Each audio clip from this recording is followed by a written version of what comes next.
want to censor violence. Neither camp uses the word censor, they use words such as curb, protect, control, modify, and limit.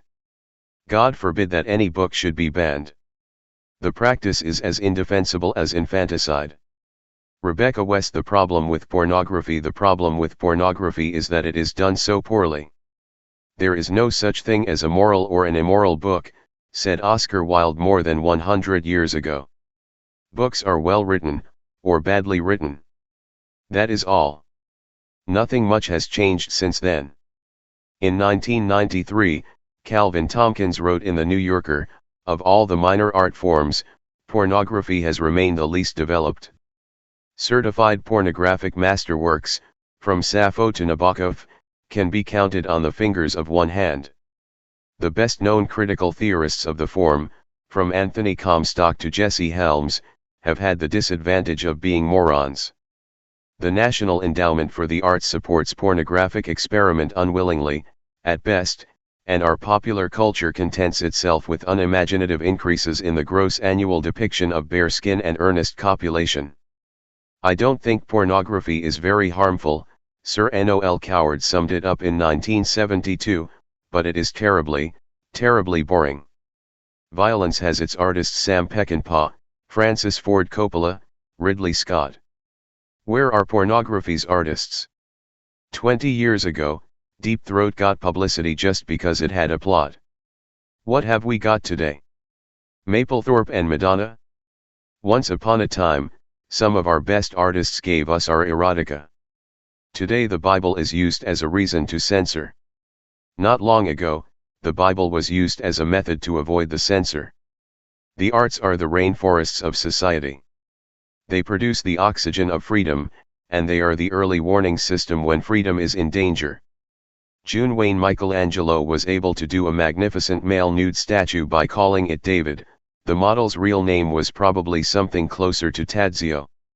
Michelangelo was also able to place a reclining male nude in the very center of the ceiling of the Sistine Chapel, the Pope's personal chapel, for heaven's sake, by calling it Adam.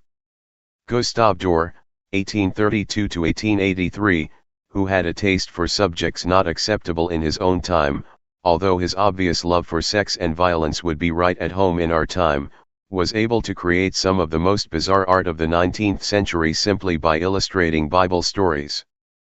Because he had the good sense to call his etchings The Deluge and Jehu's Companions Finding the Remains of Jezebel, his work was welcomed in the same Victorian parlors and praised by the same Victorian social leaders who probably would have put him in jail if he had accurately entitled his etchings Naked Man, Naked Woman, and Four Naked Children Writhing in the Water and on a Wet Rock, and selected body parts of an attractive young woman being examined by four men prior to her being eaten by dogs. Because he was clever, however, Doré's Bible became so popular many people assumed that he wrote the text, too. In 1967, Congress established and funded a National Commission on Pornography. Its report, published in 1970, found that it was not pornography, but the puritanical attitudes toward pornography that cause problems in America. The report said the problems stemmed from the inability or reluctance of people in our society to be open and direct in dealing with sexual matters. In surveys, the Commission found that only 2% of Americans thought sexually explicit material was a significant social problem. The report recommended that all legislation interfering with the right of adults to read, obtain, or view explicit sexual material be repealed. We must never forget that if the war in Vietnam is lost, the right of free speech will be extinguished throughout the world. Richard M. Nixon, October 27, 1965. The findings of this exhaustive study did not happen to fit the personal morals of Washington's power structure from President Nixon on down. Nothing was done about repealing the laws. When President Reagan put together another commission to study pornography, he did it right, extreme right. Attorney General Edwin Meese carefully selected 11 God-fearing, and, apparently, sex-fearing, Americans. One of the Meese Commission members was James C. Dobson, who wrote, "That is what the pornographers are doing to my country. They are hammering down the supporting columns and blasting away the foundations. We must stop the devastation before the entire superstructure crashes to the earth. With the diligent prayers and personal involvement of God-fearing people, we can save the great edifice called America. But there is not a minute to lose. But each one is tempted when he is carried away and enticed by his own lust. Then when lust has conceived, it gives birth to sin, and when sin is accomplished, it brings forth death. James 1:14, 16, NASB, italics in original. Is there any doubt where his personal sense of morality comes from?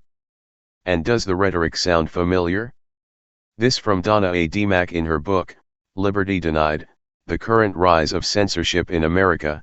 The anti-pornography movement of the 1980s represents yet another attempt by certain groups to impose their morals on the rest of society. What makes these efforts more threatening than those of the past is the extent to which they have been abetted by federal, state, and local authorities. The climate engendered by initiatives such as the Mies Commission has been described with only a bit of hyperbole by Hugh Hefner as sexual McCarthyism. Whenever they burn books, they will also, in the end, burn people. Heinrich Heine. The problem with violence is that it is not violent enough. According to the National Coalition on Television Violence, by the age of 18 the average American will have seen 250,000 acts of violence and 40,000 attempted murders on television. And yet, how realistic will they be? Not very. When people are shot on TV, they grab the part of their body that is shot, fall over, if they are severely hurt, and continue with the written dialogue. The dialogue usually includes an obligatory ow or ouch or ahh and then adds such stellar commentary, which must be a holdover from radio, as, "Why did you shoot me? My arm, leg, chest, head," and the classic "I been shot." No matter how much dialogue the victims have or how long it takes for the paramedics to arrive, we see very little blood. We seldom even see holes in clothing, and almost never see holes in flesh. In real life, when someone is shot, blood is, to put it mildly, abundant. The victim goes into shock. Shock is not pretty, pasty face, severe trembling, eyes rolling toward the back of the head. Coherent dialogue seldom passes the lips, but dinner frequently does on the way out. People want to know why I do this, why I write such gross stuff. I like to tell them I have the heart of a small boy and I keep it in a jar on my desk. Stephen King caution, the next 2 paragraphs are going to get a little graphic. Skip them if you want to avoid explicit descriptions of violence. Now that I have your complete attention, I'll continue. Even movies famous for violence are not allowed to go as far as real life. In The Godfather, Part 3, for example, one of the villains is killed by being stabbed in the throat with his own eyeglasses. As originally filmed, the character sprayed large quantities of blood from his mouth. In order to avoid an X rating, however, the scene had to be reshot, sans spraying. In The Godfather, Part 2, when the Godfather, played by Robert De Niro, becomes the Godfather by committing his first murder, he sticks the revolver in the mouth of his victim and, bang. In the movie, we see a little bit of brain and blood splatter on the door behind him. The scene was shot for television sans even that little splattering. In fact, even the movie version was incredibly tame. The Amok Assault video contains a news clip that was too graphic even for the evening news, if you can imagine that. It showed a politician who had been caught with his hand in the cookie jar. He called a press conference. There he proclaimed his innocence, protested the unfairness of his persecution, pulled out a .357 Magnum, put it in his mouth, and pulled the trigger. What the camera captured is certainly enough to convince anyone not to play with firearms or enter into politics. After his head exploded, a look at the Zapruder film in the movie JFK will give you an idea. Blood poured from his nose and mouth. Although he was clearly dead, the blood kept gushing. We didn't see this in The Godfather, Part 2. The other myth perpetrated in television and movies is how little people bruise and how quickly they heal. The day after a severe beating, the hero has a few red marks, wears a little white tape, and that's about it. In real life, he'd look terrible. 2 days after a beating, in the movie, he's fine. In real life, 2 days after a beating you look worse than you did the day after the beating. After seeing Rambo last night, I know what to do next time this happens. President Ronald Reagan following the hijack of an airplane carrying American passengers 1985. All of this sanitized violence only makes real violence a more acceptable solution to problems. It's not that violence is shown, and that causes violence, it's that violence is shown as the solution to problems, that causes violence. A single death is a tragedy, a million deaths is a statistic, said Joseph Stalin, who knew. If, however, the way in which each of those million died and the suffering each went through had to be viewed one at a time in great detail, perhaps it would no longer be a statistic, and perhaps such tragedies would happen less often. Portraying violence in all its glory would probably have these positive effects: 1. Far fewer people would watch violent programs. In television, people vote with their remotes. In magazines, movies, and newspapers, they vote with their purchase. If enough people vote no, fewer violent acts would be depicted. 2. People would be less likely to take part in violence. In your own home, you'd be less likely to shoot someone because you wouldn't want all that blood, vomit, and other internal fluids on your floor, wall, ceiling, couch, fish tank, etc. You would also assiduously avoid situations where violent harm to your own person was remotely possible. One California judge sentences teenage drunk driving offenders to witness an autopsy of a traffic fatality caused by a drunk driver. It's been remarkably effective. Such a cold, forensic reality of violence would remove any sense of glamour from either hurting or being hurt. It's the human equivalent of the idea: if each person had to kill his or her own dinner, there would be a lot more vegetarians. I am mortified to be told that, in the United States of America, the sale of a book can become a subject of inquiry, and of criminal inquiry too. Thomas Jefferson. The problem with censorship. The problem with censorship can be summed up in 2 words: who decides? If someone other than the end consumers voting with their purchases, attendance, or remote controls decides what should or should not, can or cannot, must or must not be said, depicted, or offered for sale, who should that person be? And who decides who that person should be? And who decides if those people are doing a good job deciding? Ultimately, censorship comes down to taste. What offends me may enlighten you. Do you want me deciding based on my taste what you should or should not be exposed to? Most censors don't stop at what offends them, of course. Their overheated imaginations begin conjuring up what might offend this person or that group, and pretty soon almost everything is pornographic. Many start sounding like Mervyn Griffiths-Jones, the prosecuting attorney in the 1960 trial to keep Lady Chatterley's lover banned. You may think one of the ways in which you can test this book is to ask yourself the question: would you approve of your own son and daughter, because girls can read as well as boys, reading this book? Is it a book you could have lying in your own house? Is it a book you would wish your wife or your servant to read? So much of what we'd want to censor depends on where we stand, what we're standing on, and whom we're standing with. Shelley Winters, tongue well in cheek, pointed out, "I think nudity on the stage is disgusting, shameful and unpatriotic. But if I were 22 with a great body, it would be artistic, tasteful, patriotic, and a progressive, religious experience." Without censorship, things can get terribly confused in the public mind. General William Westmoreland, in addition, besides deciding what's good and what's bad, who decides what the punishment should be for violating these standards? For example, consider this comment from a young artist: "Anybody who sees and paints a sky green and pastures blue ought to be sterilized." This may seem to be a trivial, even silly, comment for a young artist to make, but what if this young artist sets aside his art and turns to the art of politics? What if he gains enough power to fulfill not only his censorship dreams, but to inflict the punishments he finds appropriate? Well, that's precisely what happened.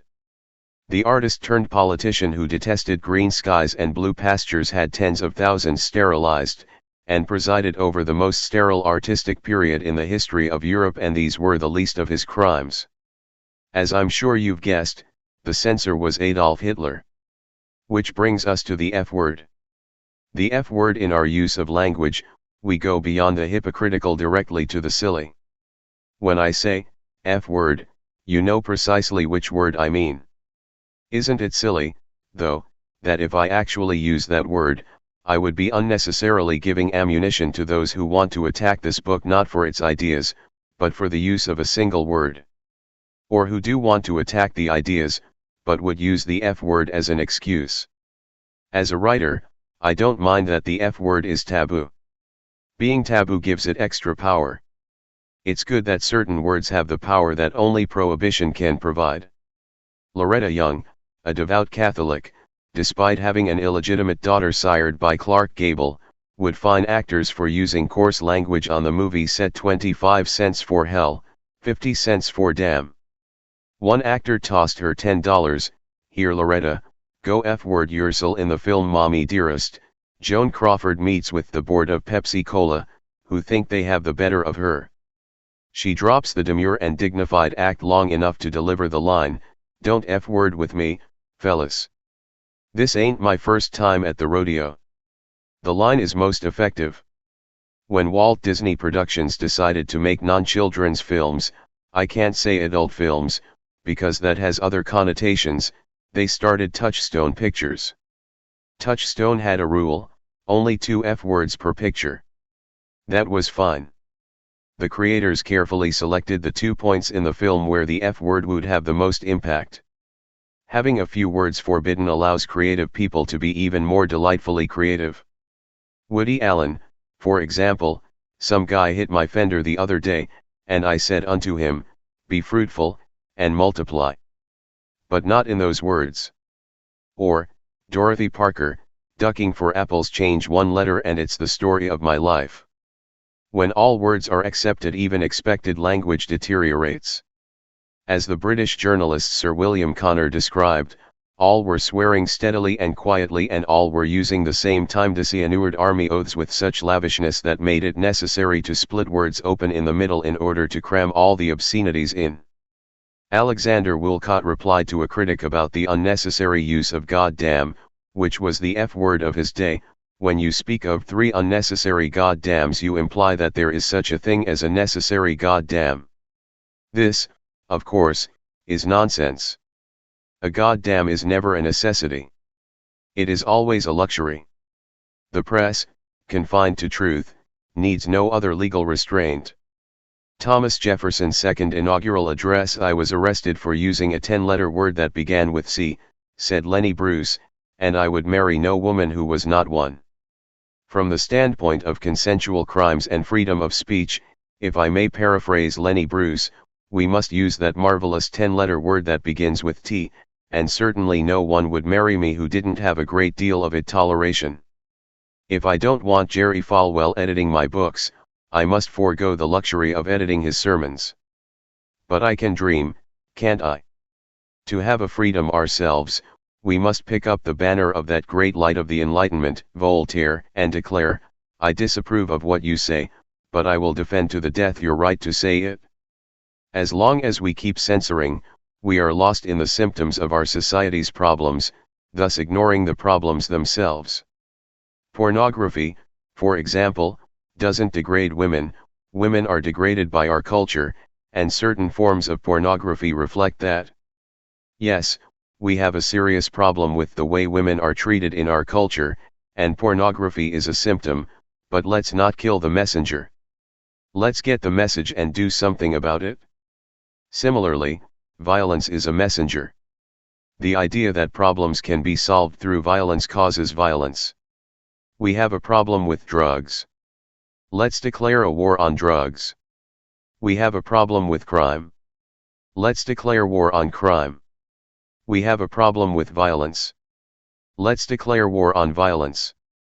The deeply ingrained American attitude that we can solve any problem with enough force creates, feeds, and rewards the epidemic of violence we are currently experiencing. Seeing a murder on television can help work off one's antagonisms. And if you haven't any antagonisms, the commercials will give you some.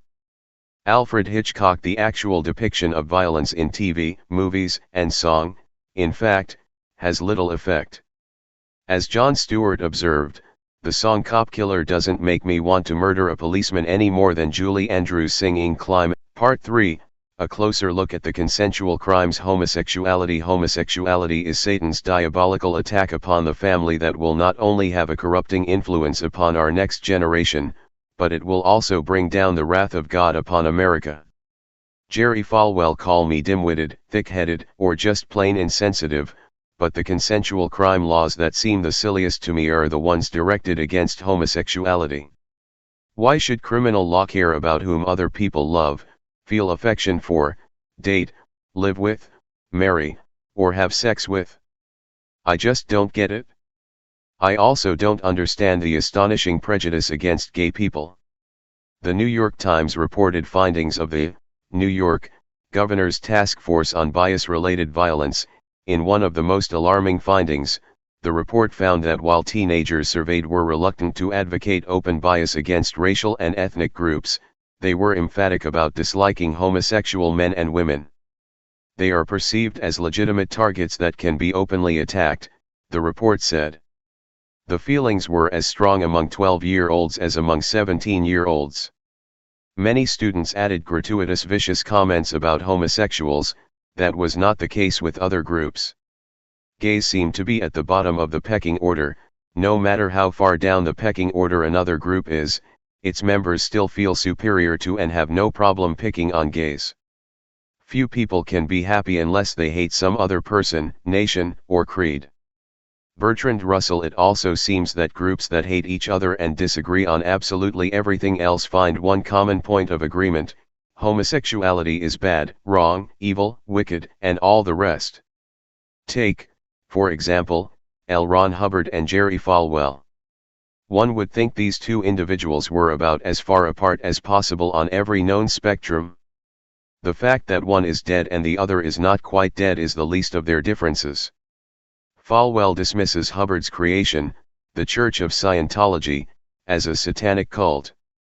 On the subject of homosexuality, however, Falwell and Hubbard seem to find some common ground. In the chapter, His Master's Voice, we'll explore how Falwell feels about perverts. Here are some excerpts from L. Ron Hubbard's Dianetics, the 15 million copy bestseller, The Sexual Pervert, and by this term Dianetics, to be brief, includes any and all forms of deviation such as homosexuality. Lesbianism is actually quite ill physically. He is also so far from normal and so extremely dangerous to society that the tolerance of perversion is as thoroughly bad for society as punishment for it. To make a pervert is, rather, something on the order of kicking a baby's head in, running over him with a steamroller, cutting him in half with a rusty knife, boiling him in Lysol, and all the while with crazy people screaming the most horrifying and unprintable things at him. Even though gay teens amount to less than 10% of the teenage population, 1/3 of all teenage suicides are gays and lesbians. U.S. Department of Health. As Dr. Edward W. Bauman, United Methodist pastor who for more than 20 years conducted a Bible class on television in the Washington, D.C. area, observed, "The thing that impressed me most, however, and moved me deeply was the discovery of the incredible amount of suffering experienced by homosexuals. For centuries the Church refused to serve them Holy Communion. They were often stripped, castrated, marched through the streets, and executed. In Hitler's Germany they were exterminated by the thousands in the furnaces and gas chambers. In our own country, gay persons are disowned by their families, ridiculed and rejected by society, made the object of cruel jokes, and forced to laugh at the jokes lest their secret be revealed. They are barred from jobs and housing, often living in loneliness, seeking companionship in sordid places and in devious, and dangerous, ways. They have become the lepers of our society. How many young people are there who lie awake at night, terrified by these feelings, with no one to talk to? Quite a number it seems, as the suicide rate among teenaged gays is several times that of heterosexual teens. What causes such deep and unreasonable hatred? Prior to the late 1800s, the concept of homosexuality did not exist. The idea that one would exclusively feel romantically and sexually drawn to a member of the same sex was not considered.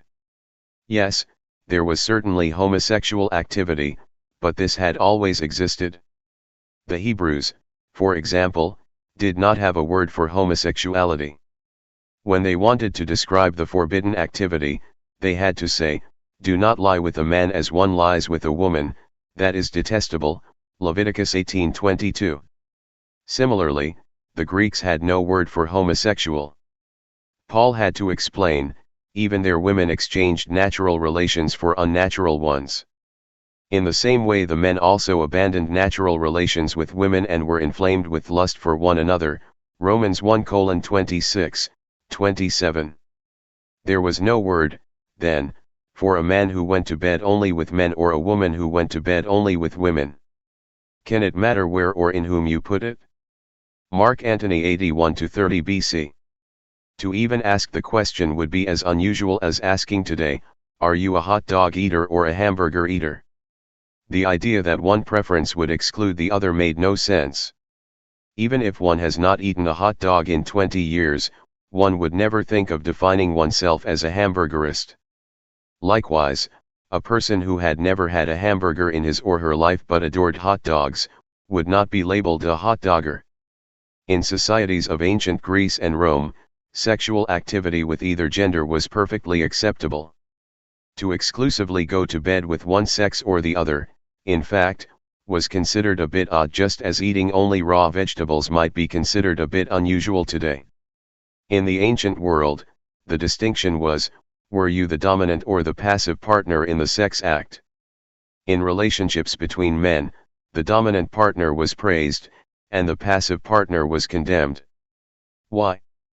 Because to play the passive partner meant a man voluntarily played the part of a woman. It's the ancient anti-woman prejudice that permeates what we call Western civilizations. Why would a man want to play the part of a woman? To do so was considered unnatural, self-deprecating, and perverse. If slaves or captives did it with their owners, that was acceptable, they had to.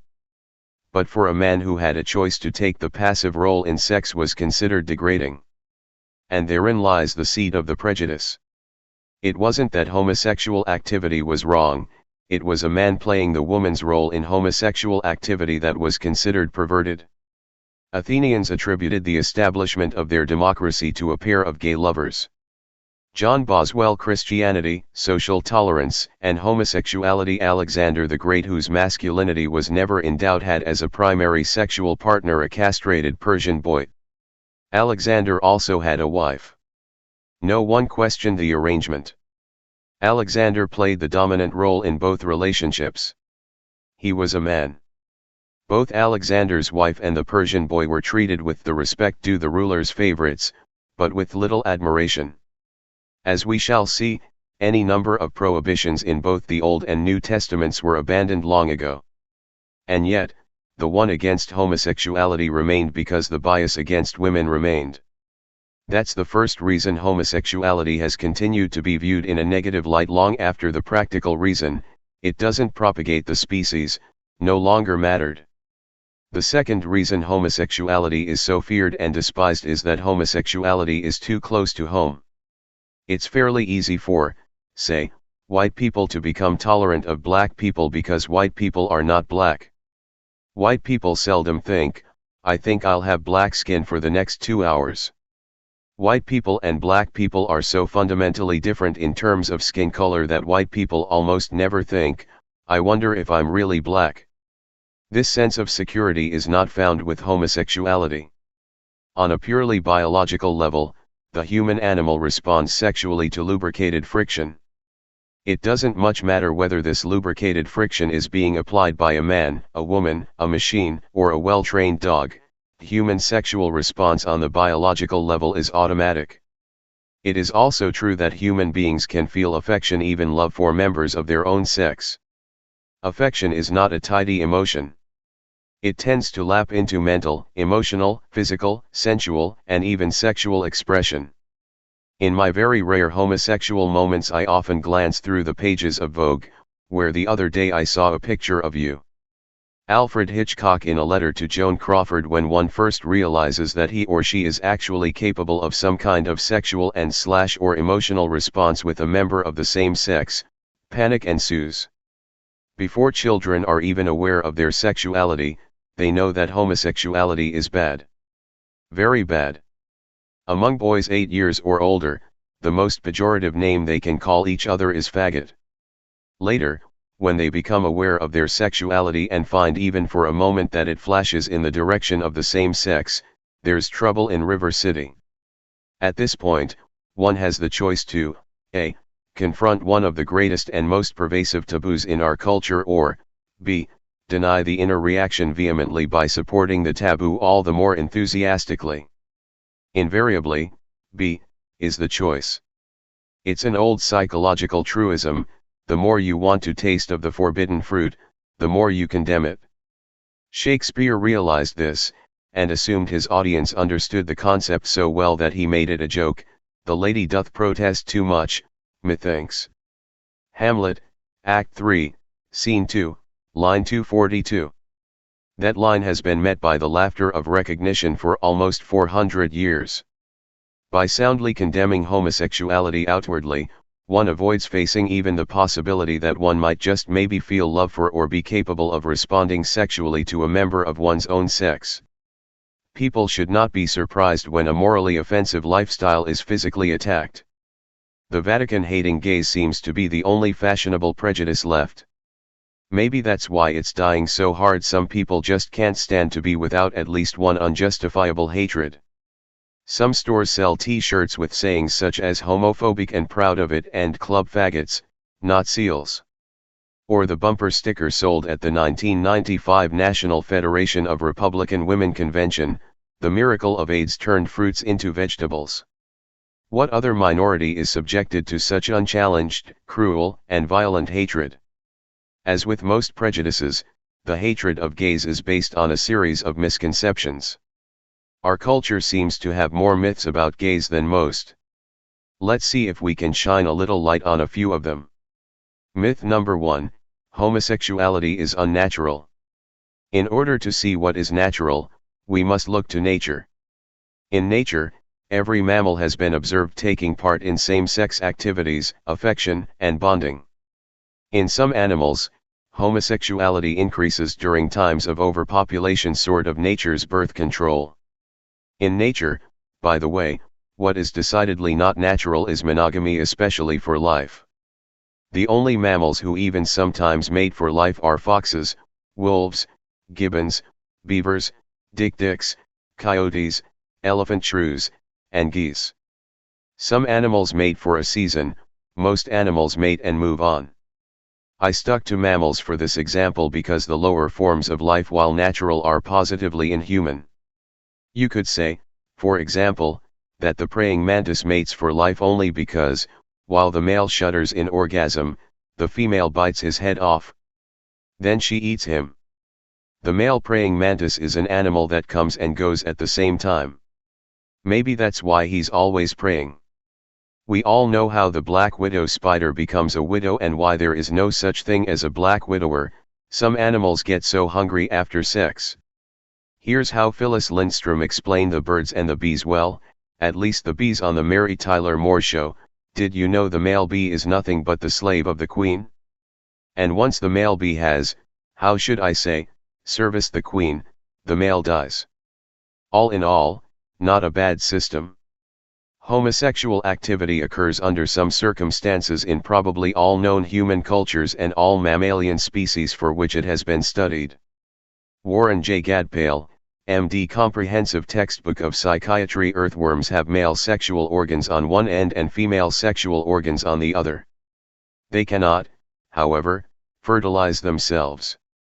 To mate, earthworms lie next to each other. How can I say this without becoming numerical? Head to toe, and simultaneously play both male and female. Amoebas seem to have the best idea, the simplest, anyway: when they've had enough of themselves, they just divide. When one discusses what's natural, then, one has quite a range of behaviors to choose from. From a purely human point of view, homosexual behavior has been recorded in every culture that kept detailed enough records.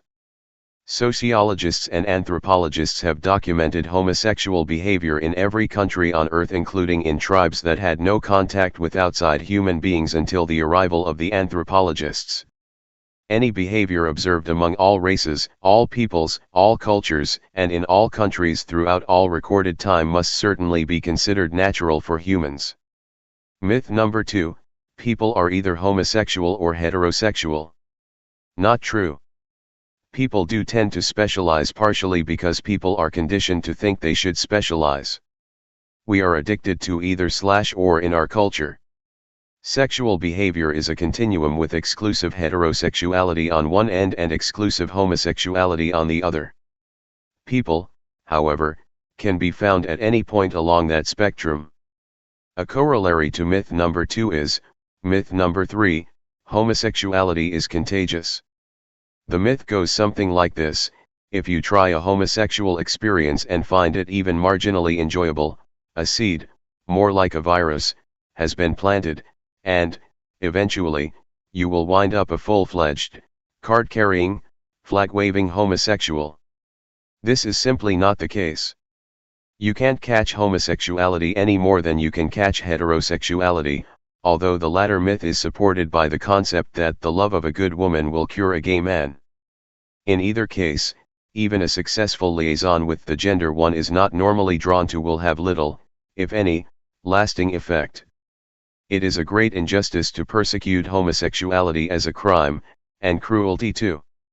Sigmund Freud. I'm amazed at the power those who propound the you can catch homosexuality theory give to homosexuality. With only a small dose, it suddenly takes over an otherwise robust heterosexual. This myth probably springs from observing some individuals who severely suppressed their homosexuality, but once they got one foot out the closet door there was no stopping them. I am not just out of the closet, a greeting card reads, I am sitting in the living room with my feet propped up watching television. We pretty much are what we are, and neither homosexuality nor heterosexuality can be caught. The next myth seems to contradict this myth, but, like different aspects of a used car salesman's pitch, myths don't have to support each other for people to believe them. The American public, said Pat Robertson, has a very short memory. And this is a man who knows. Myth number 4, homosexuality is a choice. It has been established for some time that one's sexual orientation is part of the basic personality structure and formed before the age of 2. The most recent studies, however, both behavioral and biological, indicate one's sexual orientation is genetic, something determined at conception. Whether it happens before birth or it happens by age 2, the determination of sexual orientation can hardly be considered a choice. One can, of course, choose not to follow one's natural orientation, but this is not the sort of choice the proponents of this myth mean.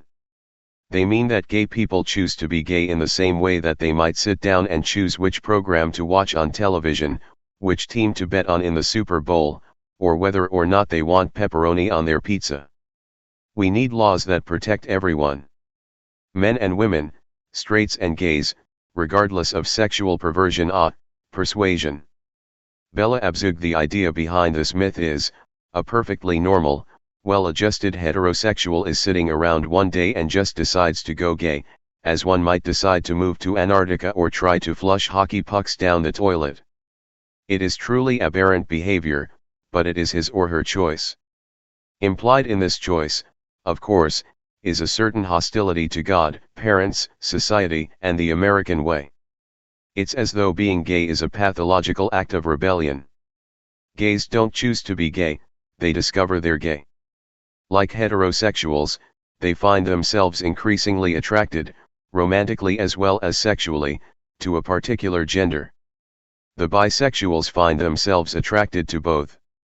Even though, as Woody Allen says, bisexuality immediately doubles your chances for a date on Saturday night, discovering one's bisexuality must be more confusing than discovering one is primarily gay or straight. Like being left or right-handed, there is no choice to one's sexual orientation. Allow me to give you an example. Clasp your hands together by interlocking your fingers. Is your right thumb on top or your left? Now switch your clasp, so that the other thumb is on top. Feel unnatural?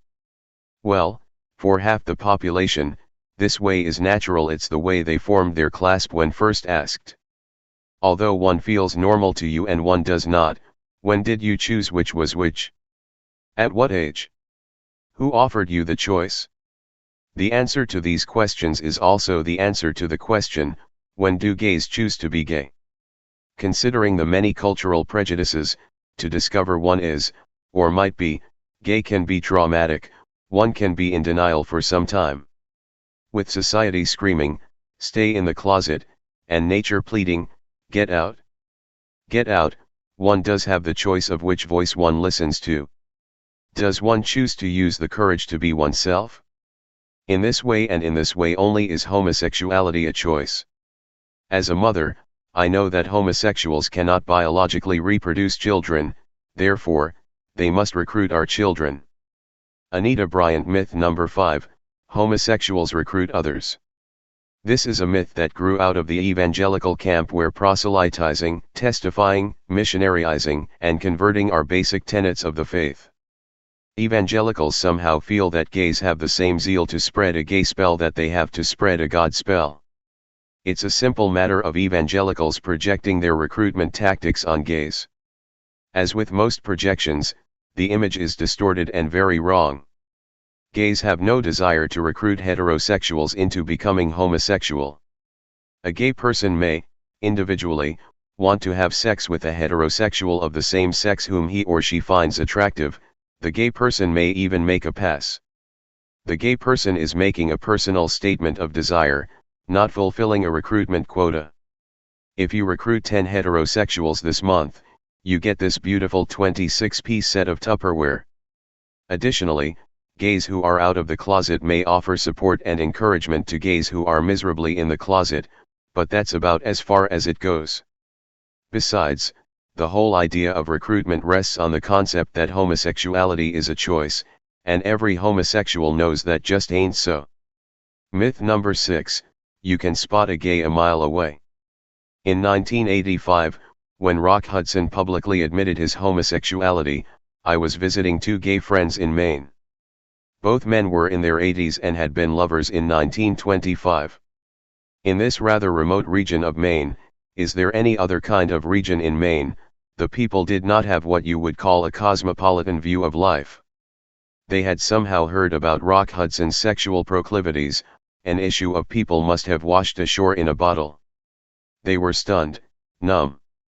Not since the news of Kennedy's assassination, which they found out about in 1971, had the people of this town been so bereft. Rock Hudson. No. He couldn't be. He doesn't look. Rock Hudson was such a man. My 2 friends and I were visiting the general store. Yes, it was called the general store, it was all anyone could talk about. I wondered what this group of shoppers would say if I told them that the dear, sweet, elderly men to whom they were expressing their astonishment had been lovers 60 years earlier. But I figured, no, 1 rock crumbling that week was enough. Victim's grieving widow, do you know what it's like to be married to a wonderful man for 14 years? Detective Dreeben, no, I can't say that I do. I did live with a guy once, though, but that was just for a couple of years. The usual slurs, rumors, innuendos people didn't understand. Police squad. Some gay men are effeminate, most are not. Some straight men are effeminate, most are not. Some lesbians are masculine, most are not. Some heterosexual women are masculine, most are not. According to the organization that considers itself an expert on homosexuality, the Pentagon, feminized males make up only a small proportion of homosexuals, perhaps 10%. Thus 90% display no overt behavioral stigmata. Regarding effeminacy in men, remember the most notorious ladies' man in history, Casanova, could probably not walk into a pool hall today and order a creme de menthe without being beaten silly with pool cues. Casanova was like many men of his era foppish. It was something men strived for. It indicated refinement, discernment, taste. All those King Louises of France wore wigs that even Dolly Parton would find too elaborate. And let's not forget our own founding fathers, satin pants, powdered wigs, makeup and all. Humor is a prelude to faith and laughter is the beginning of prayer. Reinhold Niebuhr linking effeminacy with homosexuality is primarily an American assumption. In the 1880s, Oscar Wilde toured America and lectured widely on aesthetics. He carried a lily on stage and was as much an aesthete as an Irishman could possibly be. The press ridiculed him, he ridiculed America, his lectures sold out, and everybody loved it. A man in Leadville, Colorado, Wilde would say, sued the railroad company because the reproduction of the Venus de Milo he ordered arrived without arms. Wilde would pause for dramatic effect while breathing in the fragrance of his lily. The man collected on his claim. At the time he was touring the United States, Wilde was a married man with 2 children.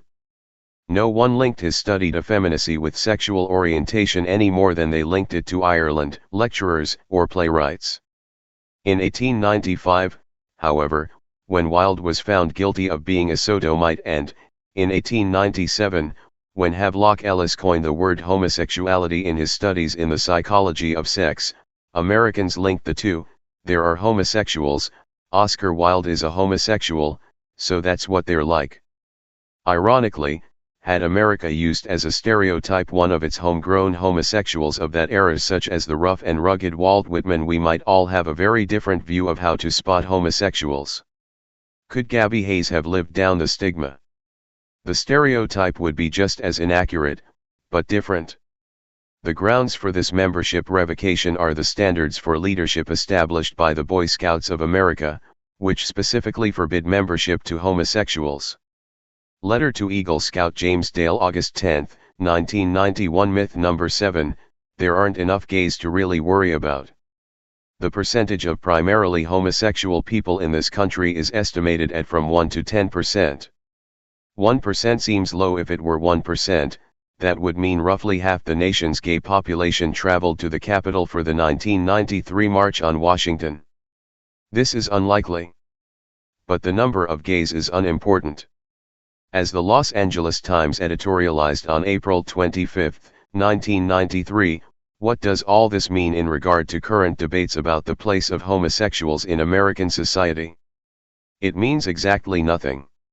Whether homosexuals are 1% of the population or 10% or some figure in between, they are beyond any argument or cavil 100% entitled to the same protection under the law and the enjoyment of the same rights that everyone else is guaranteed. That specifically includes the right to be free from discrimination and intimidation in employment, housing, and schooling. It means the right to be protected from hate-inspired physical assaults. It means the right to privacy, as that right applies to everyone else. Both read the Bible day and night, but thou read St. black while I read white. William Blake. Gays have been and continue to be hidden from view in the media, except in the form of a. psychotic killers, or b. effeminate jokes. The first time the word homosexual was uttered in a film was 1961. When plays and novels featuring gay characters were made into movies, those characters turned into heterosexuals who were simply sensitive. Film biographies completely expunged any mention of a gay hero's true sexual preference. For example, when the story of Lawrence Hart's life was filmed, the movie had him overcoming people's prejudice against him for being too short. The oddest example was probably Night and Day, in which Cary Grant, a bisexual, played Cole Porter, a homosexual, as a heterosexual. Even today, sophisticated films tend to avoid homosexuality. Peter Biskind reported in Premiere that in the novel, Fried Green Tomatoes at the Whistle Stop CAF, the two main characters engage in a robust lesbian relationship. Where was the lesbianism when the novel was adapted for the screen? Myth number 8, God is opposed to homosexuality. There are basically two biblical prohibitions cited repeatedly and forcefully by those claiming homosexuality is condemned by God, hence should remain illegal. These two are Leviticus, chapter 20, verse 13 and Romans chapter 1, verses 26 and 27. Let's take a look at each. Taken out of context, Leviticus 20:13 would certainly seem to prohibit homosexuality. If a man lies with a man as one lies with a woman, both of them have done what is detestable. They must be put to death, their blood will be on their own heads. A quick look at the violations punishable by death in the same chapter of Leviticus, however, tells a very different story. If anyone curses his father or mother, he must be put to death. Leviticus 20:9, I wouldn't even have a chance to get to verse 13, I'd be dead by verse 9. If a man commits adultery with another man's wife with the wife of his neighbor, both the adulterer and the adulteress must be put to death. Leviticus 20:10, by Jimmy Swaggart and Jim Backer. If a man sleeps with his father's wife, he has dishonored his father. Both the man and the woman must be put to death, their blood will be on their own heads. Leviticus 20:11, poor papa. If a man sleeps with his daughter-in-law, both of them must be put to death. What they have done is a perversion, their blood will be on their own heads. Leviticus 20:12, poor son. If a man has sexual relations with an animal, he must be put to death, and you must kill the animal. Leviticus 20:15, poor livestock. If a woman approaches an animal to have sexual relations with it, kill both the woman and the animal.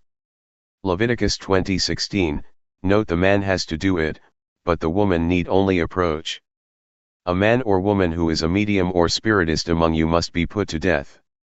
Leviticus 20:27, oh, the carnage at the psychic hotline. After a couple was seen simulating sex inside a helicopter hovering outside the windows of the Club Hotel in Tiberias, Israel, the city's chief rabbi revoked the hotel's kosher license. News item. It's easy to see that, in context, the always quoted out of context admonition against homosexuality is hardly God singling out gays for special punishment. It was, in fact, one of the laws of Leviticus that was responsible for the death of Jesus. Anyone who blasphemes the name of the Lord must be put to death. Leviticus 24:16, Jesus was tried by Sanhedrin, the ruling religious body of Jerusalem, and found guilty of blasphemy.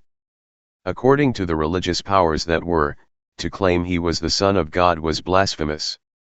The charge of sedition was added so the Romans would approve of and carry out the death sentence. Speaking of Romans, let's move on to the New Testament. Paul, in his epistle to the Romans, chapter 1, verses 26 to 27, describes the fate of Christians who reverted to paganism. They exchanged the truth of God for a lie and worshipped and served created things. Because of this, God gave them over to shameful lusts. Even their women exchanged natural relations for unnatural ones. In the same way the men also abandoned natural relations with women and were inflamed with lust for one another. Men committed indecent acts with other men, and received in themselves the due penalty for their perversion. The New Testament takes no demonstrable position on homosexuality.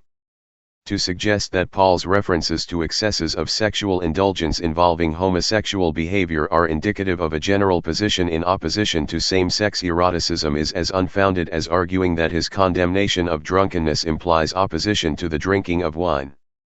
John Boswell. This seems to condemn homosexuality. But it wasn't just a loss of proper gender infatuation that these non-truth-sayers wrought.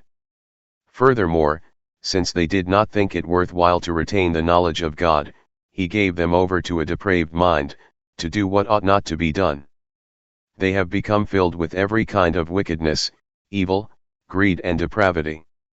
They are full of envy, murder, strife, deceit, and malice. They are gossips, slanderers, God-haters, insolent, arrogant and boastful. They invent ways of doing evil, they disobey their parents, they are senseless, faithless, heartless, ruthless. Although they know God's righteous decree that those who do such things deserve death, they not only continue to do these very things but also approve of those who practice them. Romans 1:28-32, glancing at the list reminds me of some of the characteristics of certain Christian leaders when they discuss homosexuality: deceit, quoting the Bible out of context, malice, slander, insolence, arrogance, boastfulness, heartlessness, ruthlessness. Paul's clear message to these people, echoing Jesus most accurately: you, therefore, have no excuse, you who pass judgment on someone else, for at whatever point you judge the other, you are condemning yourself, because you who pass judgment do the same things. Romans 2:1, Amen. They brought to the Pharisees the man who had been blind. Now the day on which Jesus had made the mud and opened the man's eyes was a Sabbath. Some of the Pharisees said, "This man is not from God, for he does not keep the Sabbath." John 9:13, 14, 16. If we look more carefully into Paul's comments concerning homosexual behavior, however, he does not condemn homosexual behavior itself but unnatural relations. As an example, he mentions heterosexuals taking part in homosexual behavior. As a regular practice, this would be unnatural. Curiosity and experimentation, however, are perfectly natural. In this light, people who are naturally homosexual would have abandoned natural relations if they committed firmly to a life of other gender joys. This is precisely what many Christian ministries, such as Exodus, tell gays to do. By the way, the two men who started Exodus fell in love with each other, were instantly exiled by their brethren, and later married. The indecent acts with other men most likely were pagan acts that were indecent. Human sacrifice springs to mind. Paul was giving the Christians in Rome a laundry list, which included the various examples of unnatural behavior. His message was: once you know God and you turn from God, woe unto you, not homosexuality is bad. No doubt Paul could have been more clear. Even Peter, who contributed precious few words to the New Testament, had to defend Paul.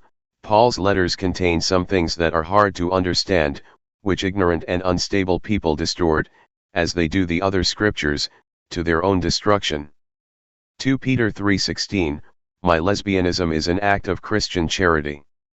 All those women out there are praying for a man, and I'm giving them my share. Rita Mae Brown: if I wanted to join the Let's Misinterpret the Bible Club, hardly an exclusive membership, I could quote this from Paul: are you unmarried?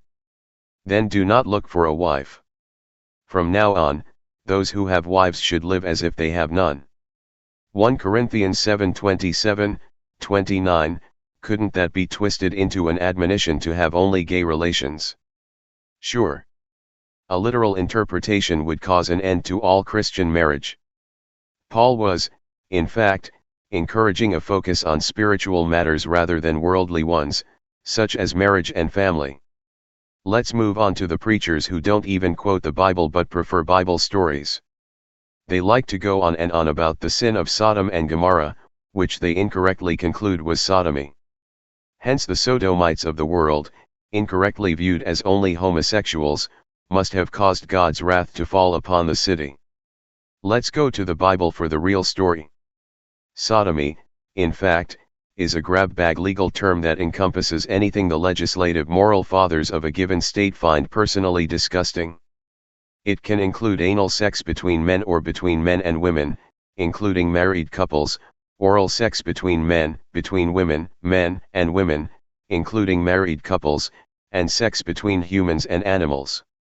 In August 1982, a Mr. Hardwick was in his bedroom engaging in an act of sodomy with another consenting adult male.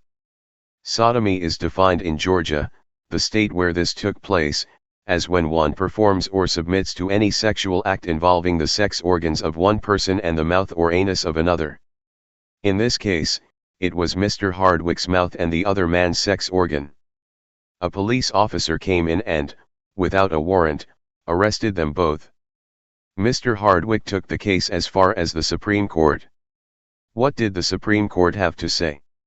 The Constitution does not confer a fundamental right upon homosexuals to engage in sodomy. When Pat Buchanan thundered, and I quote, "We stand with George Bush against the amoral idea that gay and lesbian couples should have the same standing in law as married men and women." I wondered, who is Pat Buchanan to pronounce anybody's love invalid? Barbra Streisand one wants to play the Supremes to the Supremes. Stop. In the name of love. But, biblically speaking, what is the sin of sodomy? And whatever happened to Gomorrah? Now the men of Sodom were wicked and were sinning greatly against the Lord. Genesis 13:13, we gather they must have been doing something not very nice. But what was it? 5 chapters later we find, "Then the Lord said, the outcry against Sodom and Gomorrah is so great and their sin so grievous that I will go down and see if what they have done is as bad as the outcry that has reached me. If not, I will know." Genesis 18:20, 21, but what is the sin? We still have not been told. In the next chapter, we finally get to the meat of the story. The 2 angels arrived at Sodom in the evening, and Lot was sitting in the gateway of the city. When he saw them, he got up to meet them and bowed down with his face to the ground. "My lords," he said, "please turn aside to your servant's house. You can wash your feet and spend the night and then go on your way early in the morning." "No," they answered, "we will spend the night in the square." But he insisted so strongly that they did go with him and entered his house. He prepared a meal for them, baking bread without yeast, and they ate. Before they had gone to bed, all the men from every part of the city of Sodom, both young and old, surrounded the house. They called to Lot, "Where are the men who came to you tonight? Bring them out to us so that we can have sex with them." Genesis 19:15, the Bible is clear about hate. Hate is wrong. Bruce Hilton: obviously, the sin here about to be attempted is rape, not consensual sex. Further, the sin is inhospitality. In desert regions, not being hospitable, that is, denying a traveler food and water, or, worse, taking advantage of a traveler in a violent way, was a sin second only to murder. Certainly, if travelers come out of the desert looking for water and get raped instead, that's pretty sinful, whether the travelers are men, women, or, in this case, angels. We'll get to other comments made about what the sin of Sodom was in a moment, but let's continue with our story. These are the parts the televangelists never get around to reading on television. Lot went outside to meet them and shut the door behind him and said, "No, my friends. Don't do this wicked thing. Look, I have 2 daughters who have never slept with a man. Let me bring them out to you, and you can do what you like with them. But don't do anything to these men, for they have come under the protection of my roof." Genesis 19:6, 8, I don't want to sound like a prude, but isn't Lot supposed to be the hero of this piece? Here he is offering this rowdy crowd his 2 virgin daughters so that the crowd might do what you like with them. If Lot had offered himself, that might have been noble. Take me, but leave my guests and daughters alone. Frankly, in comparing the sins of raping 2 strangers and offering your 2 virgin daughters to an unruly mob, I think the latter is worse. Maybe I'm just too old-fashioned for the Old Testament.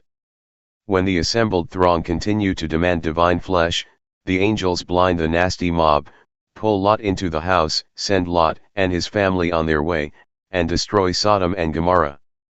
After Lot's wife disobeys the angels' instructions and turns to look back at the city and becomes a pillar of salt, the story gets exciting again. Lot's daughters show that kinkiness runs in the family. He and his 2 daughters lived in a cave. One day the older daughter said to the younger, "Our father is old, and there is no man around here to lie with us, as is the custom all over the earth. Let's get our father to drink wine and then lie with him and preserve our family line through our father." That night they got their father to drink wine, and the older daughter went in and lay with him. He was not aware of it when she lay down or when she got up. Genesis 19:30, 33, that must have been some wine. The next day the older daughter said to the younger, "Last night I lay with my father. Let's get him to drink wine again tonight, and you go in and lie with him so we can preserve our family line through our father." So they got their father to drink wine that night also, and the younger daughter went and lay with him. Again he was not aware of it when she lay down or when she got up.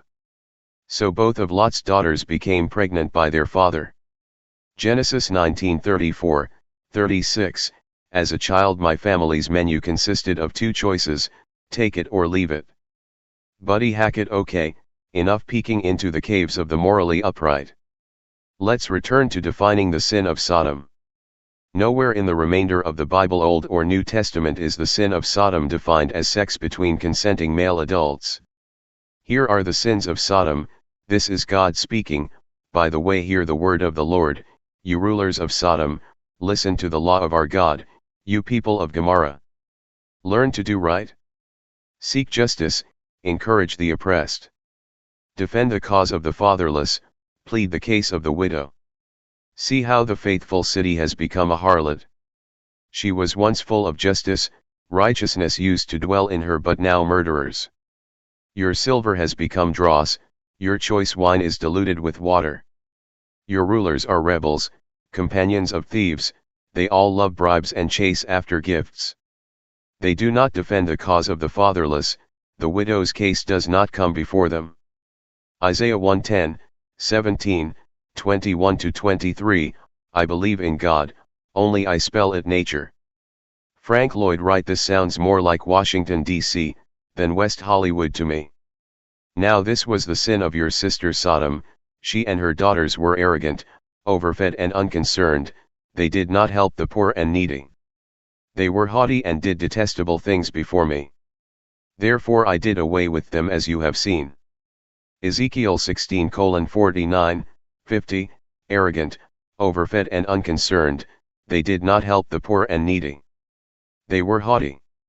Sounds more like some televangelists I could name. Note, there is still no specific mention of same-sex activities. Each time Jesus mentions Sodom and Gomorrah he does so in connection with inhospitality. If anyone will not welcome you or listen to your words, shake the dust off your feet when you leave that home or town. I tell you the truth, it will be more bearable for Sodom and Gomorrah on the day of judgment than for that town. Matthew 10:14, 15, we must be on guard against giving interpretations of Scripture that are far-fetched or opposed to science, and so exposing the Word of God to the ridicule of unbelievers. Saint Augustine, 354-430, or, perhaps, when he encountered ingratitude, or just plain stupidity, and you, Capernaum, will you be lifted up to the skies? No, you will go down to the depths. If the miracles that were performed in you had been performed in Sodom, it would have remained to this day. But I tell you that it will be more bearable for Sodom on the day of judgment than for you. Matthew 11:23, 24, the only biblical passage that even mentions sexual behavior that might apply to homosexuality is this from Jude. In a similar way, Sodom and Gomorrah and the surrounding towns gave themselves up to sexual immorality and perversion. They serve as an example of those who suffer the punishment of eternal fire. In the very same way, these dreamers pollute their own bodies, reject authority, and slander celestial beings. Jude 7-8, sexual immorality and perversion refer to violent pagan practices of idolatry, including human sacrifice, and not what goes on between consenting adults in their own bedrooms. According to Methodist pastor Dr. Edward Bauman, the real irony is that homosexuals have been the victim of inhospitality for thousands of years in the Christian nations of the world. Condemned by the church and the state, they have been ridiculed, rejected, persecuted, and even executed. In the name of an erroneous interpretation of the crime of Sodom, the true crime of Sodom has been continuously perpetrated to our own day. We have read the Navy report on tailhook, yet we have concluded that it would be wrong, fundamentally wrong, to ban heterosexuals from serving in the military. Representative Gary Studds, in his book, Can Homophobia Be Cured?, Bruce Hilton presents an amusing reversal on the role of gays in the church, why heterosexual men should not be ordained one. According to divorce statistics, fewer than half of them are able to maintain a long-term relationship. 2. The literature is full of tales of clergymen becoming sexually involved with women of the congregation. 3 out of 4 straight males in the United States admit to being unfaithful to their long-term partners. 4 thousands of straight men are in jail for molesting little girls. A shocking percentage of these victims were their own daughters. 5 straight males are the driving force behind the declaration of wars, the only other activity described in the social principles as incompatible with Christian teaching. 6 Jesus saved his harshest words for the self-righteousness of groups like the Pharisees and Sadducees, which, if they lived according to the code they promoted, were made up of straight males. Among the ancient Chinese, the most popular literary expression for gay love was the love of the cut sleeve, referring to the selfless devotion of the last emperor of the Han dynasty, Aiti, who cut off his sleeve when called to an audience rather than wake his lover, Tung Xian, who had fallen asleep across it. John Boswell, on the other hand, the Bible does give some positive images of male affection. These from the Old Testament: after David had finished talking with Saul, Jonathan became one in spirit with David, and he loved him as himself. From that day Saul kept David with him and did not let him return to his father's house. And Jonathan made a covenant with David because he loved him as himself. Jonathan took off the robe he was wearing and gave it to David, along with his tunic, and even his sword, his bow, and his belt. 1 Samuel 18:1, 4. After the boy had gone, David got up from the south side of the stone and bowed down before Jonathan 3 times, with his face to the ground. Then they kissed each other and wept together, but David wept the most. Jonathan said to David, "Go in peace, for we have sworn friendship with each other in the name of the Lord, saying, the Lord is witness between you and me, and between your descendants and my descendants forever." 1 Samuel 20:41, 42. Saul and Jonathan: in life they were loved and gracious, and in death they were not parted. They were swifter than eagles, they were stronger than lions. 2 Samuel 1:23, I grieve for you, Jonathan my brother, you were very dear to me. Your love for me was wonderful, more wonderful than that of women. 2 Samuel 1:26, as to Jesus' relationship with those who vary from today's sexual norms, the incident of Jesus and the centurion is telling. When Jesus had entered Capernaum, a centurion came to him, asking for help. "Lord," he said, "my servant lies at home paralyzed and in terrible suffering." Jesus said to him, "I will go and heal him." Matthew 8:5, 7, Matthew uses the Greek word pais, which means boy, and Luke 7:1, 10, uses doulos, or slave. That a Roman officer would seek out a Jewish healer for his servant shows a deeper relationship than simply master-servant. We also know the depth of the relationship was not based on the amount of time the servant had spent with him. Being a boy, he would not be, say, the slave who raised the centurion from birth. One of Stephen's favorite theories was that lesbians and gay men were survivors of an alien spaceship, and that someday our kind would find us and get us the hell out of here. Bay Area Reporter obituary: the boy slave was what was often referred to as a body slave, a young man who would wash, groom, and take care of the personal needs of his master, including sexual ones. Body slaves were common among Roman officers, especially while on a campaign or stationed outside Rome. Only the highest officers were allowed to bring their wife, or wives, and, even then, many found a male body slave a more practical traveling companion. Bisexuality was commonplace in Rome, as it had been in Greece. Even Julius Caesar was said to be every man's wife and every woman's husband by Curio the Elder.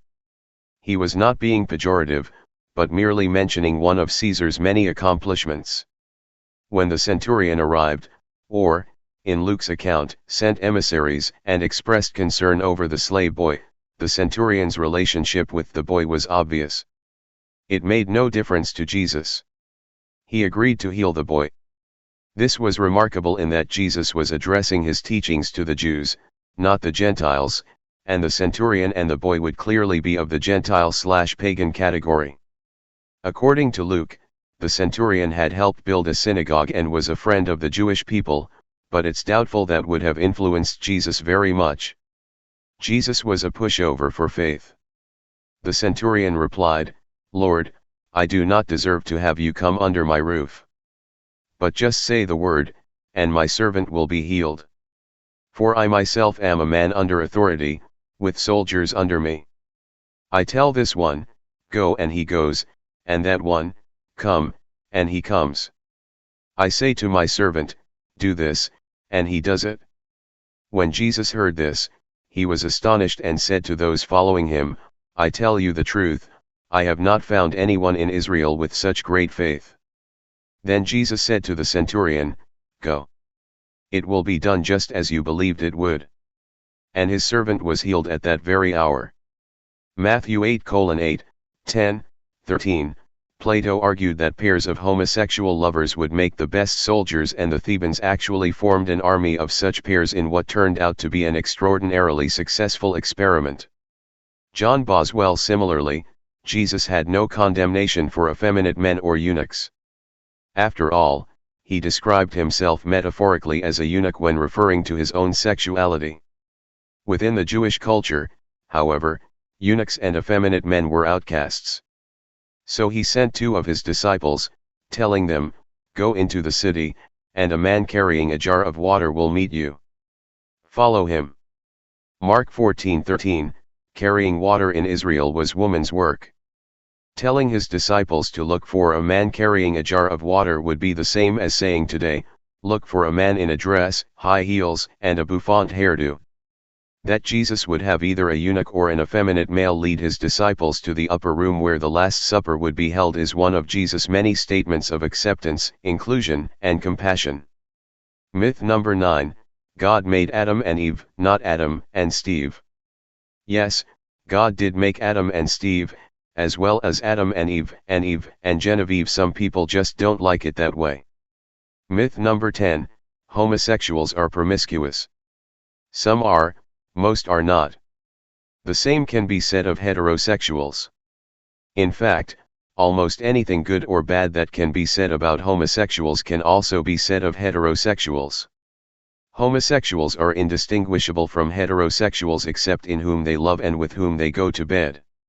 Viscount Waldorf Astor owned Britain's 2 most influential newspapers, The Times and The Observer, but his American wife, Nancy, had a wider circulation than both papers put together.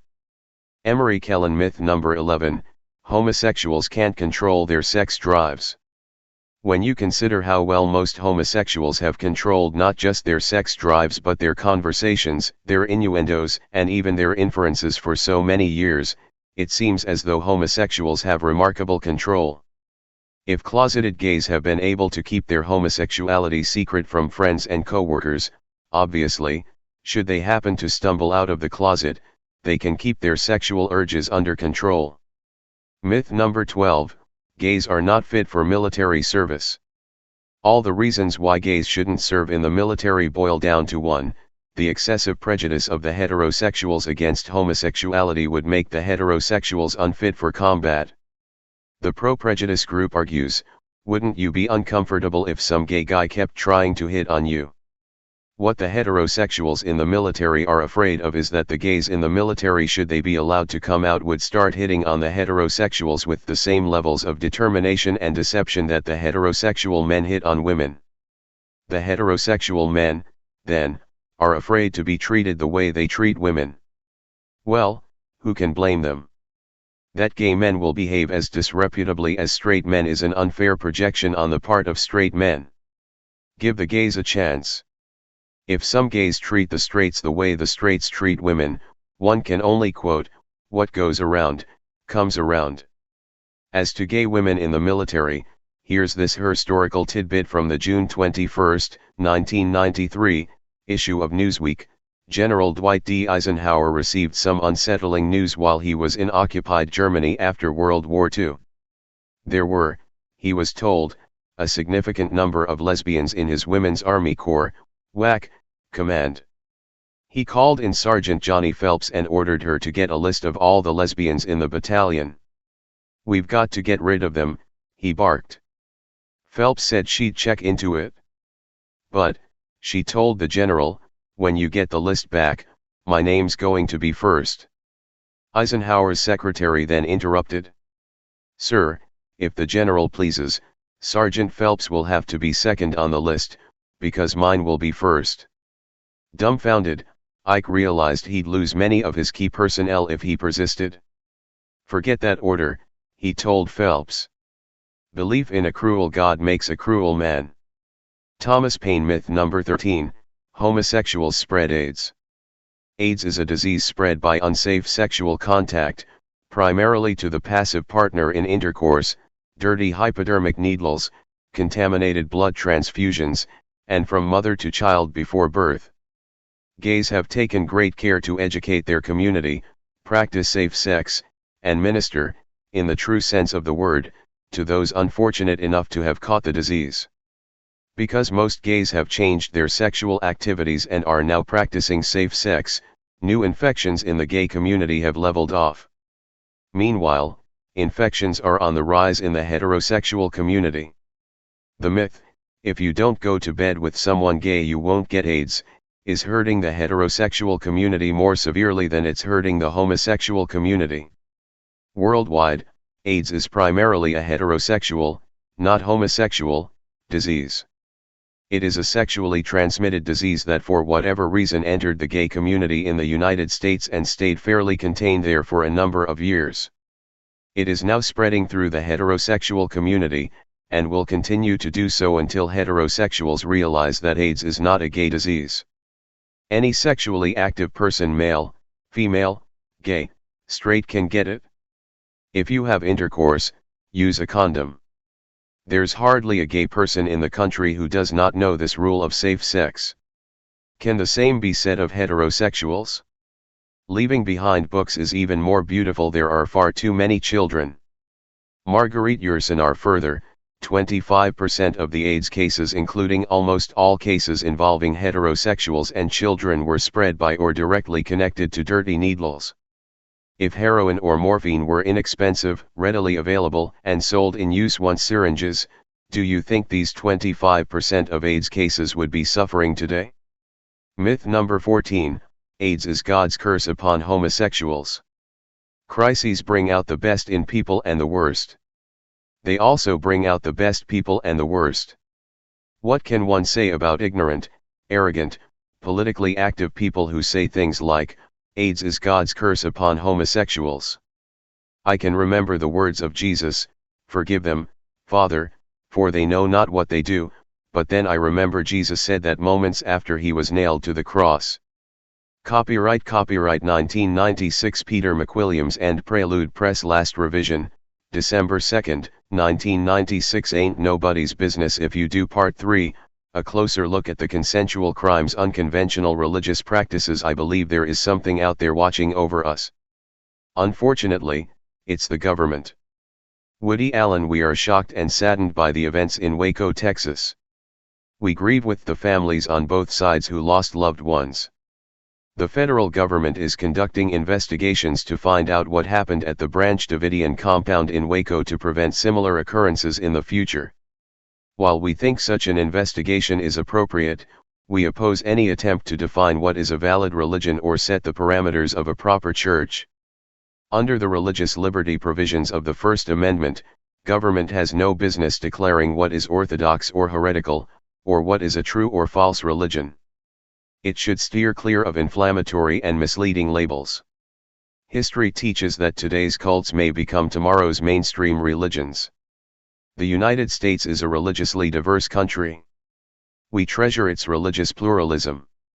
Such diversity is a natural and expected result of our constitutionally protected religious liberty and is a source of strength, not weakness. These religious contours add to the American landscape, they do not detract from it. In the midst of our national mourning, we must fend off any inclination to shrink from our commitment to religious pluralism or to seek security at the expense of liberty. This heady freedom is not absolute. It should be exercised responsibly. Religion is no excuse for violent or criminal conduct that harms other people or threatens public safety or welfare. Absent some compelling justification, however, government should not restrict religious exercise. And force, if ever appropriate, must be employed as a last resort. A way of life that is odd or even erratic but interferes with no rights or interests of others is not to be condemned because it is different. Chief Justice Warren E. Burger: public discourse should be conducted with integrity. The nation's leaders ought to measure their words carefully and temper their passion with reason. Government must resist any temptation to retreat from our first freedom. To deny religious liberty to any is to diminish religious liberty for all. I didn't write the opening of this chapter. It was taken, verbatim, from a document released just after the events in Waco, entitled Religious Liberty at Risk, and signed by American Baptist Churches in the USA, American Civil Liberties Union Washington Office, American Conference on Religious Movements, Americans United for Separation of Church and State, Association of Christian Schools International, Baptist Joint Committee on Public Affairs, Church of Scientology International, Center for Theology/Public Policy, Episcopal Church. First Liberty Institute, General Conference of Seventh-day Adventists, Greater Grace World Outreach, National Association of Evangelicals, National Council of Churches of Christ, Presbyterian Church, USA, Washington Office, Union of American Hebrew Congregations. Quite a diverse list. I have very little to add to their comments. As much as I may personally dislike the political meddlings of church groups or the thought control that seems to be a central activity of cults, the answer is not to be found in more, new, and better laws. Who says I am not under the special protection of God? Adolf Hitler: if a religious group is gathering money under false pretenses, telling its followers the cash is going to feed the poor while it really goes to the campaign fund of conservative candidates, or collecting money to build a retreat center for the use of all members while the money goes to support the cult leader's 40-some horses with nary a retreat in sight, it may be appropriate for the government to step in. Certainly, religious groups should be subject to the same laws as any other organization or corporation. For the most part, however, facts not government acts will keep at bay those who use the name of God to support their own personal mammon. Organizations such as the Cult Awareness Network can provide an invaluable service by maintaining open files on thousands of cults and cult-like groups around the world. These files are available to anyone wanting to research the background and methods of any cult. CAN has now been sued into submission by Scientology, which now owns CAN. For cult information, please contact the American Family Foundation in New York. But as much as I personally dislike cults, I despise any organization or individual that robs people of their individuality. I still feel the entire Waco incident was the result of an overfed federal bureaucracy gone mad, not an example of the danger of cults. William Sessions, the director of the FBI, told Congress, "Were we supposed to stand by and suck our thumbs?" And then we saw what many consider the, admittedly insane, backlash in the Oklahoma City bombing. Ultimately, cults ain't the law's business. If adults want to destroy their lives by believing a cult leader is God, that is their unfortunate choice. Retribution must come through civil litigation. It is not the government's business to bring Armageddon to their door even if our government does have God on its side. What kind of government is this? It's getting more like California all the time. Woody Allen. Copyright 1996. Peter McWilliams and Prelude Press. Last revision, December 2, 1996. Ain't Nobody's Business If You Do. Part 3, a closer look at the consensual crimes. Unpopular political views. If our democracy is to flourish it must have criticism, if our government is to function it must have dissent. Only totalitarian governments insist upon conformity and they as we know do so at their peril. Henry Steele. Commager 1947. The United States Constitution is a fascinating document. It has within itself the rules by which it can be changed, modified, or eliminated altogether. This flexibility allows the United States to have one of the oldest continuing governments in the world. Some people, however, believe that the Constitution needs to be protected from even the idea of another system of government. Ironically, those who, in order to defend the Constitution, suspend people's constitutional right to advocate another form of government are the ones who destroy the Constitution. That the people may someday vote out our current form of government and replace it with another is a risk inherent in our form of government. Those who try to eliminate the risk are, simultaneously, destroying the present system. It has always amazed me that the people who claim the greatest allegiance to the Constitution and our form of government should trust either so little. Why do people seem to think our system of government is so fragile that it can't stand on its own among other ideas of government? Why do they assume a system of government that's been able to flourish for more than 200 years is some fragile butterfly? It is, in fact, an iron butterfly, a system that becomes stronger by being challenged, just as we become stronger through exercise.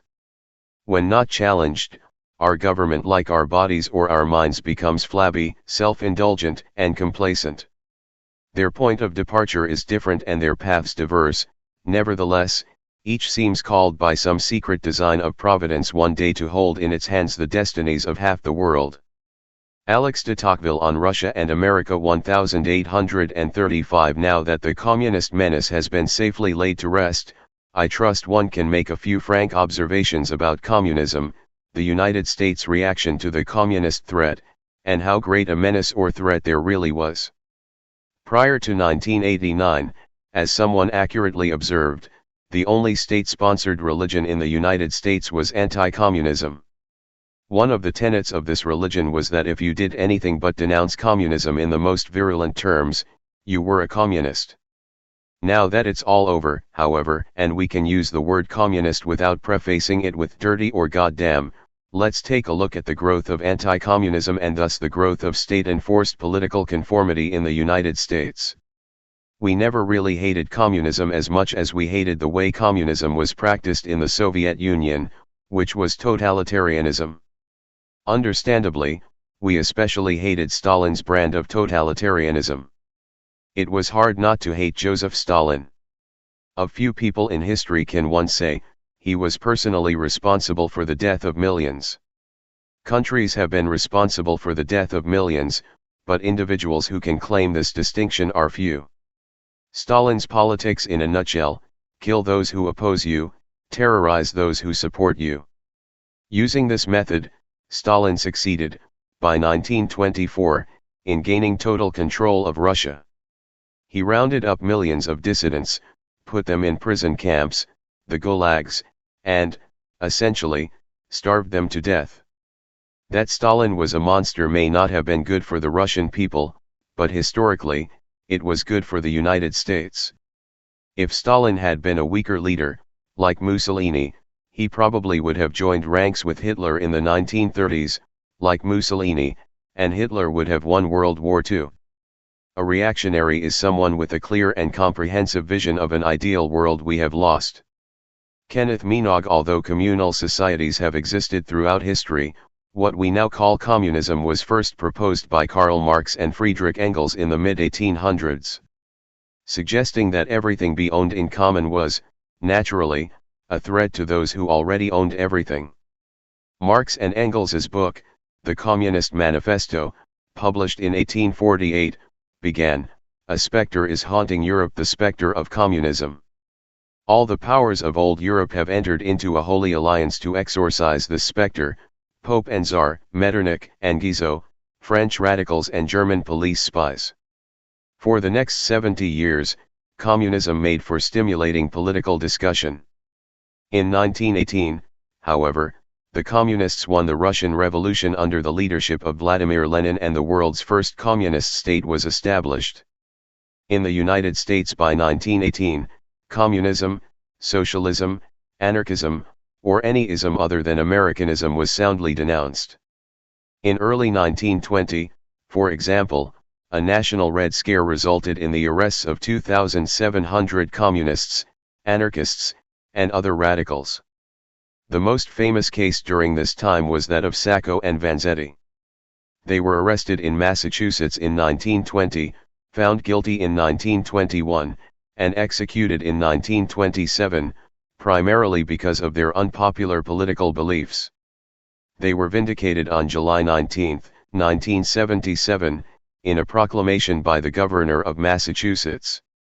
Prior to his execution, Nicola Sacco wrote in a letter to his son Dante, "Help the weak ones that cry for help, help the prosecuted and the victim, they are the comrades that fight and fall for the conquest of the joy of freedom for all the poor workers.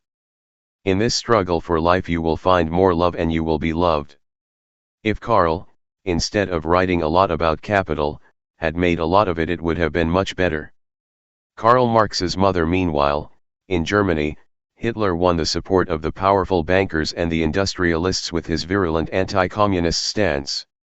In Russia, along came Stalin. After 3 years in a seminary, Stalin saw the light and became a politician.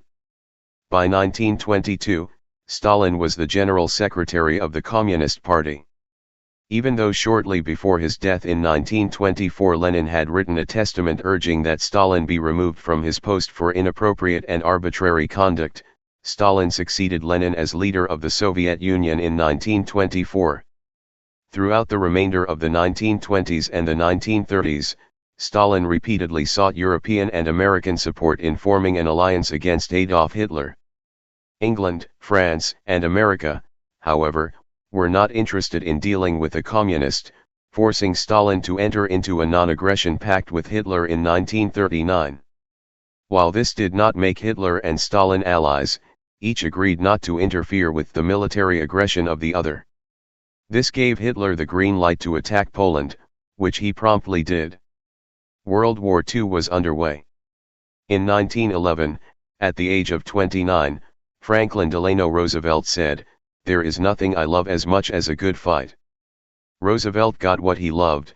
He was Assistant Secretary of the Navy during World War I, ran a losing vice presidential race in 1920, was stricken with polio in 1921, leaving him permanently disabled, successfully ran for president in 1932, battled the Depression during the 1930s, and led the Allies to victory in World War II. We must especially beware of that small group of selfish men who would clip the wings of the American eagle in order to feather their own nests. Franklin D. Roosevelt in the 1930s, while enacting and administering some of the most sweeping socialistic programs in American history, the New Deal, Roosevelt remained, in speeches, violently anti-communist. While running for presidential re-election in 1936, for example, he made this speech, "I have not sought, I do not seek, I repudiate the support of any advocate of communism or of any other alienism which would by fair means or foul change our American democracy." Note: by fair means or foul. What Mr. Roosevelt was saying, and as practiced by American politicians before and since, is that communism should not be tolerated even if it were introduced by fair means. In other words, even if the communists were legally voted into office, it would be unacceptable to President Roosevelt. That the successful 1936 presidential candidate, and the liberal candidate at that, could make such hostile statements, indicated the tenor of the times, a tenor which became increasingly shrill as the years went by. When the discussion turned to Stalin, Roosevelt applied the nastiest word one could use in 1940, dictatorship. The Soviet Union, as everybody who has the courage to face the fact knows, is run by a dictatorship as absolute as any other dictatorship in the world. Roosevelt was saying Stalin was another Hitler. Roosevelt even had trouble with the Russian people. "I don't know a good Russian from a bad Russian. I can tell a good Frenchman from a bad Frenchman. I can tell a good Italian from a bad Italian. I know a good Greek when I see one. But I don't understand the Russians." The Marxist analysis has got nothing to do with what happened in Stalin's Russia. It's like blaming Jesus Christ for the Inquisition in Spain. Tony Benn, in a radio broadcast on October 1, 1939, Churchill shared Roosevelt's uncertainty of Russia. "I cannot forecast to you the action of Russia. It is a riddle wrapped in a mystery inside an enigma." In addition to being the leader of the Soviet Communists, financing communist movements in America, murdering millions, and other distastefulness, the former seminary student had also become an outspoken enemy of all religion. When it was suggested he might want to make a political alliance with the Pope, Stalin replied, "The Pope? How many divisions has he got?" Stalin was responsible for the adjective godless being grafted onto communism, a phrase which did not help Stalin's or communism's standing in American popularity polls. Anti-communism may have been a national religion in the United States before World War II, but it became a national hysteria after the war. During the Cold War, the general public labeled Russia, who had been our vital ally only a few years earlier, our vilest enemy. If the American people had remembered some details about World War II and its peace settlement, we might have seen the communist menace in a more realistic perspective, and we might not have spent as much money and destroyed as many lives fighting communism. In the 1930s, the mood of America was isolationist. We had fought the First World War to keep the world safe for democracy, and here it was, less than 20 years later, and those quarrelsome Europeans were about to go at it again. The conflict was referred to as the coming European War, and Americans wanted none of it. With the Depression, Americans had enough troubles of their own. In 1937, we were about as likely to return to fight in Europe as we would return to Vietnam today. Various politicians attempted to tell the American people that this war was different. There was this man named Hitler, but the American people, for the most part, were not buying. I have been forced to the conclusion that we cannot win this war for England, regardless of how much assistance we extend. Charles A. Lindbergh, 1941. In a campaign speech on October 30, 1940, President Roosevelt, campaigning for an unprecedented third term, said, "And while I am talking to you mothers and fathers, I give you one more assurance. I have said this before, but I shall say it again and again and again, your boys are not going to be sent into any foreign wars." No less an American hero than Charles Lindbergh visited Germany and returned to inform the American people that there was no comparison between the air power of England and the air power of Germany. Germany would win the European war. Unless we wanted to go over and fight for ourselves, Lindbergh suggested the path of strict neutrality. His voice was persuasive. He was a realist, but did not take into consideration two factors: first, the tenacity of the British people, and, second, their good sense in making in 1940 Winston Churchill their Prime Minister. Far from being neutral in the European conflict, Roosevelt leaned heavily toward England. Churchill said, "Give us the tools," and Roosevelt did. Through a program known as Lend-Lease, the United States supplied Great Britain with ships, airplanes, and armaments. The resulting surge in industrial output, more than any other single factor, helped bring America out of its depression. Although America was not sending fighting men into the European conflict, the United States was no longer officially neutral. Mistreatment of Jews in Germany may be considered virtually eliminated. Cordell Hull, U.S. Secretary of State, April 3, 1933. Throughout the 1930s, Winston Churchill, though not holding a public office, had made repeated warnings to England about Nazi Germany. The warnings were ignored. In Churchill's 1936 book, While England Slept, he wrote, "I have watched this famous island descending incontinently, fecklessly, the stairway which leads to a dark gulf. Once Hitler's tanks rolled into Poland, then captured Paris, England saw Churchill had been right all along. They made him Prime Minister, and he sailed to America, where he charmed the armaments out of the United States. The only alliance that could possibly beat Hitler would be one between Roosevelt, Churchill, and Stalin." As much as these three differed, they enthusiastically agreed on one crucial subject: their loathing for Herr Hitler. From a radio broadcast on September 11, 1940, Churchill purred, "This wicked man Hitler, the repository and embodiment of many forms of soul-destroying hatred, this monstrous product of former wrongs and shame." When Hitler without warning broke the non-aggression pact and attacked Russia in June of 1941, Churchill found himself defending Russia. Hitler is a monster of wickedness, insatiable in his lust for blood and plunder.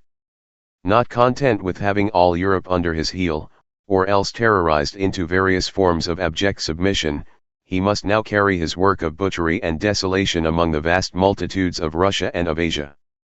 The terrible military machine, which we and the rest of the civilized world so foolishly, so supinely, so insensately allowed the Nazi gangsters to build up year by year from almost nothing, cannot stand idle lest it rust or fall to pieces.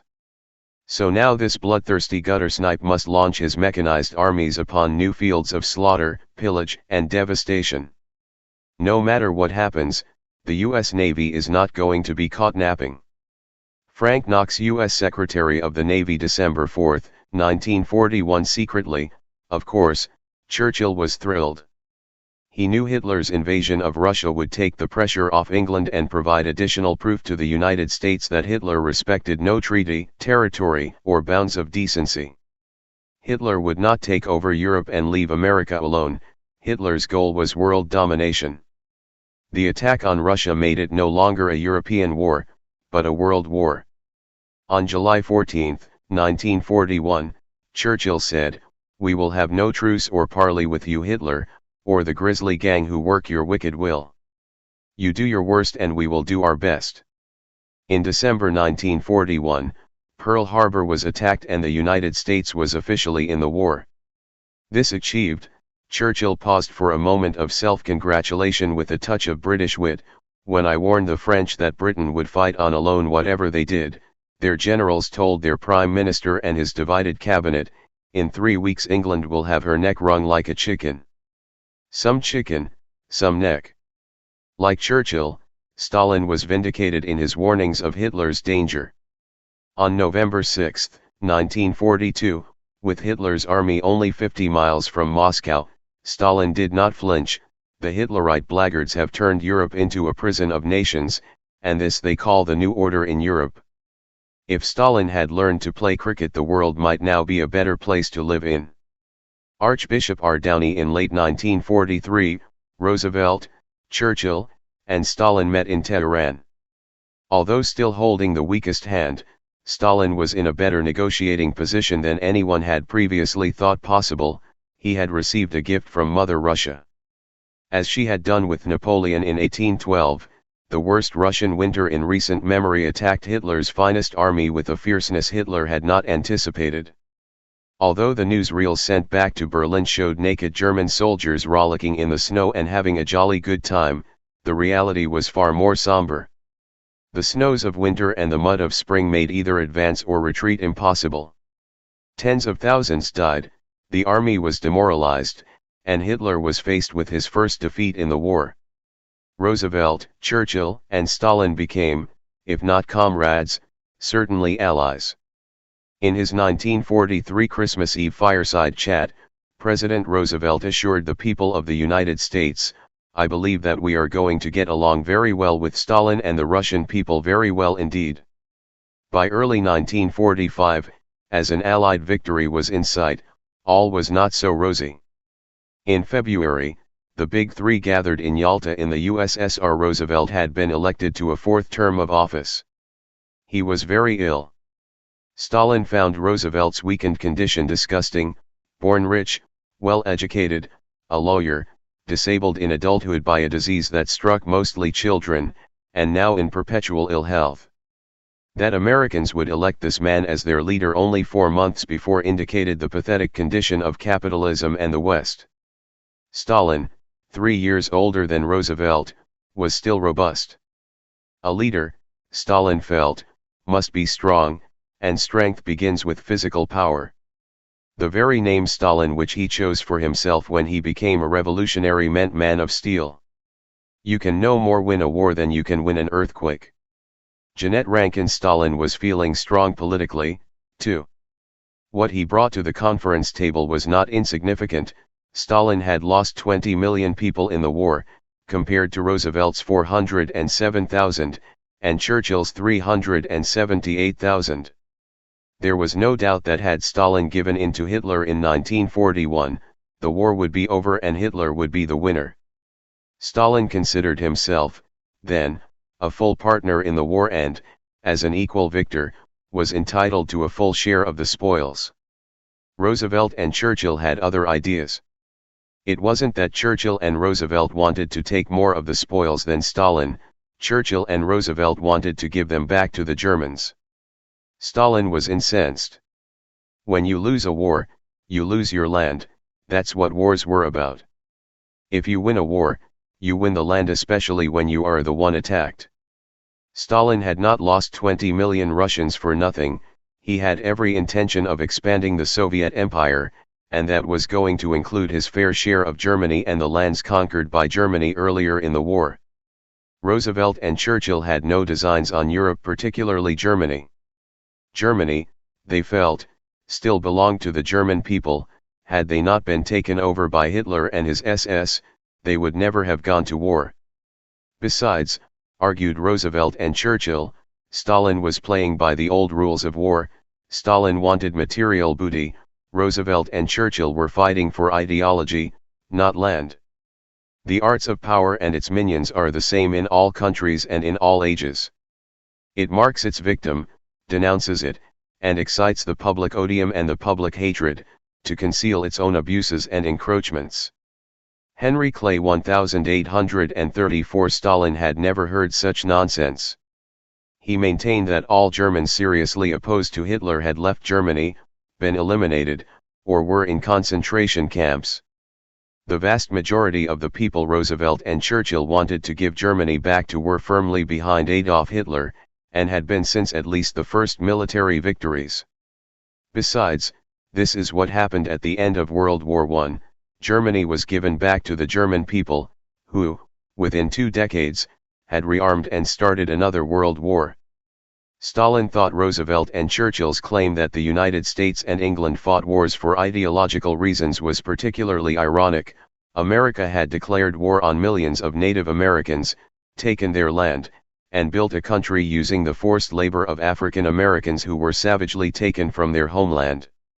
Less than 100 years before the Yalta Conference, the United States had still been actively involved in the relocation of millions of Native Americans and the migration of millions more Africans.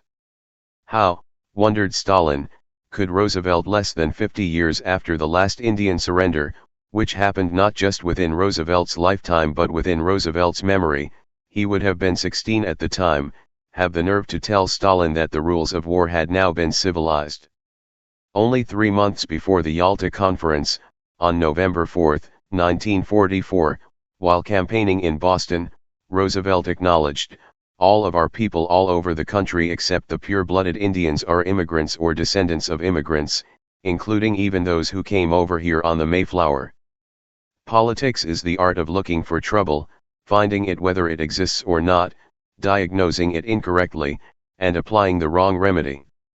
Ernest Benn. And how dare Roosevelt criticize Stalin's prison camps, the gulags?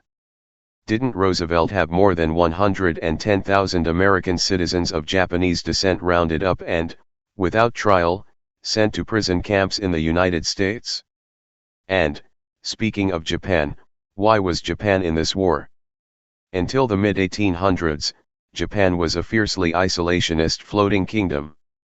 It was content to be completely uninvolved with the rest of the world and remain floating in the middle of the sea. In 1853, Commander Perry arrived with his gunboat diplomacy. He was intent not on conquering, but on opening trade routes. Much more civilized than war. If, however, the United States had left Japan in its 1853 feudal, shogun-dominated state, it would have been about as formidable in the 1940s as, say, Guam. Only 88 years after the American gunboats forced Japan to become a trading partner, who was surprised that Japan would take its revenge by dropping bombs on the modern-day American gunboats at Pearl Harbor. In a speech to the United States Congress 19 days after Pearl Harbor, Winston Churchill asked indignantly, "What kind of people do the Japanese think we are? They think, Sir Winston, that we are a pushy people who used gunboats to open up trade with a country that wanted nothing more from the world than to be left alone. They want to be left alone, do they? Fire." And as for England, although Churchill gave speeches which included lines such as, "We do not covet anything from any nation except their respect," Britain was still, in fact, an imperialist nation. England dominated several countries and had absolutely no intention of giving up control of them after World War II. Although by 1945 the sun occasionally set upon the British Empire, it was not sundown for long. India was the perfect example. England had occupied and exploited the country for hundreds of years, and it was not about to stop. Let us not forget Winston Churchill's words about the man who would eventually force England to leave, Mahatma Gandhi. It is nauseating to see Mr. Gandhi, a seditious Middle Temple lawyer now posing as a fakir of a type well known in the East, striding half-naked up the steps of the vice-regal palace, while he is still organizing and conducting a defiant campaign of civil disobedience, to parley on equal terms with the representative of the king. I can retain neither respect nor affection for a government which has been moving from wrong to wrong in order to defend its immorality. Mohandas K. Gandhi on Britain. So, perhaps Germany would be Russia's India, or, perhaps it would be Russia's Africa, supplying slave labor for Russian agriculture, or, perhaps Russia would populate Germany and relocate the Germans as the United States had the Native Americans. Stalin maintained, whatever he planned to do with his portion of Germany after the war was his business, and it was not that of either England or the United States. To add insult to injury, Roosevelt and Churchill wanted to bring France in as a full partner in the post-war division of Germany. France. Its impregnable Maginot Line was a joke. Germany simply took Belgium and went around it. France fell in 6 weeks. France had refused an alliance with the Soviet Union when Stalin offered it in the 1930s. Why should Stalin give away any of Germany to them? By rights, France should be part of the spoils to be divided. It had lost to Germany, and now Germany was about to lose to the Allies. In Stalin's view, France had surrendered its sovereignty in 1940. Religion may in most of its forms be defined as the belief that the gods are on the side of the government. Bertrand Russell, Roosevelt, Churchill, and Stalin reached a compromise. Russia would agree to remain in the war until the victory in Japan was won. Germany would be occupied by 4 countries, including France. Russia would have full control of the countries east of Germany, but Poland would be guaranteed a representative form of government, and a United Nations would be formed as soon as the war was over. And so, back to war. President Roosevelt died on April 12, 1945, the victory of the largest battle in his career, World War II, clearly in sight. Germany surrendered less than a month later. Vice President Truman took over as president, and the nation simultaneously mourned the loss of Roosevelt and celebrated the victory in Europe. Harry S. Truman was, if nothing else, a realist. My choice early in life was either to be a piano player in a whorehouse or a politician. And to tell the truth, there's hardly any difference. In his first message to Congress on April 16, 1945, he gave his view of the post-war world. The responsibility of the great states is to serve and not to dominate the world. This concept was directly counter to Stalin's, who believed that 3 powers had won the war and 3 powers should divide the world. When Truman, Churchill, and Stalin gathered at Potsdam in midsummer 1945, the chill of the coming Cold War was in the air. As at Yalta, Stalin brought, for in politics as in religion it is equally absurd to aim at making proselytes by fire and sword. Heresies in either can rarely be cured by persecution. Alexander Hamilton, the Federalist, to the Potsdam Conference, however, Truman, whose favorite game was poker, came to the table holding a wild card that would guarantee him the winning hand again and again. The day before the conference began, on July 16, the first atomic bomb was successfully exploded at Alamogordo, New Mexico. Although Roosevelt may not have been strong physically, he was smart. When Roosevelt took office in 1932, he organized what was called the Brain Trust. He sought the power of intellect, ideas, and creativity to help solve the formidable problems facing the country. World War II was won because, at the beginning of the war, the West, inferior in armaments, had a slight technological advantage. Although Britain did not have the air power, brute force, of Hitler's Luftwaffe, England had radar, giving it information. Before a British plane left the ground, Air Command knew where the German planes had entered English airspace, how many there were, and at what speed they were flying. Without radar, England would have lost the war. Another example of brain over brawn was the British mathematical genius who, early in the war, broke the Nazi code. By intercepting radio communications, Britain knew of German ship and submarine movements, as well as other vital military information. Germany was quite certain it was protected by its unbreakable code. One brain unlocked the information without which England would have fallen. Hitler appreciated brains and technology, too.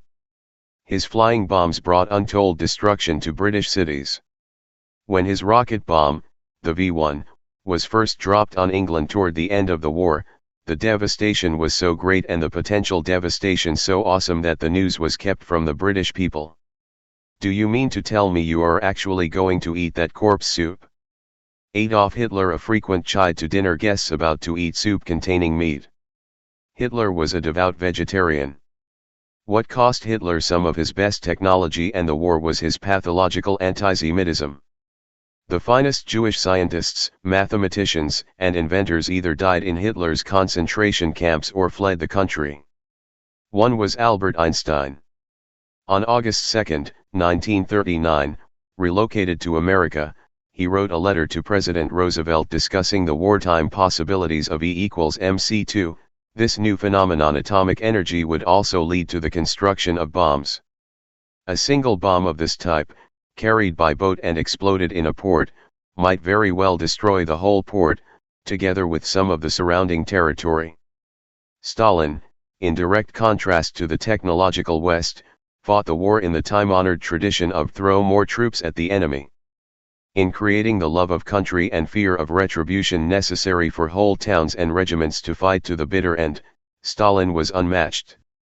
When it came to ideas, well, let's just say that Stalin would never have been part of Roosevelt's brain trust. We have grasped the mystery of the atom and rejected the Sermon on the Mount. General Omar Bradley. And so the hot war, for all practical purposes, ended with the hottest ever man-made flash in the New Mexico desert on July 16, and the Cold War began on July 17 as Truman and Stalin sat down at the poker table in Potsdam. "Deal," Truman said coolly. With the atomic bomb, the United States no longer needed Russia's support in the invasion of Japan. The atomic bomb also neutralized Stalin's implied threats concerning Europe that there are 20 million more Russians where those came from. Stalin knew that England and the United States were not willing to risk high casualties in order to have their way on post-war Germany. England and the United States had this funny quirk: they actually cared about how many troops they lost. Stalin found this a weakness in war. As a general, he only cared if there were more troops available. Stalin mercilessly exploited what he saw as the West's weakness. At Yalta it had worked. At Potsdam it did not. The West now had the power to, with one bomb, succeed where both Napoleon and Hitler had failed, to destroy Moscow. With the bomb, the West did not just have the winning hand, it owned the casino. Stalin backed off, licked his wounds, and began making other plans. Some say we should have continued the war until Stalin was eliminated, others say Stalin should have been given the Germany he wanted. One side said destroy him, another side said make him a friend.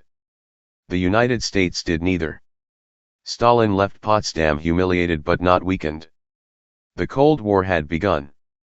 A really good diplomat does not go in for victories, even when he wins them.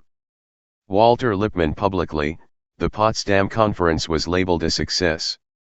U.S. Undersecretary of State Dean Acheson issued the following statement: "Never in the past has there been any place on the globe where the vital interests of American and Russian people have clashed or even been antagonistic, and there is no reason to suppose there should be now or in the future ever such a place."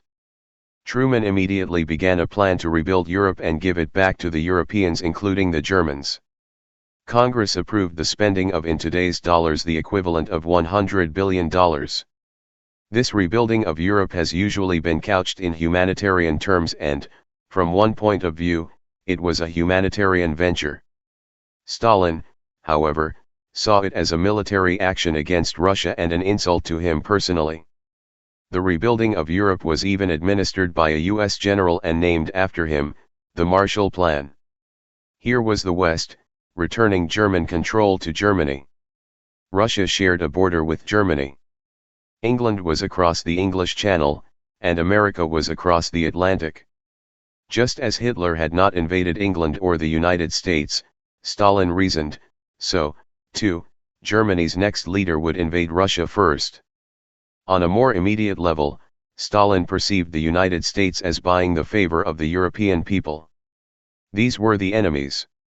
Where was the money for the Allies? The United States would have a strong presence in Europe, perhaps strong enough in a few years to take over Russia. Stalin began rebuilding Russia, but always with a cautious eye on the West. When the tyrant has disposed of foreign enemies by conquest or treaty, and there is nothing to fear from them, then he is always stirring up some war or other, in order that the people may require a leader. Plato: the United States had dictated that Japan, only 25 sea miles from the Soviet Union across the Leip-Rauh Strait, would not be included even in part in the Soviet spoils of war. And if you're not happy with this ultimatum, Comrade Stalin, allow us to show you the photographs of Hiroshima. Some say Truman dropped the bombs as much to intimidate Stalin as to win in Japan. Soon, practically all contact between the East and the West was cut off. This rapid deterioration was, officially, kept from the American people, but rumors abounded. After meeting with President Truman at the White House on February 12, 1946, Churchill joked with the reporters, "I think no comment is a splendid expression. I am using it again and again." By the time Churchill addressed Westminster College in Fulton, Missouri, on March 5, 1946, however, the lines of the Cold War were drawn and given a name. From Stettin in the Baltic to Trieste in the Adriatic, an Iron Curtain has descended across the continent. At Nuremberg, only a handful of Nazis were punished. In Japan, the emperor not only got to live, but got to continue as emperor. Germany and Japan were now our friends. Russia, on the other hand, was the new enemy. Anti-communism grew into a frenzy. In 1949, Stalin exploded a bomb, the same bomb Truman had exploded at Potsdam. Russia now had the bomb. Russia's atomic bomb lit a fire under the already overheated Senator Joseph McCarthy. The McCarthy witch hunts began. The greatest dangers to liberty lurk in insidious encroachment by men of zeal, well-meaning but without understanding. Justice Louis D. Brandeis had this era not produced so much tragedy, it would be a good theme for a comedy. Looking back, Joseph McCarthy was absolutely ridiculous. Take, for example, 3 statements made by him on February 9, 10, and 20, 1950. From these statements, can you answer the question, how many communists are there in the State Department? I have here in my hand a list of 205 that were known to the Secretary of State as being members of the Communist Party and who, nevertheless, are still working and shaping policy in the State Department. Last night I discussed communists in the State Department. I stated that I had the names of 57 card-carrying members of the Communist Party. Now, I want to tell the Secretary this: if he wants to call me tonight at the Utah Hotel, I will be glad to give him the names of those 57 card-carrying members. There is a serious question whether I should disclose names to the Senate. I frankly feel, in view of the number of cases, there are 81 cases, that it would be a mistake to disclose the names on the floor. I should be willing, happy, and eager to go before any committee and give the names and all the information available. McCarthy made statements that were so illogical any child should have been able to see through them. In 1951, for example, the communists within our borders have been more responsible for the success of communism abroad than Soviet Russia. They'll nail anyone who ever scratched his ass during the national anthem. Humphrey Bogart McCarthy was, in fact, a raving paranoid. Consider this quote from Richard Hofstadter's book, The Paranoid Style in American Politics, taken from a speech given by McCarthy on the Senate floor, June 14, 1951. How can we account for our present situation unless we believe that men high in this government are concerting to deliver us to disaster? This must be the product of a great conspiracy, a conspiracy on a scale so immense as to dwarf any previous venture in the history of man. A conspiracy of infamy so black that, when it is finally exposed, Its principles shall be forever deserving of the maledictions of all honest men. Although Truman later claimed, I've said many a time that I think the Un-American Activities Committee in the House of Representatives was the most un-American thing in America, he was remarkably silent about it while he was president and while it was happening. Dwight D. Eisenhower, who took over the presidency on January 20, 1953, gave speeches, such as this at Columbia University on May 31, 1954. Here in America we are descended in blood and in spirit from revolutionaries and rebels, men and women who dared to dissent from accepted doctrine. As their heirs, may we never confuse honest dissent with disloyal subversion. Nevertheless, Eisenhower did little to interfere with the House Un-American Activities Committee.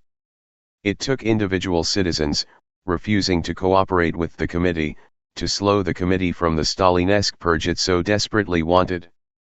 On May 16, 1953, Albert Einstein wrote, "Every intellectual who is called before one of the committees ought to refuse to testify, i.e., he must be prepared for the sacrifice of his personal welfare in the interest of the cultural welfare of his country." This kind of inquisition violates the spirit of the Constitution. If enough people are ready to take this grave step, they will be successful. If not, then the intellectuals of this country deserve nothing better than the slavery which is intended for them. The highest proof of virtue is to possess boundless power without abusing it. Lord Macaulay 1843. Those who failed to cooperate by naming names of known communists were fired, blacklisted, and jailed. To give you an idea of the sort of power the committee thought it had, consider this from Representative J. Parnell Thomas during a House Un-American Activities Committee hearing to a witness who claimed a constitutional right. "The rights you have are the rights given to you by committee. We will determine what rights you have and what rights you have not got." The United States was so caught up with its own internal anti-communist witch hunt that it failed to notice the most important event of 1953, the death of its enemy. With Stalin's passing in 1953, the Cold War could have been over. All this witch hunting was, apparently, too much fun, and there were darker motives, which we shall get to shortly, so it continued. In 1956, when the Soviet Communist Party denounced Stalin's policies and personality, and there's not much more about a political leader you can denounce than that, once again the door was wide open for a warmer relationship with Russia. We could blame the Cold War on Stalin, declare the hostilities over, and get on with our lives. Although Stalin's replacement, Nikita Khrushchev, pursued a policy of peaceful coexistence and even toured the United States in 1959, visiting Disneyland and the set of the film Can, he cancelled a 1960 Paris summit conference when a United States reconnaissance plane was shot down over Russia. The flying of illegal spy planes over Russia was hardly a gesture that would help end the Cold War. If we maintain our faith in God, our love of freedom, and superior global air power, I think we can look to the future with confidence. General Curtis LeMay, February 1956. To prove that Khrushchev was another Stalin with world domination on his mind, one phrase was repeated over and over: "We will bury you." Khrushchev said this at the end of a longer speech given at the Polish embassy in Moscow on November 18, 1956. The speech ended, "About the capitalist states, it doesn't depend on you whether or not we exist. If you don't like us, don't accept our invitations, and don't invite us to come and see you. Whether you like it or not, history is on our side. We will bury you." The last two sentences, however, do not appear in either Pravda or the New York Times, both of which printed the complete text of the speech. How did these lines get added? And why? Even the translation, "We will bury you," is inaccurate. A better translation would be, "We will walk on your graves," which only implies disrespect. "We will bury you" implies aggression. In the artificially heated American environment, FBI Director J. Edgar Hoover became a best-selling self-help author. In his 1958 book, Masters of Deceit, The Story of Communism and How to Fight It, Hoover tells us how to spot a communist and why communists are so difficult to spot. Once lead this people into war and they will forget there ever was such a thing as tolerance. President Woodrow Wilson, the communist official, will probably live in a modest neighborhood. His wife will attend the corner grocery store, his children attend the local school. If a shoe store or butcher shop is operated by a party member, the official will probably get a discount on his purchases. Most party officials drive cars, usually old models. They are generally out late at night, attending meetings. Except for special affairs, communist activity is slight early in the morning. The organizer, coming in around midnight or 1 o'clock, will sleep late. But that doesn't mean all day. One Southern official was severely censured for sleeping too late. To solve the problem, the party bought him an electric alarm clock. The questions, who perpetuated the U.S. religion of anti-communism, and why, were answered by President Dwight David Eisenhower on January 17, 1961. During his televised farewell address to the American people, 3 days before turning over the presidential reins to John F. Kennedy, he said, "This conjunction of an immense military establishment and a large arms industry is new in the American experience. The total influence, economic, political, even spiritual, is felt in every city, every state house, every office of the federal government. We must not fail to comprehend its grave implications.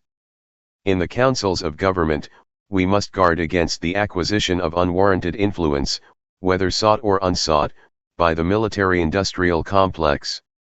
The potential for the disastrous rise of misplaced power exists and will persist." Eisenhower spilled the beans and then went off to play golf. Ike slipped the truth into his speech and slipped out of town. His warning went right over the heads of the American public, where, for the most part, it dangles even today. All through history, it's the nations that have given most to the generals and the least to the people that have been the first to fall. Harry S. Truman, without the threat of communist aggression, the Cold War build-up of the military with its blank check policy with industry would have been entirely unnecessary. If Russia was our friend, who would be our enemy? There was none. A wartime economy, however, is terrific for industry. In a wartime economy, industry makes guaranteed profits with no fear of competition or need for efficiency. The typical defense contract reads, "Spend what you need, deliver it when you can, pay the executives of your company whatever you like, and add a 15% profit." What industry wouldn't want that kind of contract rather than competing for profits in a free marketplace? Capitalism is work. Defense Department contracts are play. Just as a wartime economy does not require industry to follow the precepts of capitalism, so, too, in time of war, the military is not required to follow democratic principles. The military structure, of course, is precisely the opposite of a democracy. The will of the people is not communicated from below, orders are passed down from above. For those who love power, democracy is inconvenient. The military is the power seeker's paradise. So, the profit-hungry industrialists and the power-hungry militarists were busy destroying capitalism and democracy in the name of defending capitalism and democracy. John F. Kennedy knew of the military-industrial complex's power. His father made quite a lot of money with a more primitive form of this economic system. President Kennedy did what he could to work within it. He attempted, for example, to switch from war production to space production. The space race was not sold to the American public as a way of advancing humanity's scientific knowledge, but as a way to beat the Russians to the moon. Kennedy hoped to redirect the anti-communist sentiment into a peacetime activity that would keep the military-industrial complex happy. Alas, a race to the moon was not enough. The military-industrial complex needed a war. The military-industrial complex thought Vietnam held all the delicious possibilities of Korea. Kennedy resisted. Many assassination buffs maintain that this resistance is what got Kennedy killed. If the United States gives up in Vietnam, the Pacific Ocean will become a Red Sea. Richard M. Nixon, October 15, 1965. Within weeks of the assassination, according to Stanley Karnow's book, Vietnam, A History, at a 1963 Christmas party, President Lyndon Baines Johnson told some military-industrial complex types, Just get me elected and you can have your damn war. Poor Johnson. Here was a man who passed more civil rights legislation than any president in history, and the people he thought would praise him for his agenda of social change were the very ones who attacked him for Vietnam. By 1968, Johnson was fed up and chose not to run again. By this time, however, as one commentator noted, our fear that communism might someday take over most of the world blinds us to the fact that anti-communism already has. The perfect military-industrial presidential candidate? Richard Milhous Nixon. Here's the man who had, as vice president, successfully defended American industry against none other than Nikita Khrushchev in Moscow in the kitchen debates. He was also prone to making such statements as, "What are schools for if not indoctrination against communism?" Not that his opponent, Hubert Horatio Humphrey, could for a moment be considered soft on communism. Humphrey said, "The greatest risk is communist aggression, communist conquest, and communist advance." The belief in the possibility of a short decisive war appears to be one of the most ancient and dangerous of human illusions. Robert Lind, as a staunch pro-capitalist Republican with strong anti-communist credentials, Nixon could do some things that no liberal Democrat would dare to do. For example, as Gore Vidal described it, Nixon sort of wandered over to communist China one day in 1972 and made friends with them all. Well, at least that was a billion fewer communists to worry about. But those Russians. We still had to worry about the Russians. After the Vietnam War was lost in 1973, the domino theory fell, too. One country after another in Southeast Asia did not fall to communist aggression. U.S.-Soviet relations entered into a period of détente, which is Russian for, "We're both really tired, why don't we rest for a while?" Presidents Ford and Carter were happy with this policy. So, apparently, were most of the American people. Ronald Reagan was not. He found pockets of subversive communism in South America, Central America, and, of course, North America. The Cold War heated up. But Russia was not ready for another round. It was bankrupt. As the Iron Curtain came crashing down in the late 1980s and early 1990s, what we found was not a political superpower, but a near third world country without roads, industry, communications, or a viable economy. If Russia hadn't been Russia, we would have been giving it foreign aid for decades. As it turns out, Russia was just putting on a show. Even the film of Russia's first spacewalk was later proven to be shot in a film studio. Helen Thomas, Mr. President, would your view of communism have been different if you had gone to Russia 20 years ago and saw how they laughed, cried, and were human? President Reagan, no. They've changed. Commentators differ as to when the Cold War could have ended. Some say Stalin could have been made a friend in 1945. Others say it could have ended after Stalin's death in 1953. Others say after Stalin's denouncement by even Russia in 1956. John Chancellor's theory, as reported in his book, Peril and Promise, a commentary on America, the Cold War was a necessity when it began, when the Soviet regime posed a genuine threat to democratic governments. It was a necessity at least until Khrushchev put missiles in Cuba in 1962. After that, its own momentum kept the Cold War going until it was stopped by the internal contradictions of the communist system. But while it lasted, life in the US was shaped by it. If Chancellor's analysis is correct, the Vietnam War was completely unnecessary.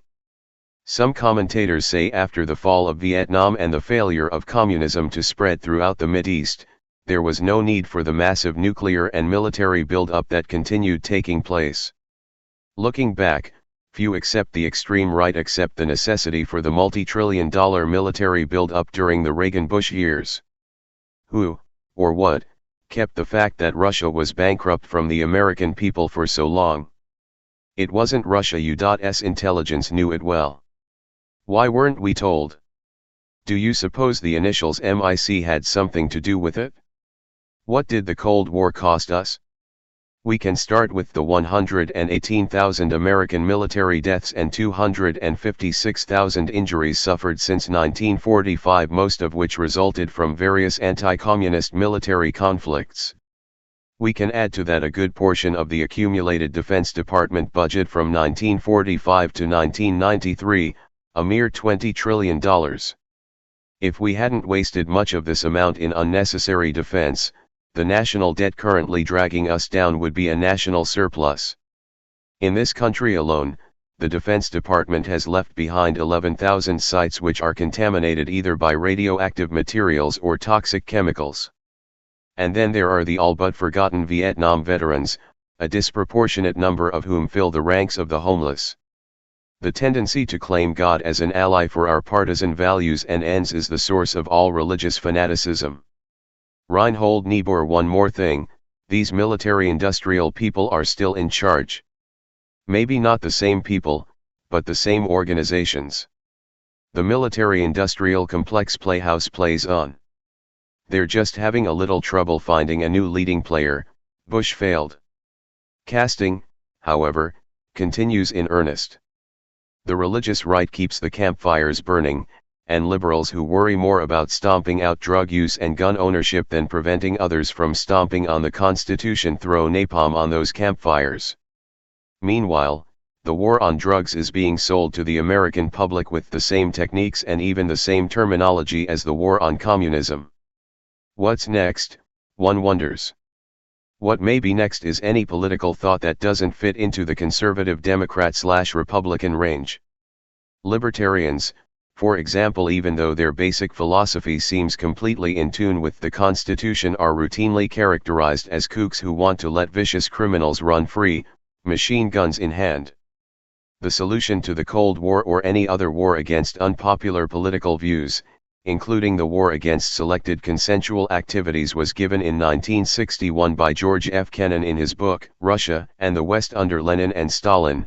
If we are to regard ourselves as a grown-up nation and anything else will henceforth be mortally dangerous, then we must, as the biblical phrase goes, put away childish things, and among these childish things the first to go, in my opinion, should be self-idealization and the search for absolutes in world affairs, for absolute security, absolute amity, absolute harmony.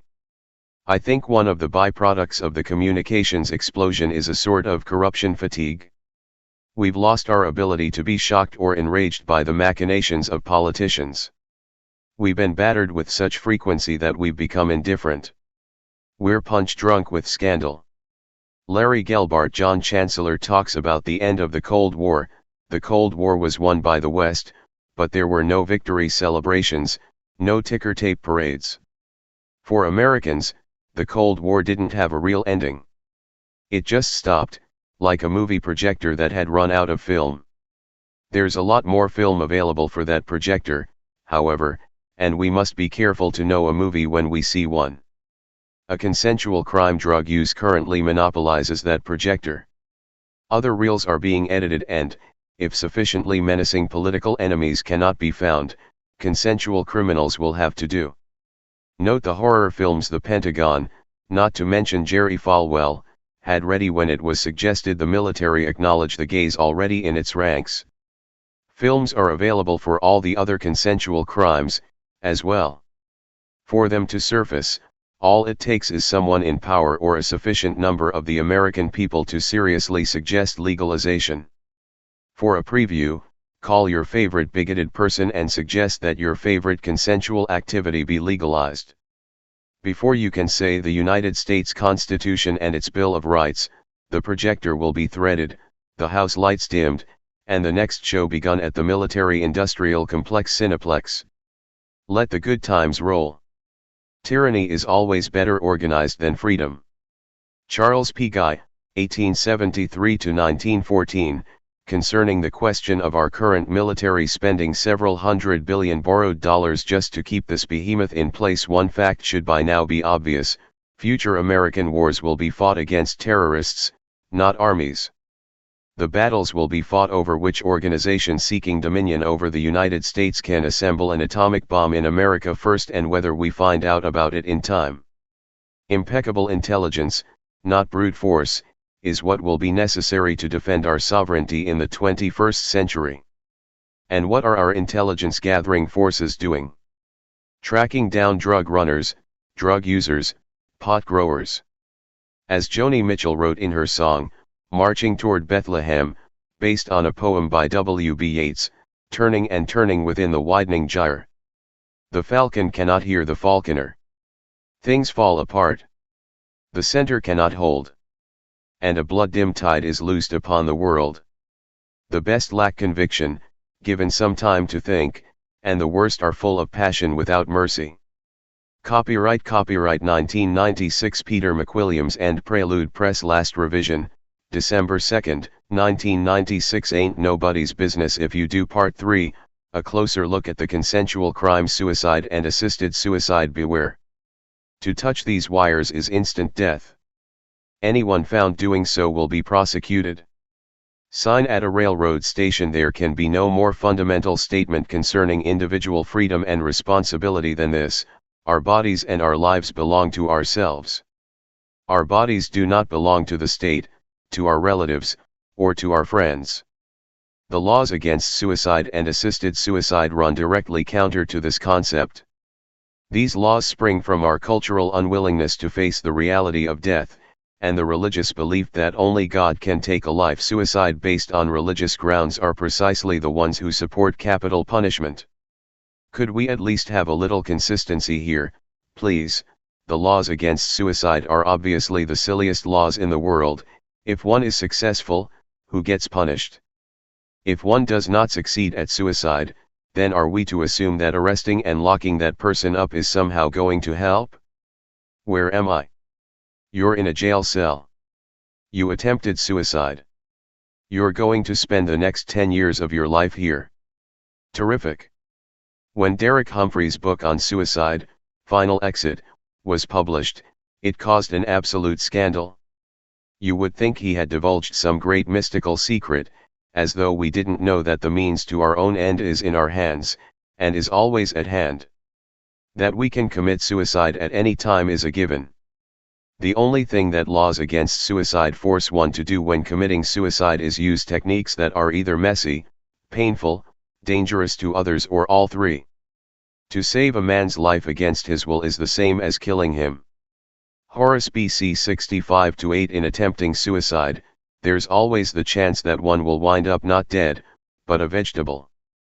It is this fear that causes people to use fail-safe, that is, absolutely guaranteed, methods of suicide that either hurt, hanging, slitting wrists in a warm bathtub, are messy, bullets in the head, or could potentially harm others, jumping off buildings, high-speed car crashes.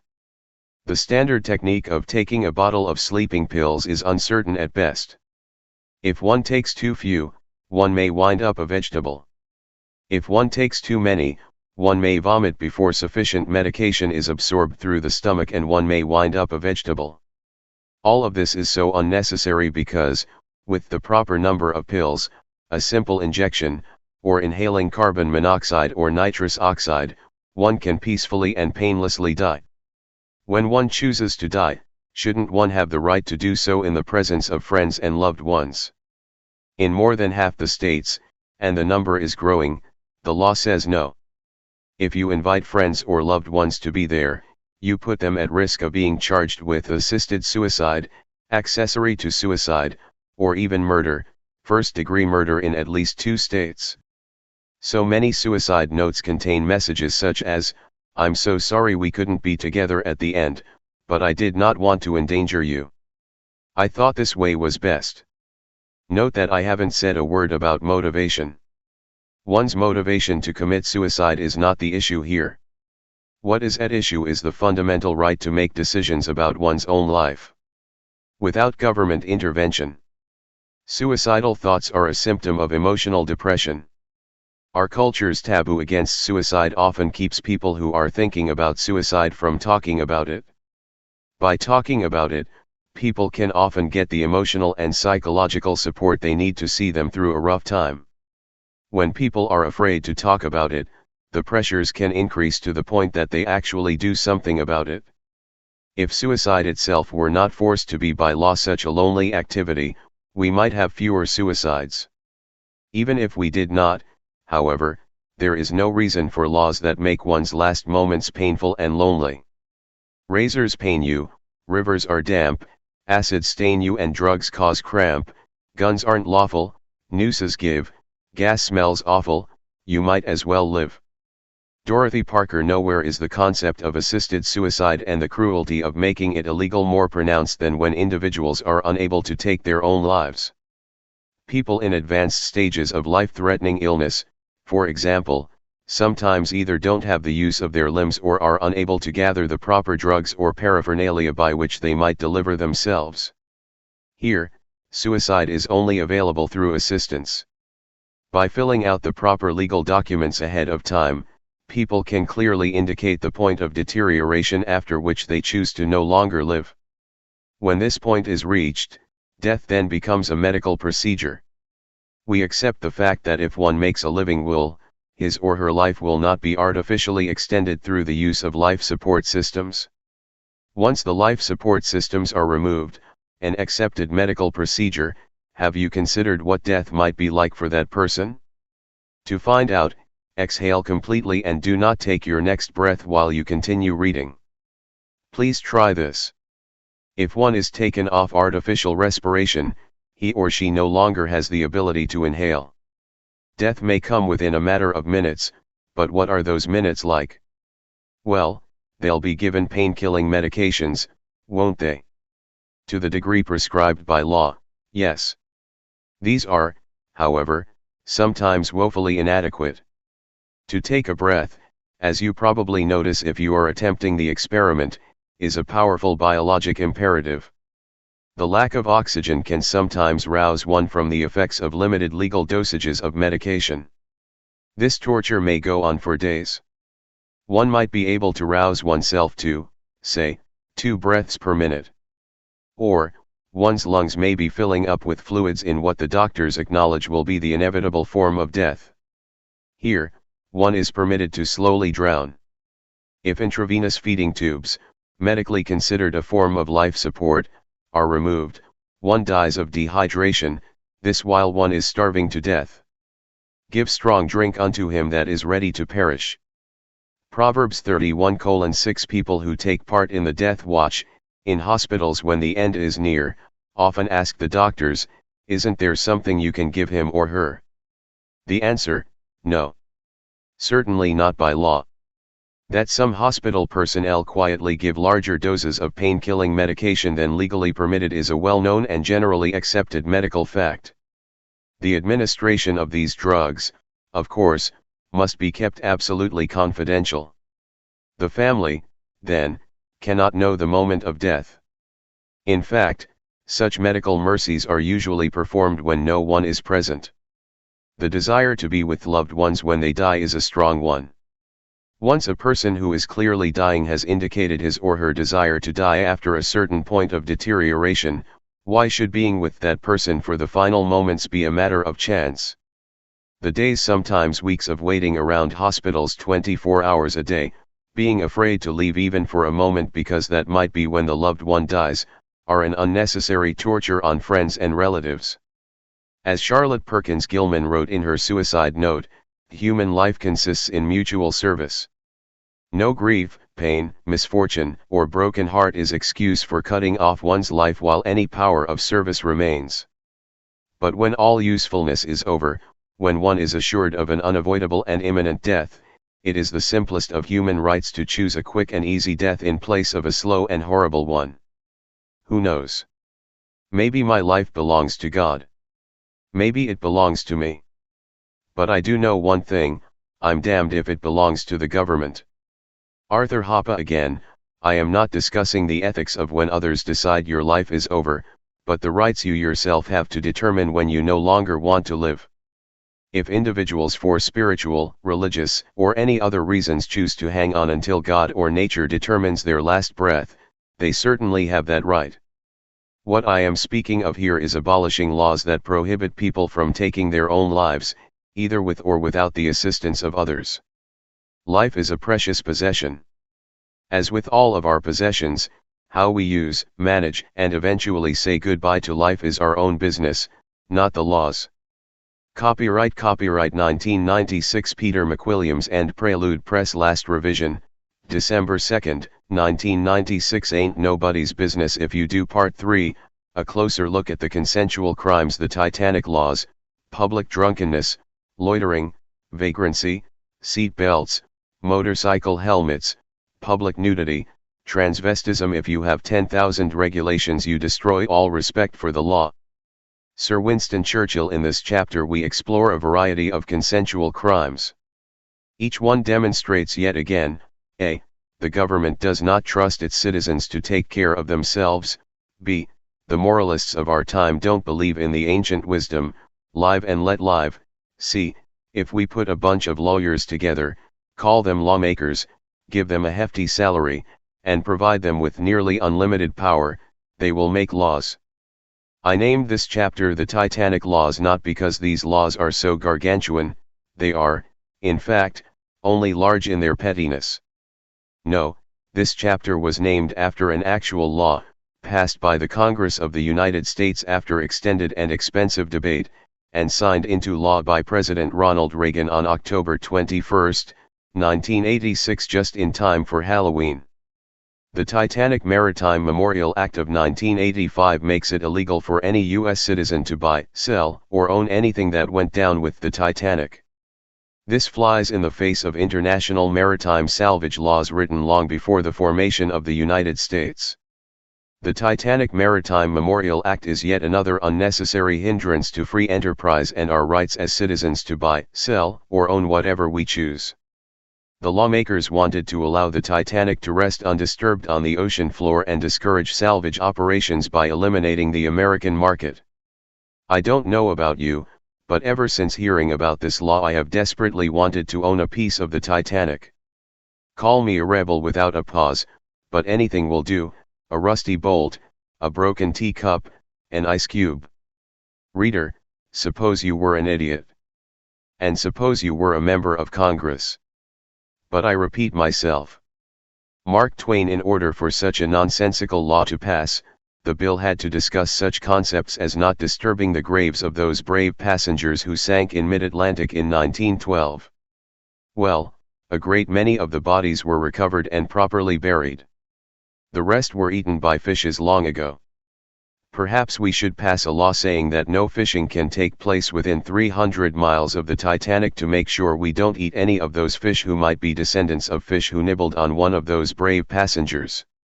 Speaking of federal laws, death, and the ocean, did you know that burial of cremated remains shall take place no closer than 3 nautical miles from land? This is to make sure that the remains will have minimal adverse environmental impact.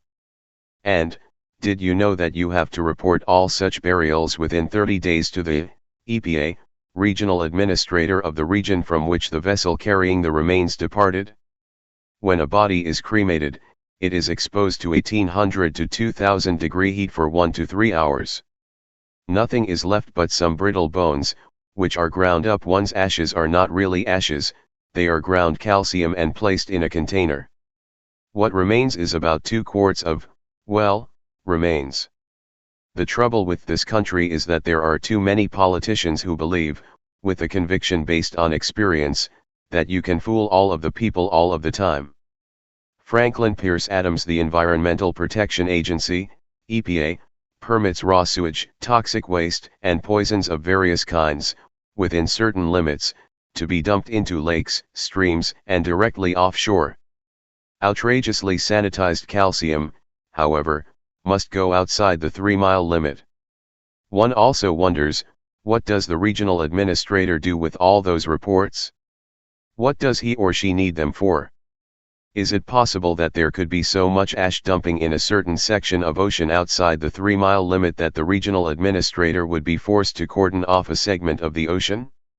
Give people a job administrating, and they'll create things to administer. Granted, disturbing the International Maritime Memorial to the men, women, and children who perished aboard the Titanic, I was quoting from the law there, and dumping Uncle Nathan's ashes only 2 miles and not 3 miles from shore do not exactly fill the police blotters or jail cells, But let's consider a crime that does: public drunkenness. More than 6% of all arrests in 1994, 713,200 were for public drunkenness.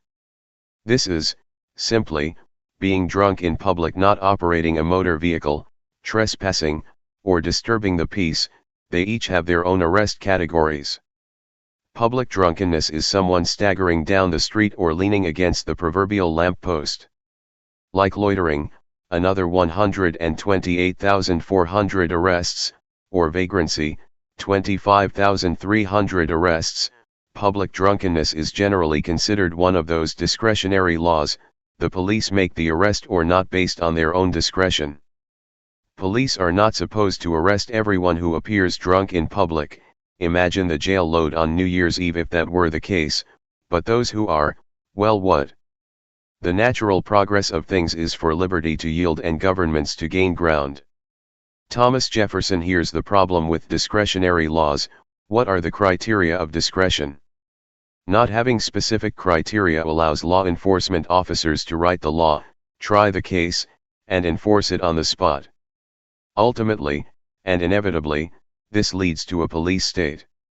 To protect our freedom, we keep those who make the laws, those who arrest people for breaking the laws, and those who decide whether the suspects are guilty or not in three distinct groups. Any breach of that system invites trouble. As it is, the public drunkenness, loitering, and vagrancy laws can be used as excuses by unethical law enforcement officers to arrest people they happen not to like. I smell alcohol on your breath. I'm taking you in for public drunkenness. You won't be convicted, generally, but a night in jail is punishment enough. Sue the officer for false arrest? Right. That means hiring a lawyer. Out of the jail cell and into the fire. Please keep in mind that if public drunkenness, loitering, or vagrancy become trespassing, disturbing the peace, vandalism, or obstructing traffic, then arrests are in order. Yes, it may be uncomfortable seeing drunks, loiterers, and vagrants staggering, loitering, and being vague on public streets, but that's the price we pay for keeping them public streets and not official police property. So long as a man rides his hobby horse peaceably and quietly along the King's Highway, and neither compels you or me to get up behind him, pray, sir, what have either you or I to do with it? Lawrence Stern 1759 seatbelt laws and helmet laws are perfect examples of the government's not trusting us to make our own decisions about our own lives. But with seatbelt laws in particular, there's a lot more than mere paternalism in the works. Here politics, power, and simple greed enter trapdoor, center. This from Consumer Reports, April 1993. The single most significant safety improvement is the airbag, an improvement that auto manufacturers fought every step of the way. The first airbag regulations were promulgated by the National Highway Traffic Safety Administration in 1970. But when automakers complained that airbags were too expensive, the Nixon administration quashed the rule. An airbag standard was reissued in 1977, under Jimmy Carter, but was revoked again, in 1981, when the Reagan administration caved into automakers' complaints. After the Supreme Court ruled that the administration unlawfully rescinded the rule, a new airbag standard was issued in 1984. But the automakers again succeeded in watering it down, so that it required only passive restraints. Those could be airbags or automatic safety belts, or a combination at the carmaker's discretion. This is where the seatbelt laws came from. The federal government forced states to enact mandatory seatbelt laws. If the states wanted to continue receiving federal highway funding, they had to pass seatbelt laws. Yes, this was a major intrusion on the rights of drivers, especially drivers who believed they were safer without seatbelts. A minority, but certainly entitled to risk their own lives on their opinion.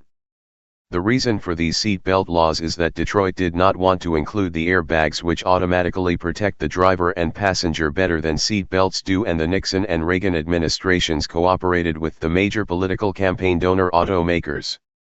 There ought to be one day, just one, when there is open season on senators. Will Rogers, instead of telling the American public the truth, however, Detroit and the federal regulators regaled us with one story after another about how many lives would be saved, how many injuries prevented, and how kind the federal government was to force the states to enact seatbelt laws. However, to continue from the Consumer Reports article, a driver's side airbag increases the driver's chance of surviving a crash by 29%.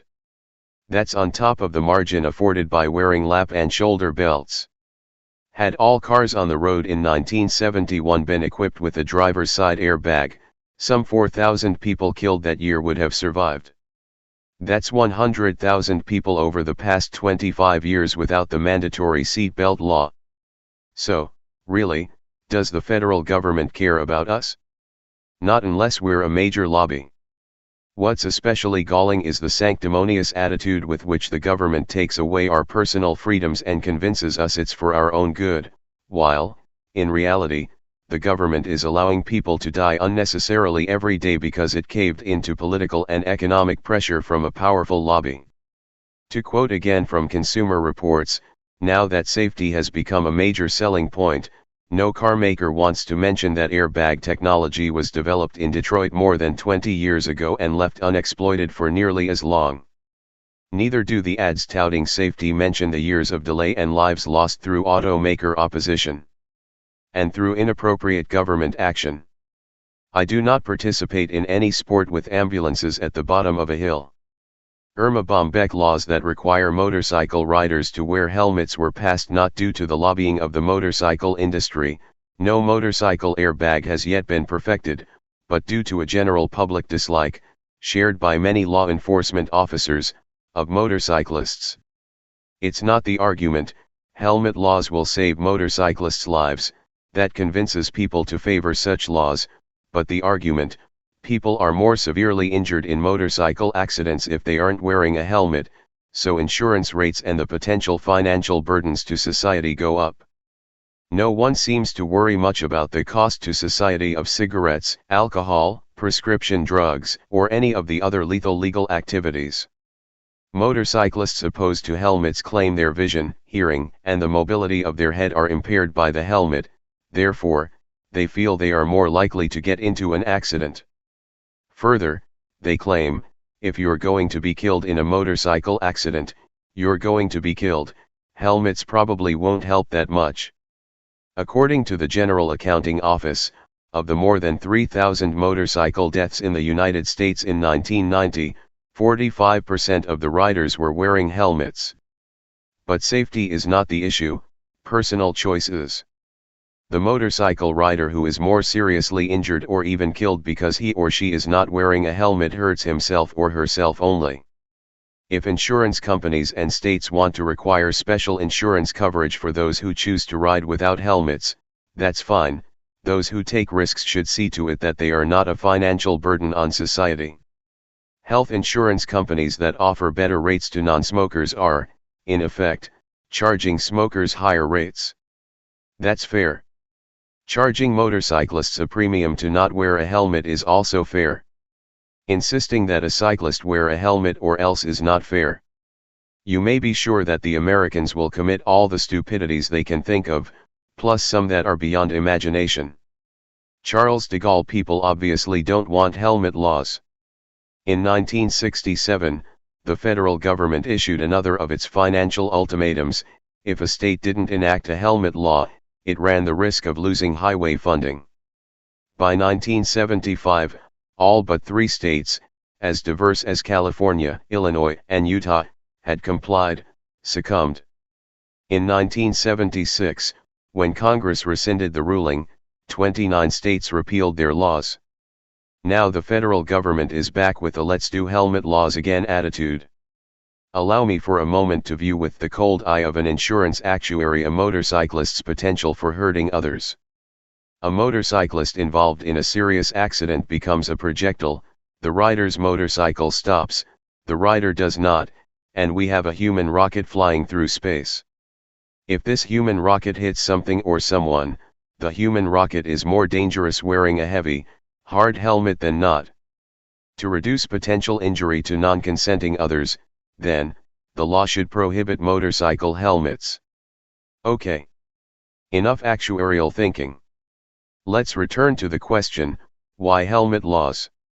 When the California helmet law was passed in 1991, *FN, the California Highway Patrol lobbied heavily, according to the Los Angeles Times, for the law's passage. Why? What possible business is it of the California Highway Patrol to force its concept of personal safety on motorcycle riders? Wouldn't the California Highway Patrol's precious lobbying time be better spent getting more highway patrol officers, better equipment, or making sure Ted Turner doesn't colorize old episodes of Highway Patrol? Yes, it may be that the Highway Patrol thought it was saving lives, or could it be, as some pro-choice motorcycle helmetists claim, that the Highway Patrol wanted to separate the bad cyclists from the good cyclists? The bad cyclists don't want to wear motorcycle helmets. The good cyclists may or may not want to, but will because it's the law. Now the Highway Patrol knows a bad cyclist on sight, no helmet. *FN yes, as soon as most of the other states repealed their laws, California had to get one. The Marine Corps motto is Semper Fidelis, always faithful. The California motto is Semper Differens, always different. By the way, do you know what George Washington's family motto was? Exitus acta probat, the end justifies the means. Really? Politics, and strife of interests masquerading as a contest of principles. Ambrose Bierce. There's also the matter of fines. A first offense is $100, second offense $200, third offense $250. With enough offenses, bad motorcycle riders will lose their licenses. If they ride anyway, they'll go to jail. Just where bad motorcycle riders belong. In the first year of California's helmet law, close to $1 million worth of tickets were written. If enough laws like this are enacted on relatively powerless, marginally unpopular groups, the rich, powerful people won't have to pay any tax at all. Do they anyway? Well, before I get too cynical about this one, let's move on to a much more exciting topic, public nudity. By public nudity, I'm not referring to flashers or other aggressive, pseudo-sexual behavior. I'm referring to people who want certain beaches set aside on which clothing is optional. Frankly, I don't think nudity in public should be a major concern, for the same reason I don't think we need to concern ourselves about people wearing fried eggs on their foreheads or people heavily rouging their nostrils and skipping down the street singing Rudolph the Red-Nosed Reindeer. I mean, how many people actually want to do it? I'm a bit of a prude myself. Gypsy Rose Lee. Even if something is illegal, if people really want to do it, a certain number of them do it. How many people have you actually seen shopping nude in the supermarket? How many people have confessed to you how satisfying it was to walk in the nude amongst the nude paintings at the Metropolitan Museum of Art? In the many lists of secret fantasies I have read, walking around Sears Roebuck nude or doing anything else nude that didn't involve Tom Cruise or Sharon Stone did not make the list. The laws against nudity make no sense. The idea that Jerry Falwell can go topless while Cindy Crawford cannot is an absolute affront to logic, common sense, and the 5,000-year human struggle for aesthetic taste. The reason that women should wear more clothing than men goes back to the old possession concept. This is my property, saith the man, and you can't even look at it. In the 1890s, for a woman to show an ankle in public was scandalous. By 1910, it was the calf. By the 1920s, it was the knees. By the 1950s, two-piece bathing suits were all the rage, and scandal. Today, in England, women appear topless regularly in magazines, newspapers, and even on television. It's been going on for years. England has not exactly fallen into complete moral collapse because of it. If you're looking for a role model, you can't have someone who is not physically fit. Margaret Mead was a good role model, but she may not have looked good in a swimsuit. Leonard Horne, other than a spate of streaking in the early 1970s, which was more about playful shock than nudity, the only real social nudity we've been confronted with in our country is at beaches. Some people like more of their fun exposed to the sun than others. The police in Pinellas County, Florida, began locking up nudists who frequented an isolated beach. "Come on, deputies," Don Addis chided them in the St. Petersburg Times, "if that's all you've got to do with your time, go join a Big Brother program or something." Mr. Addis continued, "A member of the sheriff's Marine unit, it says here, came jogging along the beach posing as an average, everyday gawker, then pulled a batch. That undercover technique will have to do for now, until the rubber naked person suits arrive." At first the deputies approached the beach from the open sea in their official boats in hopes of catching skinny buskers unaware. I wonder how long it took them to figure out why that wasn't working. You'd think they would have learned something from the Normandy invasion. By the time the Allied forces came ashore, the Germans all had their clothes on. Meanwhile, down at the Addis Holds Behavioral Research Institute and Sub-Shop, laboratory rats are being used extensively in the study of nudity, with the aim of helping humans afflicted with the dread condition. One group of rats was dressed in tiny little polyester suits, complete with shirts, ties, hats, two-tone wingtip shoes, socks, and colorfully patterned boxer undershorts. Another group of rats was left unclothed. It was found that the rats without clothes mated more readily than those trussed up to the incisors in off-the-rack ratware. Conclusion: nudity causes lust in rats. The findings have been challenged in some scientific circles on the grounds that researchers failed to take into account the possible effects of 1. Embarrassment on the part of rats whose undershorts had trombones printed on them, 2. Fear of criticism from Mr. Blackwell, and 3. Chafing. Football combines the two worst features of American life, violence and committee meetings. George Will: with 2,000 beaches closed in 1992 due to unacceptable levels of water pollution, don't we have more important things to concern ourselves with than whether or not some mammals are exposing their mammary glands on beaches? And what about the children, some ask.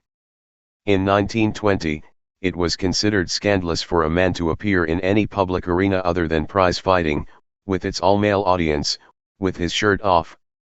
Children raised not seeing men with their shirts off were naturally a bit giggly and curious as the first daring shirtless men began appearing on beaches, in magazines, and in movies.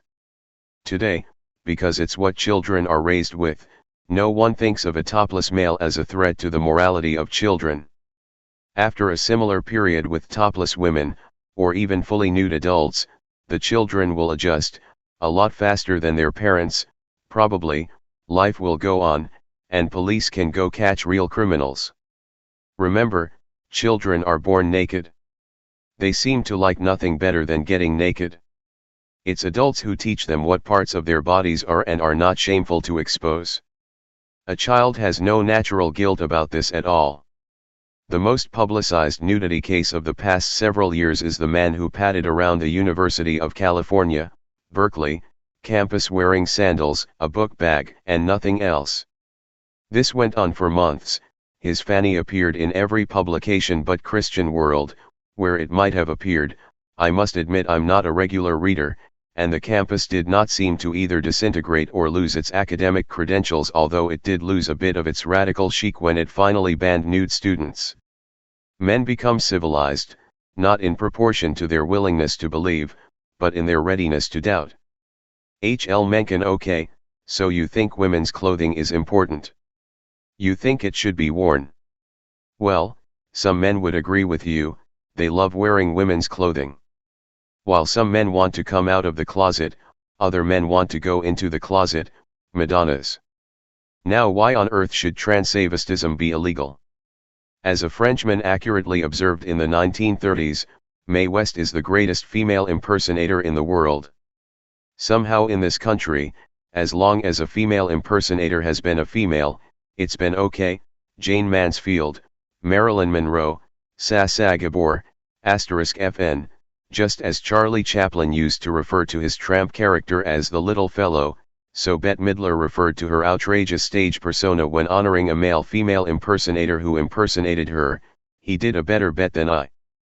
*FN Paul Krasner wrote in The Realist that gays were planning to boycott Sasa Gabor because she'd made some derogatory comments about lesbians, but the gays couldn't figure out what to boycott. The closest we've come to accepting a male-female impersonator is Liberace. Of course, it's hard to tell exactly what he was impersonating. Was he impersonating a rockette? A Las Vegas showgirl? Wayne Newton? A piano player? Whatever it was, it made him famous, rich. I cried all the way to the bank, and adored. Liberace followed Quentin Crisp's advice, detailed in Quentin's book, How to Become a Virgin. If what you're doing causes people to cross the street to avoid you, confess every detail of what you're doing on television. This is the act of national cleansing. All your sins are forgiven. You become a virgin again. More importantly, you become a celebrity virgin. People will now cross the street at great peril to their lives in order to shake your hand and say, I saw you last night on the telly. Of course, the last thing my parents wanted was a son who wears a cocktail dress that glitters, but they've come around to it. Divine. While Quentin never hovered over audiences at Caesar's Palace suspended by piano wire, the best use of a piano part Liberace made in his entire career, Quentin made his daring and personally more dangerous statement that if boys will be girls, well, c'est la vie. In the 1930s in England, he wore makeup, scarves, and reddened his hair with henna. He was beaten up fairly regularly for his independence, but he persisted. His flamboyance also made him highly unemployable, so he took a job as a nude model for state-run art schools. His manner of dress did not concern them, for obvious reasons. As all models worked for the government, the title of Quentin's autobiography is The Naked Civil Servant. When the rationing at the beginning of World War II was announced, he went out and bought 2 pounds of henna. Sting immortalized Quentin Crisp's courage to be himself against the most impossible odds in his song, Englishman in New York. Takes more than combat gear to make a man, takes more than a license for a gun. Confront your enemies, avoid them when you can. A gentleman will walk but never run. If manners make the man, as someone said, then he's the hero of the day. It takes a man to suffer ignorance and smile, be yourself no matter what they say. I'm the Connie Francis of rock and roll. Elton John in his liner notes for his album Nothing Like the Sun, Sting explains, I wrote Englishman in New York for a friend of mine who moved from London to New York in his early 70s to a small rented apartment in the Bowery at a time in his life when most people have settled down forever. He once told me over dinner that he looked forward to receiving his naturalization papers so that he could commit a crime and not be deported. What kind of crime? I asked anxiously. Oh, something glamorous, non-violent, with a dash of style, he replied. Crime is so rarely glamorous these days. To me, Quentin said, a movie star has to be something you couldn't have invented for yourself if you sat up all night. He speaks of Evita Peron with only half-veiled envy. The crowning moment of her entire career was when she stood up in her box in the Opera House in Buenos Aires and made a speech. She lifted her hands to the crowd, and as she did so, with a sound like railway trucks in a siding, the diamond bracelet slid down from her wrists. When the expensive clatter had died away, her speech began, We, the shirtless. You may not believe in Mrs. Peron, but the Argentinians did. So much so that when she died they petitioned the Pope to make her a saint. His Holiness declined, but if he'd consented, what a triumph for style that would have been. A double fox stole, ankle strap shoes, and eternal life. Nobody's ever had that. Of course, most transvestites are not as flamboyant as Evita. Chuck Shepard, John J. Kohut, and Roland Sweet, in their More News of the Weird report, in 1989 jazz musician Billy Tipton died of a bleeding ulcer, leaving an ex-wife and 3 adopted sons. While the funeral director was preparing the body for burial, he discovered the 74-year-old saxophonist pianist was really a woman. He'll always be Dad, said one of Tipton's boys. The will of the people is the only legitimate foundation of any government, and to protect its free expression should be our first object. Thomas Jefferson First Inaugural Address 1801. Contrary to popular misbelief, a good number of transvestites, both male and female, are also heterosexual. Just because they want to get dressed up like the opposite sex does not necessarily mean they want to go to bed with the same sex. Some have successful heterosexual marriages and enjoy the most delightful shopping expeditions with their spouses.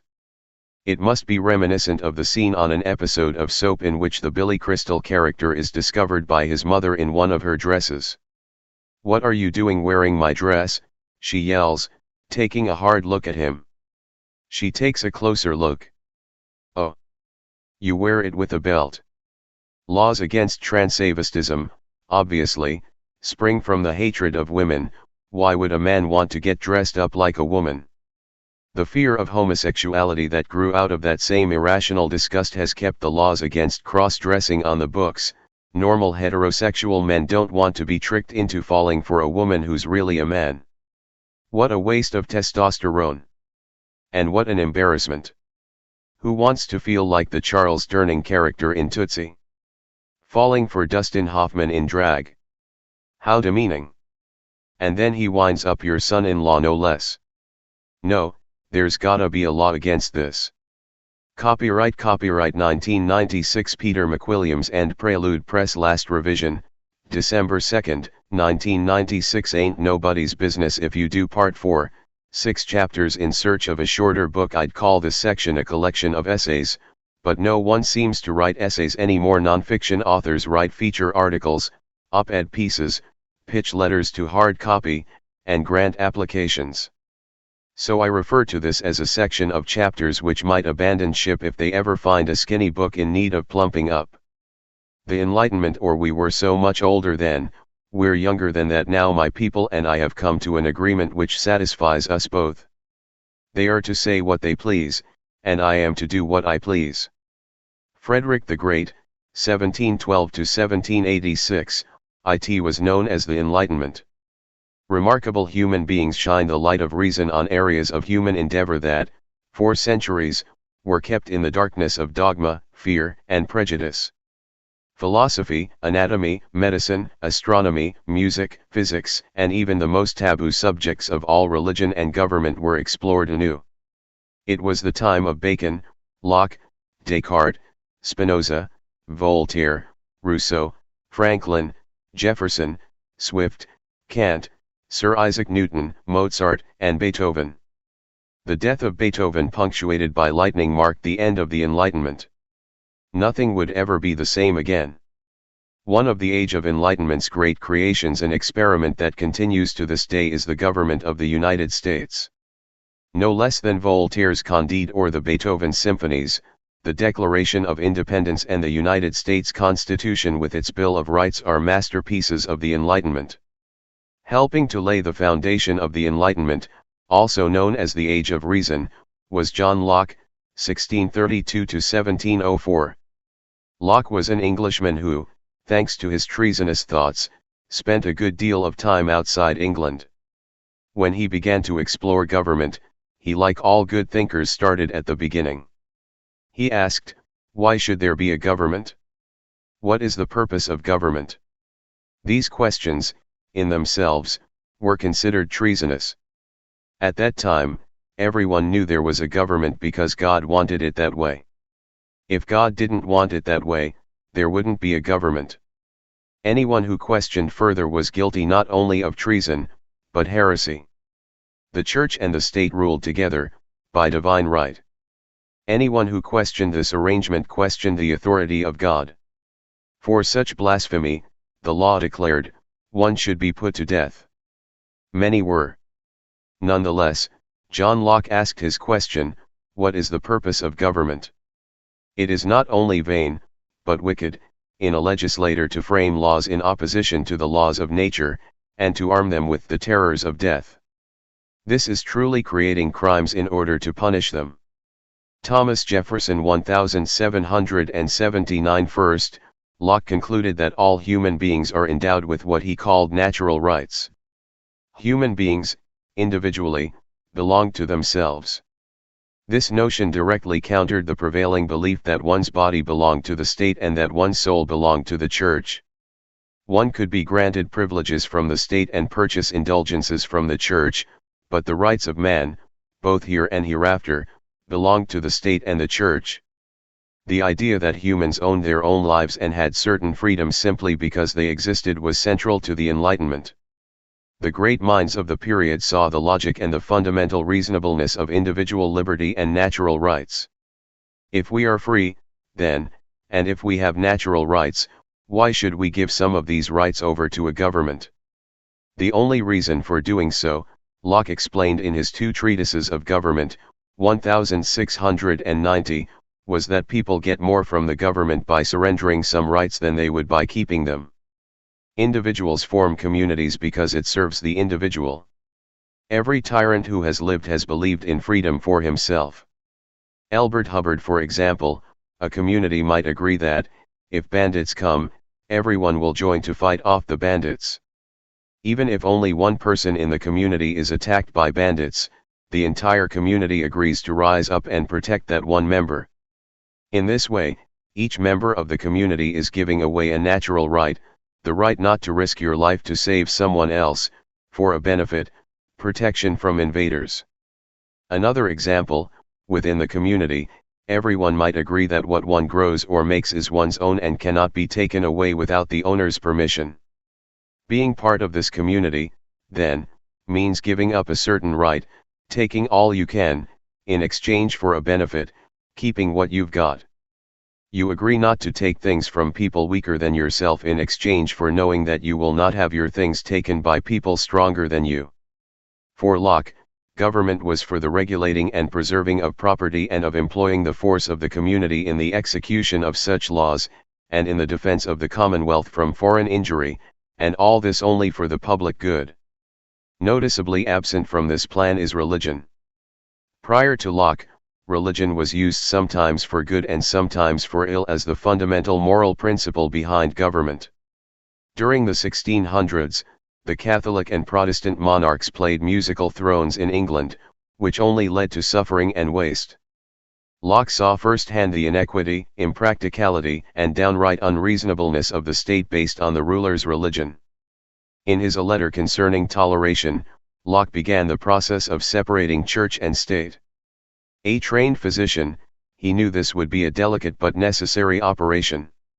The letter was first published in 1689 and revised by him several times prior to his death in 1704. Civil laws against adultery and fornication have been on the books forever, in every country. That's not the law's business, that's God's business. He can handle it. Justice Thomas G. Kavanaugh Locke, who trained for the clergy, did not attack religion. He used the arguments of religion to show that both church and state would, in fact, be better off apart. The state has its job, the church has its job, and, when both are left to do their jobs, everything is fine. When the government tries to do the church's job and the church tries to do the government's job, all sorts of mischief arise. Just as he argued in two treatises on government that an individual's body and property belong to the individual, in A Letter Concerning Toleration Locke argued that the individual's soul belongs to the individual, not the church. The care, therefore, of every man's soul belongs unto himself and is to be left unto himself. Thus the basis for freedom of religion was established. But what if a person is clearly off the path and headed for unhappiness in this lifetime and hellfire in the next? Shouldn't we do something to make that person change course? No, argues Locke, if we are compelled to help another, that help must be limited to persuasion. It is one thing to persuade, another to command, wrote Locke, one thing to press with arguments, another with penalties. If these wayward souls fail to heed our arguments and continue to harm themselves, placing their afterlife in danger, then should we not physically alter their course? Absolutely not, Locke maintains, if any man err from the right way, it is his own misfortune, no injury to thee, nor therefore art thou to punish him in the things of this life because thou supposest he will be miserable in that which is to come. The government, Locke explains, must have the power of physical force to protect people and their property from the physical violations of others. Using the government's physical power, however, to enforce a religious belief is wrong. Let them not supply their want of reasons with the instruments of force, which belong to another jurisdiction and do ill become a churchman's hands.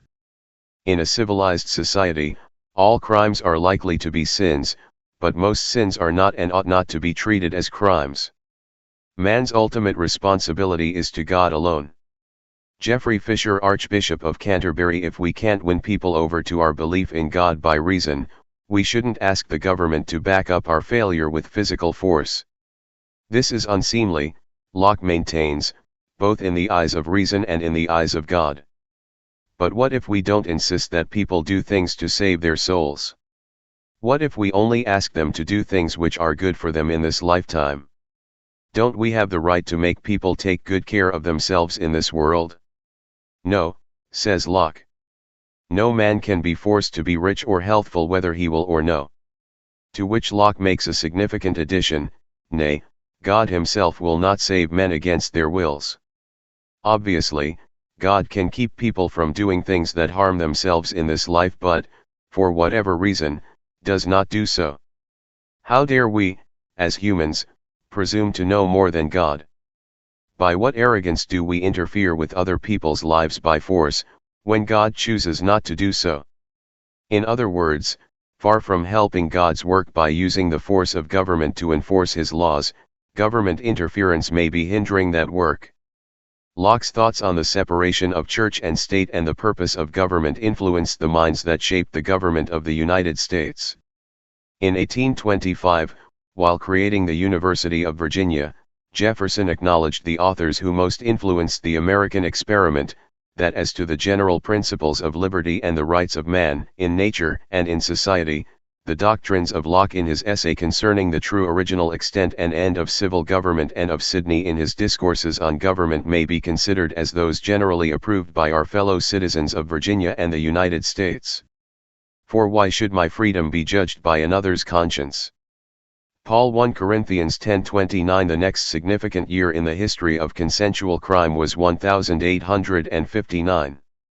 It was the best of times, it was the worst of times. Charles Dickens first published that in 1859, the opening line of A Tale of Two Cities. He forgot to complete the thought, however: it is the best of times and the worst of times all the time. Among 1859's worst of times, the Supreme Court upheld the Fugitive Slave Act, which said that slaves who escaped to free states had to be returned to their owners. In 1857, the Supreme Court had declared that slaves were property and not human beings. Georgia passed a law in 1859 stating that slaves freed in wills were not free, and that legitimately freed slaves who went into debt would be sold again to satisfy the debt. Nevertheless, the hit song of the year was "I Wish I Was in Dixie's Land." Away! Away! Fundamentalists were infuriated by the publication of Charles Darwin's On the Origin of Species, but were comforted by the introduction of Nearer My God to Thee. In England, the House of Commons finally seated its first Jewish member, Lionel Rothschild.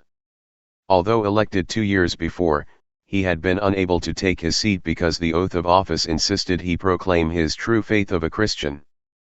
In 1859, Parliament reluctantly altered the oath. In Manchester, England, some were outraged at the opening of the world's first playground.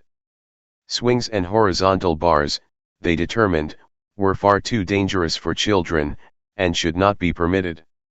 On the drug front, cocaine was first isolated from coca leaves, and the great American Tea Company began selling extra potent Chinese and Japanese tea at 1/3 the going rate. The latter venture was such a success, it became the Great Atlantic and Pacific Tea Company, and later simply A&P. Fortunately, no one attempted to protect circus performers from themselves. Gravelet successfully crossed Niagara Falls on a tightrope, and, in Paris, Jules Liotard demonstrated his discovery, the trapeze act. The man on the flying trapeze was written about him, and the shockingly tight tights he wore were named after him. That women came to see more than his act shocked even Paris. History repeats itself, that's one of the things that's wrong with history. Clarence Darrow in 1859, while the United States was about to be engaged in a great civil war, a major event in the history of personal freedom took place in England. John Stuart Mill, 1806 to 1873, published On Liberty. On Liberty was the first major writing since the Bill of Rights, almost 70 years before, to delineate clearly the relationship between the individual and the enormous powers of the state. That so few now dare to be eccentric, he wrote, marks the chief danger of the time. People's fear of punishment for consensual crimes stifled personal growth, thus stifling the advancement of the culture. It is not by wearing down into uniformity all that is individual in themselves, but by cultivating it, and calling it forth, within the limits imposed by the rights and interests of others, that human beings become a noble and beautiful object of contemplation. Where, not the person's own character, but the traditions or customs of other people are the rule of conduct, there is wanting one of the principal ingredients of human happiness, and quite the chief ingredient of individual and social progress. In proportion to the development of his individuality, each person becomes more valuable to himself, and is therefore capable of being more valuable to others. The worth of a state, in the long run, is the worth of the individuals composing it. A state which dwarfs its men, in order that they may be more docile instruments in its hands even for beneficial purposes, will find that with small men no great thing can really be accomplished. We are all tolerant enough of those who do not agree with us, provided only they are sufficiently miserable. David Grayson Mill argues, then, that the real victims of repressive laws are not just the people caught and punished for violating those laws, but everyone individually and collectively. The peculiar evil of silencing the expression of an opinion is that it is robbing the human race, posterity as well as the existing generation. If the opinion is right, they are deprived of the opportunity of exchanging error for truth; if wrong, they lose, what is almost as great a benefit, the clearer perception and livelier impression of truth, produced by its collision with error. The solution? Discover your own character, become involved in cultivating and the development of your individuality. Mill wrote, liberty consists in doing what one desires. So long as we do not harm others, we should be free to think, speak, act, and live as we see fit, without molestation from individuals, law, or government. The only freedom which deserves the name, is that of pursuing our own good in our own way, so long as we do not attempt to deprive others of theirs, or impede their efforts to obtain it. Republic. I like the sound of the word.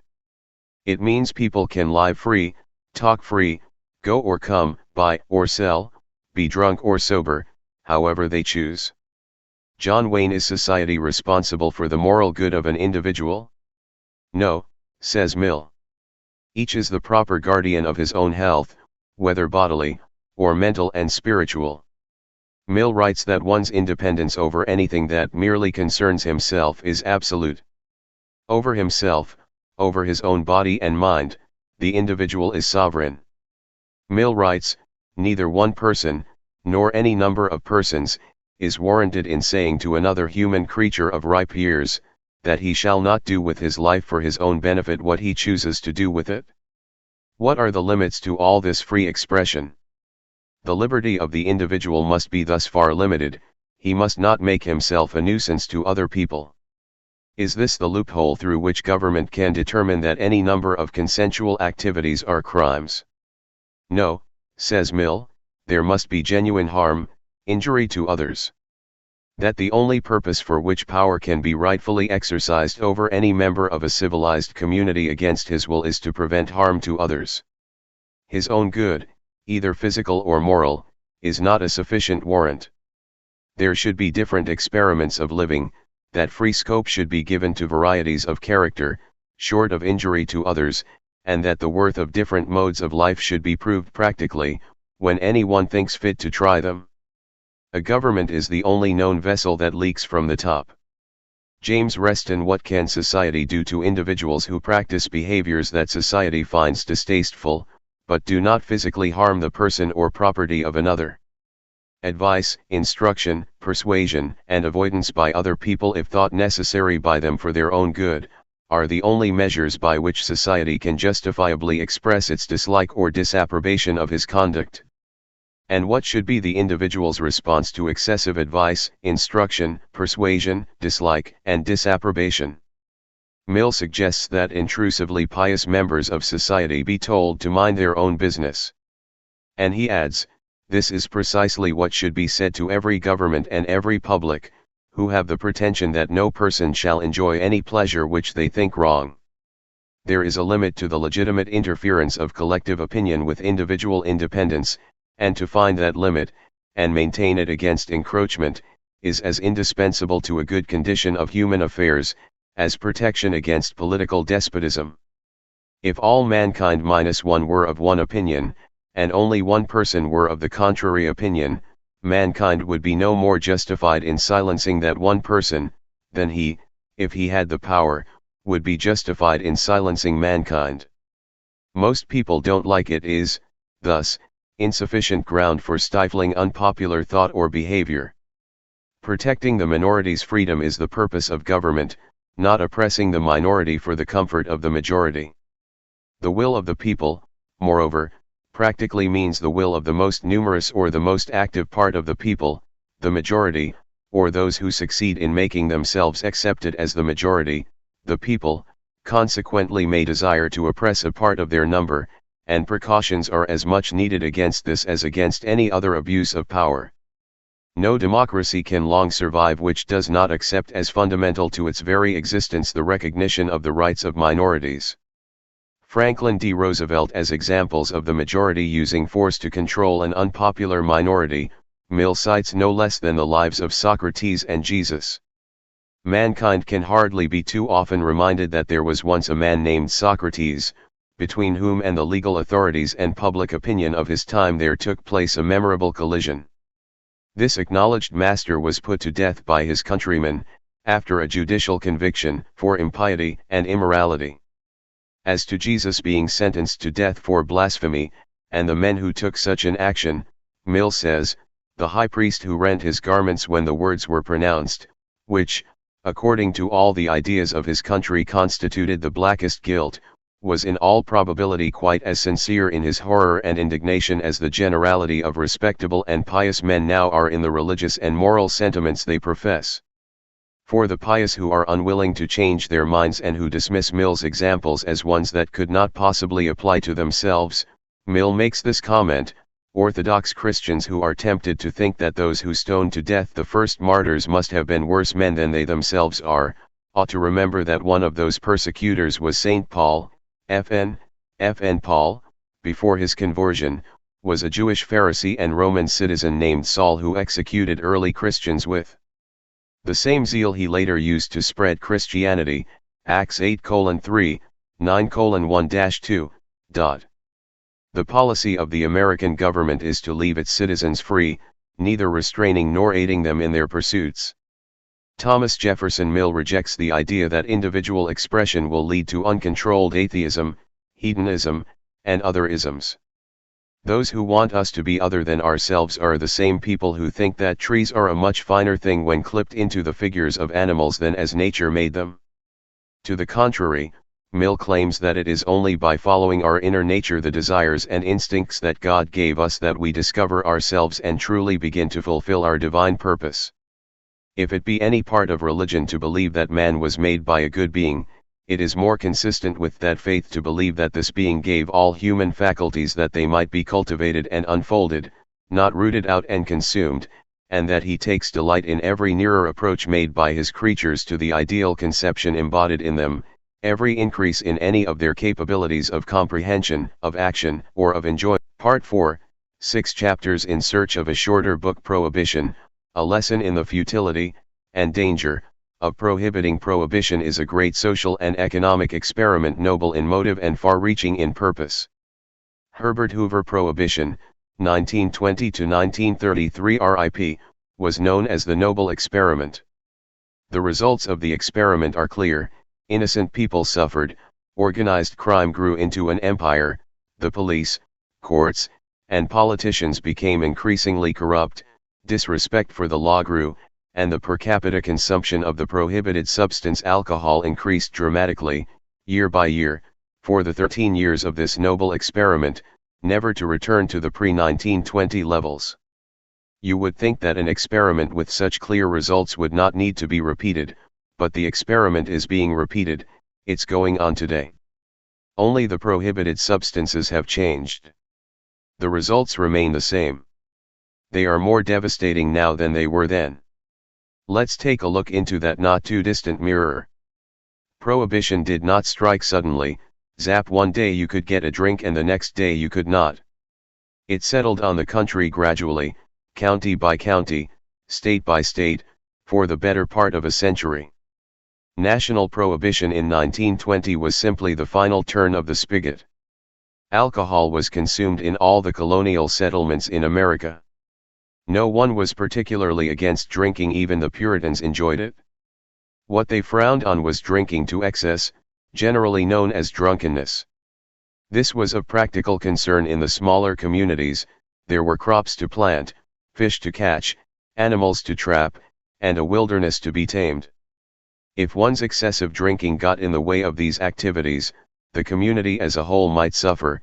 Thus, drunkenness was frowned on, and this frowning found its way into some early laws. There are more old drunkards than old doctors. Benjamin Franklin, the first of them, in Virginia in 1619, through New Hampshire's law of 1719, were against drunkenness, not against drinking. The first law limiting liquor sales with a religious base was passed in New York in 1697. It ordered that all public drinking establishments be closed on Sunday because, on the Lord's Day, people should be worshiping the Bible, not the bottle. In 1735, the religious had a prohibition law enacted for the entire state of Georgia. The law was a complete failure and was abandoned in 1742. For the most part, however, during the 1700s and early 1800s, those opposing liquor on religious grounds used sermons and persuasion rather than politics and laws to make their point. These persuasive efforts were known as the temperance movement, and its goal was to get everyone to voluntarily temper use of spirits.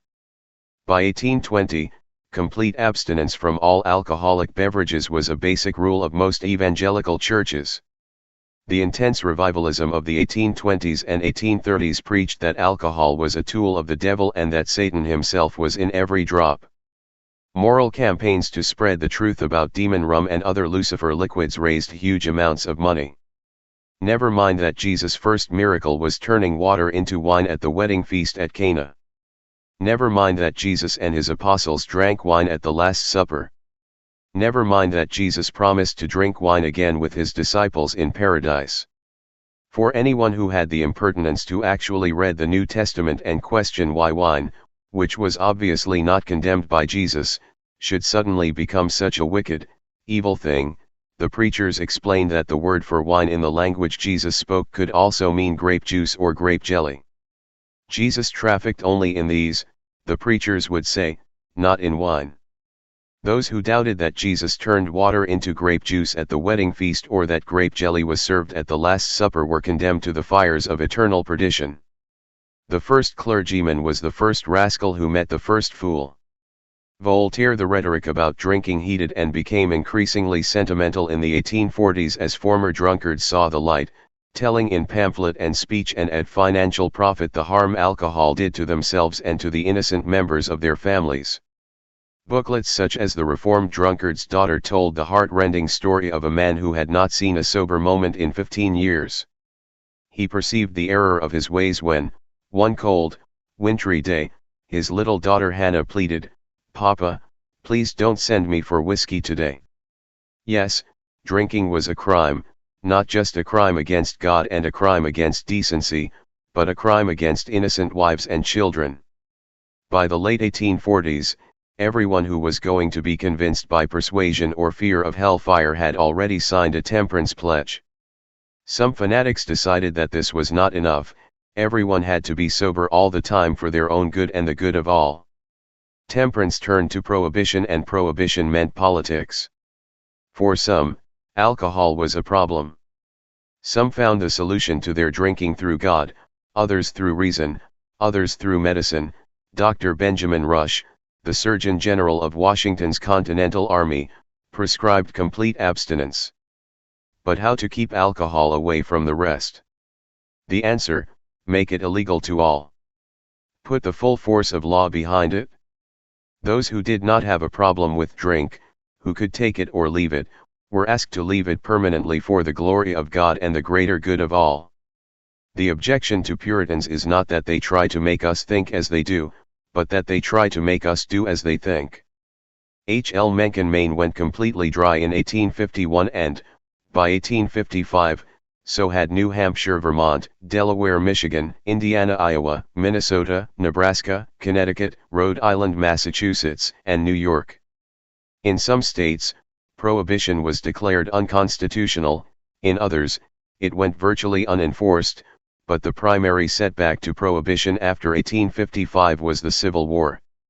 It's hard to keep alcohol away from troops in time of war. Thanks to the prohibitionists, whiskey in the U.S. Army was eliminated in 1830, but field commanders, at their discretion, could issue a ration of whiskey to each man about 4 ounces. Private purchase and consumption of alcohol by military personnel, even in dry states, was condoned, and only drinking while on guard duty, on maneuvers, or just prior to battle was punished. Then there was the aspect of alcohol that, due to its later abuses, we usually laugh about today, its medicinal value. At the time of the Civil War, alcohol was one of the most frequently prescribed and most effective medicines known to doctors. The Native Americans had some useful herbal concoctions, but the natives were not consulted. No one quite knew why whiskey worked, they just knew it did. It was poured on external wounds to prevent infection. It cured any number of internal maladies, including one that swept throughout the Northern troops dubbed the Tennessee Quick Step, later called Montezuma's Revenge by visitors to Mexico and the Pharaoh's Curse by visitors to Egypt. Eventually, the germ theory would scientifically explain the antibacterial, antiviral, and antiparasitic nature of alcohol. I once shook hands with Pat Boone and my whole right side sobered up. Dean Martin: there's something about me that makes a lot of people want to throw up. Pat Boone: during the Civil War, the use of anesthesia was in its infancy. At makeshift battlefield hospitals, ether and chloroform were in short supply. Alcohol was not. Many an operation was performed and a life saved while the patient was heavily under the influence. Then there was the basic, overall good feeling produced by spirits, and the healing effect they could have on what we now call psychosomatic illness. If nothing else, in some cases alcohol eased the pain while nature did the healing. Soldiers returning from the Civil War, many of whom were exposed to alcohol either recreationally or medicinally for the first time during the war, wanted none of this talk about temperance. They had lived through hell and didn't want some Bible thumper telling them what they could and could not drink. There were also far more important issues to deal with in both the North and the South than who drank what where. Prohibition was put on the back burner. The cause came back to life in the 1880s. Women joined the fight, becoming politically active for the first time. A broad range of social reforms was demanded: banning tobacco, closing all theaters, labor laws, women's suffrage, and even socialism. But the only one that caught on was the proposal to close the saloons. Saloons were seen as hotbeds of corruption, contagion, and vice. These male-only, except for dance hall girls, establishments were, to the pious, positive hell holes. Drinking, gambling, prostitution, tobacco smoking, tobacco chewing, and its natural byproduct, spitting, dancing, card playing, and criminal activity of all kinds were all traced to the saloon. Saloons were irresistible temptations to the otherwise righteous and virtuous men of the community. Invited there for a social drink by the recruiters of Satan, the young men of the community found themselves hopelessly caught in a spider's web of immorality, lust, and depravity. Alcohol, aka the devil, was the spider at its very center. The Anti-Saloon League was formed, an army of the Lord to wipe away the curse of drink. I envy people who drink, at least they know what to blame everything on. Oscar Levant, one of the anti-saloon monthly magazines very popular with evangelical churches, offered the following: "Come in and take a drop." The first drop led to other drops.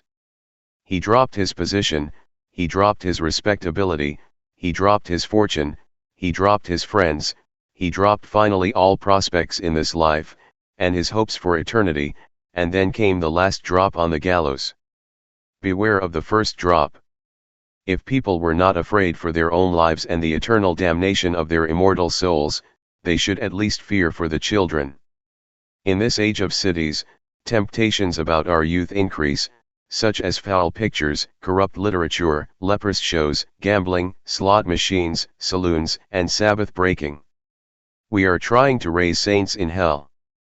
To these bulwarks of prohibition, Satan is drink and save the children. The evangelical reformers added two familiar fears: racism and fear of foreigners. Stories of newly freed slaves drinking their first alcohol and raping white women were repeated again and again. Meanwhile, prohibitionists exploited the fear and hatred of immigrants felt by many Americans. The millions of wretched refuse and huddled masses yearning to breathe free brought with them the drinking habits of their homelands. Irish loved whiskey, Germans loved beer, Italians loved wine. That they were primarily Catholics in this primarily Protestant country only made the prejudice worse. If one could just get the bottle, or the beer stein or the wine glass, out of their hands, the immigrants would have a spiritual awakening, see God's true purpose for them, become Protestants and, ipso facto, good citizens. My dad was the town drunk. Usually that's not so bad, but New York City? Henny Youngman, as Paul Sand pointed out in his book, The Lawless Decade, the Drys invariably found a way, however slick, to air the view that it was the immigrant much more than the 100% American who needed the splendid discipline of prohibition. By the 1890s, prohibitionists were prominent on school boards. Anti-alcohol material flooded the schoolhouse. Young children were asked to memorize this pledge: "I promise not to buy, sell, or give alcoholic liquors while I live. From all tobacco I'll abstain and never take God's name in vain." High school biology books showed the physiological ruin a single drink caused the human body. Most of these children grew into staunch prohibitionists. A few needed a drink. By the turn of the century, more than half the state legislatures dominated by rural Protestants had declared their states dry. The wet people within the dry states did not complain too much, however there were loopholes. The primary loophole was this: since interstate commerce was regulated by the federal government and not by the individual states, one could order liquor by mail. As state after state became dry, the parcel post wagon jingled, jangled, clinked, and sloshed with increasing wetness. This infuriated the Drys, and in 1913, the Interstate Liquor Act, prohibiting the shipment of alcohol into dry states, was passed over President Taft's veto. This was a major coup for the Drys. Still not content, they used the anti-German feelings surrounding World War I and the association of Germans with beer, the Kaiser's mightiest ally, to press for all-out national prohibition. In 1917, the 18th Amendment to the Constitution was proposed. Hell hath no fury like a bureaucrat scorned. Milton Friedman. The prohibitionists got an unexpected boost from a strange quarter: disease. The influenza epidemic of 1918 killed 20 million people worldwide. This was more than twice the number of people killed worldwide during the 4 years of World War I. 548,000 died of the flu in the United States, the equivalent today of 1,500,000 people dying in a single year. Guess what the preachers blamed for this disaster? Sin, of course. God was punishing a wicked nation for straying from the path of righteousness. Only a great moral crusade could save the nation. Alcohol, as usual, was high on the hit list. If the evangelicals had simply tempered their intemperance, they might have, over time, gotten more of what they wanted. By 1920, 33 states encompassing 63% of the country had already voted themselves dry. The prohibitionists probably could have closed every saloon outside big cities and, by continuing to control the curriculum in the schools, might have created generation upon generation of teetotalers and moderate drinkers. If they had allowed people their mail-order hooch, beer, and wine, the prohibitionists would have come closer to controlling alcohol use. But they got greedy. As with all reformers who are aiming for the perfection of mankind, one success is only the foundation for another campaign designed to perfect humans even further. That success leads to yet another campaign, and a series of unbroken successes leads inevitably to excess. Prohibition was one such excess. The 18th Amendment to the Constitution of the United States was ratified by the necessary number of states on January 29, 1919, and, on January 29, 1920, prohibition became the law of the land.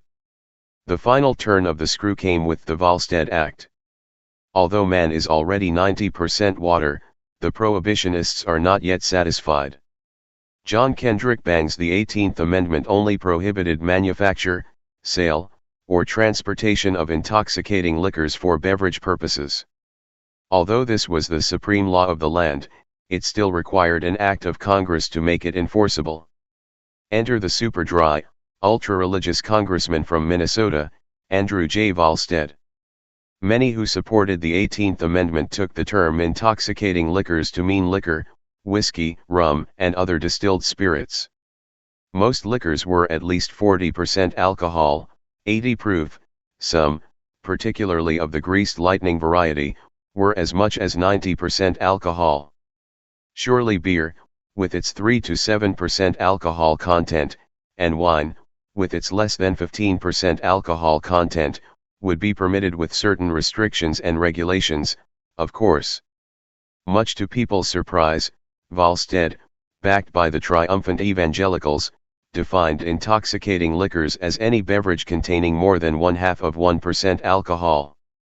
Using the momentum of the anti-German, anti-beer bias, Volstead was able to pass his National Prohibition Act over President Wilson's veto. Understandably, many supporters of the 18th Amendment felt betrayed. Also feeling betrayed were many of the veterans returning home from World War I. Like the Civil War veterans, they had fought a brutal and bloody war. In Europe, particularly in France, they had seen that moderate daily alcohol consumption and ordinary life could coexist. Many learned that what they had been taught about the inherent dangers of alcohol was simply not true.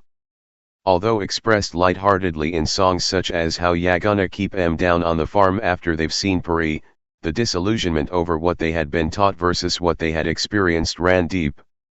Coming home to find that the evangelicals, reformers, prudes, and blue noses had won a total victory embittered the veterans even more. Prohibition only drives drunkenness behind doors and into dark places, and does not cure or even diminish it. Mark Twain, oblivious to the discontent of many, or simply chalking it up to the devil's last grumblings on the issue, the Drys celebrated. "Hell will be forever for rent," declared evangelist Billy Sunday, who looked forward to an America so dry, she can't spit. The Anti-Saloon League claimed, "Now for an era of clear thinking and clean living." A Long Island church leaflet crowed, "An enemy has been overthrown and victory crowns the forces of righteousness." A religious belief had become the law of the land. Never mind that if Jesus tried turning water into wine in the United States, he could have been arrested for bootlegging, or that the Last Supper might have been raided by federal prohibition agents. In exchange for giving up one of their basic freedoms, the people of the United States were promised great things by the reformers. The great things never came. As Herbert Asbury described in his book, The Great Illusion, the American people had expected to be greeted, when the great day came, by a covey of angels bearing gifts of peace, happiness, prosperity, and salvation, which they had been assured would be theirs when the rum demon had been scotched. Instead they were met by a horde of bootleggers, moonshiners, rum runners, hijackers, gangsters, racketeers, triggermen, venal judges, corrupt police, crooked politicians, and speakeasy operators, all bearing the twin symbols of the 18th Amendment, the Tommy gun and the poisoned cup. They can never repeal it. Senator Andrew J. Volstead. Prohibition began easily enough. the people who drank stocked up on liquor before it was illegal. Those who planned to give up drinking treated January 28, 1920 as though it were New Year's Eve, and the following day their New Year's resolutions began. The poor, who couldn't afford to stock up, were catered to by saloon keepers who, rather than closing voluntarily, stayed open until they were shut down. It would take months to close them all down, and, after they were closed, many bought new booze and opened again. In an attempt to keep them from reopening, the federal authorities began destroying not just the liquor, but bars, fixtures, and furnishings. After a year or so, the reserves, and resolves, were depleted, and people got thirsty again, including some people who had never been thirsty before. The fact that alcohol was now prohibited made it somehow irresistible. There's always something tantalizing about forbidden fruit, in this case, the fruit of the vine. Once people wanted to drink, nothing could stop them. Good old American ingenuity came to the fore. By 1923, finding ways to beat the feds had surpassed even baseball as the national pastime. I'm only a beer teetotaler, not a champagne teetotaler. I don't like beer. George Bernard Shaw. The saloons went underground and became speakeasies. There were lots of them.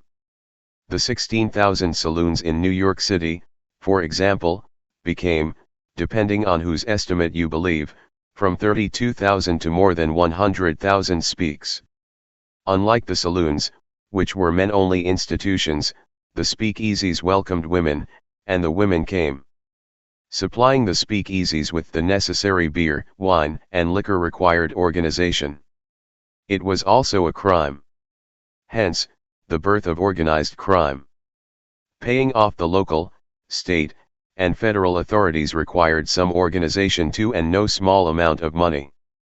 Due to the outrageously inflated alcohol prices caused by prohibition, money was no problem.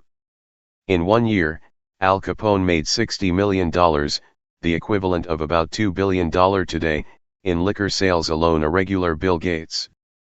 Mexico was wet, and Canada was far from dry. The border towns, both north and south, were well supplied with Jos Cuervo and Canadian Club. Anchored just outside the 3-mile limit, lining both the Atlantic and Pacific coasts, were ships laden with spirits from other lands. In all history, the only country to ever even attempt complete prohibition was the United States.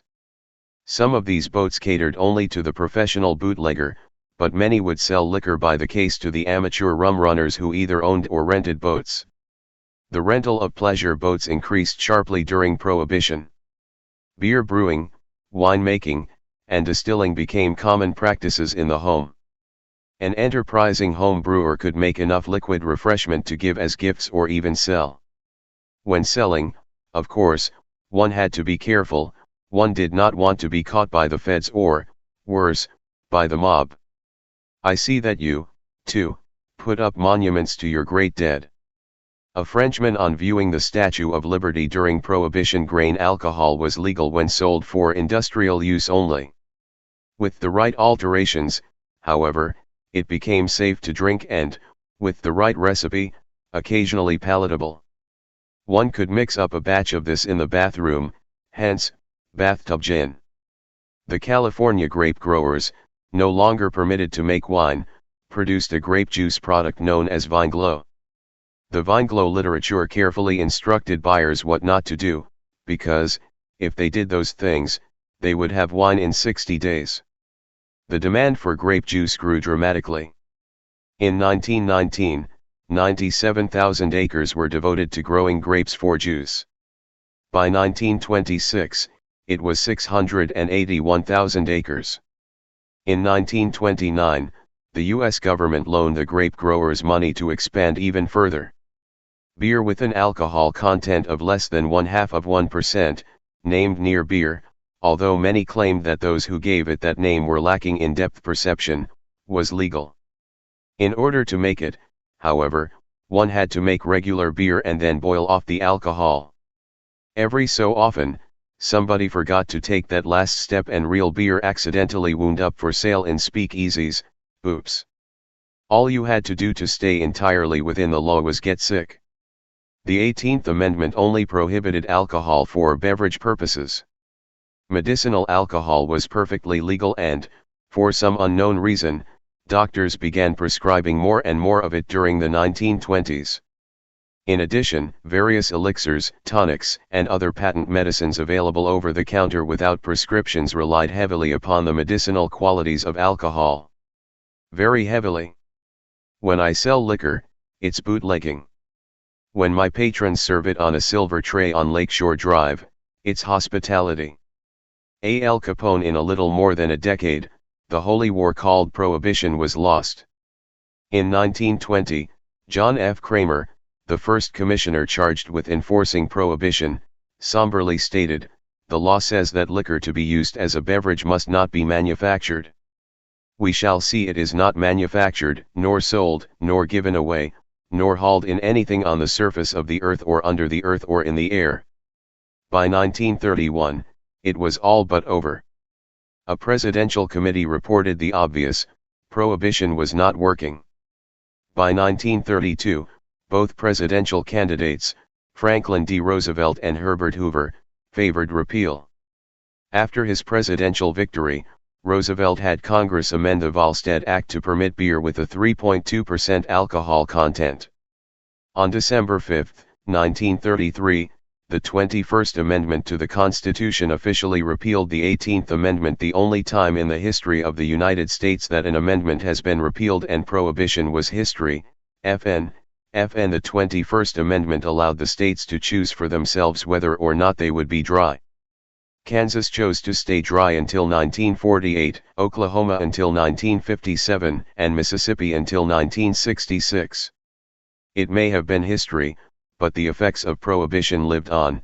Some of them are still with us today. Here are the results of our country's great social and economic experiment. When a friend warned him that alcohol was slow poison, Robert Benchley replied, "So who's in a hurry?" 1. It created disrespect for the law. Never before had so many otherwise law-abiding citizens broken the law and had so much fun doing it. FN, if this law was so enjoyable to break, what other laws might be worth ignoring too? Many also concluded that all laws regarding alcohol must be worthless. Who said I shouldn't drive when I'm drunk?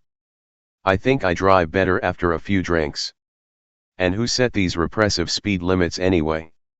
That was the sort of dangerous thinking fostered by Prohibition. FN the violations were astonishing. The flouting of the law had an auspicious beginning in 1920 with a still found on the farm of Senator Morris Shepherd. It was producing 130 gallons of whiskey a day. Senator Shepherd was the author of the 18th Amendment. Midway through the experiment, federal law enforcement officers set up their own speakeasy in Midtown Manhattan. It took them 9 months to get caught, and when they were, they simply claimed they were investigating. By the end of Prohibition, a San Francisco jury drank the evidence and declared the defendant not guilty. 2. It eroded respect for religion. God and the Bible were used to justify Prohibition and, as Prohibition failed, it seemed to some as though the failure was God's. Did the evangelicals who caused the suffering and chaos admit they had made a mistake? No.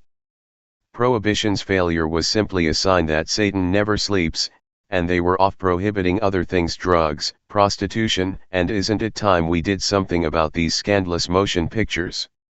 Have you seen the latest Mae West? Disgusting. 3. It created organized crime. Prior to Prohibition, organized crime was nothing to speak of. Prohibition made the gangster not just well paid, but well liked. These aren't real bandits, the public thought, these are Robin Hood-like characters, blockade runners who sidestep the law to bring us what we want. They were given cute nicknames like Pretty Boy, Legs, and Scarface. By 1927, Al Capone controlled not only all illicit commerce in Illinois from alcohol to gambling to prostitution but also the majority of the politicians, including most police commissioners, the mayor of Chicago, and the governor. By the end of the decade, organized crime was so organized they had a national convention in Atlantic City. Who could forget Dutch Schultz from New York? Solly Weissman from Kansas City? The Purple Gang from Detroit. Even when the chairman of the board, Mr. Capone, took an enforced vacation in 1931, jailed for income tax evasion, and Prohibition ended in 1933, the company did not go out of business. It simply found new merchandise and services to market.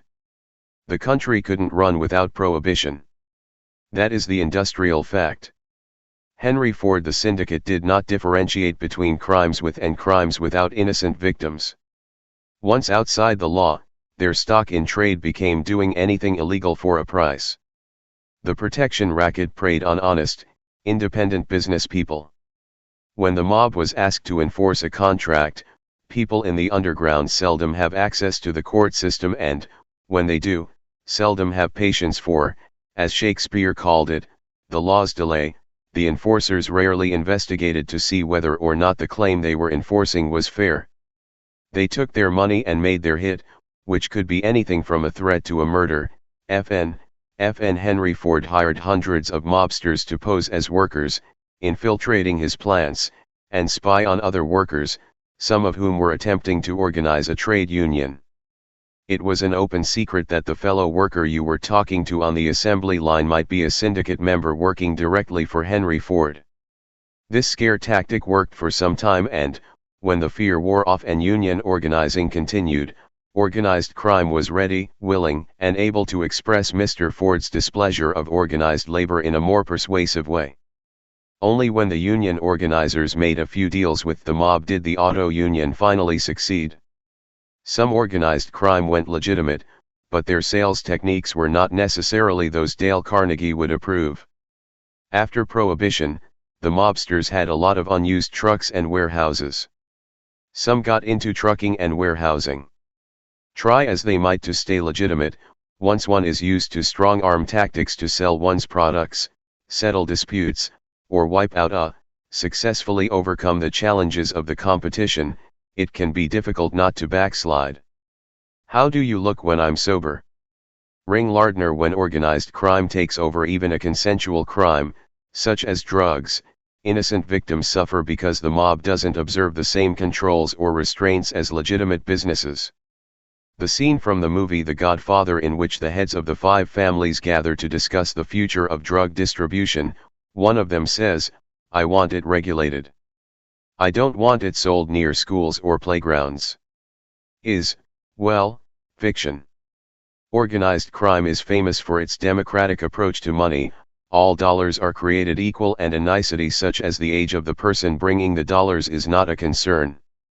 In short, Prohibition created an organized criminal class which is with us to this day. For Prohibition permanently corrupted law enforcement, the court system, and politics.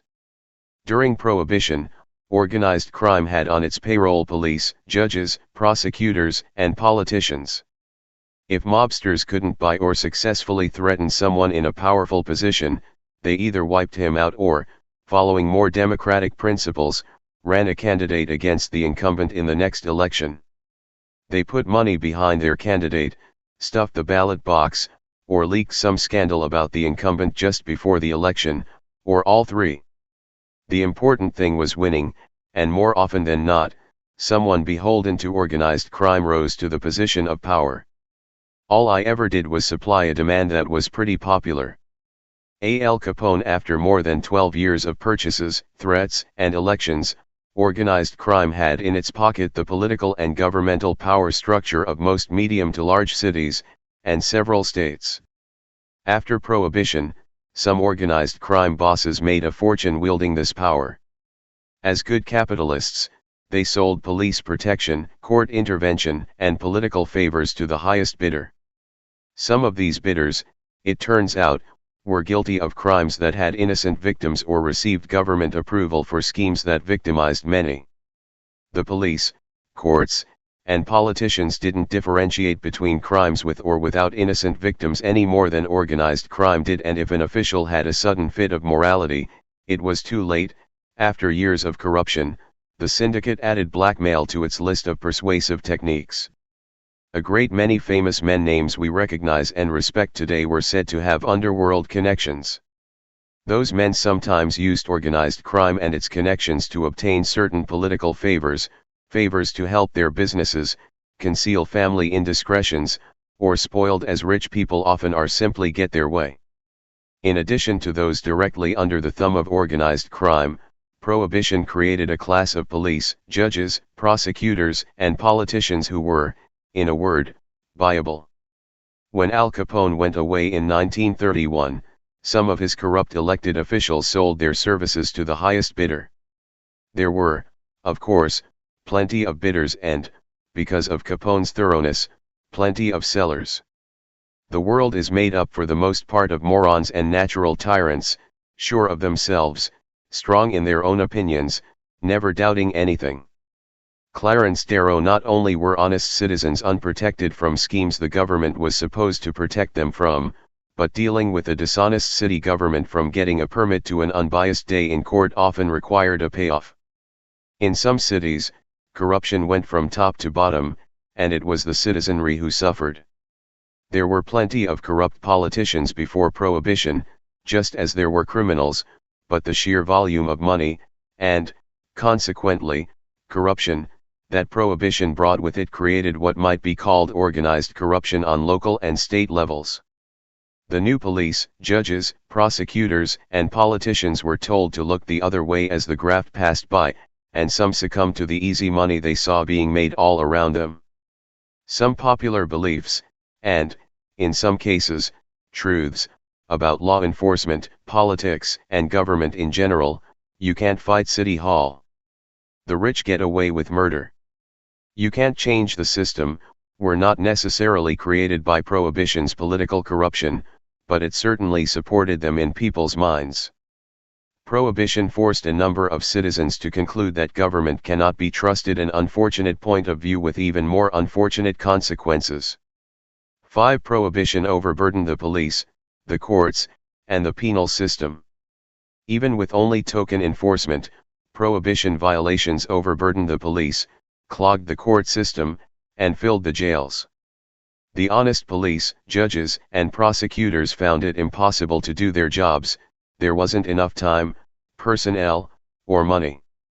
On March 3, 1923, Time reported that 44% of the work of the United States district attorneys is confined to Prohibition cases.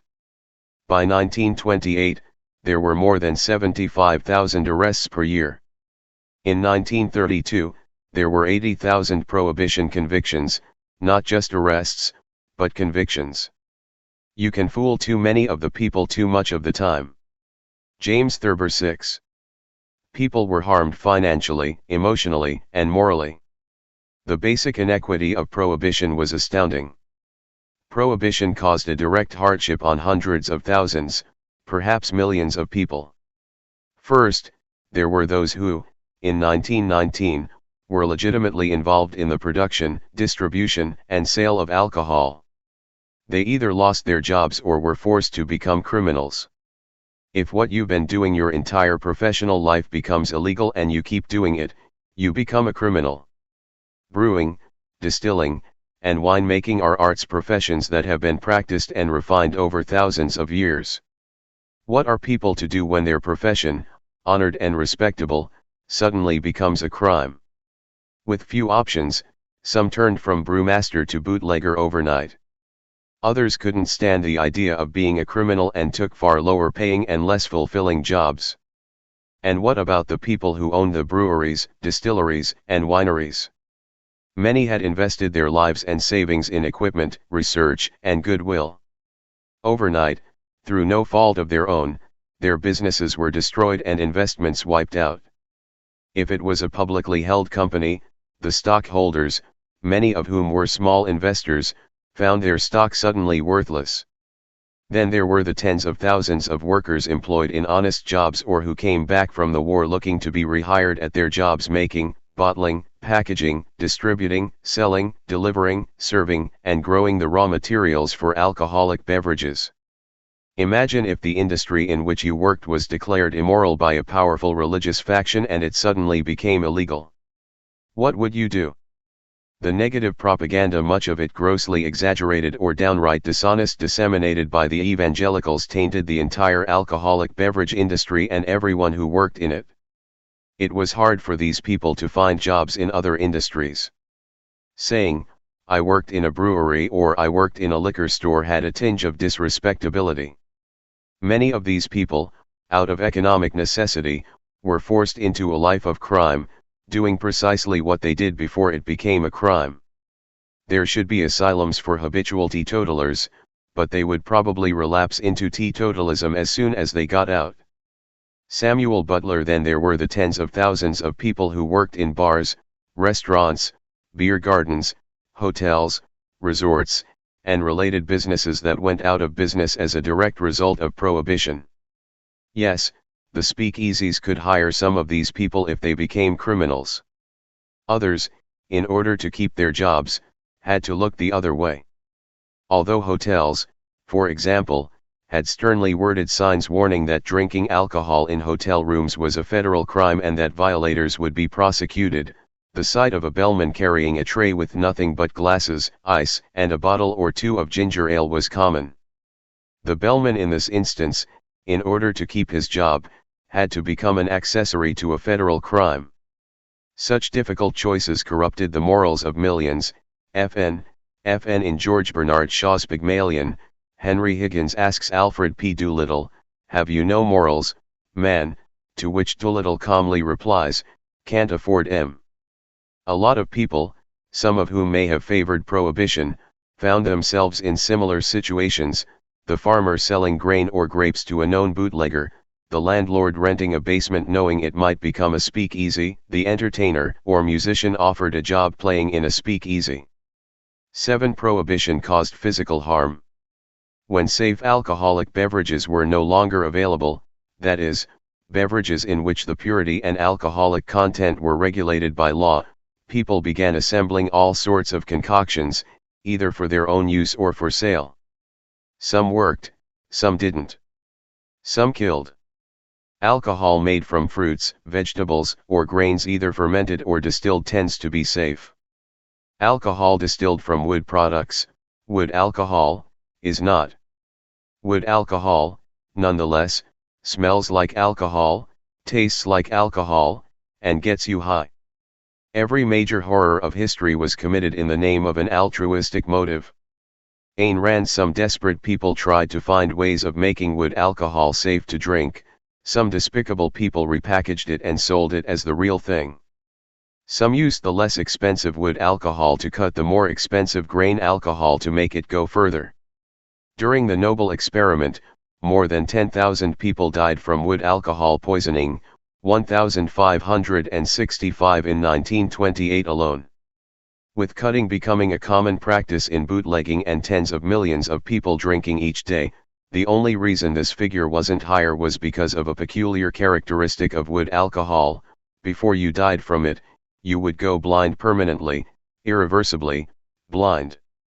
While drinking, if one's vision began to go, the drill was clear: stop drinking and upchuck as much as you could, as fast as you could. If people acted quickly enough, sometimes they would not end up with complete blindness, but with impaired vision plus permanent kidney, liver, and brain damage. Rather than having a little Christian charity for these people who, if alcohol had been legal, would have had nothing more than a hangover, the evangelicals proclaimed that people harmed by drinking wood alcohol had it coming for breaking both God's law and the law of the land. In addition, there were the various beatings, stabbings, shootings, and killings between the bootleggers and the feds and the bootleggers amongst themselves. Along the way, any number of innocent people were caught in the crossfire, saw something they shouldn't have seen and were eliminated, or were rubbed out due to mistaken identity. In a generation, those who are now children will have lost their taste for alcohol. John Fuller, 1925-8. Prohibition changed the drinking habits of a country for the worse. Prior to Prohibition, almost all drinking took place outside the home. Some mostly recent immigrants had beer or wine with meals, some of the rich had a little brandy or port after dinner, but, for the most part, alcohol consumption in the home was for medicinal purposes only. Because the public drinking places closed, people, especially the poor, speakeasies tended to be expensive, began drinking at home more and more. With liquor now conveniently stored at home, people could drink more often. Another phenomenon was drinking to get drunk. Prior to Prohibition, alcohol consumption was secondary to eating or socializing. With Prohibition, people gathered with the primary intention of getting drunk. I got a new bottle, just off the boat. Come over tonight and we'll drink it. Although some speakeasies served food, people didn't go to the speakeasies to eat, they went to drink. Prohibition also forced people to drink more than they usually would. If caught with a bottle, one could be arrested, so, before traveling, one tended to finish it. This got people into the habit of drinking more. If it was illegal to carry a bottle with you and you weren't sure there would be liquid refreshment at your destination, you might drink enough for the entire evening prior to leaving home. This got Americans in the habit of driving drunk. The open and increasingly fashionable flouting of Prohibition caused drinking to become a public occurrence. The hip flask became a symbol of rebellion. It was used everywhere: football games, theaters, at work. People carried booze in hollow canes, hot water bottles, even garden hoses wrapped around their waists. Robert Benchley's list of infallible symptoms of intoxication in drivers: when the driver is sitting with his back against the instrument panel and his feet on the driver's seat. When the people in the back seat are crouched down on the floor with their arms over their heads. When the driver goes into the restroom and doesn't come out. Prior to Prohibition, women drank very little and almost never drank distilled spirits. Some women had a little elderberry wine, some a little sherry.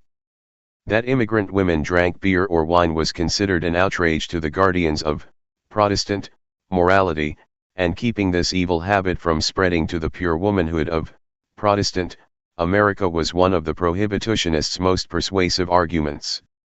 Prohibition, in fact, had just the opposite effect. Saloons, which were all male preserves, except for barmaids, entertainers, and ladies of the evening, gave way to the speakeasies, which were decidedly coeducational. Outside the speakeasy, the passing of the flask included women as well as men. At home, men included their wives, and sometimes wives included themselves, in imbibing. Now that alcohol had to be stored at home, an uncommon practice prior to Prohibition, women decided to take a taste and find out what all the fuss was about. They found out. Another necessary invention of Prohibition made alcohol far more popular: the cocktail. People turned to hard liquors during Prohibition because, drink for drink, it was cheaper to produce and easier to transport than beer or wine. In the same amount of space it took to transport 8 ounces of beer, one could transport 8 ounces of alcohol, which became the basis for 8 drinks. In addition, the quality of unaged distilled alcohol was, to say the least, harsh. Sippin' whiskey, brandies, and other liquors designed for direct consumption are aged for years to mellow the flavor and take the edge off. The solution? Simple. The cocktail. Prior to Prohibition there were few mixed drinks. Gin and tonic began as a medicinal preparation during the British colonization of India. To protect against malaria, the British consumed a small amount of quinine mixed in water each day, and, to take the bitterness from the quinine, they would add some sugar. To this, gin was added, initially for medicinal purposes. Long after returning to England, and with malaria no longer a concern, the Englishmen continued consuming gin and tonics recreationally. Scotch mixed with a little soda or water was acceptable, but not terribly popular. And that was about it. The mixing of alcohol with every known sugar-water combination, soft drink, and fruit juice grew directly out of Prohibition's attempt to make bootleg liquor palatable. Millions of people who didn't like the taste of beer, wine, or hard liquors found cocktails irresistible. The aim of the law is not to punish sins. Justice Oliver Wendell Holmes 9. Prohibition made cigarette smoking a national habit. High on the evangelicals' hit list, second only to alcohol as a substance that had to be prohibited, was tobacco. In 1921, cigarettes were illegal in 14 states, and anti-cigarette bills were pending in 28 others. The prohibition of cigarettes, promoted by the very people who gave us the prohibition of alcohol, made cigarette smoking almost irresistible. As the experiment of prohibition failed, the anti-cigarette laws fell. By 1930, they were legal almost everywhere. During Prohibition, the consumption had nearly tripled. Hollywood used cigarettes to indicate independence, sophistication, and glamour. 10. Prohibition prevented the treatment of drinking problems. It was stylish, fashionable, trendy, and daring to be drunk. No one had a drinking problem. I drink, I get drunk, I fall down. Where's the problem? With alcohol illegal, there were no social norms for reasonable, moderate alcohol consumption against which to compare one's own drinking. The official social sanction, enforced by law, was complete sobriety. Anything less from 1 drink per month to 10 per day made one a wet. Anyone who suggested to a friend, "You may have a little problem here," sounded like one of the preachy blue noses whose moralizing started all the trouble in the first place. No nation is drunken where wine is cheap. Thomas Jefferson 1818. With the clearly immoderate act of prohibition, all moderation was abandoned. The only therapy recommended by the Dries was jail and prayer. And how could people go for pastoral counseling for a possible drinking problem? People were thrown out of congregations for drinking only once. Imagine what might happen if one admitted to drinking enough times to cause a problem. Alcoholism, unrecognized and untreated, became an epidemic during Prohibition due to Prohibition. Within a few years after Prohibition, some people began to realize that they had personal problems that involved drinking, and, by the end of the 1930s, Alcoholics Anonymous was formed, the first of many organizations to point out that drinking for some people is the symptom of an illness that can be successfully treated. 11. Prohibition caused immorality. Far from Prohibition leading to great moments in morality, as the evangelicals had promised, it led directly to an unparalleled explosion of immorality as immorality was defined by them. As speakeasies were unregulated, outlawed, underground, and co-educational, they tended to breed unregulated, outlawed, underground, and co-educational activities. Because the sexes mingled freely, the sexes tended to mingle freely. A great deal of the increase in unmarried sexual activity during the 1920s can be directly linked to the potent combination of alcohol and an atmosphere of illicit activity and abandon. I have taken more out of alcohol than alcohol has taken out of me. Sir Winston Churchill. Prostitution also flourished, although professionals complained that some of these newly liberated women were destroying the business by giving it away.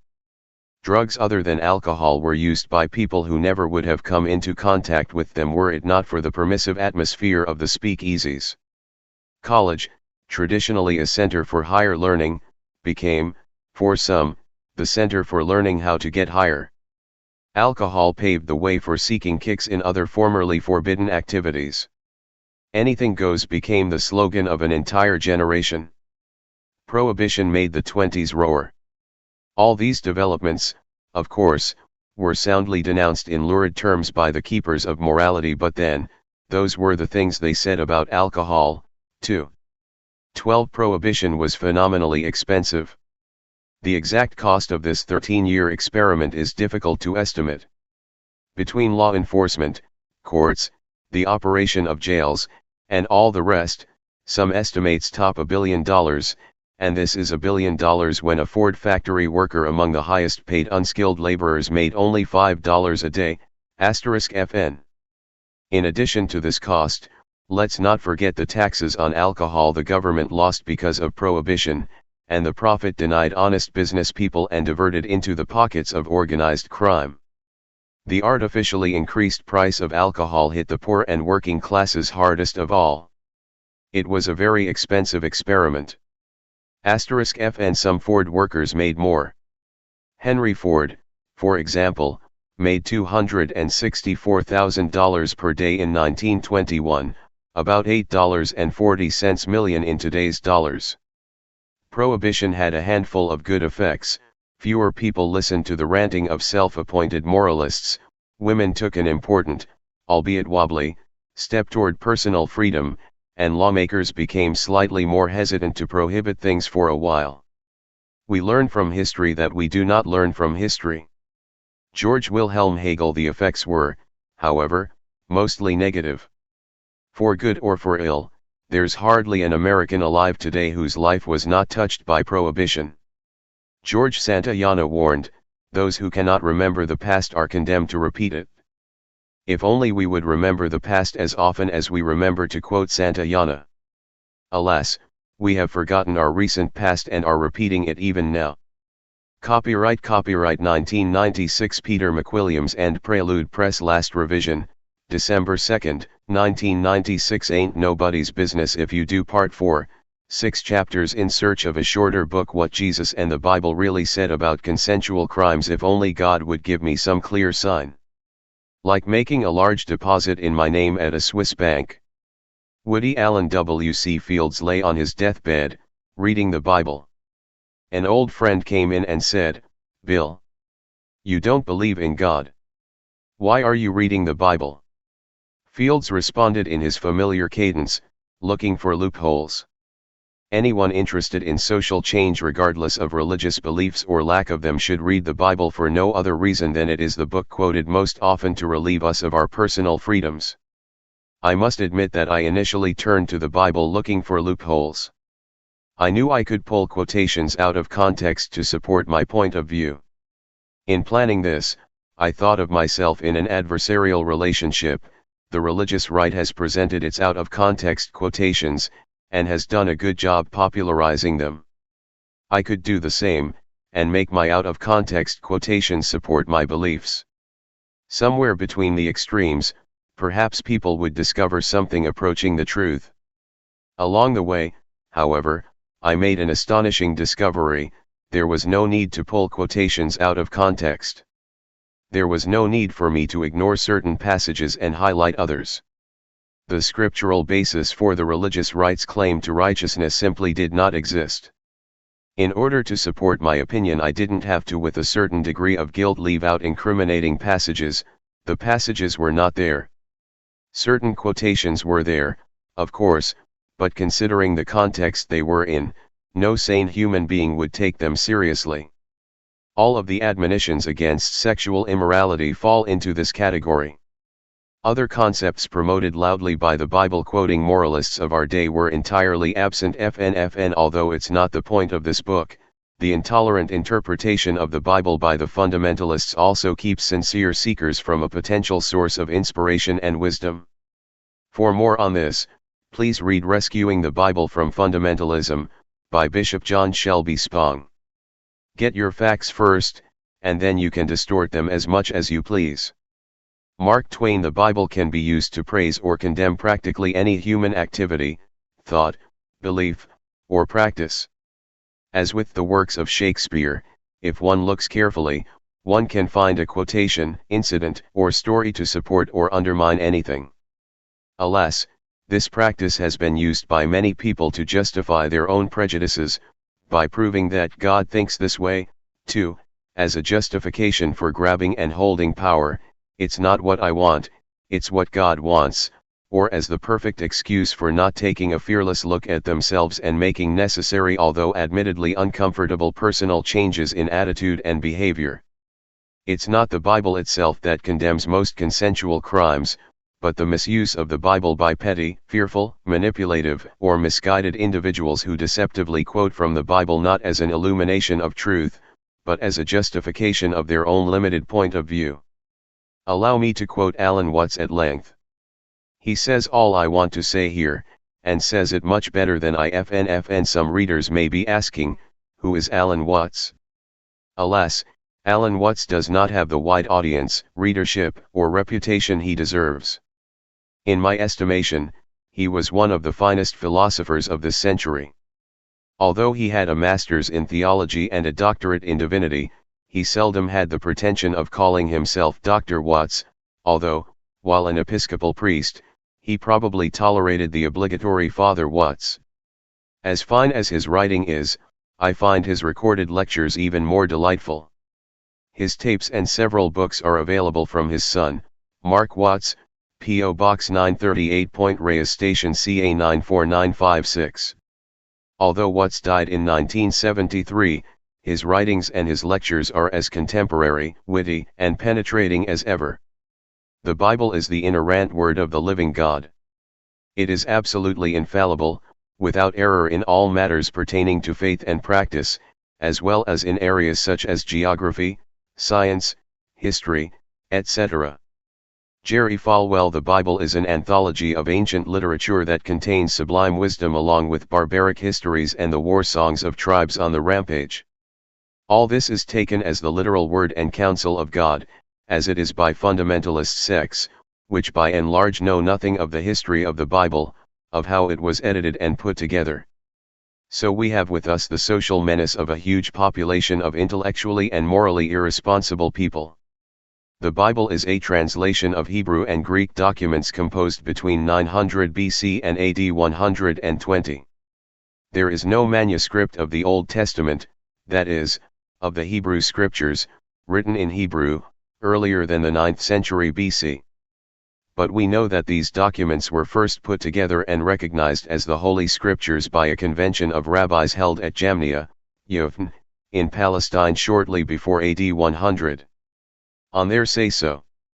Likewise, the composition of the Christian Bible, which documents to include and which to drop, was decided by a council of the Catholic Church held in Carthage in the latter part of the 4th century. The point is that the books translated in the Bible were declared canonical and divinely inspired by the authority, a. of the Synod of Jamnia and, b. of the Catholic Church, meeting in Carthage more than 300 years after the time of Jesus. It is thus that fundamentalist Protestants get the authority of their Bible from Jews who had rejected Jesus and from Catholics whom they abominate as the Scarlet Woman mentioned in Revelation. I could not believe that anyone who had read this book would be so foolish as to proclaim that the Bible in every literal word was the divinely inspired, inerrant word of God. Have these people simply not read the text? Are they hopelessly uninformed? Is there a different Bible?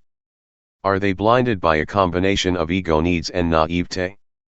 Bishop John Shelby Spong, as Archbishop Desmond Tutu explained, when the missionaries came to Africa they had the Bible and we had the land. They said, "Let us pray." We closed our eyes. When we opened them we had the Bible and they had the land. In exploring the Bible, I chose the New International Version, NIV. This is the translation favored by most of the evangelical churches. I don't want them accusing me of using some heathen translation. *F and some evangelicals still use the King James Version because the New International Version is entirely, and dangerously, too clear. *F and the preface of the New International Version shows the fundamentalist influence, that the translation scholars were from many denominations including Anglican, Assemblies of God, Baptist, Brethren, Christian Reformed, Church of Christ, Evangelical Free, Lutheran, Mennonite, Methodist, Nazarene, Presbyterian, Wesleyan and other churches help to safeguard the translation from sectarian bias. The Bible is divided into two sections, the Old Testament and the New Testament. Each testament is a collection of books, although the word Bible itself means book. Each book has a series of chapters, and each chapter is divided into verses. These chapter and verse citations are uniform throughout all translations of the Bible and are written, book chapter verse. So, Genesis 24:1, 3 and 9 means the book of Genesis, chapter 24, verses 1 through 3, also verse 9. Man is an exception, whatever else he is. If it is not true that a divine being fell, then we can only say that one of the animals went entirely off its head. G. K. Chesterton Old Testament Admonitions. The Old Testament presents long lists of forbidden activities, some of which most of us do regularly: shaving, getting a haircut, wearing clothing woven of 2 kinds of material, eating rare meat. These books also present a series of acceptable or even required practices that we wouldn't dream of doing: animal sacrifices, keeping slaves, stoning people to death for infractions such as cursing their parents. Please understand that, in this examination, I in no way intend to ridicule, question, or even minimize any of the wisdom to be found in the Bible. I simply mean to show that no one follows all the teachings of the Bible. Certainly not a single fundamentalist Christian, not one. Even the most devout Jew has abandoned burnt offerings, keeping slaves, stoning, and a great many other activities which are permitted or required by the biblical laws of Moses. The first 17 chapters of the book of Leviticus, for example, go into great detail as to which animals are to be sacrificed for what sins or celebrations, which skin irritations are diseases and which are sins, and which animals cannot be eaten or even touched. These animals include rabbit, lizard, pig, shrimp, lobster, clam, scallop, eel, octopus, or squid. You may, however, eat any kind of locust, katydid, cricket, or grasshopper, Leviticus 11:22, 23. Chapter 18 of Leviticus contains sexual activities that are not acceptable. It's a long list. Here's the Reader's Digest version: don't have sex with your stepmother, stepsister, the daughter of your father's wife, your aunt, a woman and her daughter, a woman and her son's daughter or her daughter's daughter, with any woman while she's having her period, with your neighbor's wife. As verse 29 explains, everyone who does any of these detestable things, such persons must be cut off from their people. 1829. People are much too solemn about things I'm all for sticking pins into episcopal behinds. Aldous Huxley chapter 19 is a grab bag of laws. Verse 19, do not mate different kinds of animals. Do not plant your fields with 2 kinds of seed. Do not wear clothing woven of 2 kinds of material. Verse 27, do not cut the hair at the sides of your head or clip off the edges of your beard. Verse 28, do not put tattoo marks on yourselves. Verse 32, rise in the presence of the aged, show respect for the elderly. Similarly, chapter 20 offers a variety of sins and punishments. Among them, verse 6, I will set my face against the person who turns to mediums and spiritists to prostitute himself by following them, and I will cut him off from his people. Verse 9, if anyone curses his father or mother, he must be put to death. He has cursed his father or mother, and his blood will be on his own head. Verse 10, if a man commits adultery with another man's wife, with the wife of his neighbor, both the adulterer and the adulteress must be put to death. Verse 11, if a man sleeps with his father's wife, he has dishonored his father. Both the man and the woman must be put to death, their blood will be on their own heads. Verse 13, Falwell's favorite, if a man lies with a man as one lies with a woman, both of them have done what is detestable. They must be put to death, their blood will be on their own heads.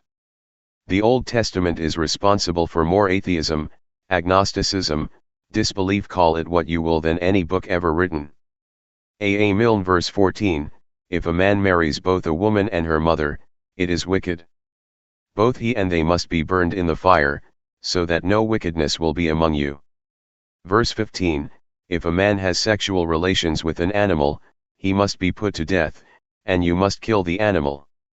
FN if this seems an extreme punishment, whether your compassion is for the man or the animal, and if you think it could never be a law, allow me to quote from William Bradford, Governor of Plymouth, Massachusetts, 1642. There was a youth whose name was Thomas Granger.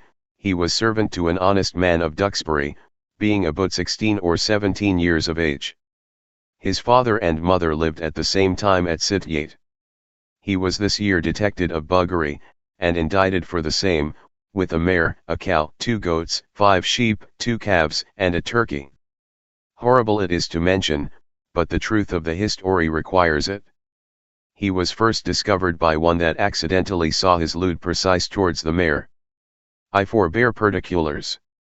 Being upon it examined and committed, in the end he not only confessed the fact with that beast at that time, but sundry times before, and at several times with all the rest of the forenamed in his indictment.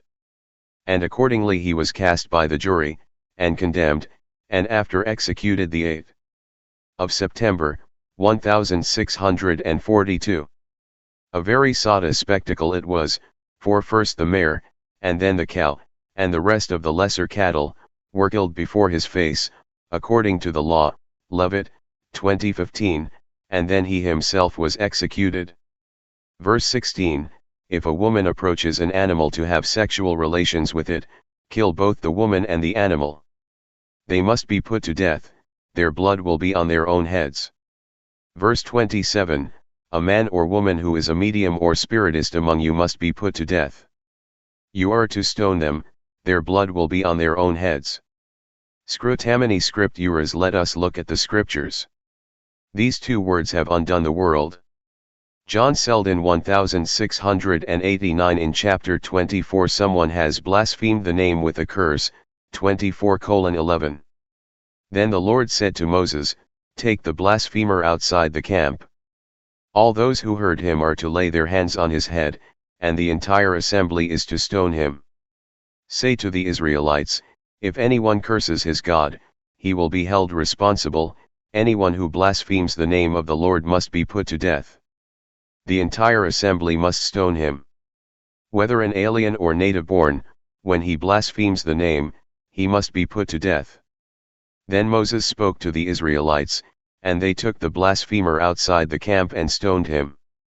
24:13, 16:23, chapter 25 introduces the year of Jubilee. Every 7 years Leviticus instructs the land is to go fallow. Whatever grows there is to be harvested by the poor. This is the Sabbath for the land. Every 7th Sabbath for the land 7 times 7 years becomes the year of Jubilee. In the year of Jubilee, all slaves purchased are to be set free, all houses purchased, except houses within walled cities, are to return to their original owner, quick. There's only 3 months until the year of Jubilee. Let's build a wall, and all land sold is to return to its original holder. Nothing, it seems, is sold permanently, it is sold only until the year of Jubilee. All contracts are good for a maximum of 49 years. In chapter 27, the last chapter of Leviticus, the price is set for slaves of various ages. A male between the ages of 20 and 60 is worth 50 shekels, and a female between 20 and 60 is worth 30 shekels. If it is a person between the ages of 5 and 20, set the value of a male at 20 shekels and of a female at 10 shekels. If it is a person between 1 month and 5 years, set the value of a male at 5 shekels of silver and that of a female at 3 shekels of silver, 27:5, 6. I never had any doubt about it. The Bible being of divine origin, point out to me any similar collection of writings that has lasted for as many thousands of years and is still a bestseller, worldwide. It had to be of divine origin. President Ronald Reagan thus ends Leviticus, just one of Moses' 4 law-giving books of the Old Testament. Here are selected laws from the other 3, Exodus, Numbers, and Deuteronomy. Laws from Exodus: if a man sells his daughter as a servant, she is not to go free as menservants do. If she does not please the master who has selected her for himself, he must let her be redeemed. He has no right to sell her to foreigners, because he has broken faith with her. 21:7, 8, if a man beats his male or female slave with a rod and the slave dies as a direct result, he must be punished, but he is not to be punished if the slave gets up after a day or 2, since the slave is his property. 21:20, 21, if a man seduces a virgin who is not pledged to be married and sleeps with her, he must pay the bride price, and she shall be his wife. If her father absolutely refuses to give her to him, he must still pay the bride price for virgins. 22:16, 17, whoever sacrifices to any god other than the Lord must be destroyed. 22:20, if you lend money to one of my people among you who is needy, do not be like a money lender, charge him no interest. 22:25, you must give me the firstborn of your sons. 22:29, whoever does any work on the Sabbath day must be put to death. 31:15, do not light a fire in any of your dwellings on the Sabbath day. 35:3, when you eat fish, you don't eat the bones. You eat the flesh. Take the Bible like that. Robert R. Moton Laws from Numbers. While the Israelites were in the desert, a man was found gathering wood on the Sabbath day. Those who found him gathering wood brought him to Moses and Aaron and the whole assembly, and they kept him in custody, because it was not clear what should be done to him. Then the Lord said to Moses, "The man must die. The whole assembly must stone him outside the camp." So the assembly took him outside the camp and stoned him to death, as the Lord commanded Moses. 15:32-36, so Moses said to Israel's judges, "Each of you must put to death those of your men who have joined in worshipping the Baal of Peor." 25:5, Laws from Deuteronomy. If your very own brother, or your son or daughter, or the wife you love, or your closest friend secretly entices you, saying, "Let us go and worship other gods," do not yield to him or listen to him. Show him no pity. Do not spare him or shield him. You must certainly put him to death. Your hand must be the first in putting him to death, and then the hands of all the people. Stone him to death, because he tried to turn you away from the Lord your God. 13:6, 8-10, do not eat anything you find already dead. You may give it to an alien living in any of your towns, and he may eat it, or you may sell it to a foreigner. 14:21, there should be no poor among you. 15:4, you will lend to many nations but will borrow from none. 15:6, I stand fearlessly for small dogs, the American flag, motherhood, and the Bible. That's why people love me. Art Linkletter. The man who shows contempt for the judge or for the priest who stands ministering there to the Lord your God must be put to death. 17:12, show no pity, life for life, eye for eye, tooth for tooth, hand for hand, foot for foot.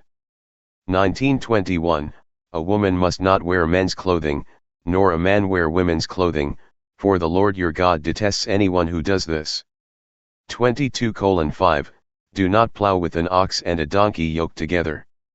22:10, if a man happens to meet in a town a virgin pledged to be married and he sleeps with her, you shall take both of them to the gate of that town and stone them to death.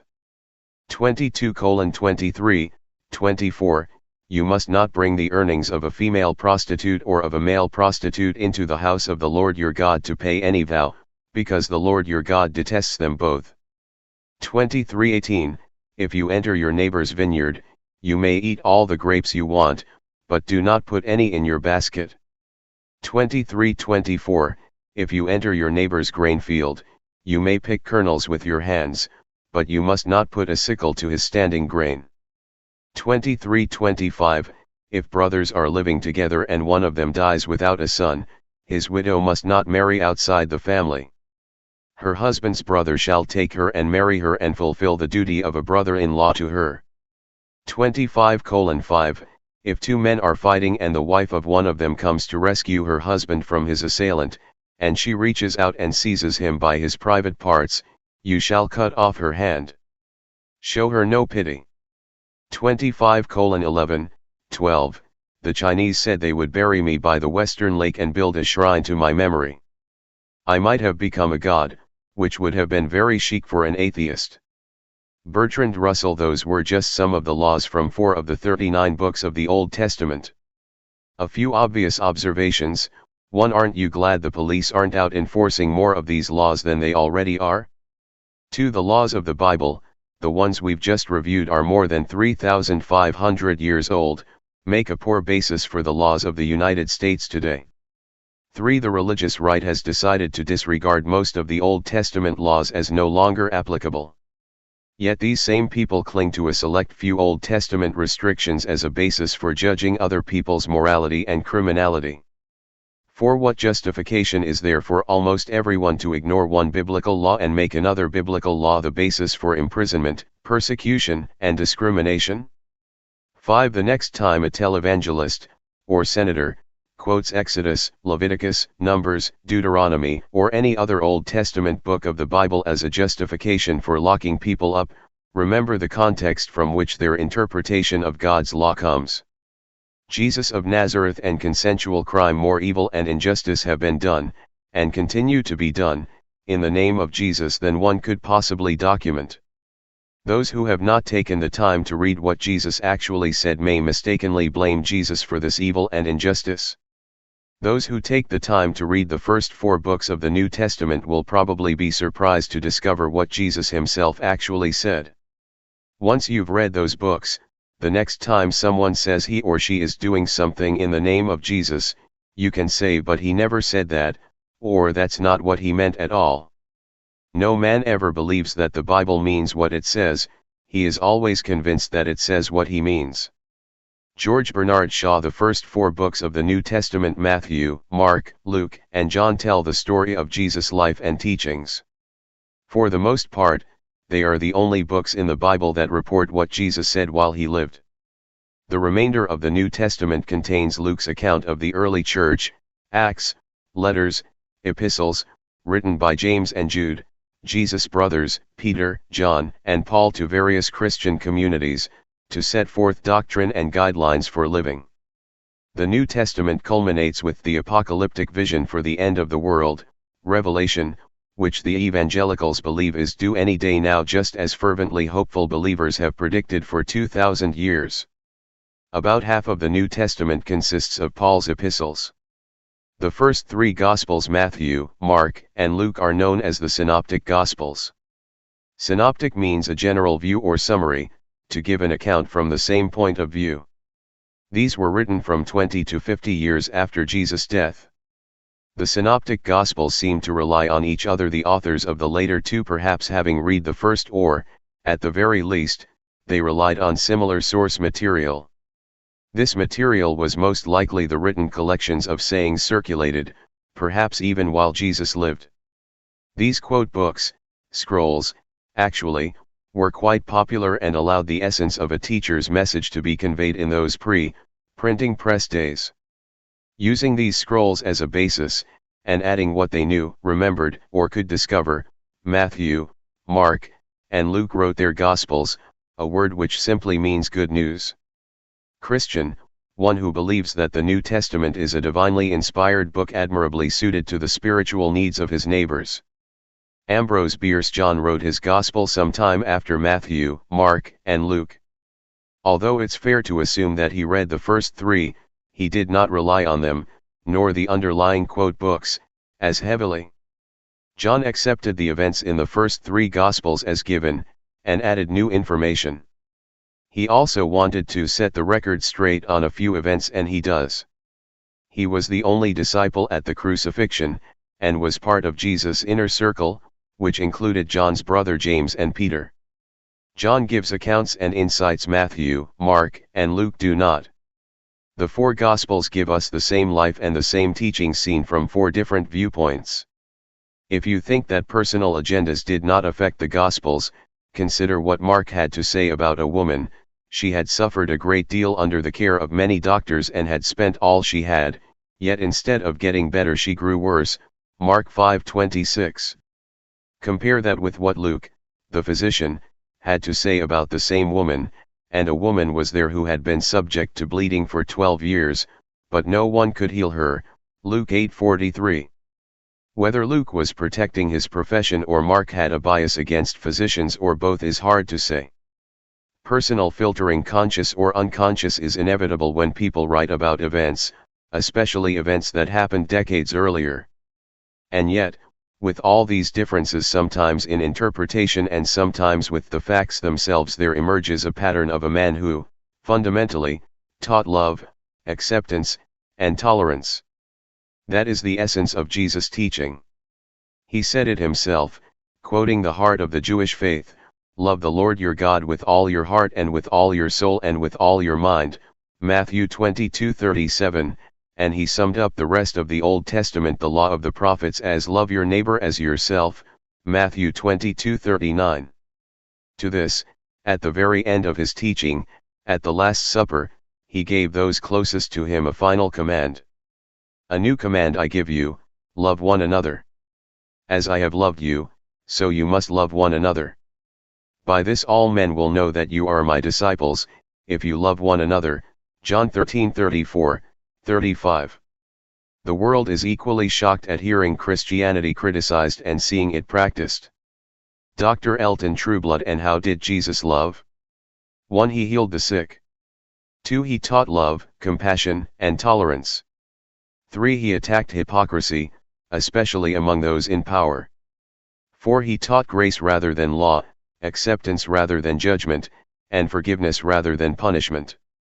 And then Jesus made one of the most brilliant moves in the history of human thought.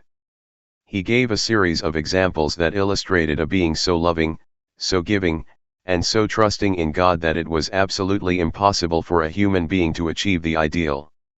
He then specifically prohibited any attempts to improve others until you, yourself, were entirely loving, giving, and trusting.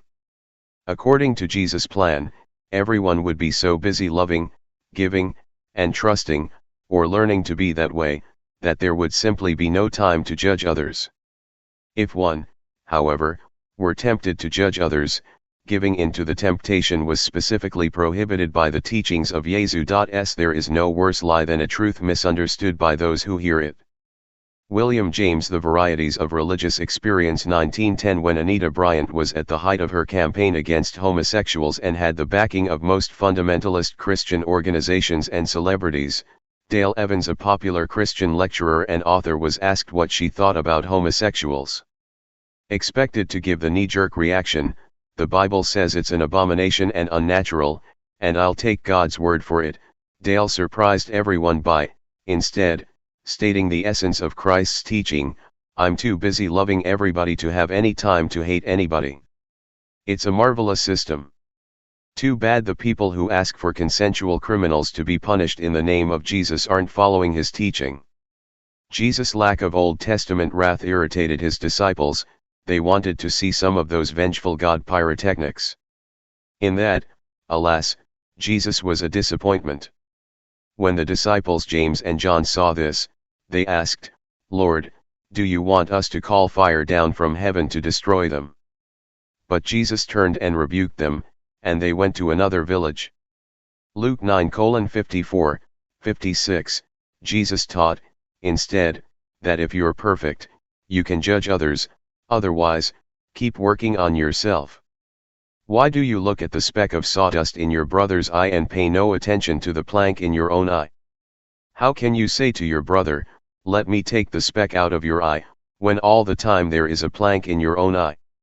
You hypocrite, first take the plank out of your own eye, and then you will see clearly to remove the speck from your brother's eye. Matthew 7:3, 5. But we never reach perfection, so by Jesus' teachings, we never have the right to judge another. In fact, we don't even have the right to judge ourselves. That, quite simply, is God's job. The trouble with some of us is that we have been inoculated with small doses of Christianity which keep us from catching the real thing. Leslie Dixon, Weatherhead. Jesus and traditional family values. One of the most absurd claims made by the religious right is that their interpretation of traditional family values is supported by Jesus. It is not. In fact, nothing could be further from the truth. Jesus never married. Within the Jewish tradition in the time of Jesus, not marrying was nearly a sacrilege. Jewish males were considered men at 13. It was then a boy had his bar mitzvah, he declared to the community, "Today I am a man," and the responsibilities of manhood were upon him. By this time, he knew a trade, which he entered into, and he married. Marriages, like the son's profession, were almost always arranged by the parents.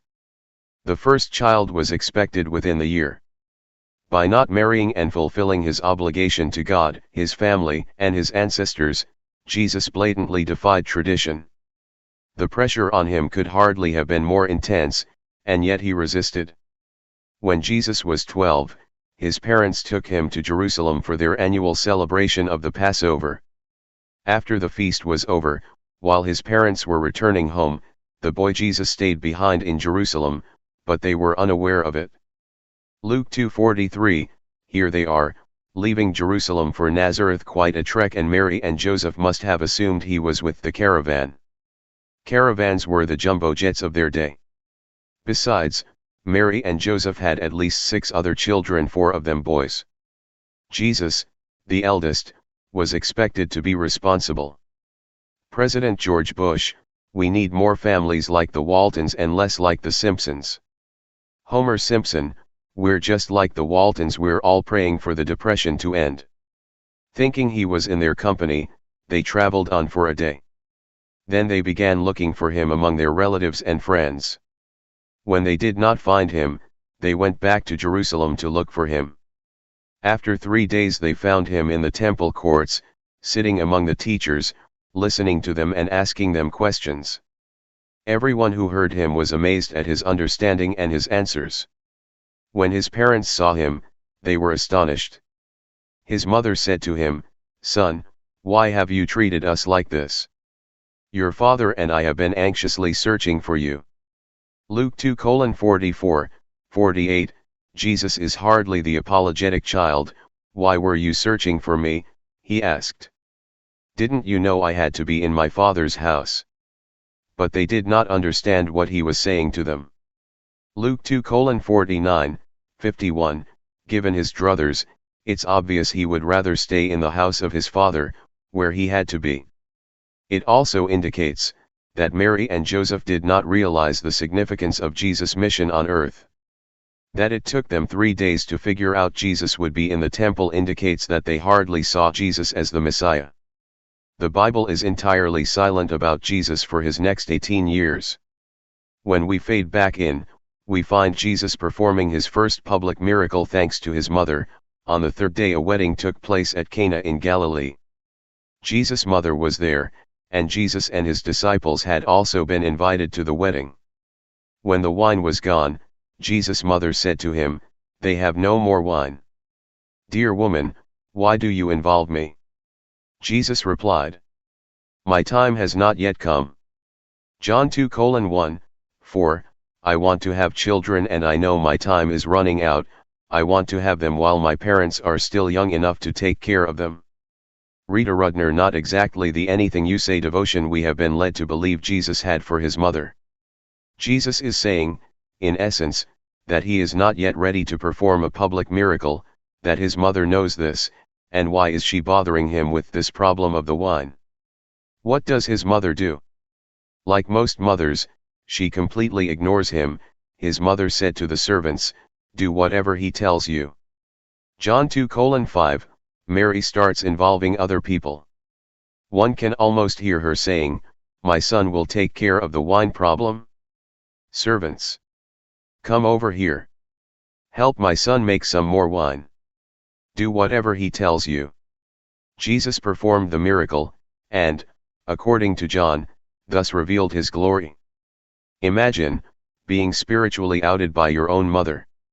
One of the most important passages indicating Jesus' relationship with his family is found in the 3rd chapter of Mark and also in Matthew 12:46, 50, and Luke 8:19, 21. Concerning traditional family values, here is one of the most significant and least quoted passages in the entire Bible. When his family heard about this healing the sick and teaching, they went to take charge of him, for they said, "He is out of his mind." Mark 3:21, I'm one of those cliff-hanging Catholics. I don't believe in God, but I do believe that Mary was his mother. Martin Sheen, if you were teaching and your mother and brothers thought you were out of your mind and came to take charge of you, what would you do? That's just what Jesus did. He didn't go near them. He stayed in the house where he was protected by his followers and sent to his mother and brothers his true message concerning family values. Then Jesus' mother and brothers arrived. Standing outside, they sent someone in to call him. A crowd was sitting around him, and they told him, "Your mother and brothers are outside looking for you." "Who are my mother and my brothers?" he asked. Then he looked at those seated in a circle around him and said, "Here are my mother and my brothers. Whoever does God's will is my brother and sister and mother." Mark 3:31-35, Considering Jesus' relationship with his brothers, this incident from the book of John is telling. But when the Jewish Feast of Tabernacles was near, Jesus' brothers said to him, "You ought to leave here and go to Judea, so that your disciples may see the miracles you do. No one who wants to become a public figure acts in secret. Since you are doing these things, show yourself to the world." For even his own brothers did not believe in him. John 7:2, 5. If it wasn't for John's comment, "For even his own brothers did not believe in him," it might sound as though his brothers were encouraging him to make his teachings more widely known. In fact, with the information John provides us, we know that they are, at best, encouraging him to go public so he'll get this whole savior thing out of his system, or, at worst, they are taunting him with some sibling, "We dare you. We double dare you." Jesus handles them as any typical misunderstood sibling might.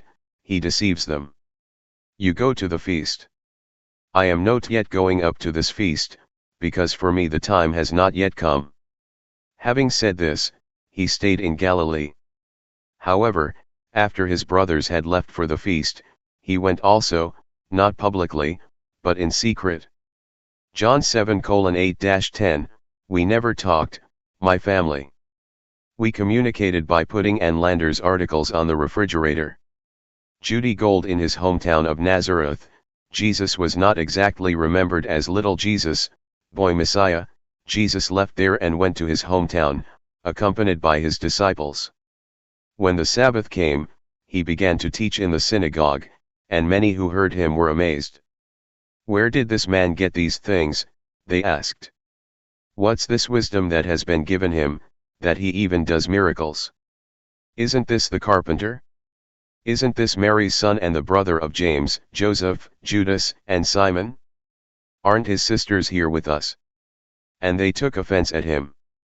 Jesus said to them, "Only in his hometown, among his relatives and in his own house is a prophet without honor." Mark 6:1, 4.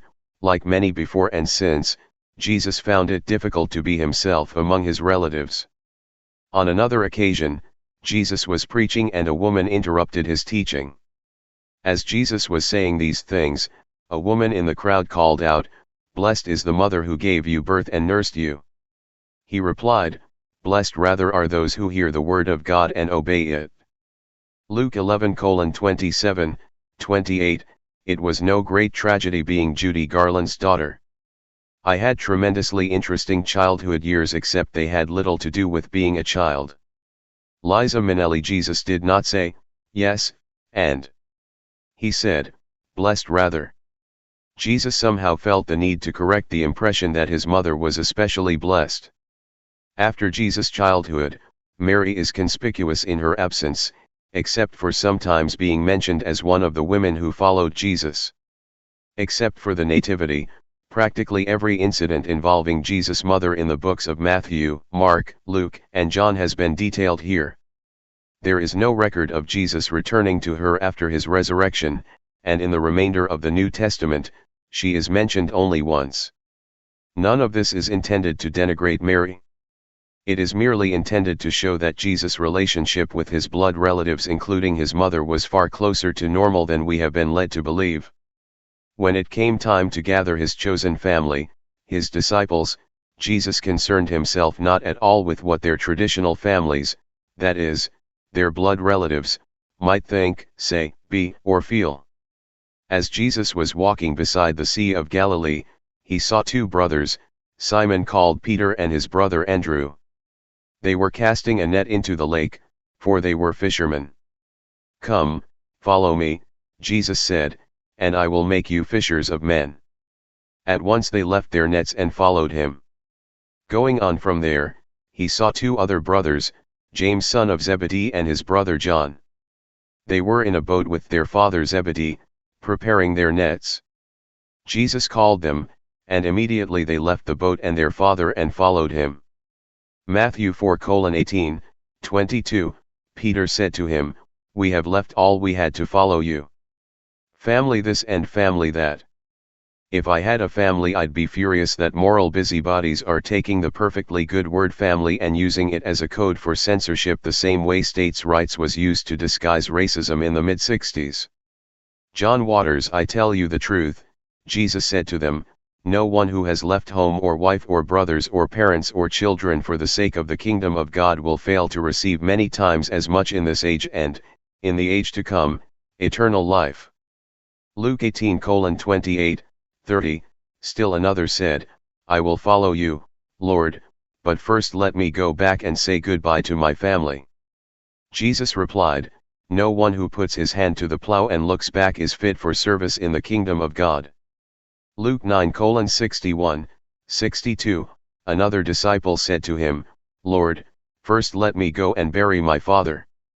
But Jesus told him, follow me, and let the dead bury their own dead.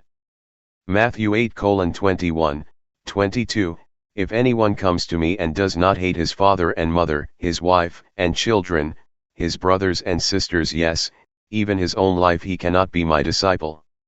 Luke 14:26, for I have come to turn a man against his father, a daughter against her mother, a daughter-in-law against her mother-in-law. A man's enemies will be the members of his own household. Matthew 10:35, 36, from now on there will be 5 in one family divided against each other, 3 against 2 and 2 against 3. They will be divided, father against son and son against father, mother against daughter and daughter against mother, mother-in-law against daughter-in-law and daughter-in-law against mother-in-law. Luke 12:52, 53, brother will betray brother to death, and a father his child. Children will rebel against their parents and have them put to death. All men will hate you. Pat Robertson, Larry King Live. August 17, 1992. Not exactly Leave It to Beaver, is it? But what did Jesus have to say about other relationships, like marriage and sex? If he didn't teach traditional family values, surely he taught morality with regard to sex. Oh, yes, far stricter than most Christians care to know. Jesus on sex and marriage. How did Jesus really feel about sex? It's a hard question to answer because, A, he almost never talked about it, and, B, the one time he did, his answer did not prove very palatable. It is better, religious leaders throughout the centuries have decided, to assume that Jesus was a good man, that we are good men, so the way we feel about sex must be the way he felt about sex. Here, however, is what Jesus had to say. When they were in the house again, the disciples asked Jesus about this. He answered, anyone who divorces his wife and marries another woman commits adultery against her. And if she divorces her husband and marries another man, she commits adultery. Mark 10:10, 12, a hard teaching this, but it leads directly to Jesus' true feelings about sex. The disciples said to him, if this is the situation between a husband and wife, it is better not to marry. Jesus replied, not everyone can accept this word, but only those to whom it has been given. For some are eunuchs because they were born that way, others were made that way by men, and others have renounced marriage because of the kingdom of heaven. The one who can accept this should accept it. Matthew 19:10, 12, adultery is in your heart not only when you look with excessive sexual zeal at a woman who is not your wife, but also if you look in the same manner at your wife. Pope John Paul II. For Jesus himself, then, marriage was out of the question. The ideal was celibacy. The word eunuch in Greek is eunuchos, which means a castrated person, or an impotent or unmarried man. It's doubtful that Jesus is recommending all males become castrated. His suggestion for those who can accept this word is to abstain from marriage and sexual activity. Does Jesus expect perfection in the pursuit of celibacy? Hardly. That's why marriage poses a problem. If one is single and slips, no one is harmed other than the person slipping. If married, however, slipping means breaking one's word with another, and that's not good. Jesus invokes the larger sense of adultery, not keeping one's word, not being faithful to one's promise, adulterating one's integrity. Jesus' message, then, was, fornication is a lesser sin than adultery, So before you get married, be absolutely sure that this is the only person you plan to have sex with for the rest of your life. How did Jesus treat those who had a sexual orientation or practice different from his own? Without exception, his response was tolerance and acceptance. No incident from the Gospels more clearly shows how Jesus wants his followers to behave toward those who have sinned sexually than the one in which he saves the adulteress from being stoned. The teachers of the law and the Pharisees brought in a woman caught in adultery. They made her stand before the group and said to Jesus, "Teacher, this woman was caught in the act of adultery. In the law Moses commanded us to stone such women. Now what do you say?" They were using this question as a trap, in order to have a basis for accusing him. John 8:3, 6, Mr. Mercaptan went on to preach a brilliant sermon on that melancholy sexual perversion known as continence. Aldous Huxley: if Jesus said, "Don't stone her," he would according to the law be as guilty as she. The Pharisees would then have grounds for stoning him, too. On the other hand, if he said, "Go ahead and stone her," he would be betraying his central teaching of love, tolerance, and forgiveness. From a consensual crimes perspective, it's important to note that adultery was a sexual transgression which Jesus personally and spiritually frowned on.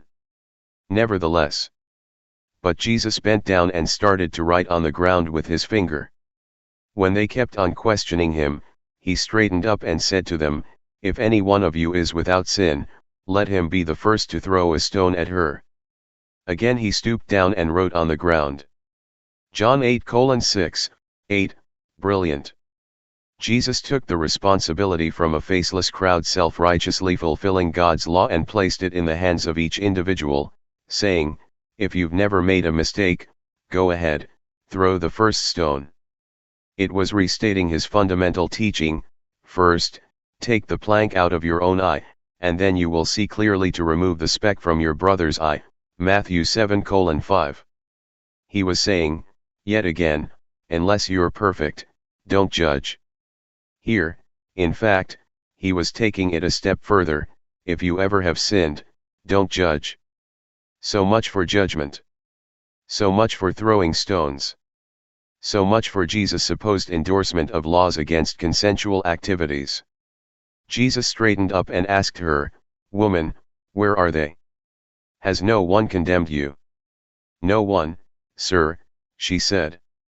"Then neither do I condemn you," Jesus declared. "Go now and leave your life of sin." John 8:10, 11, who are you to condemn another's sin? He who condemns sin becomes part of it, espouses it. Georges Bernanos: The Diary of a Country Priest, 1936. He does not demand prayer, fasting, or atonement. He simply tells her to leave her life of sin. Sin in the original Greek meant mistake, not transgression against God. If each elected official, before voting on the next law to take away yet another consensual freedom, would reflect on his or her own personal transgressions, unpopular preferences, and unsuccessful experiments, maybe we'd have a Christian nation after all. Jesus and the separation of church and state. Jesus of Nazareth was clearly in favor of separation of church and state. Few things in the Bible are more certain. His teaching was spiritual. He had no interest in this world. His disinterest in the governments of this world and the world itself is profound. "My kingdom is not of this world." John 18:36, "You are from below, I am from above. You are of this world, I am not of this world." John 8:23, the only organization he left behind was 12 men with Peter as their leader. That was it. When turning over his authority to his apostles, he even warned against political involvement. "The kings of the Gentiles lord it over them, and those who exercise authority over them call themselves benefactors. But you are not to be like that. And I confer on you a kingdom, just as my Father conferred one on me." Luke 22:25, 26, 29. Christianity neither is, nor ever was a part of the common law. Thomas Jefferson: February 10, 1814. Even when he was offered absolute political power on earth, he turned it down. The devil led him up to a high place and showed him in an instant all the kingdoms of the world. And he said to him, I will give you all their authority and splendor, for it has been given to me, and I can give it to anyone I want to. So if you worship me, it will all be yours. Jesus answered, It is written, Worship the Lord your God and serve him only. Luke 4:5, 8. Even when Jesus was offered a kingdom on earth by the will of the people, he rejected it. After the people saw the miraculous sign that Jesus did, they began to say, Surely this is the prophet who is to come into the world. Jesus, knowing that they intended to come and make him king by force, withdrew again into the hills by himself. John 6:14, 15. Not only was Jesus disinterested in political matters, he was disinterested in civil matters as well. Someone in the crowd said to him, Teacher, tell my brother to divide the inheritance with me. Jesus replied, Man, who appointed me a judge or an arbiter between you? Luke 12:13, 14. The wages of sin are death, but by the time taxes are taken out, it's just sort of a tired feeling. Paula Poundstone. Two of the most famous incidents of the New Testament show Jesus' attitude toward church and state. He was as opposed to state intervention by the church as he was to church intervention by the state. When it was almost time for the Jewish Passover, Jesus went up to Jerusalem. In the temple courts he found men selling cattle, sheep, and doves, and others sitting at tables exchanging money. So he made a whip out of cords, and drove all from the temple area, both sheep and cattle. He scattered the coins of the money changers and overturned their tables. To those who sold doves he said, Get these out of here. How dare you turn my Father's house into a market? John 2:13, 16. Jesus felt so strongly that the temple should be used as a house of prayer and not be involved in material matters at all, even though the livestock was being sold for religious sacrifice and the money changers were there so foreigners could pay the temple tax. He resorted to physical violence. This is the only recorded incident of Jesus using physical violence. There is nothing more intimate to the function of government than taxes. No taxes, no government. Among the Jews in Palestine at the time of Jesus, many, including some of his disciples, believed that if the Jews stopped paying taxes, the Romans would find it no longer profitable to stay in Judea and would leave. Israel would then be restored. Paying taxes, then, was far more controversial than it is even today. Nonetheless, Jesus' stand was firm. When asked whether Caesar's tax should be paid, Jesus answered, Show me the coin used for paying the tax. They brought him a denarius, and he asked them, Whose portrait is this? And whose inscription? Caesar's, they replied. Then he said to them, Give to Caesar what is Caesar's, and to God what is God's. When they heard this, they were amazed. So they left him and went away. Matthew 22:19, 22. And what of the curious resemblances between Protestant churches and courts of law? The minister and the judge wear the same black robe and throw the book at those assembled in pews and various kinds of boxes, and both ministers and judges have chairs of estate that are still, in effect, thrones. Alan Watts. That is the essence of the separation of church and state.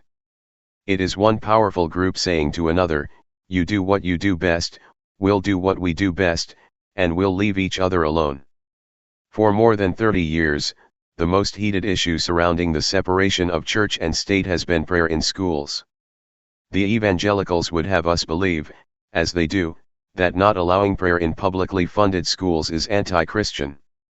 The religious right is demanding that prayer in schools be reinstated by a constitutional amendment. As a matter of fact, praying in public at all is against the teachings of Jesus, and when you pray, do not be like the hypocrites, for they love to pray standing in the synagogues and on the street corners to be seen by men. I tell you the truth, they have received their reward in full. But when you pray, go into your room, close the door and pray to your Father, who is unseen. Then your Father, who sees what is done in secret, will reward you. Matthew 6:5, 6. Jesus was opposed to public prayer of any kind. He prayed in public on very few occasions: his baptism, the Last Supper, and on the cross. Even when he prayed just prior to his arrest and crucifixion, he did so in private. Then Jesus went with his disciples to a place called Gethsemane, and he said to them, "Sit here while I go over there and pray." Matthew 26:36, when he prayed the Lord's Prayer, he did it as instruction on how to pray, not as a prayer itself. Of the more than 60 times in the Bible the words pray, prayer, or prayed are said by or descriptive of Jesus, only 3 relate to praying in public. To justify Christian morality because it provides a foundation of morality, instead of showing the necessity of Christian morality from the truth of Christianity, is a very dangerous inversion. T.S. Eliot: certainly public schools are among the least private places on earth, and Jesus is firmly on the side of the infidels when it comes to prayers not belonging in school. It's also interesting to note that "So help me God" got tacked onto the presidential oath of office, even though the Constitution specifically does not include it. Surely Jesus would be happy that most civil courts, swearing-in ceremonies, and even the presidential oath of office include an acknowledgement of God and a request of His help. Not so.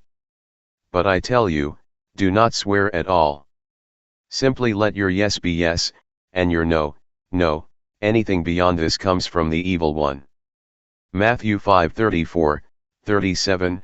If, however, someone recommended that the next presidential inauguration eliminate the phrase, "So help me God," guess who the fundamentalists would say was in league with the evil one? Our founding fathers had the good sense to follow the teachings of Jesus when it came to the separation of church and state. Would that we continue in the faith of our fathers. Copyright 1996 Peter McWilliams and Prelude Press. Last revision, December 2, 1996. Ain't Nobody's Business If You Do. Part 4, 6 chapters in search of a shorter book. What Jesus and the Bible really said about consensual crimes. His master's voice. The group Jesus attacked most often, almost exclusively, in fact, were the Pharisees. Being political, the Pharisees cared more how they appeared than what they did. They knew how to posture, thus appearing more righteous and, therefore, more worthy to lead than others. They took advantage of every photo opportunity. They were in the right place at the right time doing the piously right thing. Fine words and an insinuating appearance are seldom associated with true virtue. Confucius: the Pharisees controlled Jerusalem's ruling body, the Sanhedrin. Although Rome's occupation of Jerusalem kept them from having complete power, the Pharisees appointed themselves to maintain traditional Jewish values in a time of social upheaval. One of their self-appointed tasks was to separate true prophets from false prophets. They investigated all reports of prophets, but it was merely show. The Pharisees knew that a prophet could only rise from within the ranks of the righteous, the Pharisees. Anyone not raised as a Pharisee didn't have the proper credentials for prophecy. The punishment for being a false prophet was death. One holy person after another fell before the judgment of the Pharisees. Said Jesus, "Woe to you, teachers of the law and Pharisees, you hypocrites! You are like whitewashed tombs, which look beautiful on the outside but on the inside are full of dead men's bones and everything unclean. In the same way, on the outside you appear to people as righteous but on the inside you are full of hypocrisy and wickedness." Matthew 23:27-28. The Pharisees were well versed in Scripture. They could quote chapter and verse to justify whatever behavior they found expedient. The most dangerous part about the Pharisees, however, was that they believed what they were doing was right. They didn't see themselves as hypocrites, they saw themselves as exemplary spiritual leaders. They didn't see themselves as murdering people for expressing new religious points of view, they saw themselves as keeping the people safe from false prophets. While they certainly felt themselves spiritually superior to ordinary men, they were willing to share the benefit of their superior learning and discipline by sacrificing their personal time to take leadership roles in the synagogues. They did what they did because they honestly believed they were the chosen among God's chosen people. Moralizing and morals are two entirely different things and are always found in entirely different people. Don Harold: while ordinary people were moved by the miracles of Jesus, the Pharisees denounced them as sorcery punishable by death. While the people found the teachings of Jesus liberating, the Pharisees found them blasphemous. On the other hand, while the people found the Pharisees ideal role models for achieving righteousness and godliness, Jesus found them hypocritical vipers. The Pharisees, then, a. represented strict adherence to the letter of the law, while violating the spirit of the law, b. inflicted harsh punishments for violation of the law, such violations as determined by the Pharisees, c. knew everything and knew they knew everything, therefore could not be taught anything, and d. were hypocritical in their holier-than-thou attitudes. It wasn't the Pharisees themselves whom Jesus opposed, it was the set of values and behavior. Let's take a look at the religious right in this country and compare what they do and teach with what Jesus said about the Pharisees. This is not an exhaustive look, that's a book in itself. This discussion limits itself to those hypocrisies that directly affect the laws against consensual activities and the enforcement of those laws today. Let's leave religion to the televangelists. After all, they're the professionals. Chevio tax headroom, thus you nullify the word of God for the sake of your tradition. You hypocrites! Isaiah was right when he prophesied about you, these people honor me with their lips, but their hearts are far from me. Matthew 15:6, 8, they worship me in vain, their teachings are but rules taught by men. Matthew 15:9, the religious right relies on concepts such as traditional American values, family values, and the American way. With great piety, they discuss the faith of our fathers, the pride of the Pilgrims, and the Christian nation. They misquote and misrepresent the American founding fathers mercilessly. And all to justify their hatred of anyone who is different. They use the Bible to justify prejudice, exclusion, and persecution. They contradict Jesus' fundamental message, which is love everyone, not just those who believe what you believe or do what you do. Woe to you, teachers of the law and Pharisees, you hypocrites! You have neglected the more important matters of the law: justice, mercy, and faithfulness. Matthew 23:23, since the Civil War, the churches that make up the religious right have not taken a leadership stand on any positive social change. Quite the contrary, they have opposed social change. Whether it be the treatment of blacks, Jews, immigrants, homosexuals, or any minority, including women, the religious right has quoted chapter and verse to prove that one group or another doesn't even deserve the privileges it already has. I tell you the truth, the tax collectors and the prostitutes are entering the kingdom of God ahead of you. Matthew 21:31, the leaders of the religious right have the love of power, righteousness, intolerance, fame, and money in their hearts. They pray loudly and often, but only for effect. You Pharisees clean the outside of the cup and dish, but inside you are full of greed and wickedness. Luke 11:39, I am patient with stupidity, but not with those who are proud of it.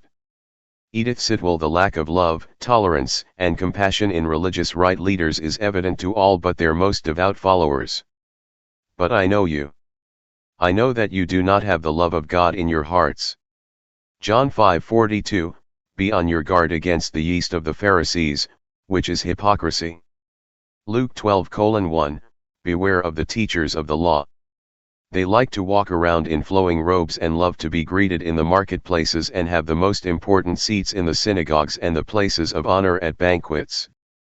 They devour widows' houses and for a show make lengthy prayers. Luke 20:46, 47, the leaders of the religious right love to be photographed with presidents, governors, and dignitaries of all kind. They dress well, by their standards, anyway, travel first class, and seem to want for nothing. Meanwhile, all this luxury is financed primarily by widows, unemployed people, and the working poor, who send $5 and $10 donations, genuinely believing they are doing something for Jesus. No servant can serve two masters. Either he will hate the one and love the other, or he will be devoted to the one and despise the other. You cannot serve both God and money. The Pharisees, who loved money, heard all this and were sneering at Jesus. Luke 16:13, 14, moral indignation permits envy or hate to be acted out under the guise of virtue. Eric Fromm. The other effective money raiser is fear. The religious rights ministries fight one conspiracy after another. They see every minority with an agenda, and the agenda invariably is recruiting your children and destroying the principles on which this great nation was founded. So, to save our way of life, our children, and the country itself, send money.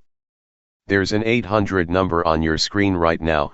Woe to you experts in the law, because you have taken away the key to knowledge. You yourselves have not entered, and you have hindered those who were entering.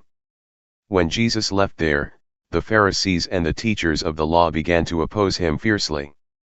Luke 11:52, 53, the key to knowledge, as taught by Jesus, was prayer, non-judgment, and forgiveness. All three, although they do get occasional lip service, are not part of what the religious right teaches. The idea of non-judgment and acceptance does not clog the televangelist airwaves. Sermons, speeches, and teachings of the religious right are full of one hellfire and damnation judgment after another. Only those who accept Jesus, and practice that acceptance of Jesus the right way, are acceptable. Everything else is abominable. These spiritual leaders seldom discuss forgiveness, but rely on repentance. To them this means, change your ways to our ways and then you will be forgiven. And you experts in the law, woe to you, because you load people down with burdens they can hardly carry, and you yourselves will not lift one finger to help them. Luke 11:46, among life's perpetually charming questions is whether the truly evil do more harm than the self-righteous and wrong. John Margulis. Because the religious right teaches guilt, but not forgiveness, it heaps on its followers responsibilities, blame, for situations they cannot effectively deal with themselves. For example, the religious right teaches that God will hold each person in this country personally responsible for the 30 million abortions, which they categorize as the murder of innocent little babies, performed since 1972. If there's anything you could have done you didn't do, then God will hold you responsible. Never mind the 30 million illegal abortions that took place from 1952 to 1972, and the women who died from them. As long as it's legal now, you are responsible. That's why anti-abortion protesters are so frantic, why one can shoot and kill a doctor outside an abortion clinic and sincerely believe he is doing God's work, and why Jerry Falwell can excuse the shooting by saying, "Let's not forget the doctor was a mass murderer."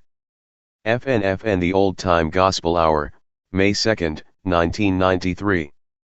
Woe to you, teachers of the law and Pharisees, you hypocrites! You travel over land and sea to win a single convert, and when he becomes one, you make him twice as much a son of hell as you are. Matthew 23:15. The religious right points with great pride to its overseas rescue missions, in which the rescuing that's going on is not so much feeding hungry mouths, although a little of that goes on because it makes good video, as it is rescuing human souls.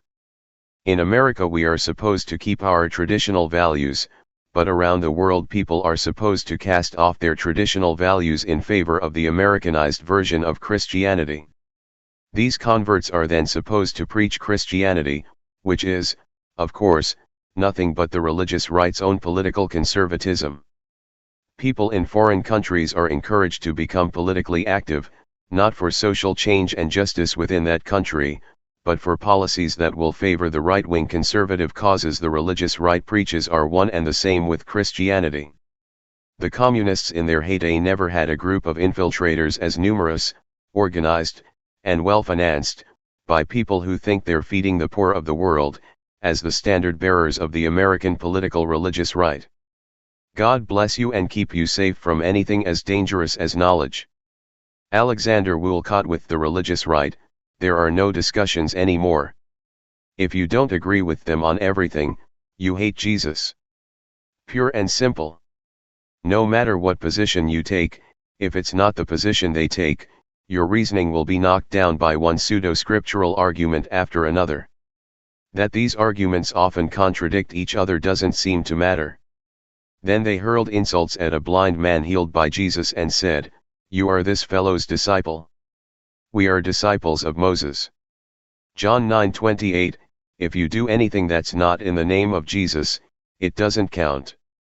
You can heal the sick, feed the poor, and shelter the homeless, but if you don't do it in the name of Jesus, you're just part of the devil's work. The secular humanists, as the evangelicals call them, are some of Satan's greatest warriors. Those humanists go out and do good for the sake of humanity and not for the sake of Jesus. Can you imagine? Sacrilege. The religious right teaches that suffering is good because it leads one to Jesus, and anything that alleviates suffering except in the name of Jesus is bad because it postpones the sufferer's ultimate conversion. So, people who do good without doing it for Jesus are bad. The more effective one is at making positive change, the more one is seen as the agent of the devil. All the people were astonished and said, "Could this be the son of David?" But when the Pharisees heard this, they said, "It is only by Beelzebub, the prince of demons, that this fellow drives out demons." Matthew 12:23, 24, and, of course, the religious right demand more laws against consensual acts and the strict enforcement of the laws already on the books in the name of Jesus. A time is coming when anyone who kills you will think he is offering a service to God. John 16:2, a religion that requires persecution to sustain it is of the devil's propagation. Hosea Ballou, 1771-1852, Jerry and Pat. For Christians, Easter is a day of celebration second only to Christmas. For many Christians, in fact, Easter is a greater day of celebration than Christmas. On Christmas the Christ child was born, on Easter, Jesus, the man, was resurrected, proving he was not just a prophet or a martyr, but the Christ. What, however, was the theme for the 1993 Easter Sunday sermon on Jerry Falwell's The Old Time Gospel Hour? The resurrection was never mentioned. There was not one word about Jesus conquering death so that we may all have eternal life. Nor was there a mention of the crucifixion. I don't know why I was expecting some mention of Jesus on Easter. Perhaps I'm just too old-fashioned for the old-time gospel hour. Falwell's sermon was exclusively about what has been his pet subject for the past 37 years, what is politically wrong with America. If Falwell dislikes something politically, it is, automatically and without further discussion, both immoral and unchristian. No, more than unchristian, anti-Christian. We are under attack. We being all good Christians, and all good Americans, those two being synonymous. He's all buttoned up in an impenetrable little coat of complacency. Ilka Chase. The show opens with Falwell not preaching, but peddling. He looks directly and sincerely into the camera from what is supposed to be his office, but is obviously a television set, and pitches 4 of his sermons, a $100 value, for only $35. The set of 4 sermons is collected under the general title, Who Killed America? One of the sermons was today's sermon. If Falwell mentioned Easter in his sermon, you see, it would date the entire video package and make it less saleable in the future. All good marketers know not to mention a holiday on a show that you want to sell year-round, and Falwell is a good marketer. The Old Time Gospel Hour is not a religious show, but an infomercial for the religious right. Jerry Falwell, of course, inspired the moral majority, which inspired the bumper sticker, "The moral majority is neither." The moral majority did well by Falwell, it made him famous, rich, and fat. In the late 1980s, he declared victory, and disbanded the organization. What really happened was that the moral majority had stopped making money because Falwell had run out of things to hate. Oh, there was still plenty to hate. From Falwell's perspective, hating just wasn't raising enough money anymore. Even the war on drugs didn't raise much money, everyone had declared war on drugs. So Jerry shut down the moral majority. What brought Falwell back out of the closet? Homosexuality, of course. In the fall of 1992, an obscure fundamentalist church in the California desert began selling a videotape taken at a gay pride parade. It was carefully edited by the church to show only what the congregation would find as the most salacious homosexual activity: men kissing, men wearing dresses, lesbians walking about with their hooters out, and all of them not going to church on Sunday. You could get nearly the same footage of heterosexuals by going to Fort Lauderdale during spring break, a Shriners convention, or any fraternity beer bash. Nonetheless, it was presented as an example of what every town in America would look like 24 hours a day if the gay agenda came to pass. The tape was outrageously successful. It put a struggling church located in the California desert on the map, making it rich, famous, and powerful. Tens of thousands of copies of the tape were sold. Political commentators said it tipped the scales in the Colorado referendum, in which voters narrowly decided that gays were not entitled to civil rights, and it was shown to the Joint Chiefs of Staff before they came out against gays in the military. The partisan, when he is engaged in a dispute, cares nothing about the rights of the question, but is anxious only to convince his hearers of his own assertions. Plato Falwell must have watched this phenomenon from his church in Lynchburg, Virginia, and chewed his nails, and everything else that wasn't nailed down. He had been against the homosexuals for years. He thought that vein of hatred had been fully mined. He was wrong. There was still gold in that dar homophobia, and damn if some other fundamentalist preacher hadn't struck the mother lode. Like the phoenix of old, Jerry girded his loins, put on his girdle, and set out again for the gold rush. Falwell sent his camera crews to cover the Clinton inauguration. Of the many inaugural balls, it seemed that the gays and lesbians had one of their own. Gasp.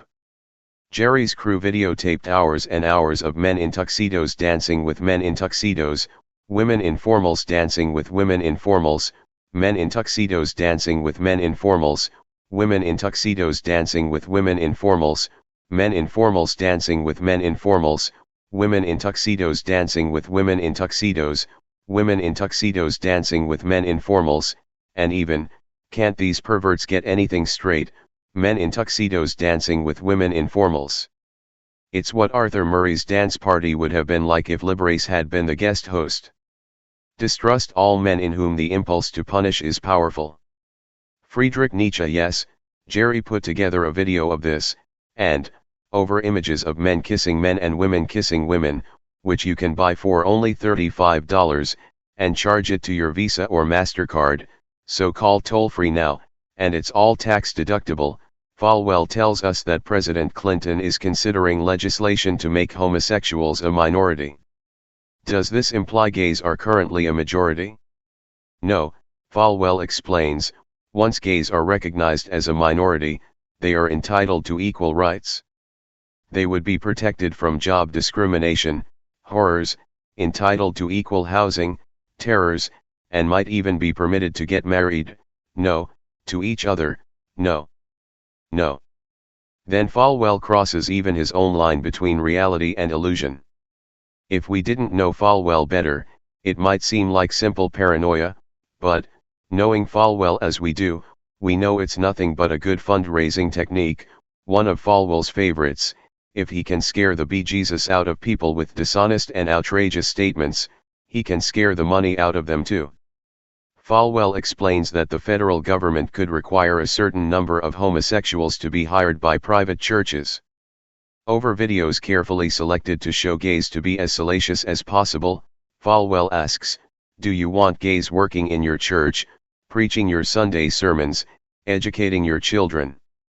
The idea that the federal government is going to shove homosexuality down our throats and down the throats of our children in church is enough to open pocketbooks, purses, and checkbooks all across the country.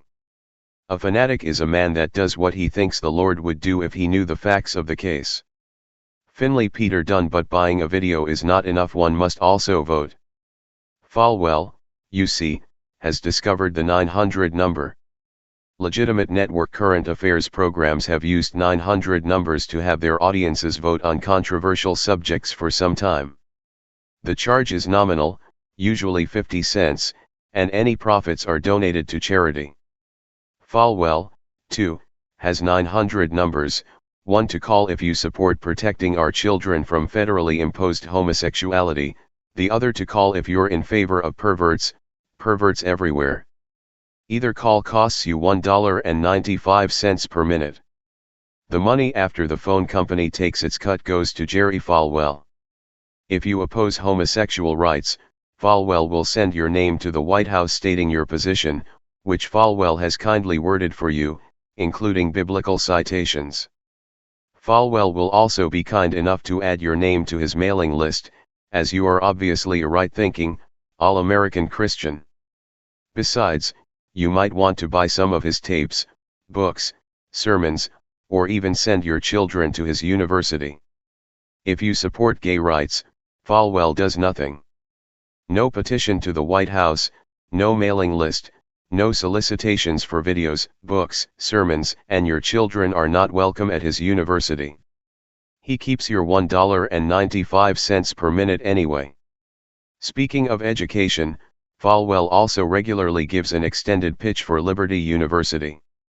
They're over images of Falwell roughhousing with the guys, talking respectfully to the girls, roughhousing with the guys, talking respectfully to the girls, and roughhousing with the guys. We are told that this Institute of Higher Learning has no co-educational dorms, no drugs, no alcohol, no secular, humanistic, atheistic teachings, such as evolution, no Marxist, Leninist, communist propaganda, the kind you might find at, say, the Democratic National Headquarters, no godless liberalism, and, most important of all, no sex outside of marriage.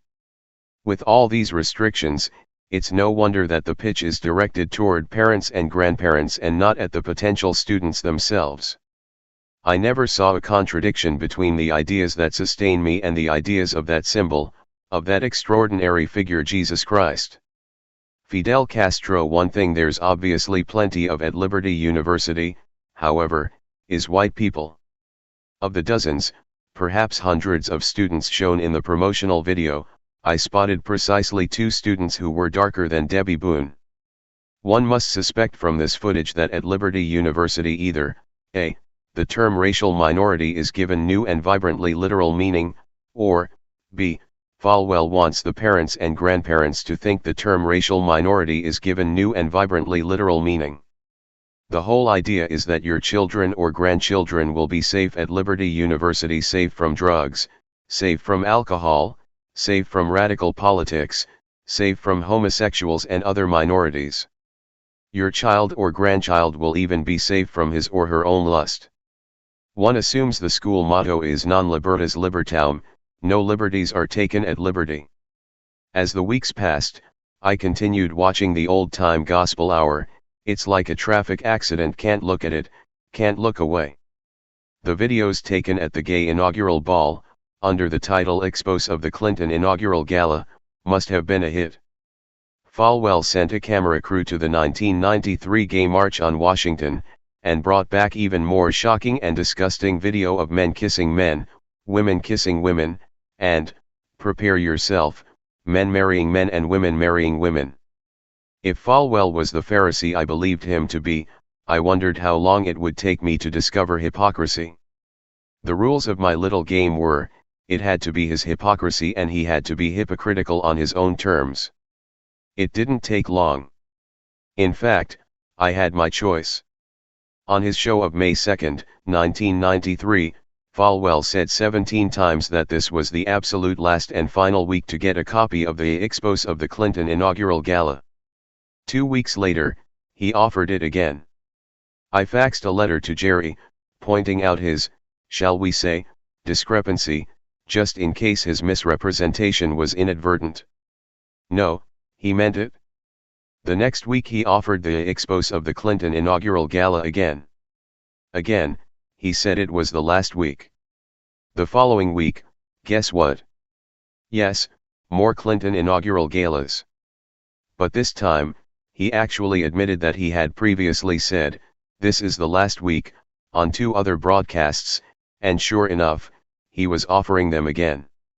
He freely admitted that he was going to, in his own words, renege, change my mind, and go back on my word. Isn't this commonly known as lying? Well, what had Falwell said about lying and its consequences on recent shows? He had quoted, "A lie will easily get you out of a scrape, and yet, strangely and beautifully, rapture possesses you when you have taken the scrape and left out the lie."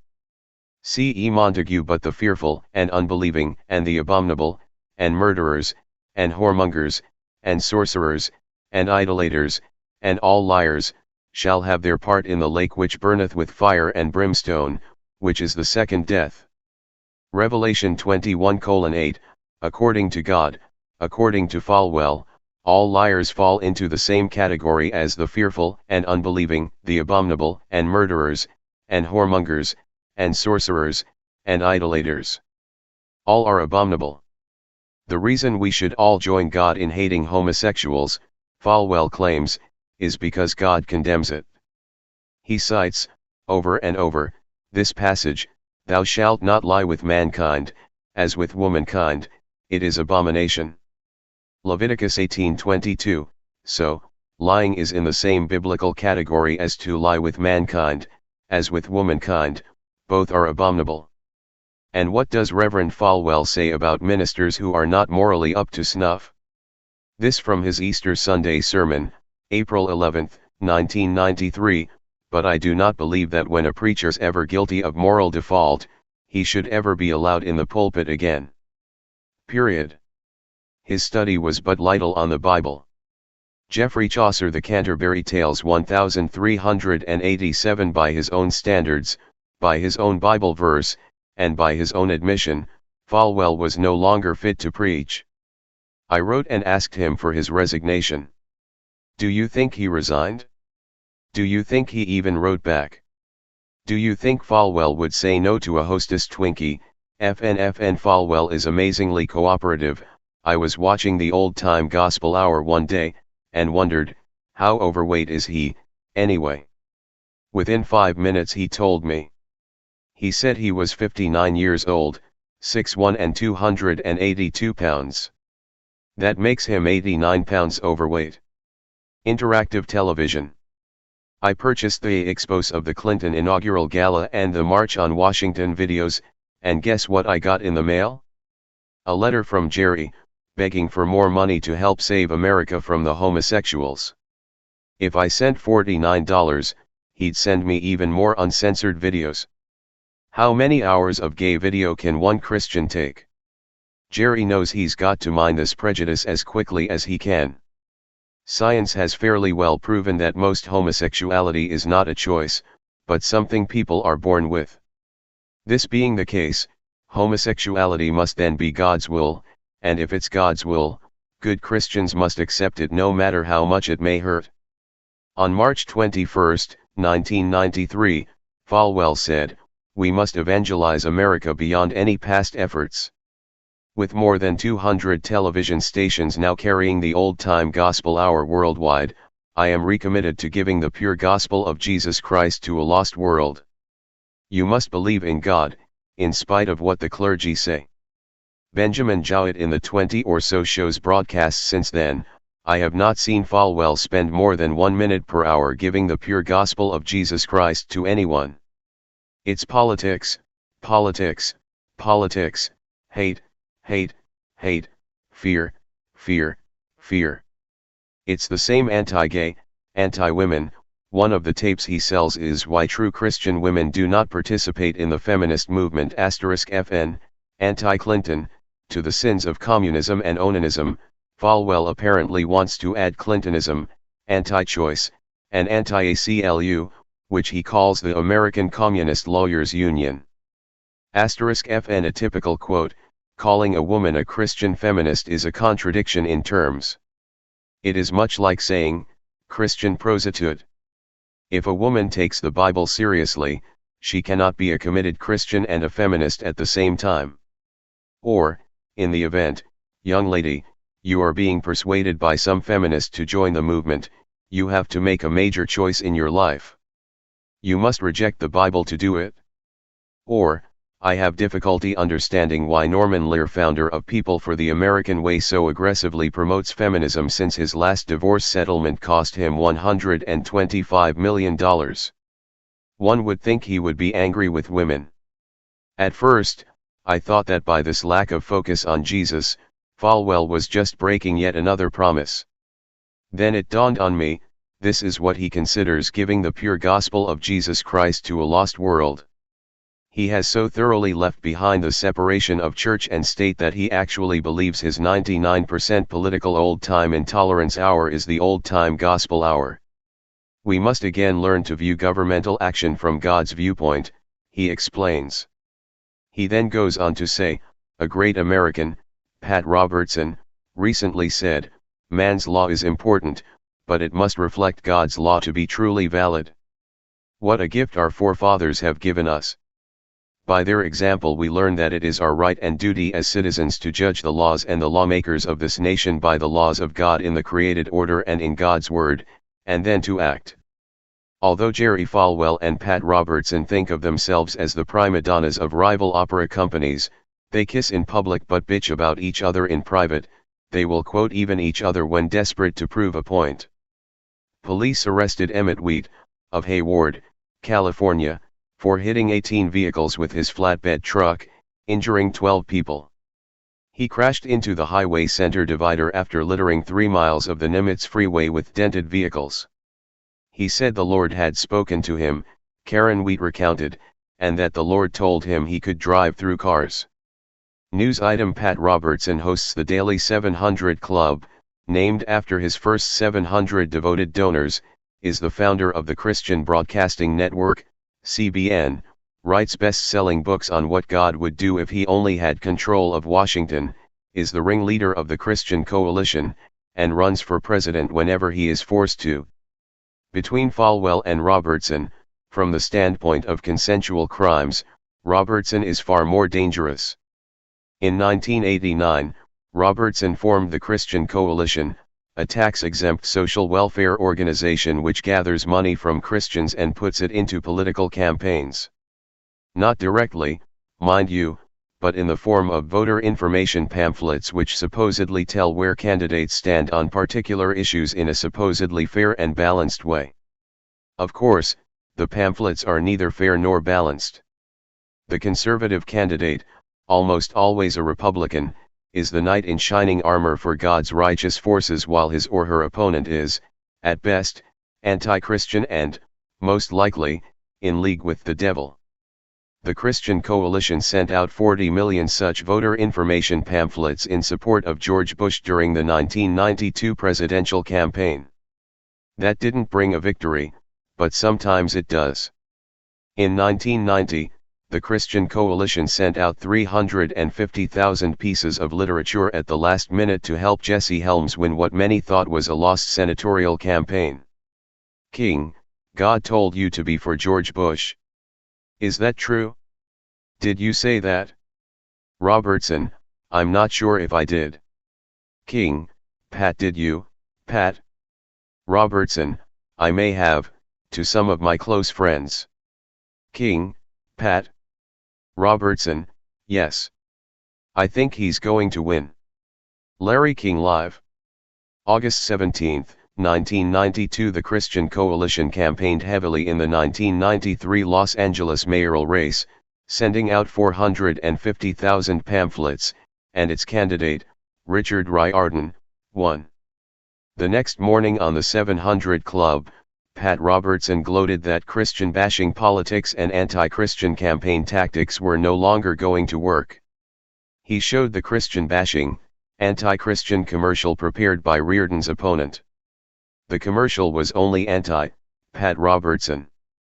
Christ and Christianity were never mentioned. If one criticizes Pat Robertson's role in the political process, then, one is of course bashing Christianity and is anti-Christian. Or so Pat Robertson wants his followers to believe. That same morning on the 700 Club, Robertson interviewed, via satellite, the gushingly grateful new senator from Texas, also backed by the Christian Coalition. One by one, election by election, Robertson is pocketing elected officials at all levels of government, right up to and including the United States Senate.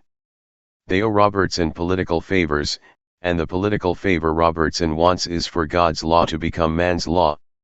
More accurately, it is for Pat Robertson's interpretation of God's law to become man's law.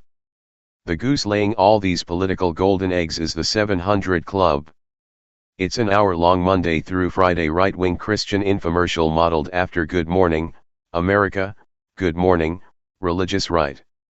Other 700 Club golden eggs include Regent University, of which Robertson is chancellor, the Christian Broadcasting Network, run by Robertson's son, the Family Channel, which purchased with God's money all the old Mary Tyler Moore Show episodes couldn't yet die, and a lavish faux 18th century motel called the Founders Inn, whose walls are adorned with gigantic oil portraits of George Washington, Thomas Jefferson and Pat Robertson, *FN as Joe Conason described it in the April 27, 1992, issue of The Nation. Can you spot the one Christian in this trio? It is a curious thing that every creed promises a paradise which will be absolutely uninhabitable for anyone of civilized taste. Evelyn Waugh. The 700 Club has a set format. Robertson chats amiably with Ben, Robertson's obsequious sidekick, who is as devoted to Robertson as he supposedly is to Jesus. Then we go to CBN News, which, in network reporting style, on-air reporter, stock footage, interviews, sound bites, and lots of graphics, a news story is told from an unabashedly politically conservative point of view. We then go back to Pat and Ben, who chat about it. In case anyone missed the point, liberals are godless heathens and conservatives are America's only hope. Robertson calmly lets us know God's point of view on every political and social issue, while Ben leads him on with question after question, as though Robertson were somehow shy, even reluctant to share his personal point of view. Ah, shucks, Ben, I don't know. But if I had to take a guess, and then he moves in with an obviously well-prepared kill. After a report on Hurricane Andrew, for example, Robertson revealed its true cause, the fact that God had removed his blessing from America. If we're not a Christian nation, Robertson said, why should God give us his blessing? Why indeed? Next news item. Then it's time for guests.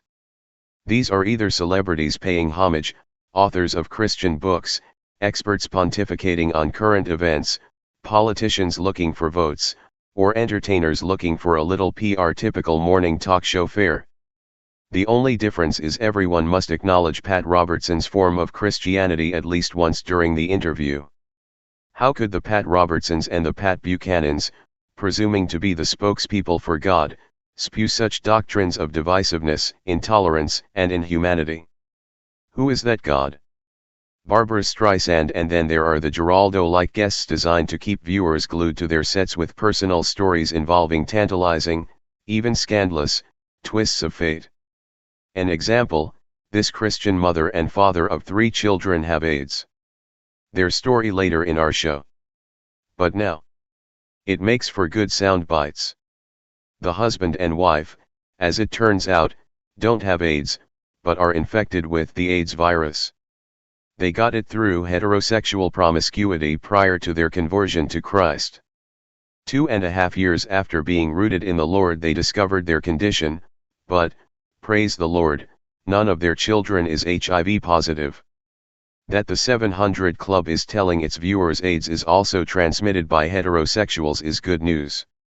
The bad news? On the 700 Club, Christians are not encouraged to use condoms, children should not be instructed in condom use, and condoms should not be passed out in public schools. The only answer to stop the spread of AIDS is complete and total abstinence until marriage. Period. This facade of journalistic integrity is reminiscent, and why shouldn't it be, of Robertson's 1990 book, The New Millennium. In his book, Robertson rattles along just fine, outlining, with proper statistical background, some real problems in America, the national debt, violent crime, and so on, and then, suddenly, he makes a sharp turn to the right, another sharp turn to the right, another sharp turn to the right, another sharp turn to the right, and then retraces his ground. Like most commentators who only turn right or only turn left, he winds up going in circles. Violent crime, he claims, is caused by feminists, by destroying the American family, which erodes society, which raises immoral children, who go out and commit violence. The national debt was caused by homosexuals. I won't torture you with the logic of that one. The rhetoric harkens back to Hitler, who blamed everything on A. the international Jewish conspiracy, B. communism, C. the impurity of the Aryan race, D. homosexuality, or E. all of the above. Watch out that you are not deceived. For many will come in my name, claiming, I am he, and, the time is near. Do not follow them.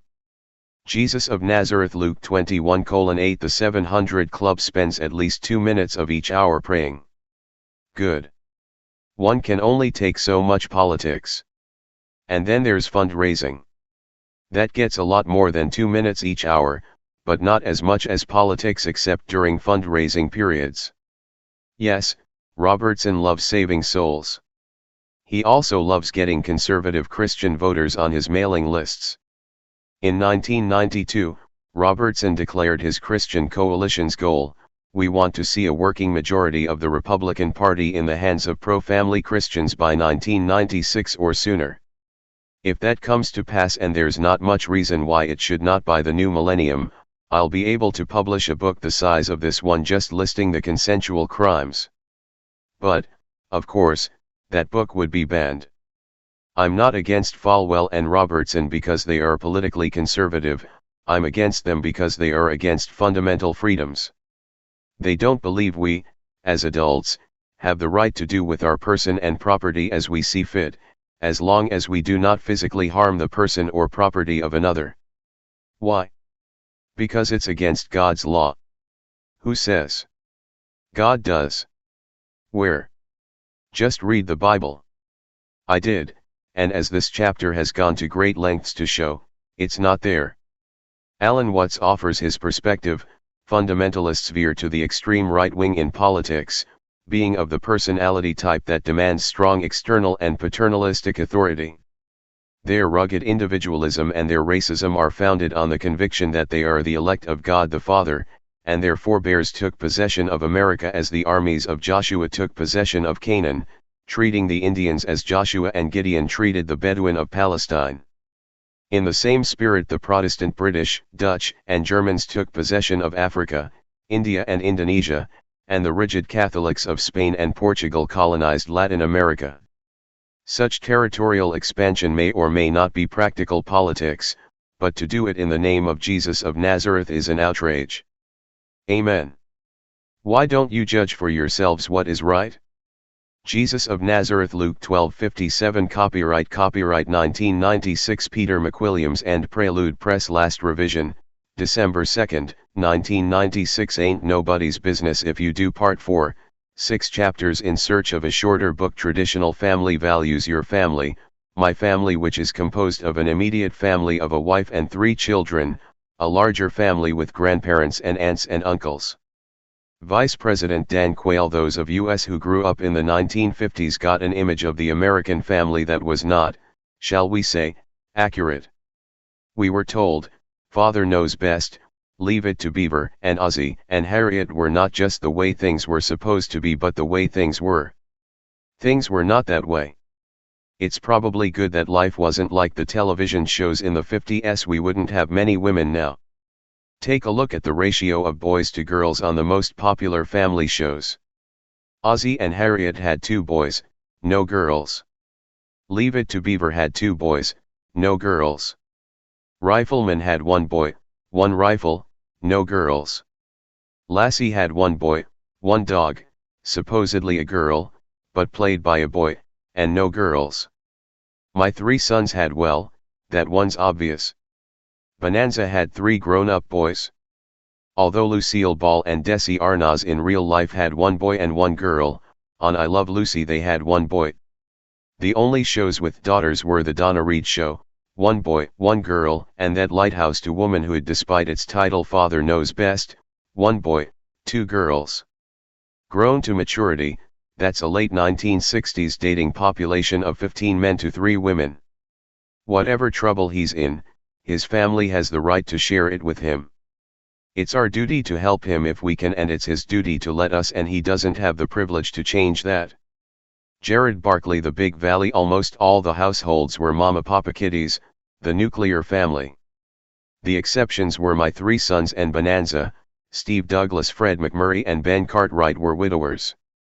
There were no prior marriages, no children from prior relationships, no threat or even thought of divorce, and the closest thing we saw to physical abuse was Ralph Cramden's, "One of these days, Alice, one of these days to the moon."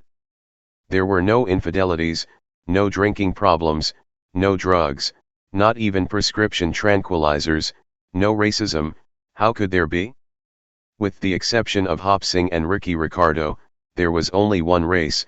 Even the Hispanic gardener on Father Knows Best was named Frank Smith. There was no dropping out of school, no political discussion, much less political differences, no unemployment, except for Ozzy's early retirement, no severe economic problem, except for a crop failure on Lassie, when they had to sell all the livestock, including Lassie, but just before being carted off, Lassie pawed the ground and struck oil, and everything was okay again. Except for Lassie, who looked as though the Exxon Valdez had dumped its forward holding tanks on her. The father was the breadwinner, the mother was the bread maker. The only mother who came close to working was Lucy, becoming the spokeswoman for Vitavita Vegemin or that afternoon at the candy factory. There was no fear of the bomb, which is what we kids were terrified about in the 50s, and no severe disobedience, although white lies, mischief, and misunderstandings were needed for laughs. Life was wholesome, wholesome, wholesome FN as much as the religious right likes to point to 1950s sitcom wholesomeness as the ideal American family. These shows, in fact, had a remarkable lack of religion. What religion were these people? They certainly weren't Jewish. And, other than possibly Ricky Ricardo, none of them was Catholic. They were probably safely mainline Presbyterians. But that was the name of the game: play it safe. In playing it safe, there was less mention of God and religion on these shows than actually took place in American families in the 50s. That life doesn't exist anymore. But then, it never did. When I was a boy, my family took great care with our snapshots. We really planned them. We posed in front of expensive cars, homes that weren't ours. We borrowed dogs. Almost every family picture taken of us when I was young had a different borrowed dog in it. Richard Avedon, in her book, The Way We Never Were, Stephanie Kuntz explains, pessimists argue that the family is collapsing, optimists counter that it is merely diversifying. Too often, both camps begin with an ahistorical, static notion of what the family was like before the contemporary period. Thus we have one set of bestsellers urging us to reaffirm traditional family values in an era of family collapse, and another promising to set us free from traditional family traps if we can only turn off old tapes and break out of old ruts. The actual complexity of our history, even of our own personal experience, gets buried under the weight of an idealized image. Families have always been in flux and often in crisis. They have never lived up to nostalgic notions about the way things used to be. Here are some facts about the good old days. In 1960, 1 in 3 children lived in poverty. Fewer than half the students who entered high school in the late 1940s ever finished. The United States has had the highest homicide rate in the industrial world for almost 150 years. From 1950 to 1959, 257,455 cases of polio were reported, mostly in children. 11,957 died of it. In 1940, 1 American child in 10 did not live with either birth parent. Today the figure is 1 in 25. More couples reported their marriage happy in 1977 than did in 1957. The happy marriage index dropped slightly by the late 1980s, but still remained higher than it was in 1957. So 4 men and 4 women have sealed themselves off inside Biosphere 2. No contraceptives are allowed, and if a woman gets pregnant she's expelled. This is progress? Sounds more like high school in the 1950s. Christopher Blinden: a woman over 35 has a better chance of marrying today than she did in the 1950s. In the mid-1950s, 25% of the population lived below the poverty line.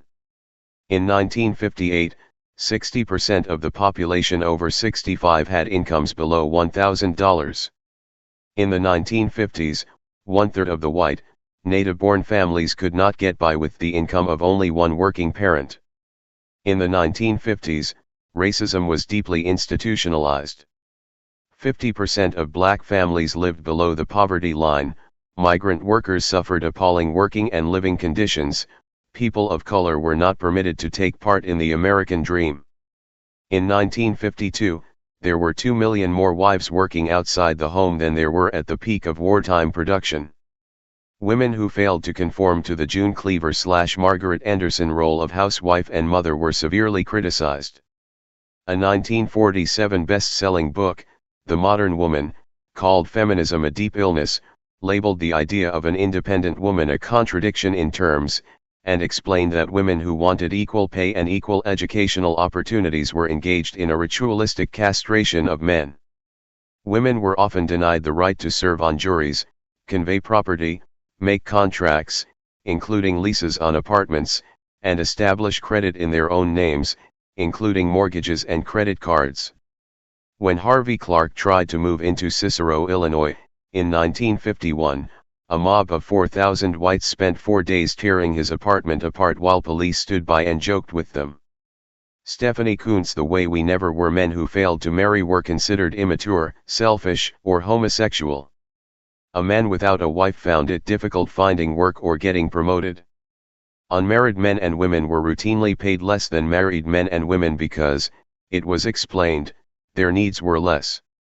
The witch hunts against communists extended to homosexuals and other political and social deviants. During the 1950s, 2,611 civil servants were fired as security risks, 4,315 resigned while being investigated. In her book, Private Lives, Men and Women of the 50s, Benita Easler quotes film producer Joel Schumacher: "No one told the truth. People pretended they weren't unfaithful. They pretended they weren't homosexual. They pretended they weren't horrible." The uniformity we sense about the 50s, with everyone happily fitting in, was, in fact, a great number of frightened people pretending to fit in and pretending to enjoy it. A sure cure for homosexuality for either men or women was marriage. This myth was propagated not just by popular culture, but by psychologists and psychiatrists as well. When marriage failed to be the cure, as it always did, having a child would surely take care of the problem. When that didn't work, a second child was prescribed. When that didn't work, well, the least you could do is pretend to be heterosexual and do your duty for your children's sake. Congress discussed nearly 200 bills to deal with the problem of juvenile delinquency. In 1955, the year Rebel Without a Cause was released. Marilyn Van Der Burr, Miss America of 1958, revealed in 1991 that her wealthy, respectable father had sexually violated her from age 5 until 18. 10,000 Negroes work at the Ford plant in nearby Dearborn, but not one Negro can live in Dearborn itself. Life magazine 1957. Alcoholism soared in the 1950s. Wife beating was not really considered a crime. Many psychologists explained that battered wives were masochists who provoked their husbands into beating them. A husband raping his wife was not a crime at all, but a sign that the woman was deficient in fulfilling her marital obligations. 1/2 of the marriages that began in the 1950s ended in divorce. During the 1950s, more than 2 million legally married people lived separately. Staying together for the children surpassed baseball as the national pastime. Far from Beaver and Wally telling Ward and June carefully edited versions of their daily adventures over the dinner table, More often the evening meal was a TV dinner on a TV tray in front of the TV. What the TV couldn't numb, tranquilizers could. A New Yorker cartoon illustrated a 1950s couple, floating down the river in a gondola, surrounded by beautiful flowers, singing birds, and playful butterflies. The husband asks the wife, "What was the name of that tranquilizer we took?" In 1958, 462,000 pounds of tranquilizers were consumed in the United States. A year later, consumption had more than tripled to 1.5 million pounds. I was a loner as a child. I had an imaginary friend. I didn't bother with him. George Carlin. By the end of the 1950s, when Redbook asked readers to supply examples for an upcoming article, "Why Young Mothers Feel Trapped," they received 24,000 replies. The number of pregnant brides more than doubled in the 1950s. In 1957, there were more than twice as many births to girls aged 15 to 19 than in 1983. The number of illegitimate babies put up for adoption rose 80% from 1944 to 1955. Ms. Kuntz concludes, "The historical record is clear on one point: although there are many things to draw on in our past, there is no one family form that has ever protected people from poverty or social disruption, and no traditional arrangement that provides a workable model for how we might organize family relations in the modern world." Depending on whose statistics you read, today the traditional nuclear family represents anywhere from 6% to less than 50% of the American population. One can fiddle with the statistics endlessly. Should the household have only the male as the breadwinner?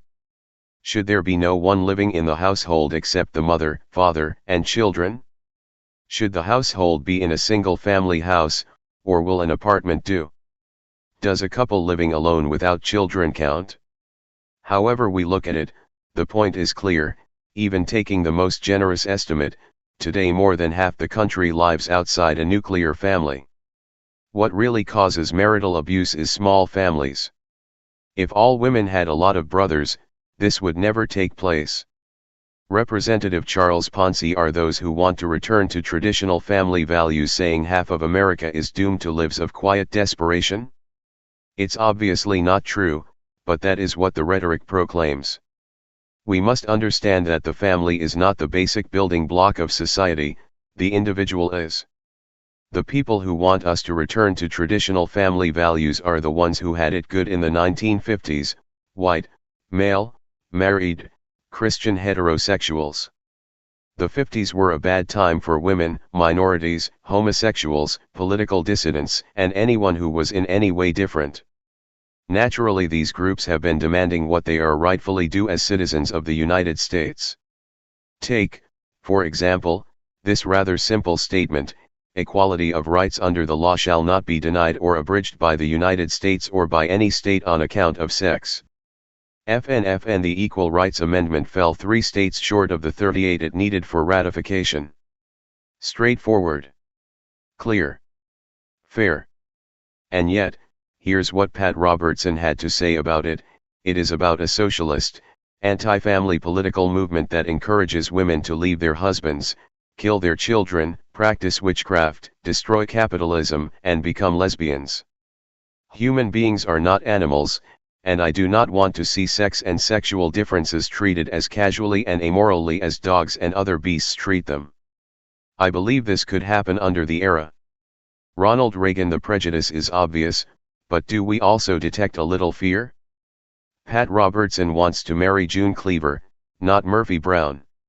He finds it more comfortable that way. An unprecedented economic boom hit the United States in the 1950s that had never happened before and, almost certainly, will never happen again. The United States was almost the only industrial country untouched by World War II. The international competition lay in ruins. The United States was ready to switch from wartime production to peacetime production. It didn't matter what we made, it sold.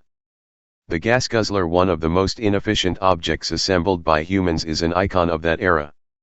By the late 1950s, Germany was already challenging the American automotive vice-hold with its Volkswagen.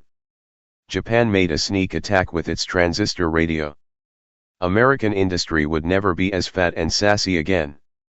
We will never have the economic domination of the world we had in the 1950s, nor will the white, male, Christian heterosexual be able again to dominate the women, blacks, Jews, Hispanics, gays, and the rest. There's no going back, nor should there be a going back. It never should have happened in the first place. Families are important because human infants require 3 years of care before they can manage without the help of an adult. If 3 years seems young to be without parental care, it is far from unheard of in third world countries, or in countries torn by war or natural disaster. But who says the child needs more than one adult? And who says the adult needs to be a birth parent? Only tradition. Long before the nuclear family, tribes raised children collectively, a system that continues in many parts of the world to this day. The knowledge of the world is only to be acquired in the world, and not in a closet. Earl of Chesterfield letter to his son 1746. Our modern concept of two people raising their children under one roof grew out of feudal necessity. The absolute minimum number of people necessary to maintain a plot of land during the Middle Ages was 2. As the lord of the land wanted his serfs to be fruitful and multiply, thus multiplying the wealth of the lord, it was necessary that one of the two people be a man and the other a woman. Serfs were paired until death did them part. Love had nothing to do with it. The only people who had time for such luxuries as love were those in the royal court, hence the term courtship. The man tended the land all his waking hours, and the woman tended the house, livestock, and children. Even if a husband and wife hated each other, all they had to do was wait a little while. What with disease, war, childbirth, and an average lifespan of about 35 years, most marriages lasted less than 5 years. The departed partner was immediately replaced, and the system continued not because the serfs liked it, but because it was economically viable for the aristocracy. The system worked so well and the aristocracy was so pleased, they got the church involved. A marvelous theology developed, marvelously useful to the landowners. Work hard in this life, which is but a blink in the eye of eternity, serve your Lord, who represented the Lord, and you will have paradise for all eternity, and that's a long, long time. Mr. and Mrs. Serve. Rebel against the Lord, and you will spend all eternity, which is a long, etc., in hell. Be true to your spouse. Not being true to your spouse would take valuable time away from essential serf stuff. Work hard, and eternal paradise will be yours. What is a family? They're just people who make you feel less alone and really loved. Mary Tyler Moore. Today, of course, the idea that two people are the minimum to make one economic unit is no longer true. With labor-saving devices, reduced work hours, and pre-packaged everything, one person can make a living and raise a child perfectly well. So can 20. So what are these family values we want to maintain? In a 1989 Newsweek survey, only 22% of the respondents believed that family was directly tied to bloodlines, marriage, children, and adoption. More than 74% said a family is any group whose members love and care for one another. It's too bad former Vice President Quayle didn't read this poll before he accused Murphy Brown of destroying traditional family values by having a child without the formality of marriage. As Diane English said when accepting her Emmy for creating Murphy Brown, to all you mothers out there who are raising your children alone either by choice or necessity, don't let anyone tell you you're not a family. America's traditional family values are love, support, tolerance, caring, nurturing, and if you don't mind my adding my favorite, a sense of humor. Isn't that what the situation comedy is all about? We find ourselves in a situation, life, and are faced with the fundamental question, do we laugh or do we cry?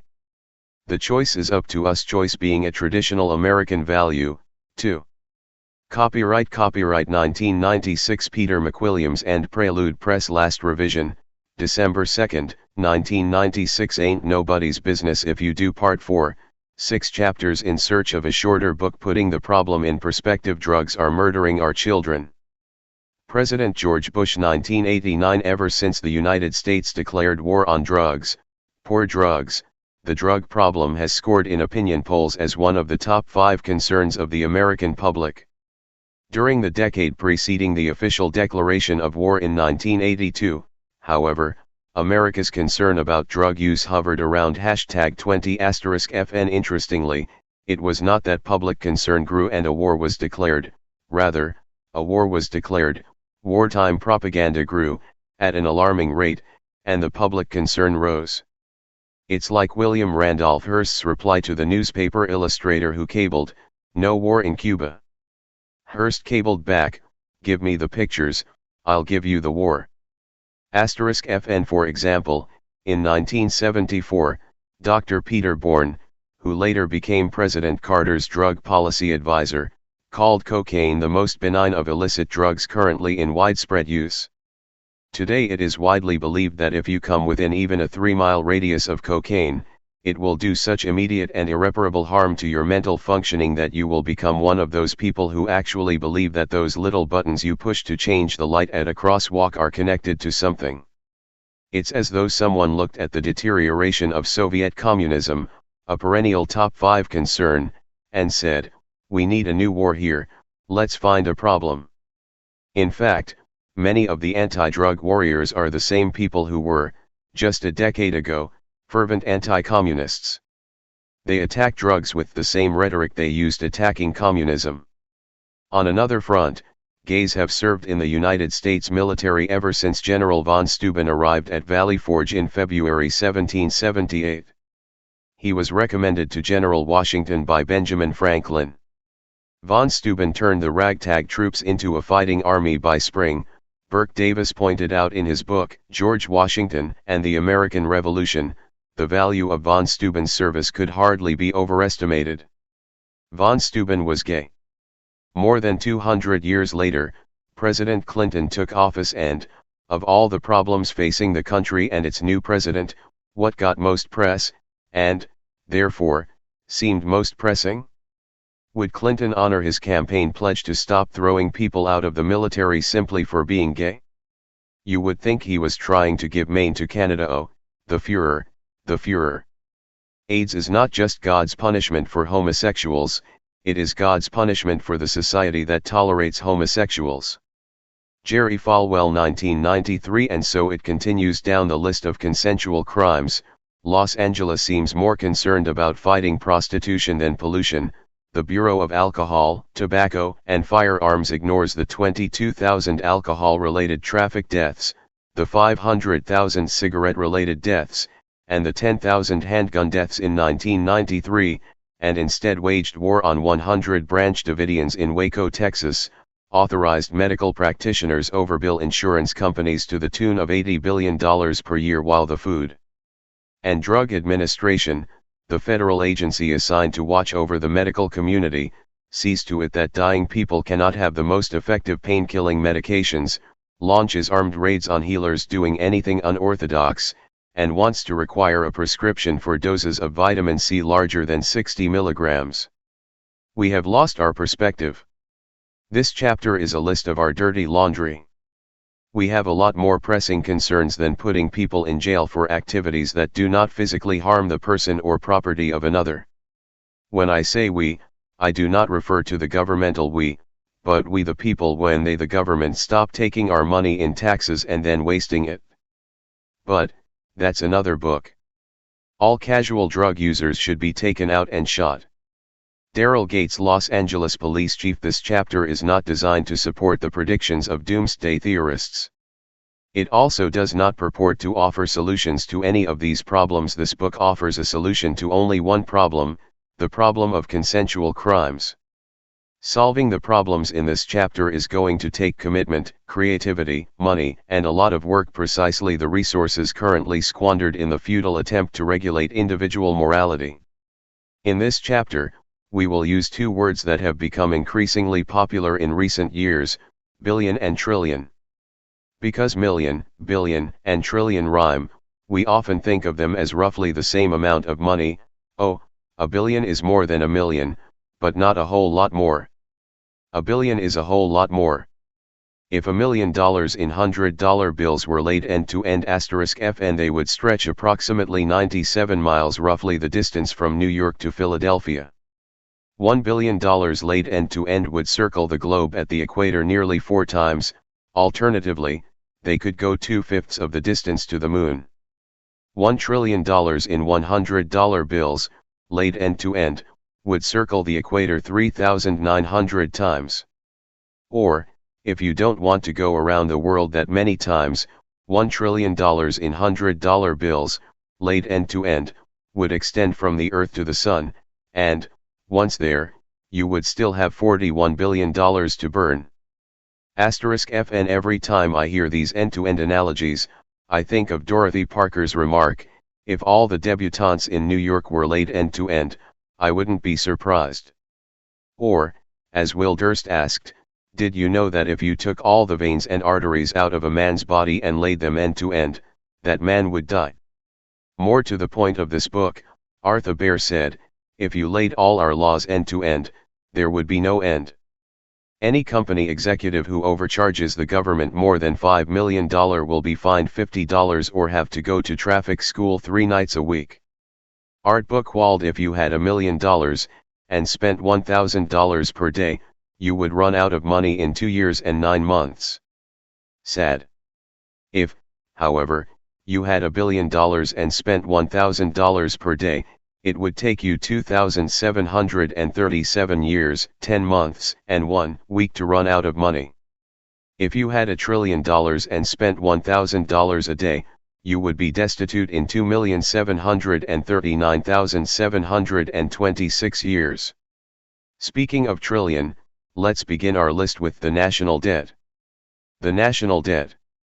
45 years of fighting the Cold War had devastating economic effects on both the Soviet Union and the United States. The only difference is, the United States had better credit than the Soviet Union. The Soviet Union is bankrupt, the United States is merely in receivership.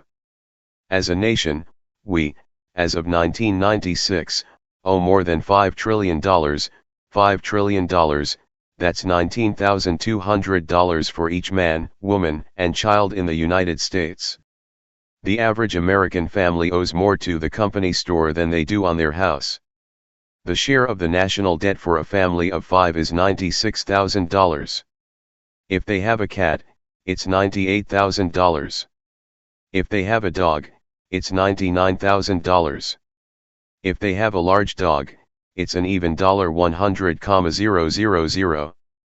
The interest alone on the national debt is somewhere between $240 billion and $355 billion per year, depending upon whom you listen to. The government $240 billion or balanced budget advocates $355 billion.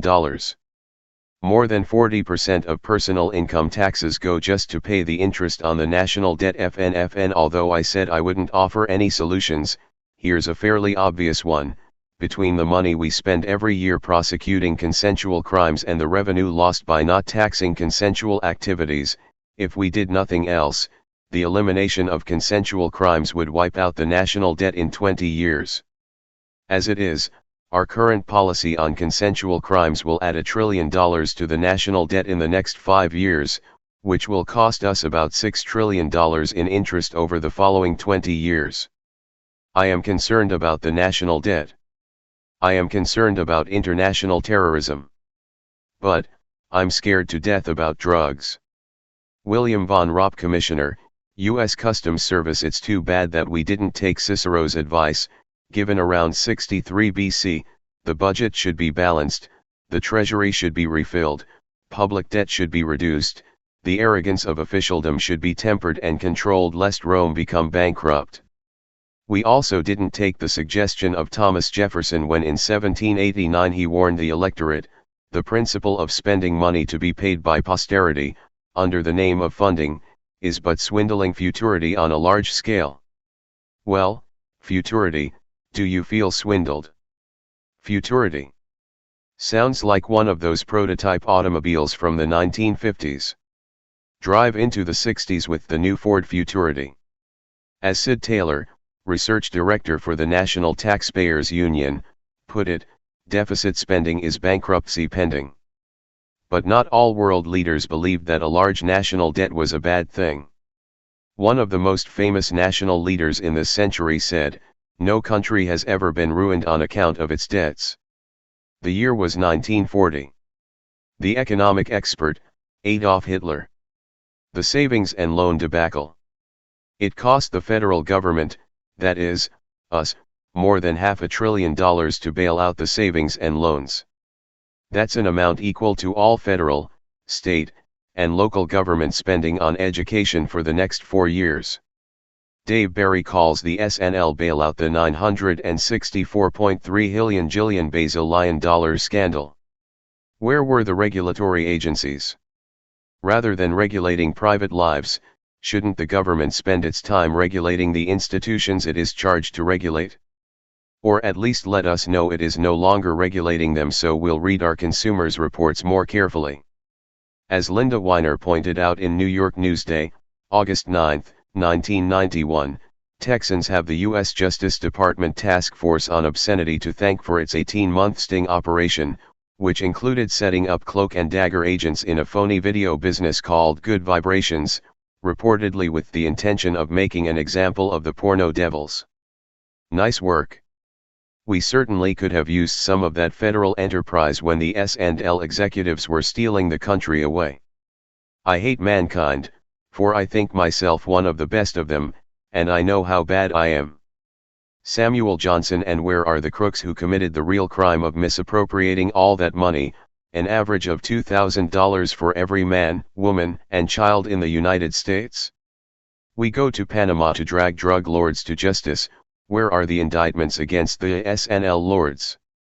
As Senator Richard C. Shelby complained, the taxpayers are on the hook for hundreds of billions of dollars, and yet, criminals are still playing golf at the country club. Other supposedly regulated delights. The same federal regulatory agencies that let the SNLs get away with financial murder apparently let another endearing financial organization get away with genuine murder. I am referring to that billionaire's social club, the Bank of Credit and Commerce International, or BCCI. This multinational bank was, in reality, a clearinghouse for crooks. Here's an excerpt from Senator John D. Kerry's congressional testimony on August 8, 1991, "You need a Mirage jet to go to Saddam Hussein? BCCI could facilitate it. If you wanted weapons in the Mideast, and possibly even atomic weapons? Who do you call?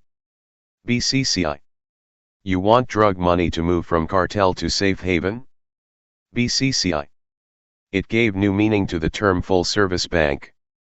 What strikes me particularly is the degree to which this bank thought it could steamroll any obstacles that lay in its path. Certain laws and standards were no barrier. Why? Because BCCI thought it could buy everything. Buy lawyers, buy accountants, buy regulators, buy access, buy loyalty, buy governments, buy safety, buy protection, and even buy silence. John Winokur, how did you react to winning a Pulitzer? Dave Barry, I figured it was just one more indication of the nation's drug problem. With purchased endorsements from more elected officials than you could wave a laundered checkbook at, BCCI was able to illegally take over several American banks with hardly an investigation. What about murder? It is said that murder, under the more corporately acceptable title, assassination, was part of BCCI's stock in trade. Whereas most banks have departments such as trust, savings, money orders, new accounts, safety deposit boxes, and loans, BCCI had assassinations, coups d'état, money laundering, arms trafficking, nuclear weapons, and political destabilization. The BCCI. Lovely people to be in business with, and, while the federal regulators were out regulating consensual crimes, it made American banks part of its empire *FN. And what is the next scandal in a supposedly government-regulated industry?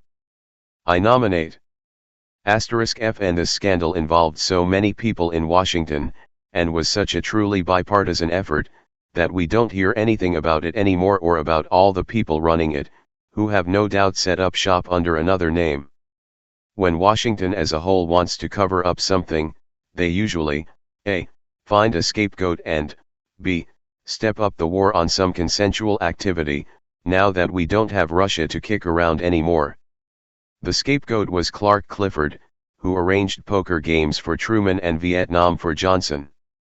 For his influence peddling, his law firm over an 18-month period received $33 million from BCCI. Congress, mostly lawyers, can only respond with horror and envy. Meanwhile, the American public knew more about David Korsh's cult of 100 than how, and who in, the federal government looked the other way while BCCI illegally bought up American banks. Nice spin control. While Congress was snoozing, the American taxpayers were losing. Senator Bob Dole healthcare fraud. Insurance fraud is the biggest white-collar crime in the nation, second only to income tax evasion. Each year, $80 billion is stolen from health insurance companies, Medicaid and Medicare by the medical establishment. It uses cute terms like overbilling, but it's really stealing. And much of it is done by doctors and hospitals, the very people and institutions we are supposed to trust with our lives.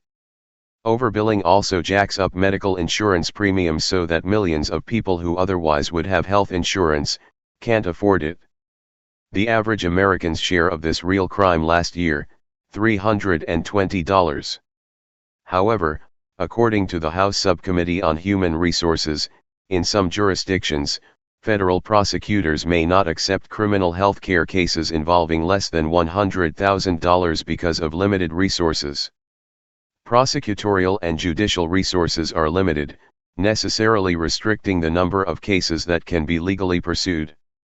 With well over half the prosecutor caseload made up of drug offenses, it's not hard to guess what's limiting those resources. From 1982 to 1990, drug-related cases in federal courts increased by almost 400%. The congressional report goes on to say, the deterrent and financial benefits of pursuing fraud must be weighed against the considerable legal and administrative costs of doing so. If only the government would use on consensual crimes the logic it applies to the real crime of fraud. Larry King, don't you think it would be better to legalize victimless crimes like drugs and prostitution and divert the resources to more important things like the rapes and assaults and things like that? Senator Tom Harkin, no, I don't agree with that at all. Larry King Live. CNN, 1992 Automobile insurance fraud. More than $17.5 billion a year is paid in inflated auto insurance claims. Who pays? Everyone who buys auto insurance and everyone who can't afford to. Car insurance fraud adds 10 to 30% to every car insurance bill. And what is the government doing to end this crime? Not much. According to a Journal of the Insurance Industry, Insurance Review, with law enforcement officials mired in murder and drug cases *FN and industry investigators focused on costlier and more sophisticated scams, the odds that an otherwise law-abiding citizen will be caught, much less prosecuted, for his misdeeds are minuscule. The Florida study concluded that as long as policyholders are knowledgeable, and not too greedy, they can commit fraud with impunity. *FN While I certainly don't think that law enforcement time should be taken away from murder investigations to track down insurance fraud, more law enforcement time is spent on drugs than murders, a frightening thought in itself. Here's one example of the ratio between murder and drug cases in the United States. In 1991, there were fewer than 25,000 arrests for murder and more than 1 million arrests for drug violations. Of these more than 1,000,000 arrests, 672,666 were for simple possession. Here's an even more frightening statistic. In 1990, the average sentence at U.S. district courts for first-degree murder was 12.8 years, for other drug-related statutes, 20.4 years. The drug terms are usually mandatory, by law they must be served. Murderers, on the other hand, can be paroled at any time. Real crime. In addition to paying more than you need to for insurance due to fraud, or watching your tax money, which you must pay, bailout savings and loan mismanagement and embezzlement, there are other real crimes to worry about. On the average, every 4 years you or someone in your household will be robbed, raped, or physically assaulted. That once every 4 years statistic does not include murder, manslaughter by drunk drivers, kidnapping, child abuse, or other violent crimes. 5 out of 6 people living in the United States will be the victims of violent crimes during their lifetimes. For every 133 people you meet, one of them will be murdered. If you live in a household of 5, the chances are 1 in 27 that one of you will be murdered. Then there are embezzlers, shoplifters, and other white-collar criminals who add to the price of everything we buy, a dramatic increase in hate crimes, that is, violent crimes against people just because they happen to belong to an ethnic, national, religious, or sexual minority, and so many others. And where are the police? Crimes with real victims, us, are out of control, yet roughly half the law enforcement time is spent investigating consensual crimes. Eliminating consensual crimes would effectively double law enforcement personnel and easily have the number of real crimes almost overnight. There I go again, offering solutions. Patience, N. A minor form of despair, disguised as a virtue. Ambrose Bierce abducted children. According to the United States Department of Justice, 400,000 children are abducted every year. There are currently 1.4 million missing children in this country. Of the 1.4 million, some of them are runaways, some were abducted by family members, some are simply missing. The lost, injured, or otherwise missing category lists 440,000. Some children are kidnapped primarily for rape and torture.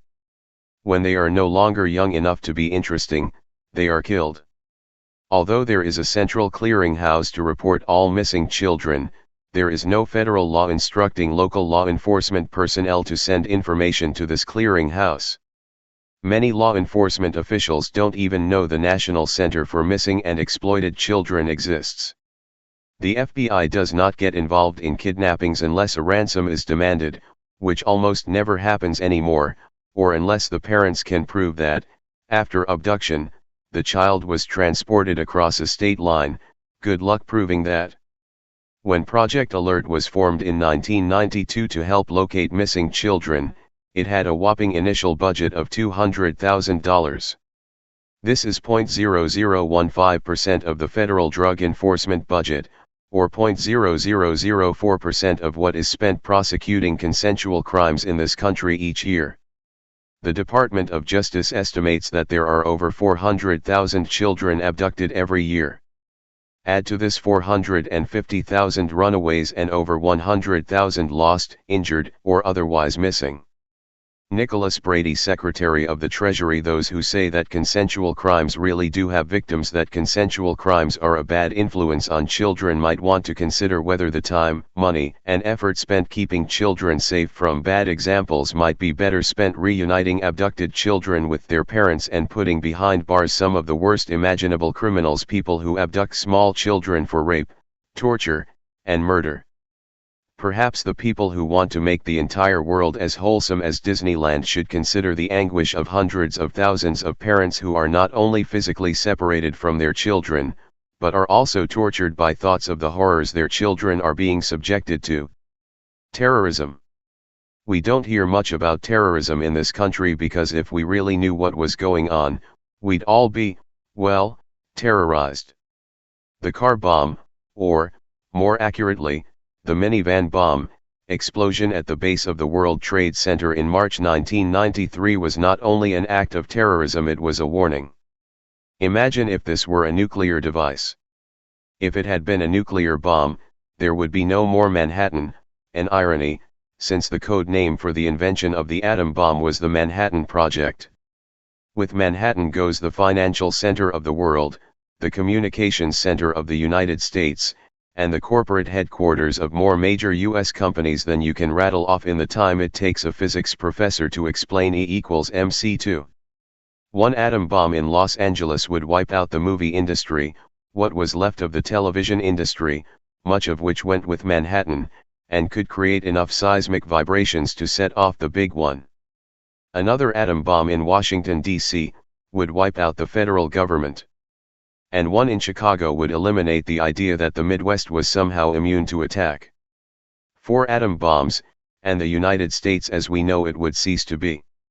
I haven't even discussed the lasting effects of radiation, especially if they happen to be dirty bombs, which terrorists' bombs almost certainly would be.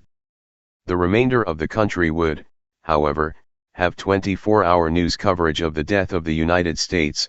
CNN is located in Atlanta. Patriotism is your conviction that this country is superior to all other countries because you were born in it.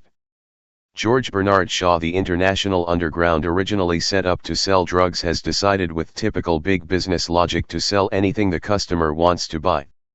One of these organizations, the previously mentioned BCCI, has come to light. Many have not. Underground organizations are perfectly willing to sell the parts necessary to make atomic bombs. As Senator John D. Kerry reported during a Senate investigation of the Bank of Credit and Commerce International, the spread of nuclear weapons, needless to say, creates even greater risks for confrontation and of destruction. When a bank like BCCI moves drug money and big dollar weapons money and helps terrorists acquire the material to make nuclear bombs while political leaders who are supposed to be protecting them move aside, then governments themselves wind up becoming partners in the enterprise of those criminals. Trying to determine what is going on in the world by reading newspapers is like trying to tell the time by watching the second hand on a clock. Heck, the only thing Russia had that, for example, Saddam Hussein or the Ayatollah Khomeini did not was a delivery system for its atom bombs. Russia had missiles. With the World Trade Center bombing, however, terrorists proved that, although they don't have missiles, they can rent minivans. The 1995 Oklahoma City bombing proved that terrorists don't need an atomic bomb to make their deadly point, and that the terrorism we need fear is not only foreign-inspired. All it takes is someone with a grudge, some fertilizer, some fuel oil, and some way to ignite it.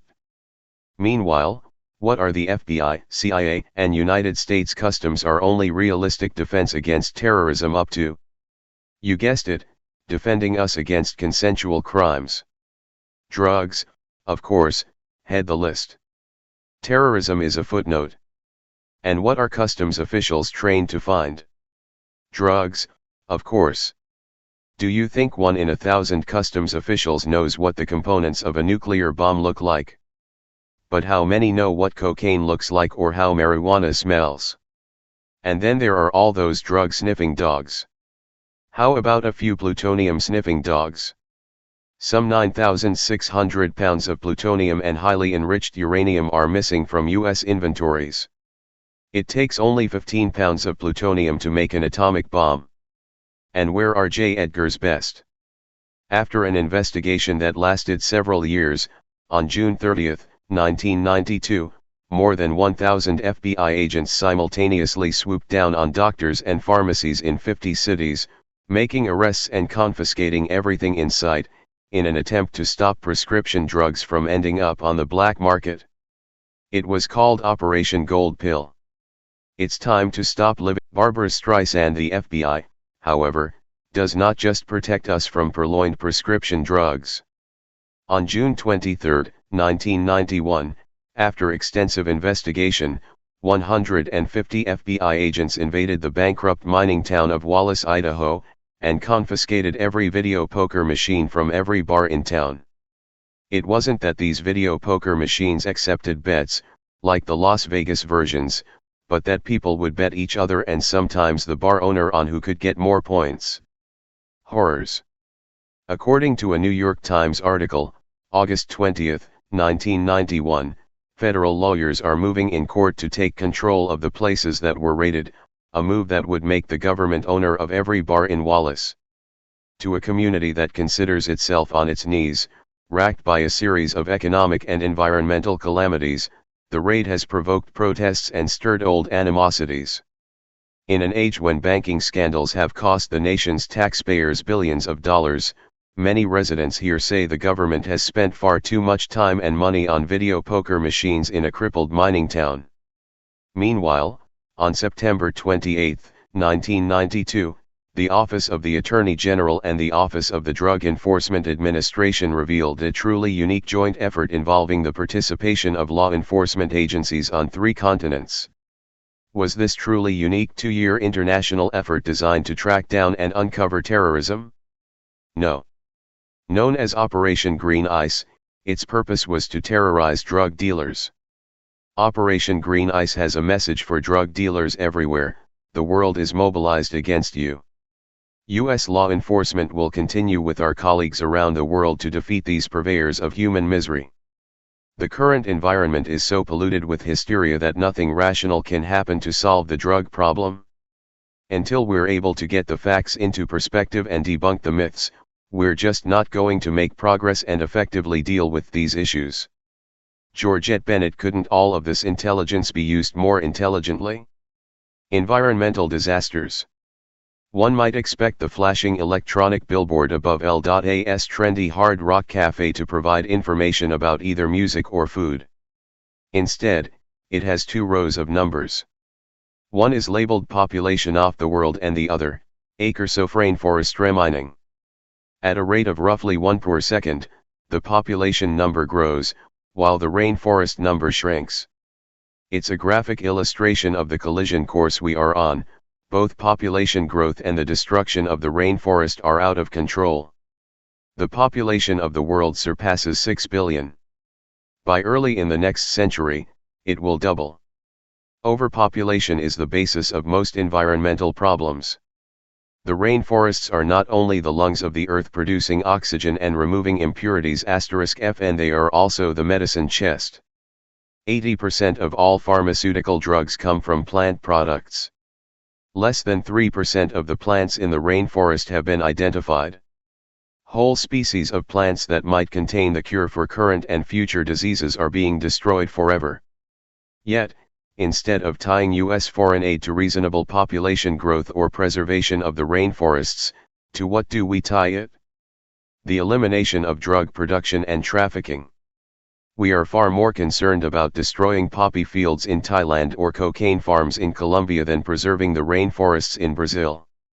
*F, and more than 40% of the Earth's oxygen is produced by the Amazonian rainforests.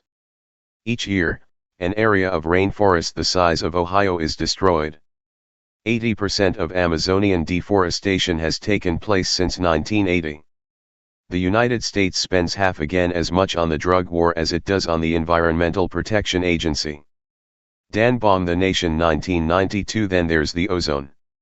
In his 1993 Pulitzer Prize-winning play, Angels in America, Tony Kushner describes the ozone layer: when you look at the ozone layer, from outside, from a spaceship, it looks like a pale blue halo, a gentle, shimmering aureole encircling the atmosphere, encircling the Earth. 30 miles above our heads, a thin layer of 3-atom oxygen molecules. It's a kind of gift, from God, the crowning touch to the creation of the world. Guardian angels, hands linked, make a spherical net, a blue-green nesting orb, a shell of safety for life itself. The ozone layer filters out the harmful rays of the sun. If the ozone layer ceased to be, so would we. A few random environmental disasters. During the summer of 1992, 2,000 U.S. beaches were closed due to toxic levels of water pollution. In the 15 major urban metropolitan areas, from 1987 to 1990, there were 1,484 unhealthy air days, more than half of them were in Los Angeles. Acid rain precipitation containing sulfuric and nitric acids continues to rain, destroying lakes, forests, and crops. Global warming caused, in part, by burning fossil fuels may melt the ice caps, raising ocean levels and flooding coastal areas. More than 53% of the U.S. population live in coastal areas. Our planet loses 3 species per day. By the year 2000, 20% of all species could be lost forever. An Environmental Protection Agency review of the 1,000 worst hazardous waste dumps revealed that 80% were leaking toxins into groundwater. Due to lead plumbing, 1 in 6 Americans drinks water with excessive amounts of lead. We are running out of landfills. The average American disposes of 4 pounds of solid waste every day. In a lifetime, the average American will produce 600 times his or her adult body weight in garbage. In 1988, Americans disposed of 14 million tons of plastic, 31.6 million tons of yard wastes, and 180 million tons of other wastes. In addition, there are also tons of nuclear waste, which remains deadly for centuries. How do we dispose of this? Where do we put it? What kind of containers can we store it in? These questions have not been adequately answered, and yet we continue to produce nuclear waste. We shall never understand the natural environment until we see it as a living organism. Land can be healthy or sick, fertile or barren, rich or poor, lovingly nurtured or bled white. Paul Brooks: The United States is the pollution capital of the world. We are 6% of the world's population, but consume 70% of the world's resources. We also produce far more than our share of the pollutants. The world is not happy with us about this. FN Alan Watts once said that, from the Earth's point of view, the human race could be considered nothing more than a bad case of lice. If that's an accurate analogy, the United States is the breeding ground. There is simply no way the entire world can support the lifestyle of even an impoverished American. If every family in China wanted nothing more than a refrigerator, the escaping fluorocarbons just to manufacture them would destroy the ozone. The American dream, infinitely exported, would be a nightmare. Our 6% of the world's population pollutes more than the other 94% put together. Americans, for the most part, are benignly unaware of this, but the rest of the world is not.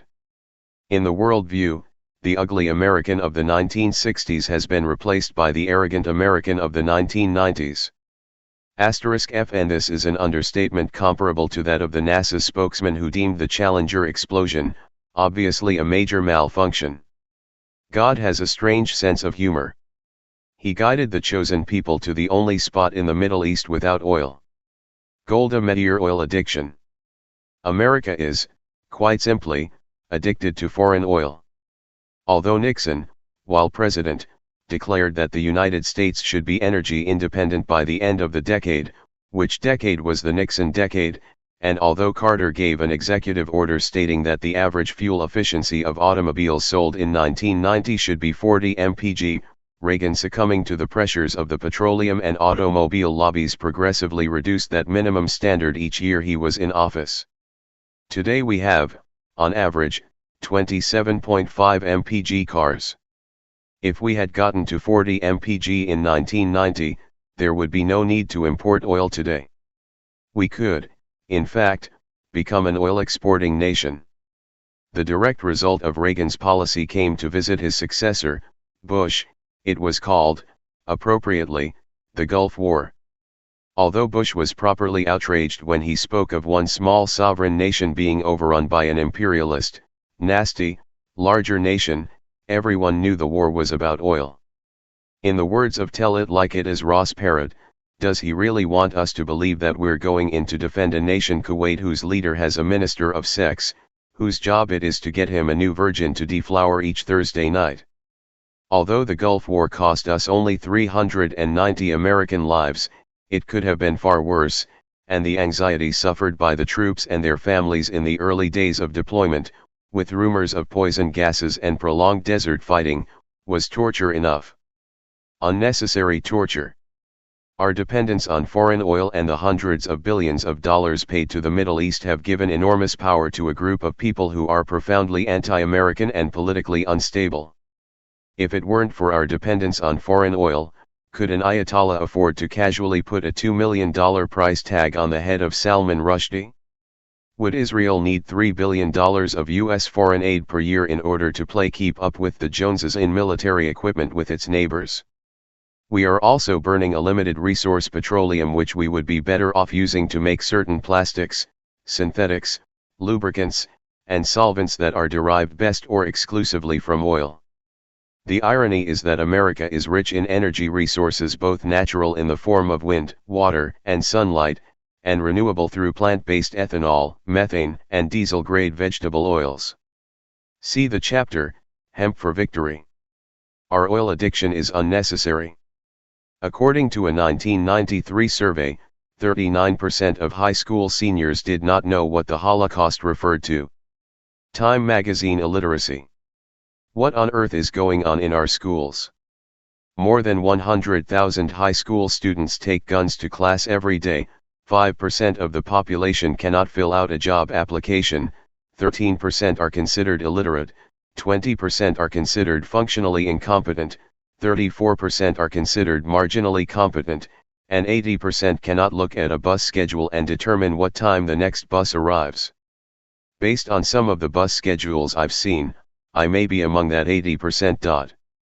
Any number of other practical matters aren't directly taught in 12 years of schooling: how to sew on a button, how to diagnose basic automobile problems, how to set goals and achieve them, how to budget money, how to budget time, what the police will and will not do to protect you, how to file a case in small claims court, how to find an apartment, how to fill out a credit application, how to do one's personal income tax.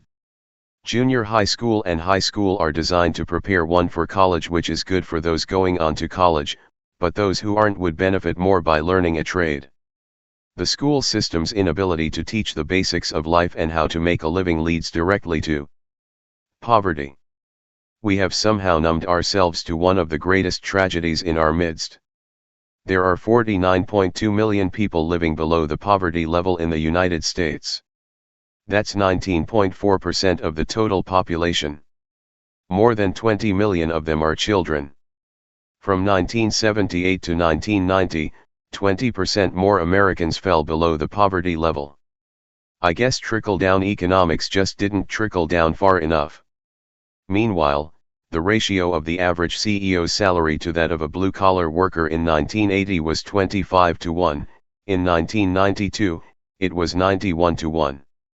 German soldiers were victims of the Nazis just as surely as the victims in the concentration camps. President Ronald Reagan 1985 AIDS. There is a myth that AIDS is limited to homosexuals, intravenous drug users, and prostitutes. This myth may end up killing millions of heterosexual, drug-free men and women who wouldn't dream of visiting or becoming a prostitute. The fact is, worldwide, there are more heterosexually transmitted cases of AIDS than all other cases combined. The World Health Organization estimates that, by the year 2000, more heterosexual women in the United States will be newly infected with the AIDS virus than any other group.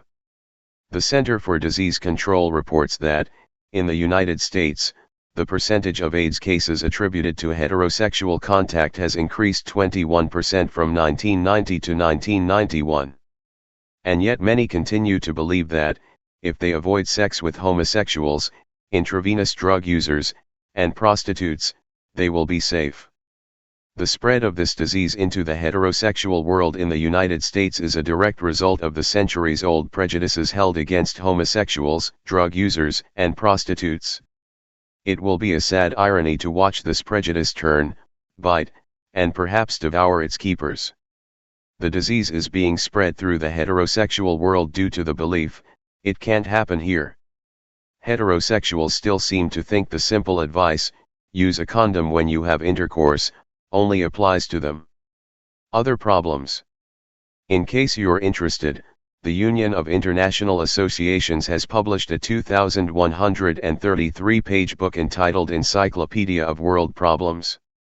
In 8 million words, enough for 80 to 100 normal-sized books, the encyclopedia describes 13,167 problems. This is up from 10,233 problems in 1986 and a considerable jump from the 2,560 problems listed in 1976. This may be the beginning of a new science problemology. On May 31, 1987, President Ronald Reagan made his first speech on AIDS after a 6-year public silence on the issue. Tony Kushner, please understand I am not a great believer in throwing problems at the government, sending in my income tax, and crossing my fingers.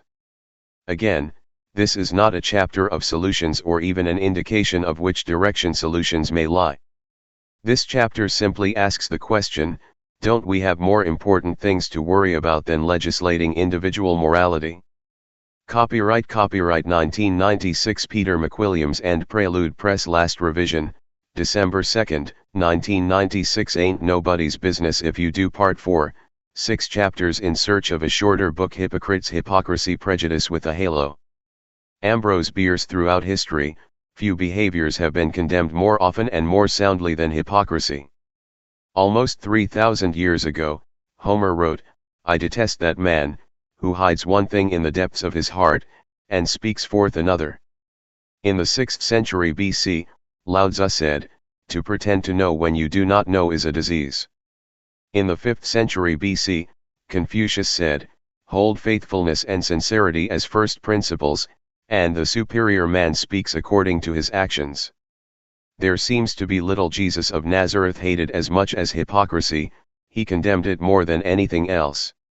Jesus also claims that hypocrites have neglected the more important matters of the law: justice, mercy, and faithfulness, Matthew 23:23. Peter advised, "Therefore, rid yourselves of all malice and all deceit, hypocrisy, envy, and slander of every kind." 1 Peter 2:1. In the 14th century, Geoffrey Chaucer called a hypocrite, "the smiler with the knife under the cloak." Shakespeare, "With devotion's visage and pious action we do sugar o'er the devil himself." Molière noticed an interesting consequence of hypocrisy, which is as true today as it was then: hypocrisy is a fashionable vice, and all fashionable vices pass for virtue. During the Revolutionary War, Thomas Jefferson gave some insight into the underpinnings and history of hypocrisy. Is uniformity attainable? Millions of innocent men, women, and children, since the introduction of Christianity, have been burnt, tortured, fined, imprisoned, yet we have not advanced 1 inch towards uniformity. What has been the effect of coercion? To make one half the world fools, and the other half hypocrites. The prohibition law, written for weaklings and derelicts, has divided the nation, like gall, into 3 parts: wets, dries, and hypocrites. Florence Sabin 1931. Less than 100 years later, Abraham Lincoln wrote, "Our progress in degeneracy appears to me to be pretty rapid. As a nation we began by declaring that all men are created equal. When the know-nothings get control, it will read all men are created equal, except Negroes and foreigners and Catholics. When it comes to this, I shall prefer emigrating to some country where they make no pretense of loving liberty, to Russia, for instance, where despotism can be taken pure, and without the base alloy hypocrisy." Leo Tolstoy, one of the people Lincoln might have met had he gone to Russia, observed, "Hypocrisy is anything whatever may deceive the cleverest and most penetrating man, but the least wide awake of children recognizes it, and is revolted by it, however ingeniously it may be disguised." One of the most perceptive observers of hypocrisy in our country, Mark Twain, was once told by a blustering tycoon, "Before I die, I mean to make a pilgrimage to the top of Mt. Sinai in the Holy Land and read the 10 Commandments aloud." "Why don't you stay right home in Boston," suggested Twain, "and keep them?" Which leads us to the problem observed by Androgide: the true hypocrite is the one who ceases to perceive his deception, the one who lies with sincerity. People actually start to believe they are not being hypocritical, they say one thing and do another with impunity, with pride. In fact, they have told themselves so many rational lies about their deception, they deceive even themselves. Those who have lost track of their hypocrisy, especially those who begin to consider it virtuous, are the most dangerous hypocrites of all. Alas, when it comes to consensual crimes, they're the most prevalent form. The only vice that cannot be forgiven is hypocrisy. William Hazlitt, as Don Marquis pointed out, a hypocrite is a person who isn't. With respect to consensual crimes, hypocrisy is often spelled cigarettes. More than 500,000 deaths each year in the United States are related to cigarette smoking. According to the American Council on Science and Health, cigarette smoking is the #1 cause of preventable death in the United States. 4 of the 5 leading causes of death are related to cigarette smoking. 1 in 6 deaths in this country, 87% of all lung cancer deaths, and 30% of all other cancer deaths are tobacco-related. Cigarettes are the #1 cause of heart disease, and heart disease is the #1 cause of death in the United States.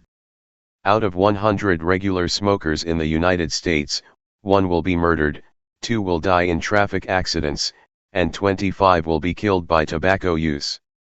And yet, not only are cigarettes perfectly legal and available everywhere, tobacco growers are subsidized by the federal government *FN, and cigarettes are advertised using beautiful young people and with such words as enjoy, refresh, and that perennial favorite, satisfaction.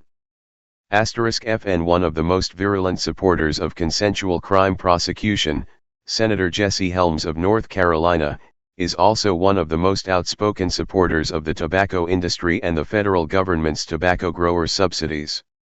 This comes as no shock. North Carolina is the #1 tobacco-producing state in the nation. With towns such as Winston-Salem and Raleigh, who's surprised? In fact, North Carolina produces nearly 40% of the tobacco grown in this country.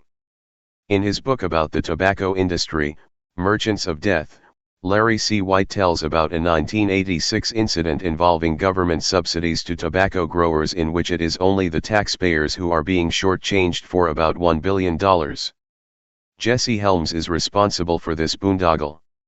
Has anyone explained to Senator Helms how much more his state could make growing hemp? It is now clear that disease risk due to inhalation of tobacco smoke is not limited to the individual who is smoking. C. Everett Koop, former U.S. Surgeon General. Cigarettes are our country's most serious drug problem. 3,000 teenagers start smoking each day, more than 1 million each year. A teenager who smokes more than 1 cigarette, says Andrew Weil, MD, has only a 15% chance of remaining a non-smoker. More than 50% of all smokers start before they are 18. According to the American Cancer Society, the pharmacologic and behavioral processes that determine addiction to tobacco are similar to those that determine addiction to drugs such as heroin and cocaine. If you're wondering whether tobacco harms truly innocent victims, the answer is yes.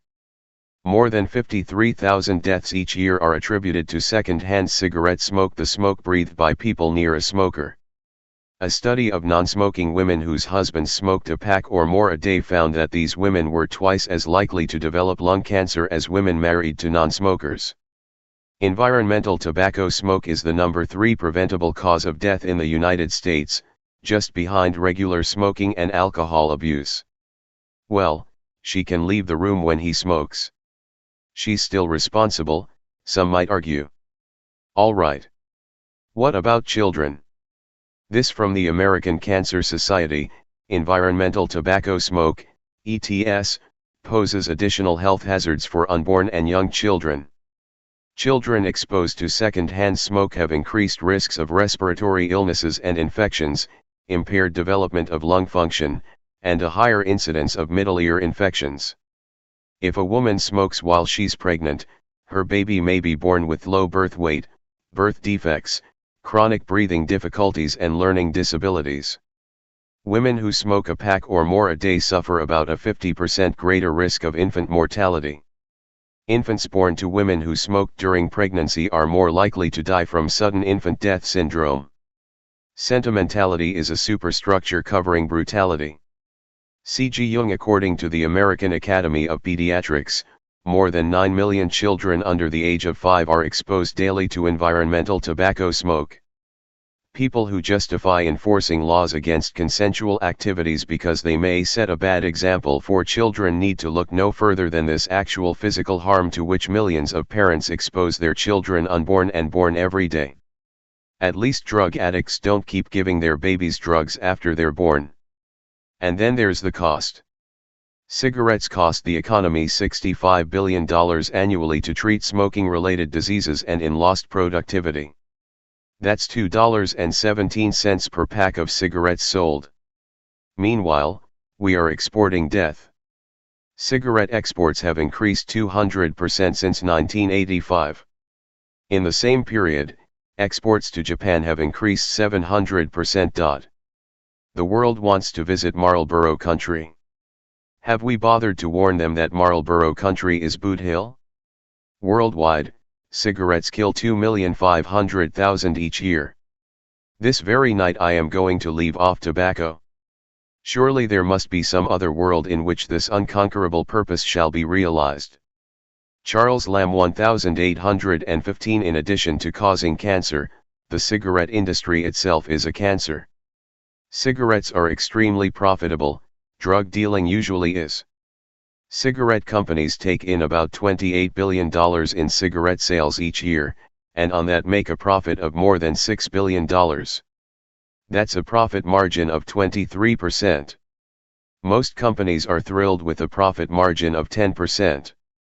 The national corporate average in 1991 was 6.9%.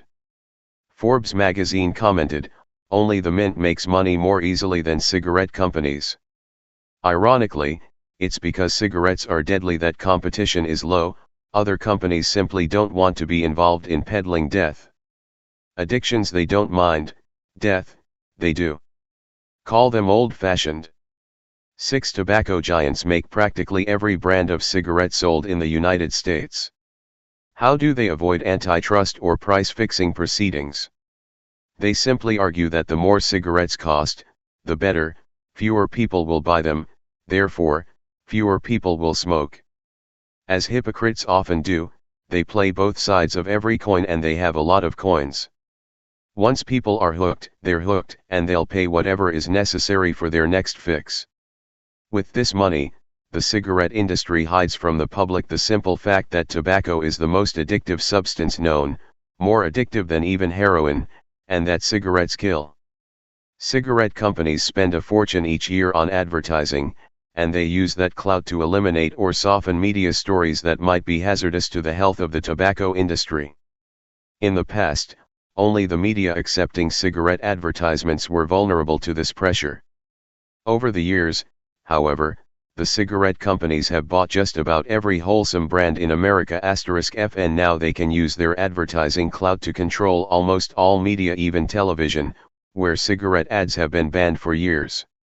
When cigarette advertising was allowed on television, the cigarette companies put enormous pressure on all shows to include smoking as one of the good guy activities and eliminate smoking as a bad guy activity.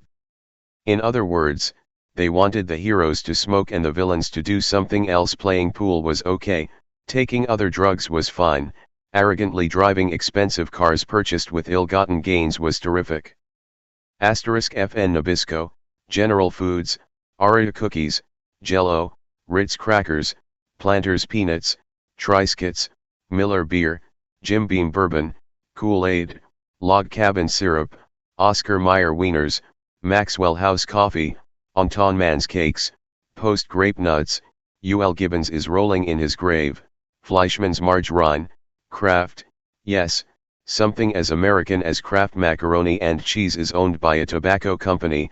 Carefree sugarless gum, Lifesavers, Fig Newtons, Cool Whip, Velveeta, Pinkerton Guards, and Franklin, Ben is rolling in his grave, Life Insurance, a company that gives lower rates to non-smokers, and, heaven help us, Animal Crackers.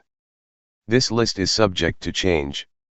Cigarette companies buy and sell other businesses as easily as you or I might pick up a box of Triscuits, a 6-pack of Miller Genuine Draft, or a roll of Lifesavers. They just throw them in their shopping carts and head for the checkout counter, the stock market.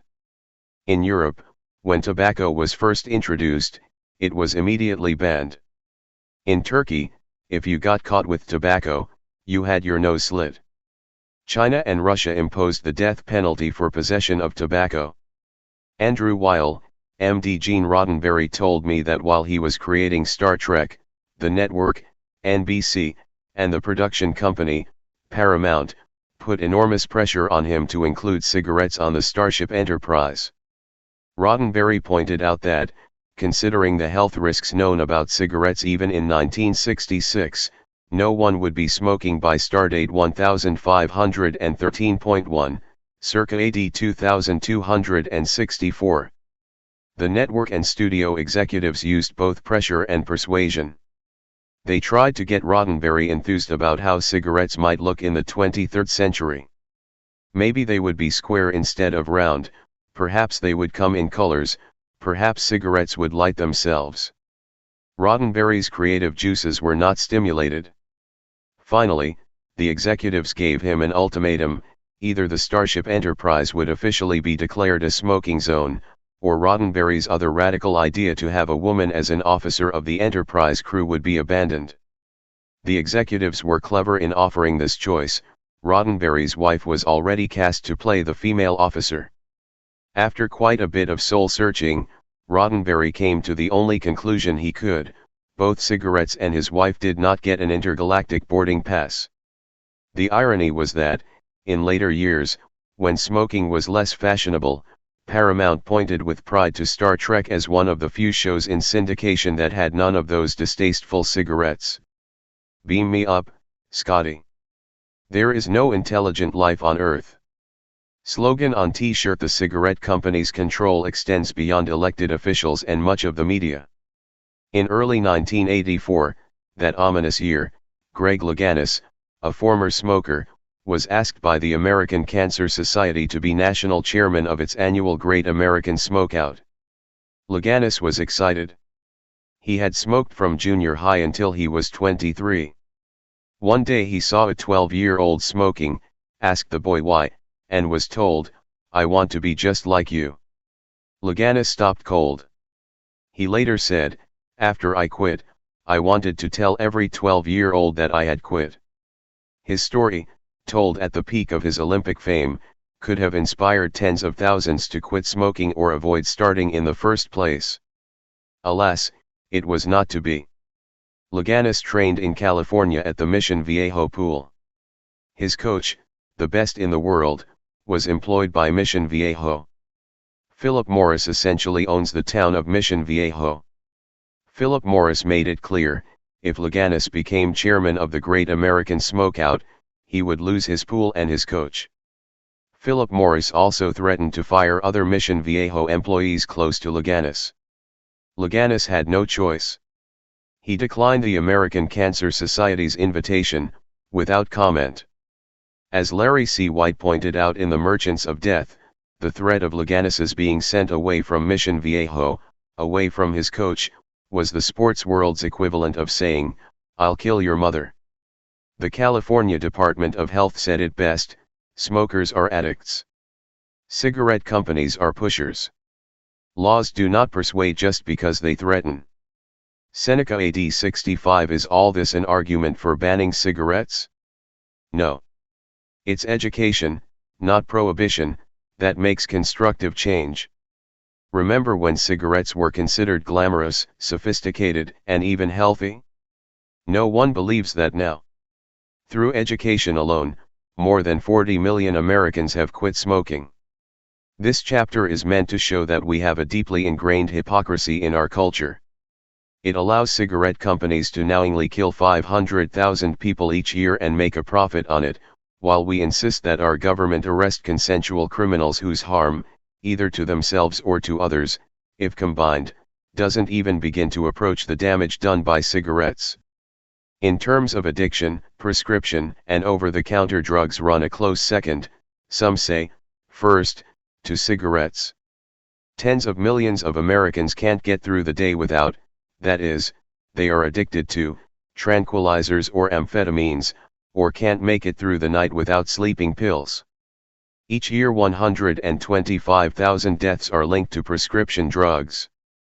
In 1989, Tom Kelly, then Deputy Administrator of the Drug Enforcement Administration, said on C-SPAN, "I think it's very obvious that, on the legitimate side of drug use, we have become a totally drug-dependent society in this country. That's strictly on the legitimate side. That's what we teach our children in this country today. How bad is it? We have about 30 million people who are regular users of stimulants. We have approximately 20 million who are regular users of sedatives. And we have about 8 million who are chronic users of tranquilizers. And that's all on the legitimate side. Thinking of those numbers, are we not drug dependent on the legitimate side? While the collateral consequences of drugs such as cocaine are indisputably severe, they are not unlike those which flow from the misuse of other, legal, substances. Just aspirin are white, and let's not forget America's favorite drug, caffeine. According to a research report published in the Archives of General Psychiatry in 1992, our results indicate that some coffee drinkers exhibit common signs of drug dependence, i.e., they self-administer coffee for the effects of caffeine, have withdrawal symptoms on cessation of caffeine, and experience adverse effects from caffeine intake. The most widely used recreational drug in this country is, of course, alcohol. A 1990 study by the U.S. Department of Health asked participants which drugs they had used in the past 30 days. It was found that 51% had used alcohol, while only 5% had used marijuana, and less than 1% had used cocaine. A 1991 U.S. Department of Health study asked young people, ages 18 to 30, the same question.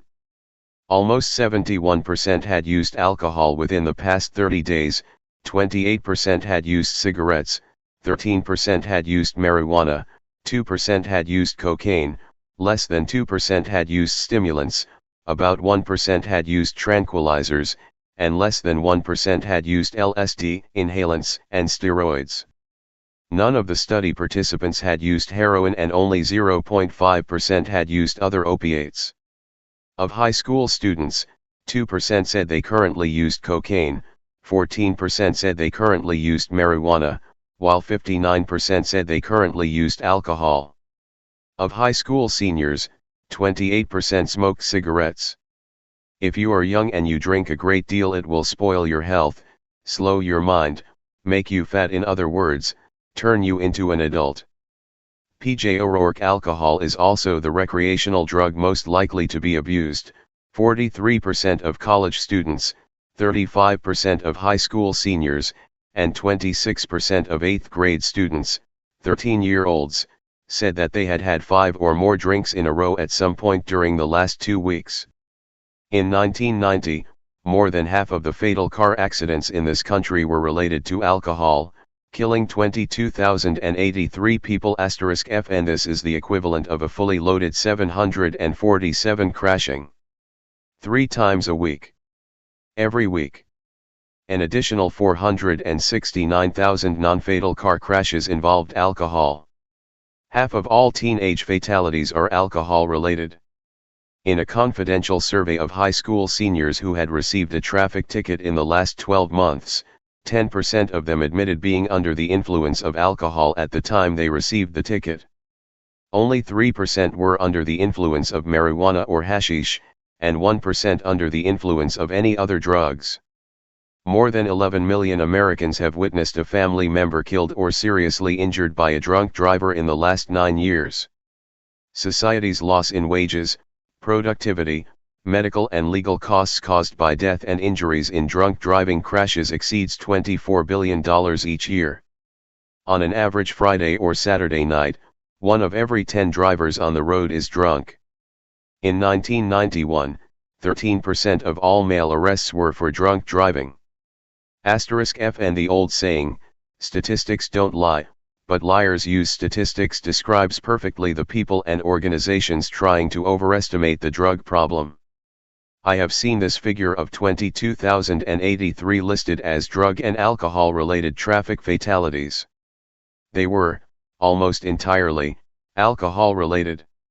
Another of my favorites is the statistic officially labeled, drug abuse, related emergency room episodes. It says that 371,208 people were admitted to emergency rooms in 1990 for drug abuse, related reasons. I have seen this figure bandied about as proof that drugs are not safe, and are a horrendous problem. Almost 400,000 people wind up in emergency rooms every year due to the drug epidemic.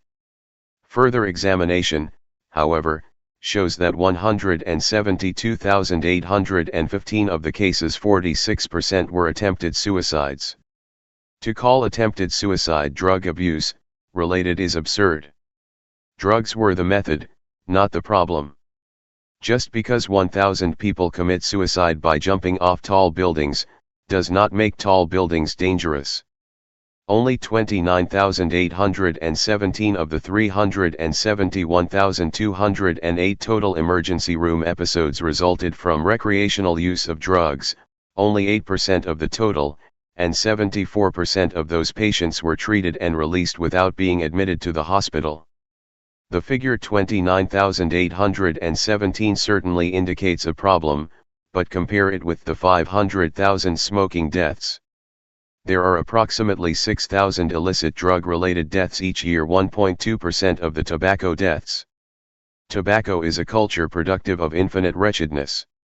Thomas Jefferson 1782. Alcohol is involved in 80% of fire deaths, 77% of falls, 65% of drownings, 65% of murders, 60% of child abuse cases, 35% of rapes, and 55% of all arrests. According to a 1992 study by the National Center for Health Statistics, 10,500,000 Americans are alcoholics, 76 million more are affected by alcohol abuse, having been married to an alcoholic or problem drinker or having grown up with one. Is this a call for a new prohibition? No.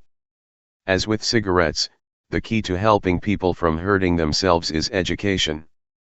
There is, however, a great deal more we could do to protect non-consenting victims of alcohol abuse, such as sober drivers and pedestrians. Please see the chapter, Protective Technology. There are only two possible actions we, as a nation, can take to remove this deeply ingrained hypocrisy: ban cigarettes, alcohol, and caffeine, then have all drugs, including those currently sold over the counter, require a prescription from at least 2 doctors. Or we can repeal the laws against currently illegal consensual activities. We can no longer afford to maintain the pretense that we really care whether or not people harm their own person and property. If we really cared, and if prohibition worked, two of the larger ifs in the known cosmos, we'd outlaw all legal evils. The ultimate result of shielding men from the effects of folly is to fill the world with fools. Herbert Spencer: does removing laws against consensual activities make us an uncaring nation? Not at all.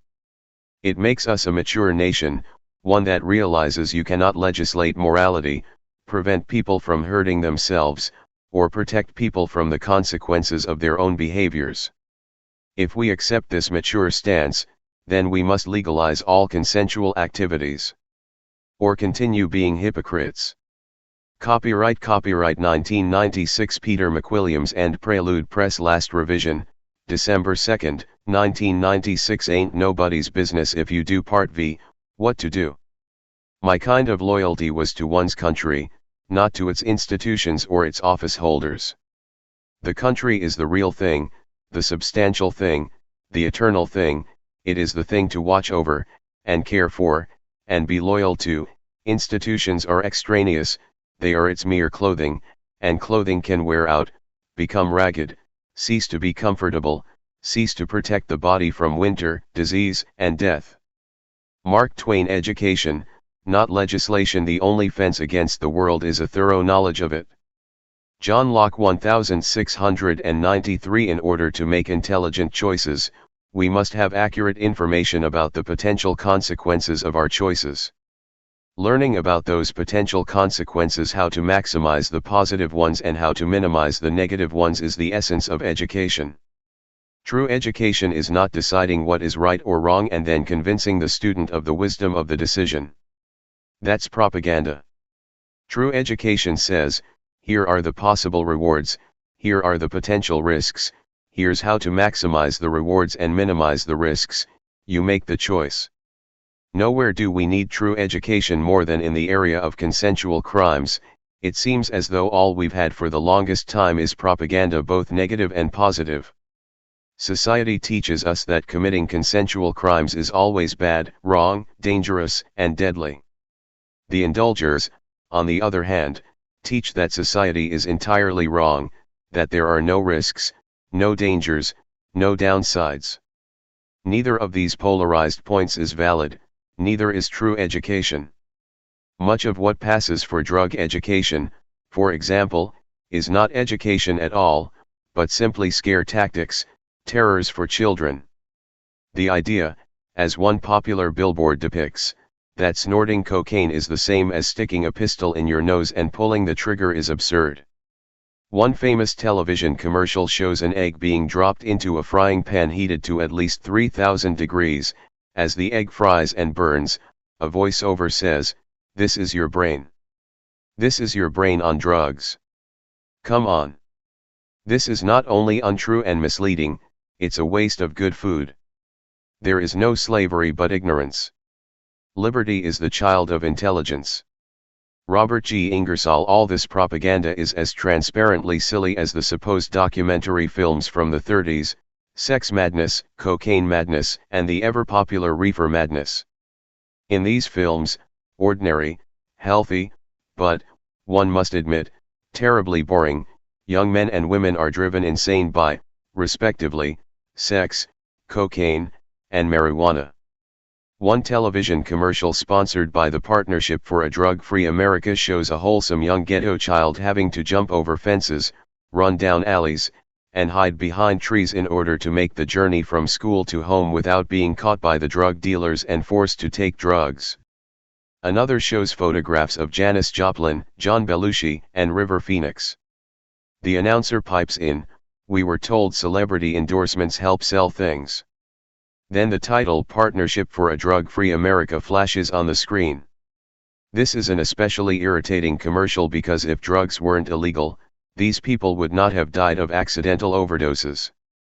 This modern-day misinformation can cause a person to conclude about all education efforts, "I know what they're saying about this is wrong, therefore everything they say is wrong." A government that lies to its people divides itself. Some people believe everything they're told and others believe nothing they're told.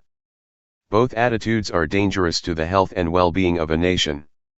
The misinfomercials from the Partnership for a Drug-Free America only show those already ignorant of drug use how right their righteous position is, while further alienating those who know that eggs in frying pans and children hiding behind trees have nothing to do with drugs. Who pays for all this propaganda? Who finances the Partnership for a Drug-Free America? Some of its contributors could be said to have vested interests in not making additional drugs legal. The highest result of education is tolerance. Helen Keller. According to The Nation, the Partnership for a Drug-Free America received $150,000 each from Philip Morris, Miller Beer and Marlboro Cigarettes, Anheuser-Busch, Budweiser, and R.J. Reynolds, Camel, over 1988 to 91. Other contributors, American brands, Jim Beam and Lucky Strike, PepsiCo, and Coca-Cola. Contributing pharmaceutical companies included Bristol Myers Squibb, Ciba-Geigy, Dow, DuPont, Glaxo, Hoffmann La Roche, Johnson & Johnson, Merck, Pfizer, Schering-Plough, SmithKline and Warner Lambert. It's not just the Partnership for a Drug-Free America propagandizing. Media over the years have thought they were somehow helping by spreading scare stories as fact, or by dramatizing extreme cases of abuse as though they were everyday occurrences. Two 1967 Dragnet episodes are a perfect example. These weren't the gritty film noir episodes of the 1950s, but the Technicolor episodes of the 60s. Film noir was better. Jack Webb, the producer, director, star, etc., must have considered himself a one-person war on drugs. In one episode, Detective Sergeant Joe Friday takes a night school class in sensitivity training. No one in the class knows he's a cop. One of the participants admits to having taken drugs. Friday thinks he sees marijuana in the man's notebook. He arrests his classmate. The man is sent up the river. Meanwhile, the teacher of the class is outraged. People were encouraged to open up, to share, to be vulnerable and honest, and along comes an unannounced policeman who arrests a class member for doing just that. The professor wants to throw Friday out of the class. Friday asks for the class to decide, he'll give his point of view, and then they can vote. What follows is an impassioned speech, well, as impassioned as Jack Webb could get, about the dreadful things that he, as a Los Angeles cop, has seen drugs do to people. The speech goes on and on, one horror story after another. The class, initially hostile, sees the light, and votes to let Friday stay. If this were high school, they probably would have elected him class president. Mother, people just don't understand the boy. SGT Joe Friday, San Quentin is full of people hard to understand. Dragnet. An even more amazing Dragnet episode tackled another drug.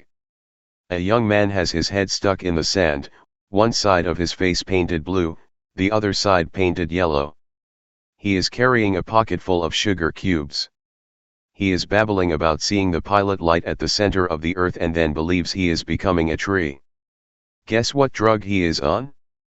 Based on the cubes in his pocket, it is either a sugar rush or LSD. Yes, the scientist in the lab confirms it is LSD. The scientist in the lab seems to know a great deal about LSD, although his specialty is forensics. According to Dragnet, there is precisely one scientist in the entire Los Angeles Police Department. He was played by the same actor, week after week *F, and the scientist could answer every question, from what kind of gun could make a hole that size in a man, to we found this goldfish on the floor of the victim's apartment. Can you check it for fingerprints? *F, and that this same actor occasionally played a judge on Dragnet might have caused some audience confusion, except when he played a scientist he always wore white and when he played a judge he always wore black. The scientist, as it turns out, doesn't know that much about LSD after all. Although he looks very authoritative in his white science coat and is surrounded by the paraphernalia of scientific investigation, not one of the facts he reveals in his 5-minute lecture on the horrors of LSD is known to medical science. Although we, the audience, now know LSD is a truly bad thing, the boy cannot be arrested. Alas, there is no law against LSD. I sure hope they give you boys something to fight with out there real soon, the scientist says. Friday nods grimly. Criminal, you made a mistake and I'm not going to pay for it. SGT Joe Friday, you going to use a credit card? Dragnet. The boy is now back to his normal self. He wipes the blue and yellow grease paint off with his mother's handkerchief. His parents want to take him home. Not so fast, Friday wants to book him. I happen to know there is no law against LSD, says the father. Friday looks frantically at his captain with a look that says, I want to book him. I already said, I want to book him. Please, help me find some way to book him. The captain, an old hand at all this, says, book him on a 601. While the boy is taken to juvenile hall, Friday's voiceover explains a 601. It has something to do with suspicion of intent to commit conspiracy to corrupt your own morals in a way that is particularly disagreeable to Los Angeles police sergeants. When the boy is released from juvenile hall, he commits the worst sin in Joe Friday's book, disrespect for Joe Friday. The boy has the nerve to call Friday Sherlock. From his look, it's obvious that Friday doesn't know what the boy is talking about, but Friday knows it's not good. Meanwhile, 2 teenaged girls are at police headquarters. They apparently spent the day tripping. One of them describes how she watched Los Angeles melt, either that, or she stumbled into a movie theater showing The House of Wax. The girls show us what it's like to come down from an LSD trip. It looks like a combination of nausea and bad menstrual cramps. Not at all appealing. Oh, by the way, they purchased their LSD from the boy. Husband, about wife lousy, sloppy drunk. SGT Joe Friday, don't knock her. She had a good reason to drink. Husband, yeah, what was that?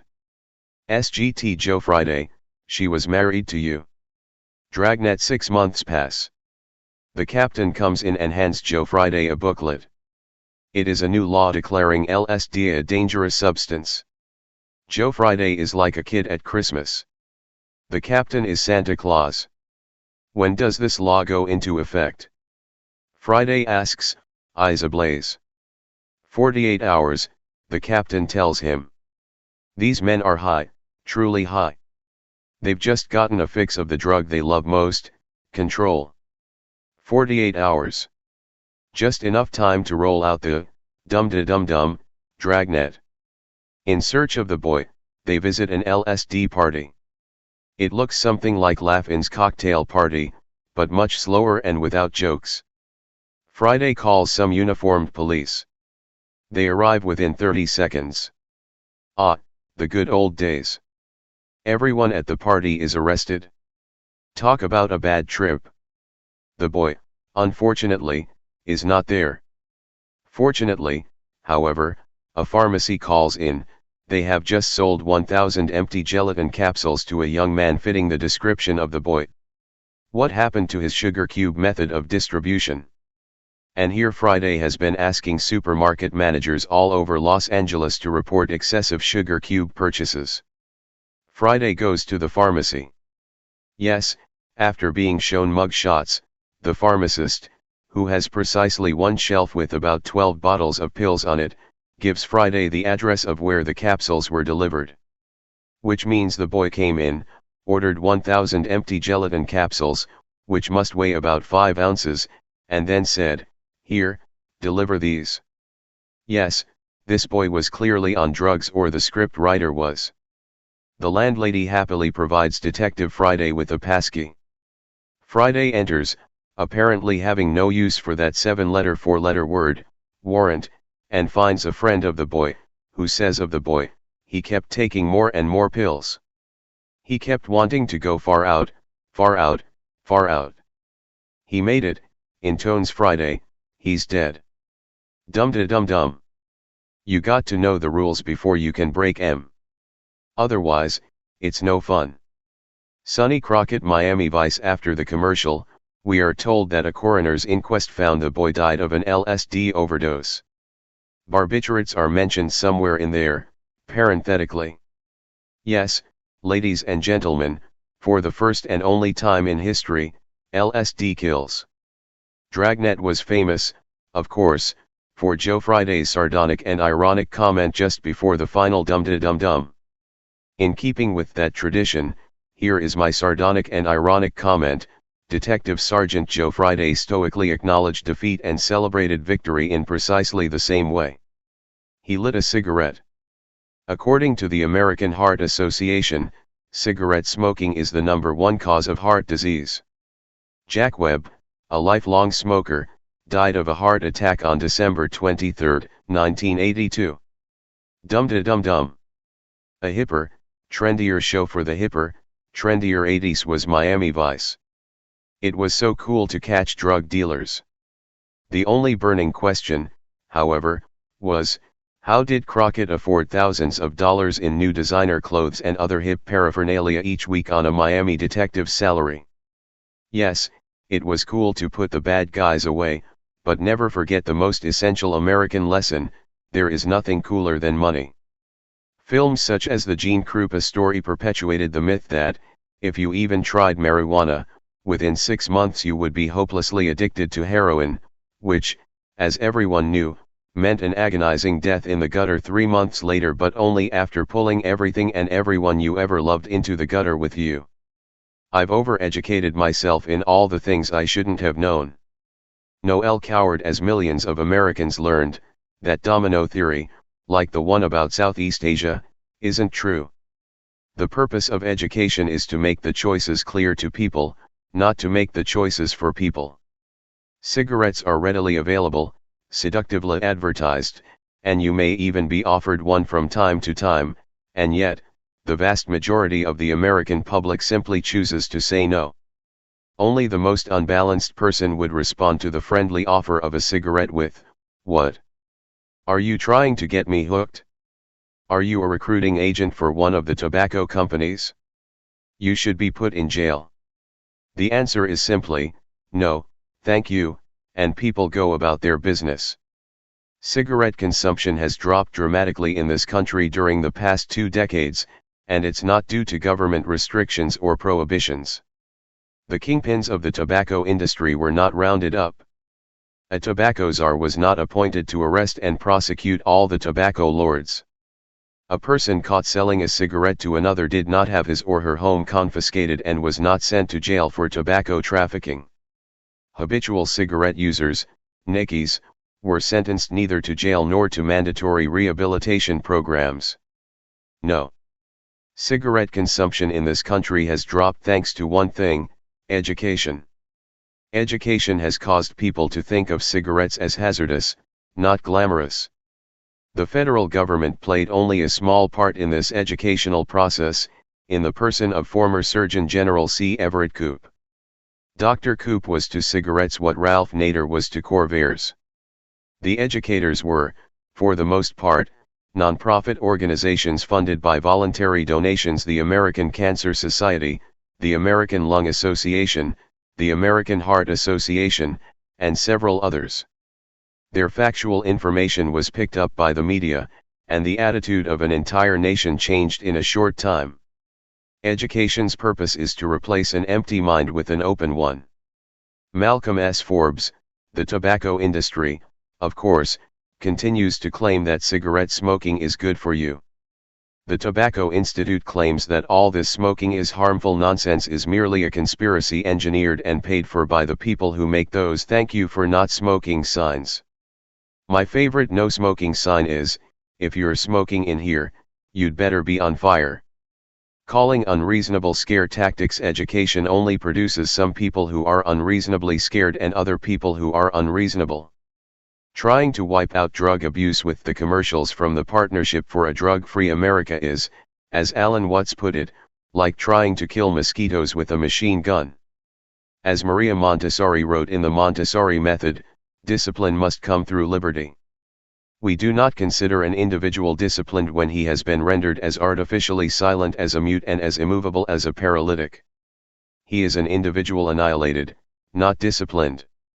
As Franklin Delano Roosevelt pointed out, knowledge, that is, education in its true sense, is our best protection against unreasoning prejudice and panic-making fear, whether engendered by special interest, illiberal minorities, or panic-stricken leaders. Or all three. Copyright 1996 Peter McWilliams and Prelude Press. Last revision, December 2, 1996. Ain't nobody's business if you do. Part V, What to Do. A call to my media brethren: hastiness and superficiality are the psychic diseases of the 20th century, and more than anywhere else this disease is reflected in the press. Alexander Solzhenitsyn. And now I turn my criticism to my own profession, journalism. I consider myself a journalist who happens to write chapters more often than articles. Alas, I am afraid that my media colleagues have been guilty of reporting the party line on consensual crimes rather than investigating and revealing the facts. Nowhere is this more evident than in covering the war on drugs. To win the war for personal freedoms, however, we must hold the media to its task, to discover and report the facts accurately. To these ends, I have occasionally dropped a line to my fellow scribblers with no perceivable results whatsoever. Nonetheless, I press on.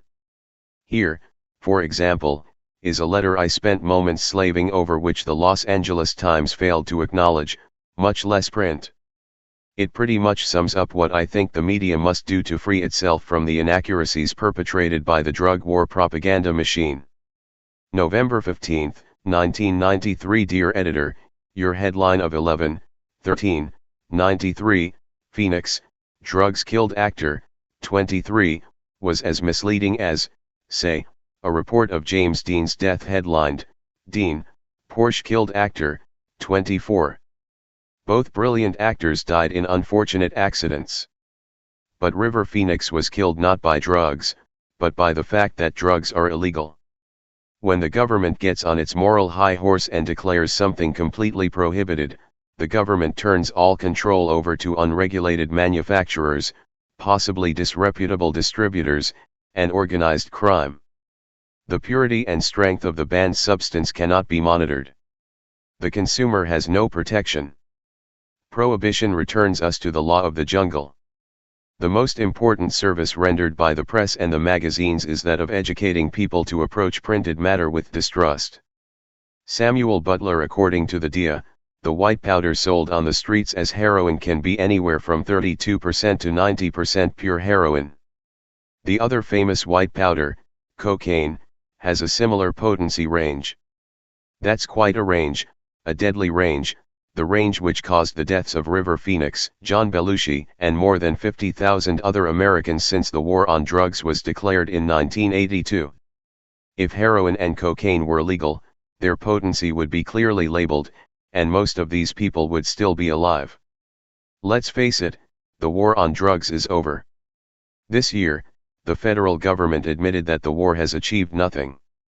In the past 11 years, after spending more than $300 billion, diverting unknown trillions of dollars into international organized crime, arresting more than 10 million Americans, overburdening police, courts, and prisons, alienating minorities, creating a rise in crime and a disrespect for the law unseen since Prohibition, the availability, street price, and use of prohibited drugs remains virtually unchanged.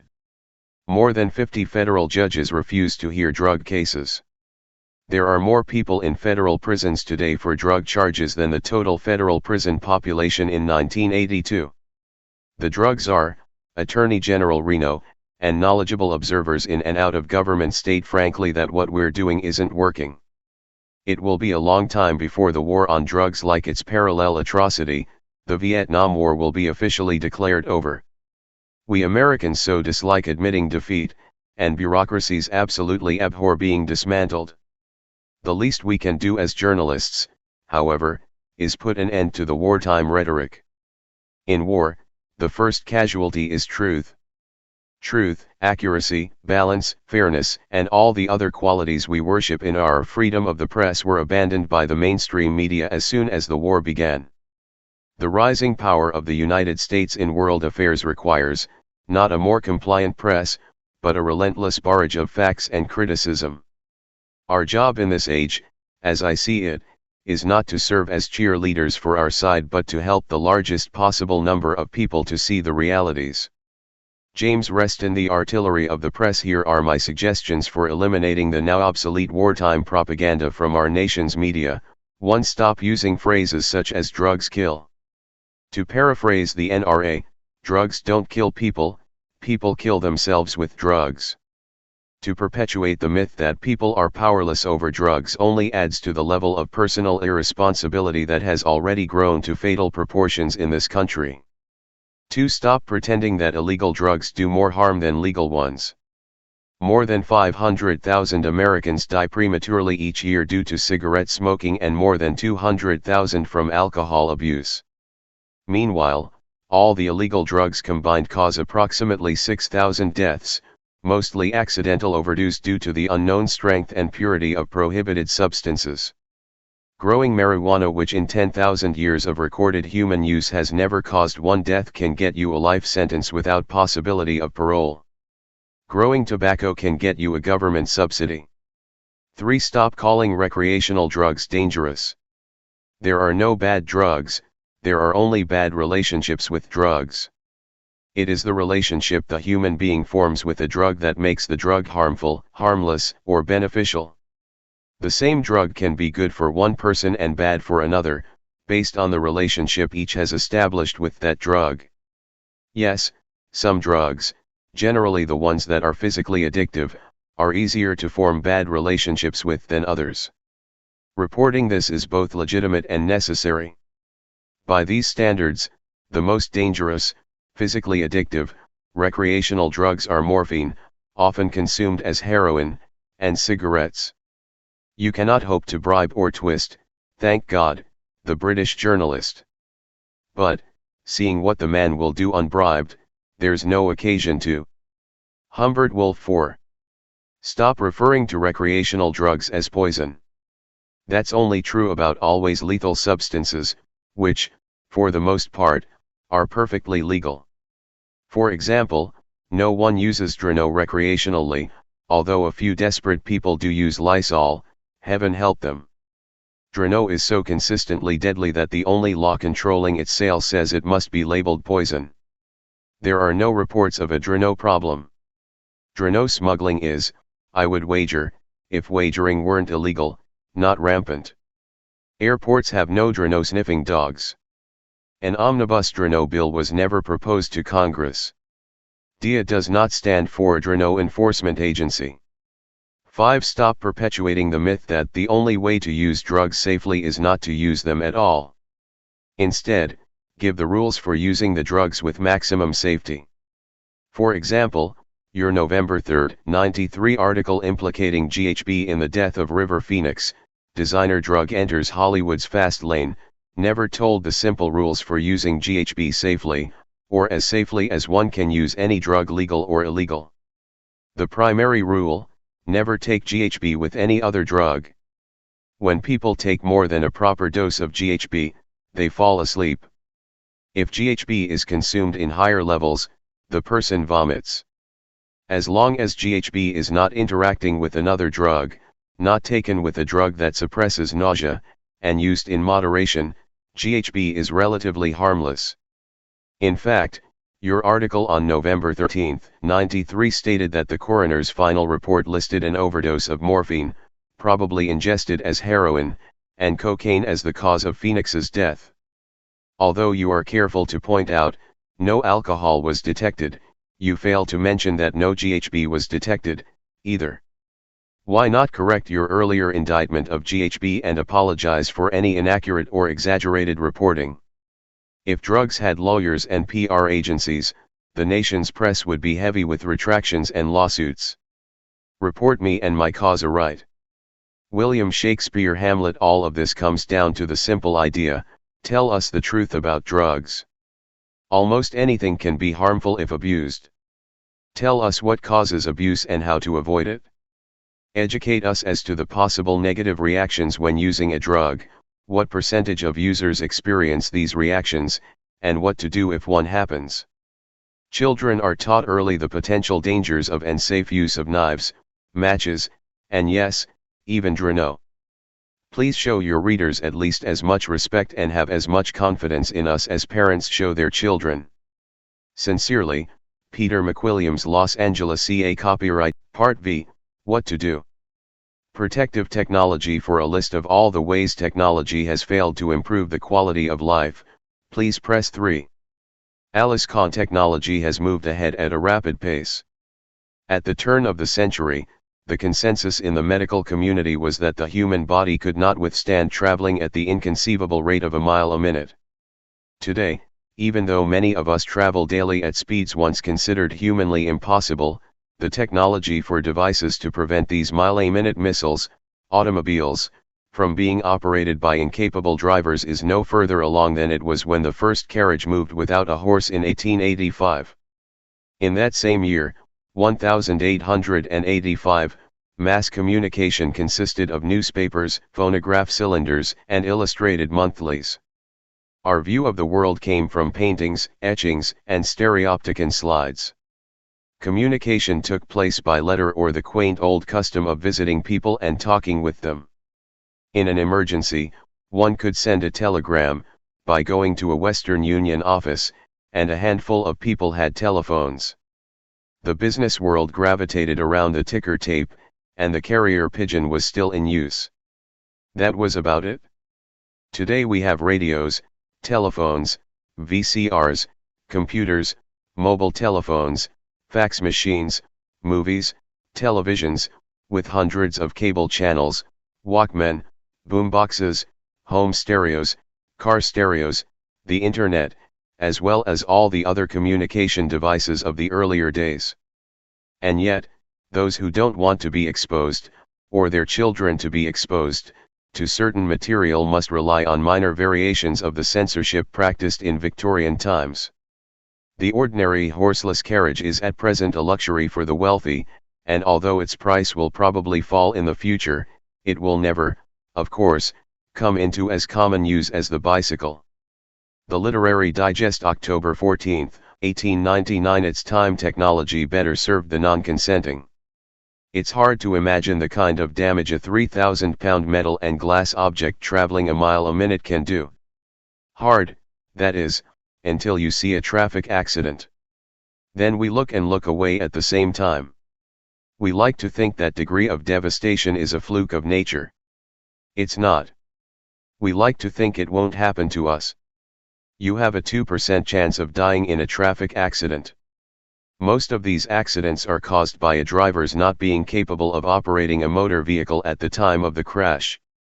At the risk of stating the obvious, people who are not capable of operating a motor vehicle for whatever reason have no business operating it, not because they may harm themselves, but because there is a very good chance they may harm non-consenting others. Of this country's 44,000 annual traffic deaths, 22,000 are alcohol-related. Of the 22,000 that are not alcohol-related, a good many happen because the drivers are too stoned, on drugs other than alcohol, emotionally upset, physically impaired, senile, exhausted, or in some way physically, mentally, or emotionally incapable of driving. A simple device, installed in each car, could prevent the majority of deaths caused by these impairments. Let's call this device, for lack of a better name, the tester. Imagine a panel on the dashboard with a numeric keypad, like those on touch-tone telephones. Above the keypad is a screen to display numbers and brief messages. There is also a slot, about the size of a credit card. The tester works like this: when you want to use the car, first insert your driver's license, which would act and look like a credit card. The tester reads your driver's license as an automated teller machine reads your credit card, and then asks for your 4-digit personal identification number, PIN, much as a teller machine would. Your PIN is known only to you, but is encoded in your license.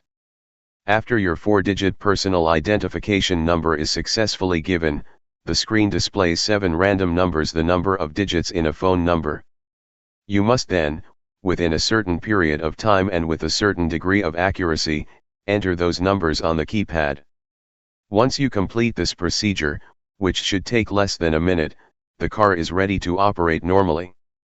The last-ditch stand against accidents will be the car. After seat belts, after airbags, after drunken driving and speed, there will be changes in the car. John Barber, Chicago Tribune. That extra minute will keep a good many unlicensed and incapable drivers off the road. Driving is not an inalienable right. We must meet certain standards of knowledge, ability, and competence before we receive a license to drive. A great many car accidents are caused by people whose licenses have been revoked or suspended, or people who don't have licenses at all. Without a license, people have no business and certainly no right to drive a car. If, potentially, they could only hurt themselves, they would have the right. They can drive around on their own property, for example, all they want. The potential for hurting innocent others, however, moves driving into the realm of licensing. Hang gliding, for example, should require no license. The chances of harming anyone but yourself are extremely slim. On the other hand, the chances of an incompetent person hurting someone with a car are very high. The tester assures that only licensed drivers are using automobiles. Your PIN means that your license can't be used if it's stolen. Because it's encoded in your driver's license, however, the PIN works in any car. Yes, sophisticated license thieves will have machinery to read PINs, but the average would-be license and car thief would find the lack of a PIN a sufficient deterrent. The means by which we live have outdistanced the ends for which we live. Our scientific power has outrun our spiritual power. We have guided missiles and misguided men. Martin Luther King, Jr. The tester can be programmed so that each car will accept only certain licenses. This deters theft and keeps unauthorized family members from accidentally using the wrong car. Or, a car can accept any license except those specifically excluded, very handy in recent divorces. After one has been authorized by the state, through licensing, and by the owner of the car, who has selected which licenses can and cannot operate the car, the randomly generated 7-digit number appears. If one cannot see, read, comprehend, or summon the hand-eye coordination necessary to enter 7 randomly generated digits into a keypad within a certain period of time, that person has no right, based on his or her demonstrated lack of ability, to operate a motor vehicle. If one fails to accurately enter the number, a new number is generated. If the second attempt is not successful, the person gets one more try, and a third randomly generated number appears. As with baseball, 3 strikes and you're out at least for the inning. The tester then displays the message, "Try again in 15 minutes, and then keeps track of the time, "Try again in 14 minutes, try again in 13 minutes, and so on. During this mandatory waiting period, one can chill out, warm up, breathe deeply, or do whatever one must do to meet the minimum mental and physical standards for operating an automobile. After a driver fails 3 consecutive tests, 9 times in a row failing to enter a 7-digit number correctly, the tester shuts the car down for 2 hours and suggests, "Call a cab." The tester would, however, allow a different license to be entered and the car to be driven by a competent driver. The tester controls the link between the engine and the transmission. The car cannot be put in gear unless the tester signals it's okay. This allows you to start the car and use the heater, air conditioner, radio, tape player, telephone, or any car function other than moving it. Traffic signals in New York are just rough guidelines. David Letterman: "There is, of course, an emergency button, which overrides the tester entirely and allows one to start the car and drive it immediately. Pushing the emergency button, however, automatically activates the emergency flashers and beeps the horn once every 2 seconds. This alerts law enforcement officers that you need aid, and they will be happy to supply it. It also alerts other motorists on the road that you have an emergency and, perhaps, they might want to get out of your way."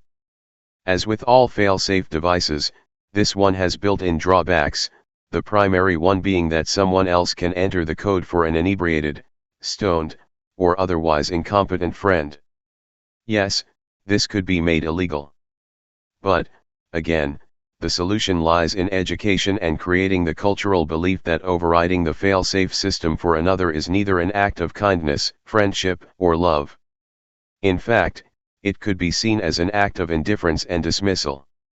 A true friend would offer a ride, call a cab, or walk the person around the block a few times. No, this system will not get every incompetent driver off the road *FN. It's designed to keep some of the most blatant offenders off the road. We must handle the problem of incompetent drivers at its source, not banning the alcohol or drugs that contribute to the incompetency, but stopping the problem at the point it becomes a problem when an incapable driver gets behind a steering wheel. *FN accountants would probably have no trouble entering randomly generated numbers in their sleep, much less when drunk.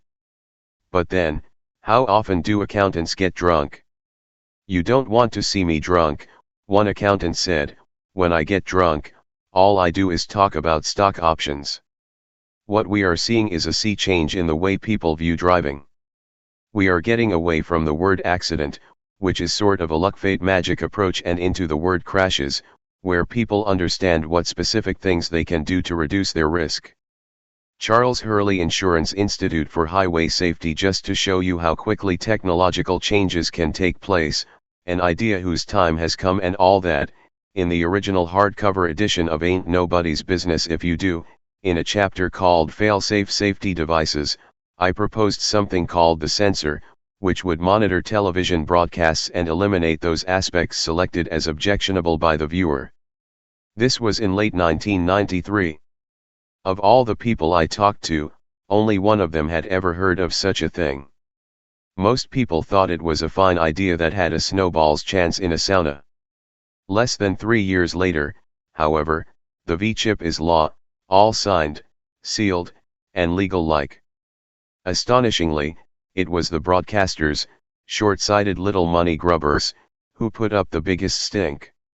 Yes, it may make a little more bureaucratic work to encode all those programs, but what broadcasters gain in exchange is freedom. Don't they remember how the multiple ratings system in the movies, rather than the Hays Office approved or not approved, gave freedom to the motion picture industry? Both Disney and Deep Throat thrived. Now the same can happen with broadcast television. There's no reason the tester shouldn't be installed at once in the cars of each person caught driving under the influence, at the guilty party's expense, of course, and mandated for all new cars within a year. Cost per new car? Maybe $10. Traffic accidents and deaths should go down by 50%. And please keep in mind such a device is not to protect the incapacitated driver, but the rest of us. There should be some schools called deformatories to which people are sent if they are too good to be practical. Samuel Butler. The ideas behind these fail-safe devices are just an indication of what technology can do to make everyone physically safer and free people from being exposed to some of the objectionable aspects of other people's freedom. The possibility for using technology rather than unenforceable, unworkable, unjust laws to regulate potentially harmful behavior is vast and largely untapped. Copyright 1996 Peter McWilliams and Prelude Press. Last revision, December 2, 1996. Ain't nobody's business if you do. Part V, What to Do. Hemp for Victory. America has an opportunity to, once and for all, say farewell to the Exxon Valdez, Saddam Hussein, and a prohibitively expensive brinkmanship in the desert sands of Saudi Arabia. Hugh Downs, ABC Radio. You may find the information in this chapter astonishing, unlikely, fascinating, unbelievable, amazing, and too good to be true. That, at least, was my first reaction. What amazed me even more was that I first heard this information not from an underground newspaper, but on the ABC radio network, presented by someone who ranks right up there with Walter Cronkite as a trustworthy journalist. Hugh Downs *FN. The reasons the pro-marijuana lobby wants marijuana legal have little to do with getting high, and a great deal to do with fighting oil giants like Saddam Hussein, Exxon, and Iran. The pro-marijuana groups claim that hemp is such a versatile raw material that its products not only compete with petroleum, but with coal, natural gas, nuclear energy, pharmaceutical, timber and textile companies. It is estimated that methane and methanol production alone from hemp grown as biomass could replace 90% of the world's energy needs. If they're right, this is not good news for oil interests, and could account for the continuation of marijuana prohibition. *FN. A similar report was printed in his excellent 1995 book Perspectives, and recorded by him on the audio version of the book. They've outlawed the #1 vegetable on the planet. Timothy Leary. As we explored, marijuana is the hemp plant, Cannabis sativa, and was one of the primary agricultural products in this country for more than 250 years. We saw how the DuPont Corporation and William Randolph Hearst, working with Federal Bureau of Narcotics Director Harry Anslinger, succeeded in having marijuana prohibited nationally in 1937. On his ABC radio broadcast, Hugh Downs explored possible reasons why marijuana is still illegal today. When Rudolf Diesel produced his famous engine in 1896, he assumed that the diesel engine would be powered by a variety of fuels, especially vegetable and seed oils. Rudolf Diesel, like most engineers then, believed vegetable fuels were superior to petroleum. Hemp is the most efficient vegetable. In the 1930s, the Ford Motor Company also saw a future in biomass fuels. Ford operated a successful biomass conversion plant that included hemp at their Iron Mountain facility in Michigan. Ford engineers extracted methanol, charcoal fuel, tar, pitch, ethyl acetate, and creosote, all fundamental ingredients for modern industry, and now supplied by oil-related industries. The difference is that the vegetable source is renewable, cheap, and clean, and the petroleum or coal sources are limited, expensive, and dirty. By volume, 30% of the hemp seed contains oil suitable for high-grade diesel fuel, as well as aircraft engine and precision machine oil. Henry Ford's experiments with methanol promised cheap, readily renewable fuel. And, if you think methanol means compromise, you should know that many modern race cars run on methanol. Jack Hero's book, The Emperor Wears No Clothes, is the Bible on industrial uses for marijuana. The subtitle of the book is The Authoritative Historical Record of the Cannabis Plant, Marijuana Prohibition, and How Hemp Can Still Save the World. This is an ambitious subtitle, especially for a book that looks more like the Whole Earth Catalog than a scholarly tome. For the most part, however, Hero succeeds. He may become a little too enthusiastic about the industrial uses of hemp at times, but even if 10% of his information is accurate, and certainly more than that is, marijuana could prove a major boon to the economy, the environment, and humanity. It takes an entire forest, over 500,000 trees, to supply Americans with their Sunday newspapers every week. Over 1 billion trees are used to make disposable diapers every year. In addition to oil and fuel, here are some of the industrial uses for the hemp plant. Paper. Whereas trees currently are primary source of paper take 20 years to grow, hemp reaches full maturity in a single growing season. Warm climates can produce 3 hemp harvests per year. This makes hemp a far more efficient plant for producing paper than trees. In addition, making paper from hemp, unlike wood pulp, doesn't require acid, so all hemp paper is acid-free, thus lasting for hundreds of years. Hemp could supply virtually all of our paper, cardboard, and other packaging needs. Half the paper used in America is for packaging. And if you're wondering why books, newspapers, and magazines are costing more and more, it's probably because the worldwide shortage of pulp caused paper prices to double in 1995. Textiles and fabrics. The hemp fiber is very similar to flax. In fact, much of the linen produced prior to the 1930s, including fine Irish linen, was made from hemp, not flax. The hemp plant, then, is an excellent source for textiles. Prior to the invention of the cotton gin, most clothing in the United States was made from the hemp plant. The hemp fiber is stronger, softer, warmer, and more durable than cotton. It doesn't matter whether you're right or not, you're never going to be able to use hemp. A lot of people have heavy feelings about marijuana and they're not going to allow you to grow it. Dr. Stephen Evans, U.S. Department of Agriculture. Food. The hemp seed is an excellent source of protein. It can be ground, baked into breads, sprouted, and turned into a tofu-like food. In addition, hemp seed makes an excellent oil similar to flaxseed oil. You cannot get high eating marijuana seeds or their oil. Hash oil, which is highly intoxicating, does not come from the seeds. Medicine.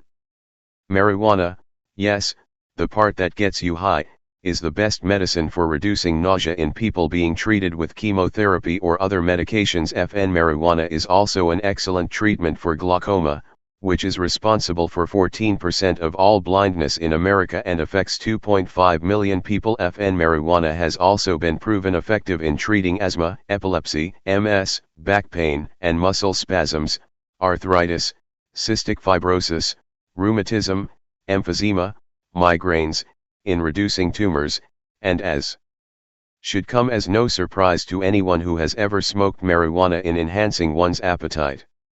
And yet, as of early 1996, precisely 8 people in the United States can legally use marijuana as medicine. *F. Some states allow the psychoactive chemical, THC, to be sold in pill form as a treatment for nausea.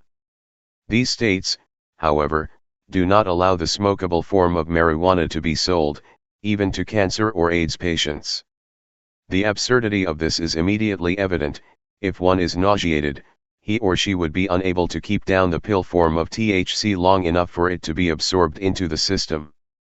The smokable form of marijuana, however, acts much more quickly than the pill form and can be inhaled even on an upset stomach. Some doctors hint strongly that glaucoma patients obtain marijuana illicitly to use in their glaucoma treatment. Can we have rope without dope? A Jekyll and Hyde plant, hemp provides twine and rope urgently needed for military purposes. But it also yields marijuana, a drug that makes depraved creatures of its addicts. Popular Science 1943. Building materials.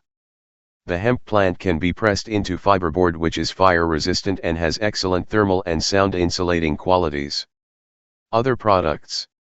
The hemp plant is rich in cellulose. Cellulose can be used for making more than 150,000 plastic products, many of which are made from petroleum today. Hemp can also be used to make paint, varnish, and even dynamite. Here are some fascinating hemp facts, taken directly from The Emperor Wears No Clothes, Hempstead, Long Island, Hempstead County, Arkansas, Hempstead, Texas, Hemp Hill, North Carolina, Hempfield, Pennsylvania, among others, were named after cannabis growing regions, or after family names derived from hemp growing.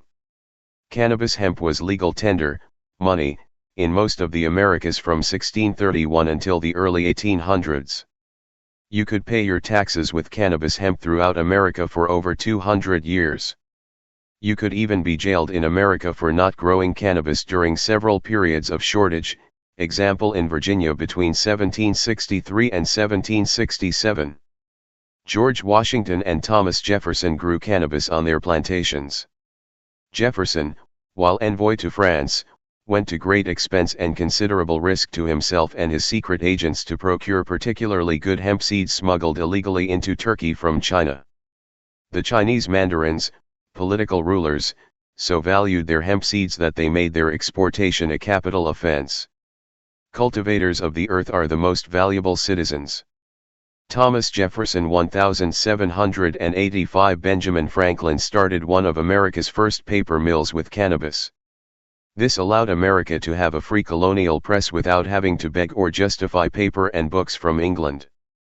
The United States Census of 1850 counted 8,327 hemp plantations, minimum 2,000-acre farms, growing cannabis hemp for cloth, canvas, and even the cordage used for baling cotton. This figure does not include the tens of thousands of smaller farms growing cannabis, nor the hundreds of thousands if not millions of family hemp patches in America. In 1942, after the Japanese invasion of the Philippines cut off the supply of Manila, abaca, hemp, the U.S. government distributed 400,000 pounds of cannabis seeds to American farmers from Wisconsin to Kentucky, who produced 42,000 tons of hemp fiber annually for the war effort until 1946. In 1942-43 farmers were made to attend showings of the USDA film Hemp for Victory, signed that they had seen the film and read a hemp cultivation booklet. Farmers from 1942 through 1945 who agreed to grow hemp were waived from serving in the military, along with their sons. That's how vitally important hemp was to America during World War II. The paintings of Rembrandt, Van Gogh, Gainsborough, etc., were primarily painted on hemp canvas, as were practically all canvas paintings. Botany I rank with the most valuable sciences. Thomas Jefferson 1814. One of the most beneficial aspects of using hemp, or other plants, for fuel is that, as plants grow, the plants take carbon dioxide out of the atmosphere and replace it with oxygen. This helps solve one of our primary environmental problems, too much carbon dioxide. When a portion of the hemp plant is burned for fuel, it has already earned the oxygen it uses by having placed that oxygen in the atmosphere while it grew. Fossil fuels, oil, gas, or coal, on the other hand, come from plant and animal sources that died millions of years ago. Whatever carbon dioxide they took or oxygen they left happened millions of years ago. Burning fossil fuels, then, only adds to carbon dioxide and reduces the amount of oxygen in the atmosphere. The hemp plant has remarkable potential for agriculture, manufacturing, energy, and the environment. And yet, cultivating, using, or even possessing hemp can get you mandatory life imprisonment. If you possess enough of it and the government determines you are a big-time pot seller, you could be put to death. As with most consensual crimes, this prohibition of hemp is both silly and sinister. As Dr. Fred Erther asked, should we believe self-serving, ever-growing drug enforcement/drug treatment bureaucrats, whose pay and advancement depends on finding more and more people to arrest and treat? More Americans die in just one day in prisons, penitentiaries, jails and stockades than have ever died from marijuana throughout history. Who are they protecting? From what? Copyright 1996 Peter McWilliams and Prelude Press. Last revision, December 2, 1996. Ain't nobody's business if you do. Part V, What to Do. A state-by-state look at consensual crime. Rebellion to tyrants is obedience to God. Thomas Jefferson, chosen as the motto for his seal 1776. It has always struck me as odd that a consensual act should be legal in one state and illegal in another. What is it about stepping over the imaginary line dividing state from state that converts you from a criminal to a non-criminal? Imagine a bed in a motel room. The state line divides the bed. On one side of the bed you are in one state, on the other side of the bed you're in another. You and your consenting adult partner, lying on either side of the bed, could be committing the same activity, but one of you would be a criminal and the other would not. If you were on the Connecticut, Rhode Island border, for example, you could be involved in an act of oral sex, either heterosexual or homosexual, and the partner on the Rhode Island side would be breaking the law while the partner on the Connecticut side would not. On the New York, New Jersey border, if one of you happens to be married to another, you are guilty of adultery on the New York side of the bed, but not guilty of adultery, in the legal sense, on the New Jersey side. Perhaps the most stunning example of this would be anal sex, again, either homosexual or heterosexual, if you were on the Idaho-Wyoming border. The partner on the Wyoming side of the bed would be committing no crime at all, the partner on the Idaho side would be subject to life imprisonment. Drug use and unconventional medical practices, thanks to the Drug Enforcement Agency and the Food and Drug Administration, are illegal everywhere. I believe we are on an irreversible trend toward more freedom and democracy. But that will change. Vice President Dan Quayle: full-scale gambling is legal only in Nevada and Atlantic City. Limited forms of gambling, racetracks, card clubs, off-track betting, are usually determined at the local, not state, level, thus too ambitious for our humble chart. If your state has a state-run lottery, you'll know, lotteries tend to advertise more than Coca-Cola. This leaves us with a state-by-state chart that deals mostly with sex and assisted suicide. What a combination! The age of consent column applies to sex only, not alcohol. Due to federal pressure, alcohol is limited to persons 21 and older. The chart is as accurate as we could make it as of early 1996. The fastest growing category, in terms of illegality, seems to be assisted suicide. This chart is provided as a starting point for political change. Before you take part in any activity within any state, please check with local authorities. End of disclaimer. Let's move on to the chart. Information provided by Thomas Coleman, Spectrum Institute, P.O. Box 65756, Los Angeles, California 90065. Copyright 1996, Peter McWilliams and Prelude Press. Last revision, December 2, 1996. Ain't nobody's business if you do. Part V, What to Do. We must all hang together when bad men combine, the good must associate, else they fall, one by one, an unpitied sacrifice in a contemptible struggle. Edmund Burke. Signing the Declaration of Independence was a dangerous act. To call the King of England a tyrant, especially in such a public and eloquent way, was high treason, punishable by death. Although the signers of the Declaration of Independence had different reasons for doing so, were very different individuals, and had radically different political points of view, the executioner's rope could be equally effective for one and all. John Hancock was bold.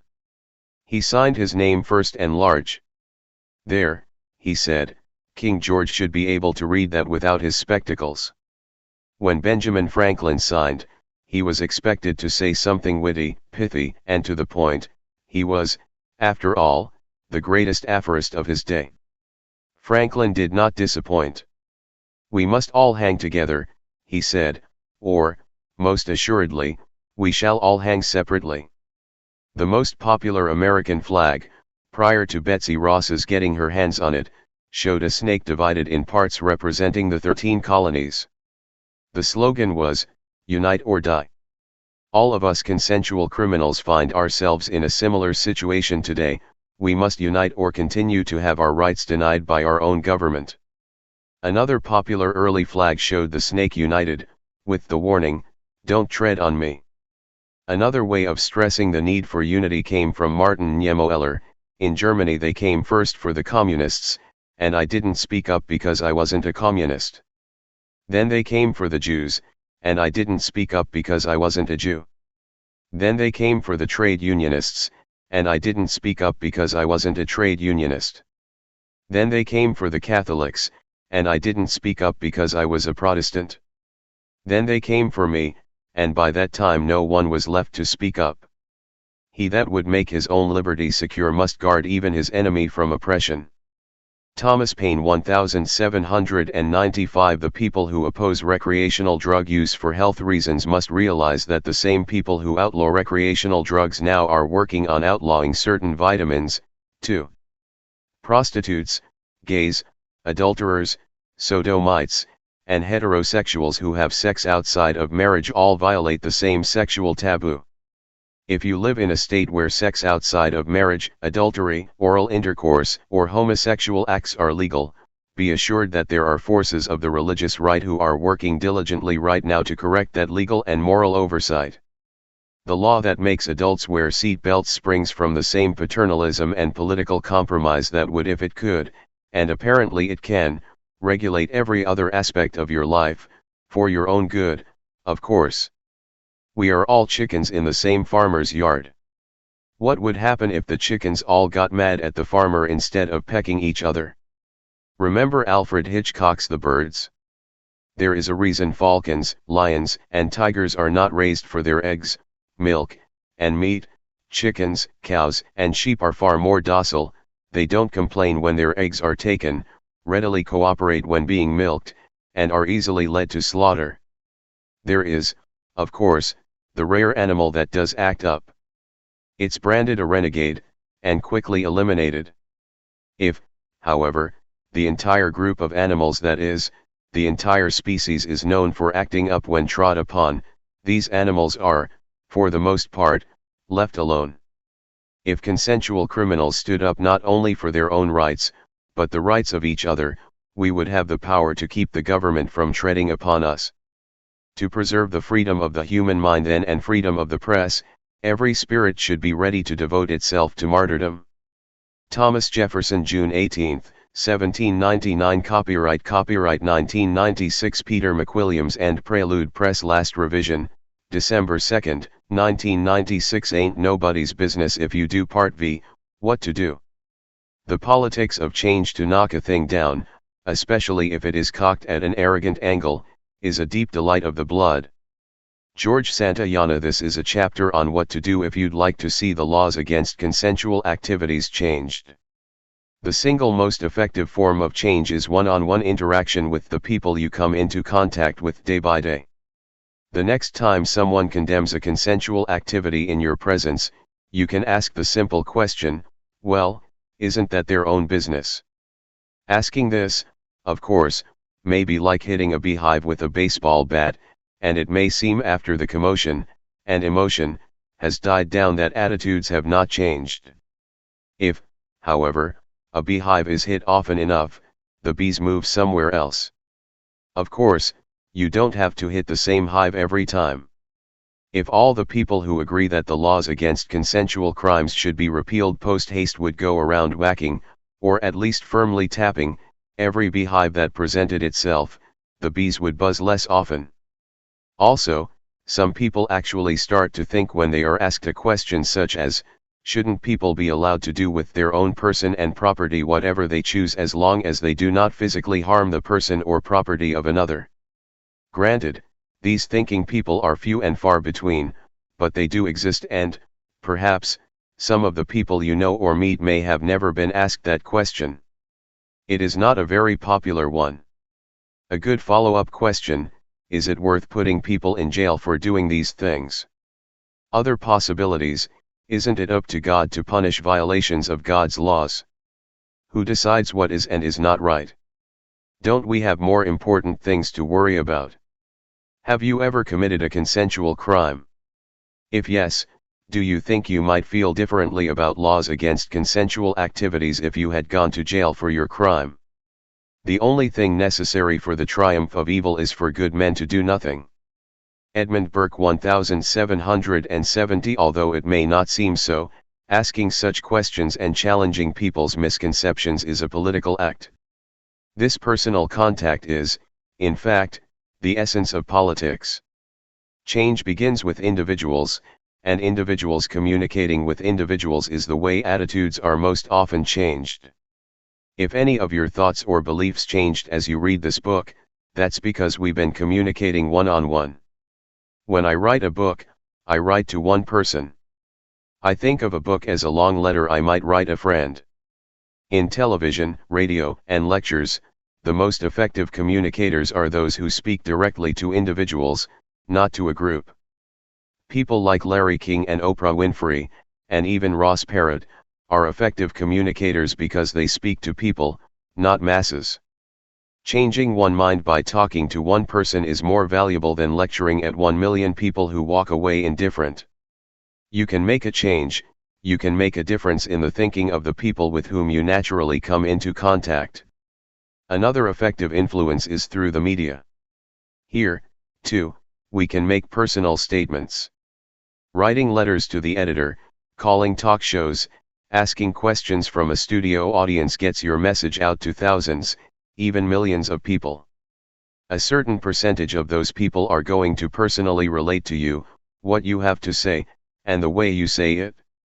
You will probably never know who these people are, but even if you seem to lose the argument with the host or guest on the show, or even if the editor of the newspaper prints your letter with the comment, "Get a load of what the kooks are writing these days," a certain number of people will accept what you have to say, and a change will be put in motion. Washington is a city of Southern efficiency and Northern charm. John F. Kennedy, and then there's traditional politics.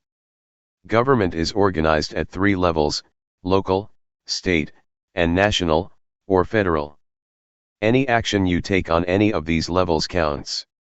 The simplest action is to write a letter or make a phone call. Here, of course, one must know whom to call or write.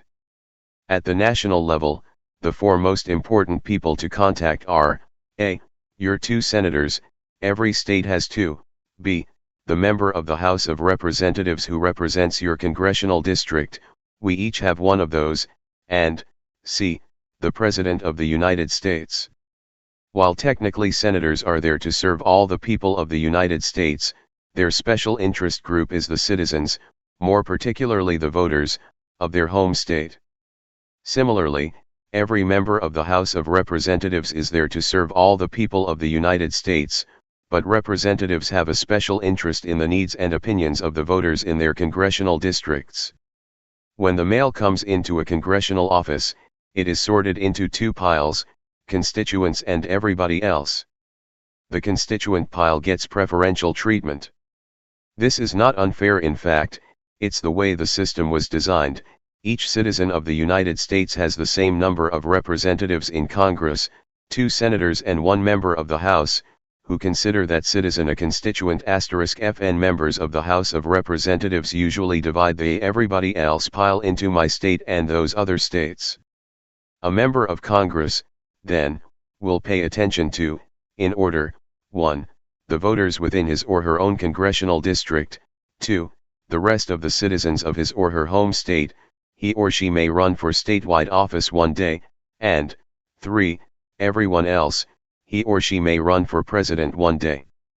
The next group of people to write to, then, on the national level, are all the members of the House of Representatives from your state. *FN. Of course, if you have a vacation home in another state, that automatically doubles your list of potential political correspondents. You should never wear your best trousers when you go out to fight for freedom and truth. Henrik Ibsen's state governments are set up with variations, but generally there is a House of Representatives, or an Assembly, and a Senate.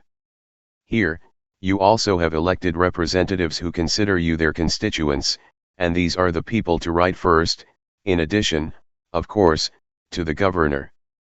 Start with the state senator and representative from your own senatorial and House, or Assembly, districts.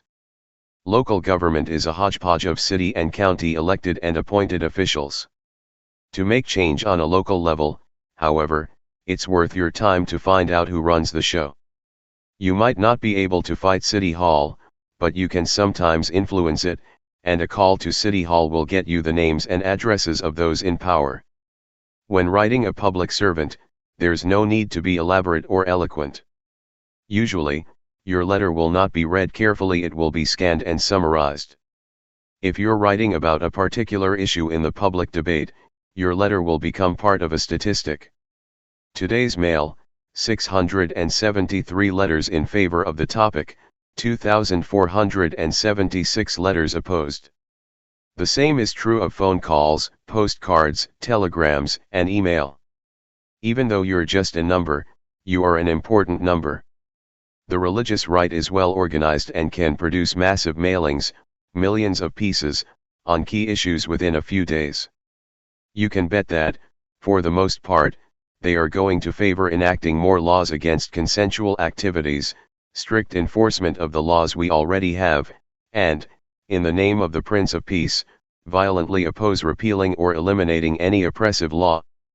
No similar network exists for those who favor eliminating laws against consensual activities, and the legislators know this. Each letter, then, that comes in supporting a position not endorsed by the religious right is given special attention and extra weight by most legislators.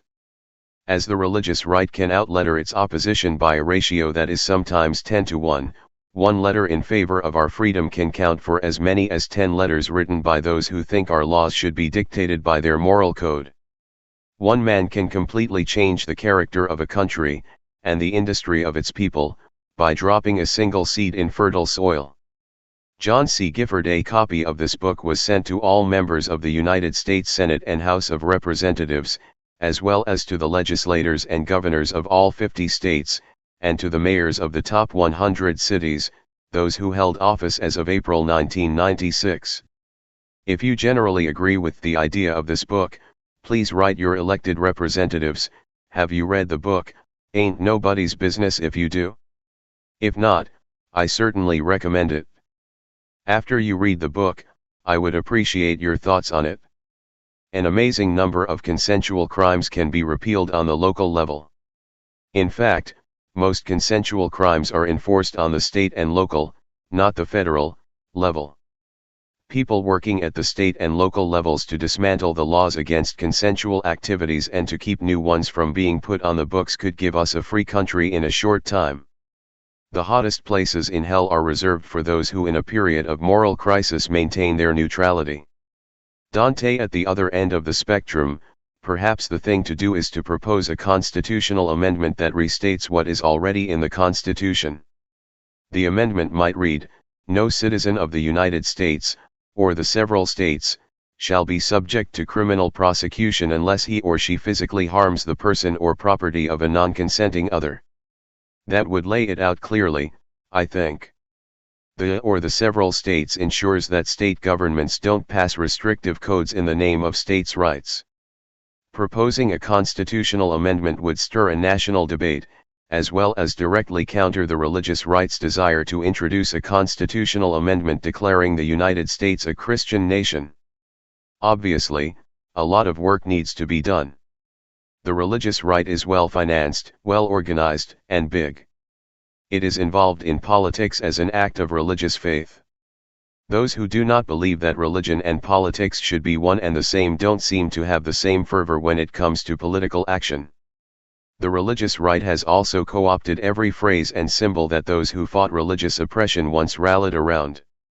Freedom, liberty.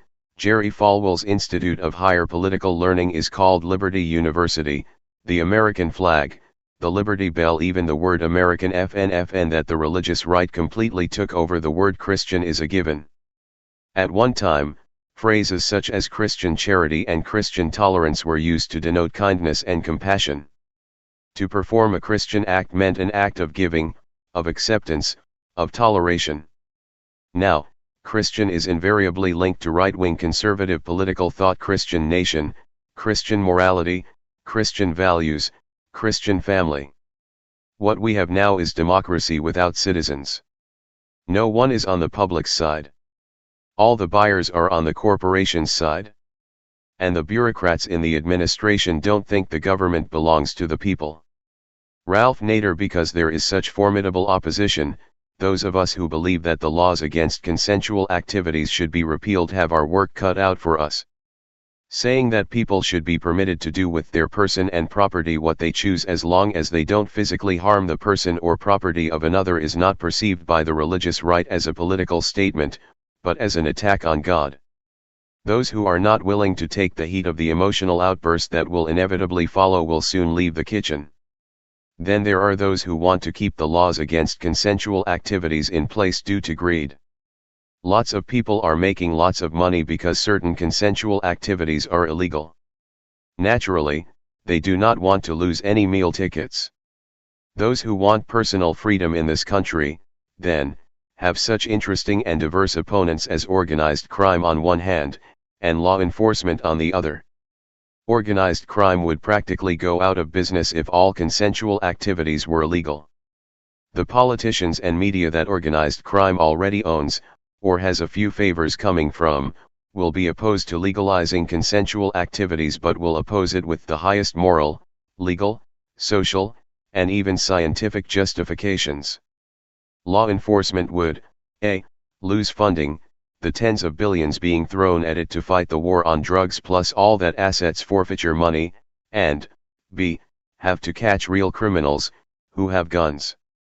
The big businesses that currently make a fortune on legal, including prescription, drugs don't want any of the currently illegal drugs cluttering up the marketplace. This is a spectrum that has tobacco and alcohol companies at one end and the AMA and pharmaceutical companies at the other. "Do you pray for the senators, Dr. Hale?" someone asked the chaplain.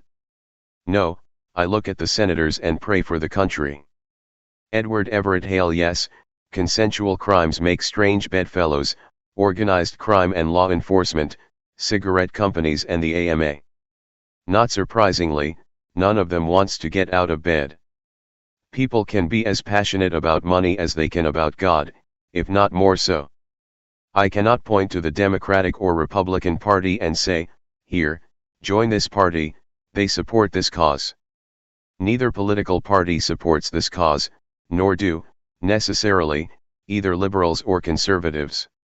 Take a guess, for example, at the political orientation of the author of the following piece, published in a Letters to the Editor column of American Heritage magazine, May/June 1993, would you want your son or daughter or spouse to spend their sick days smoking crack, or injecting heroin, or hallucinating on LSD? I remain convinced that the drugs we outlaw today must remain illegal, because I have personally witnessed the effects of drugs too often and too painfully. I have seen crack babies, trembling, their minds and bodies damaged by their mother's drug abuse.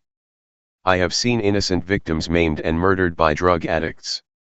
Candidly, no society has ever or will ever succeed in abolishing the use of all mind-altering drugs, just as no society in the foreseeable future will succeed in abolishing all cancer. But that doesn't mean we can simply throw up our hands and say we won't even defend ourselves against these plagues. While the cost of prohibiting drugs is high, the cost of legalizing them would be much, much higher. Anybody that wants the presidency so much that he'll spend 2 years organizing and campaigning for it is not to be trusted with the office. David Broder. Drugs are cancer. Trembling crack babies. Sound like some of George Bush's comments? Pat Robertson's. Pat Buchanan's. Rush Limbaugh's. No, these words come from a person some consider to be the prototypical liberal, Governor Mario Cuomo of New York.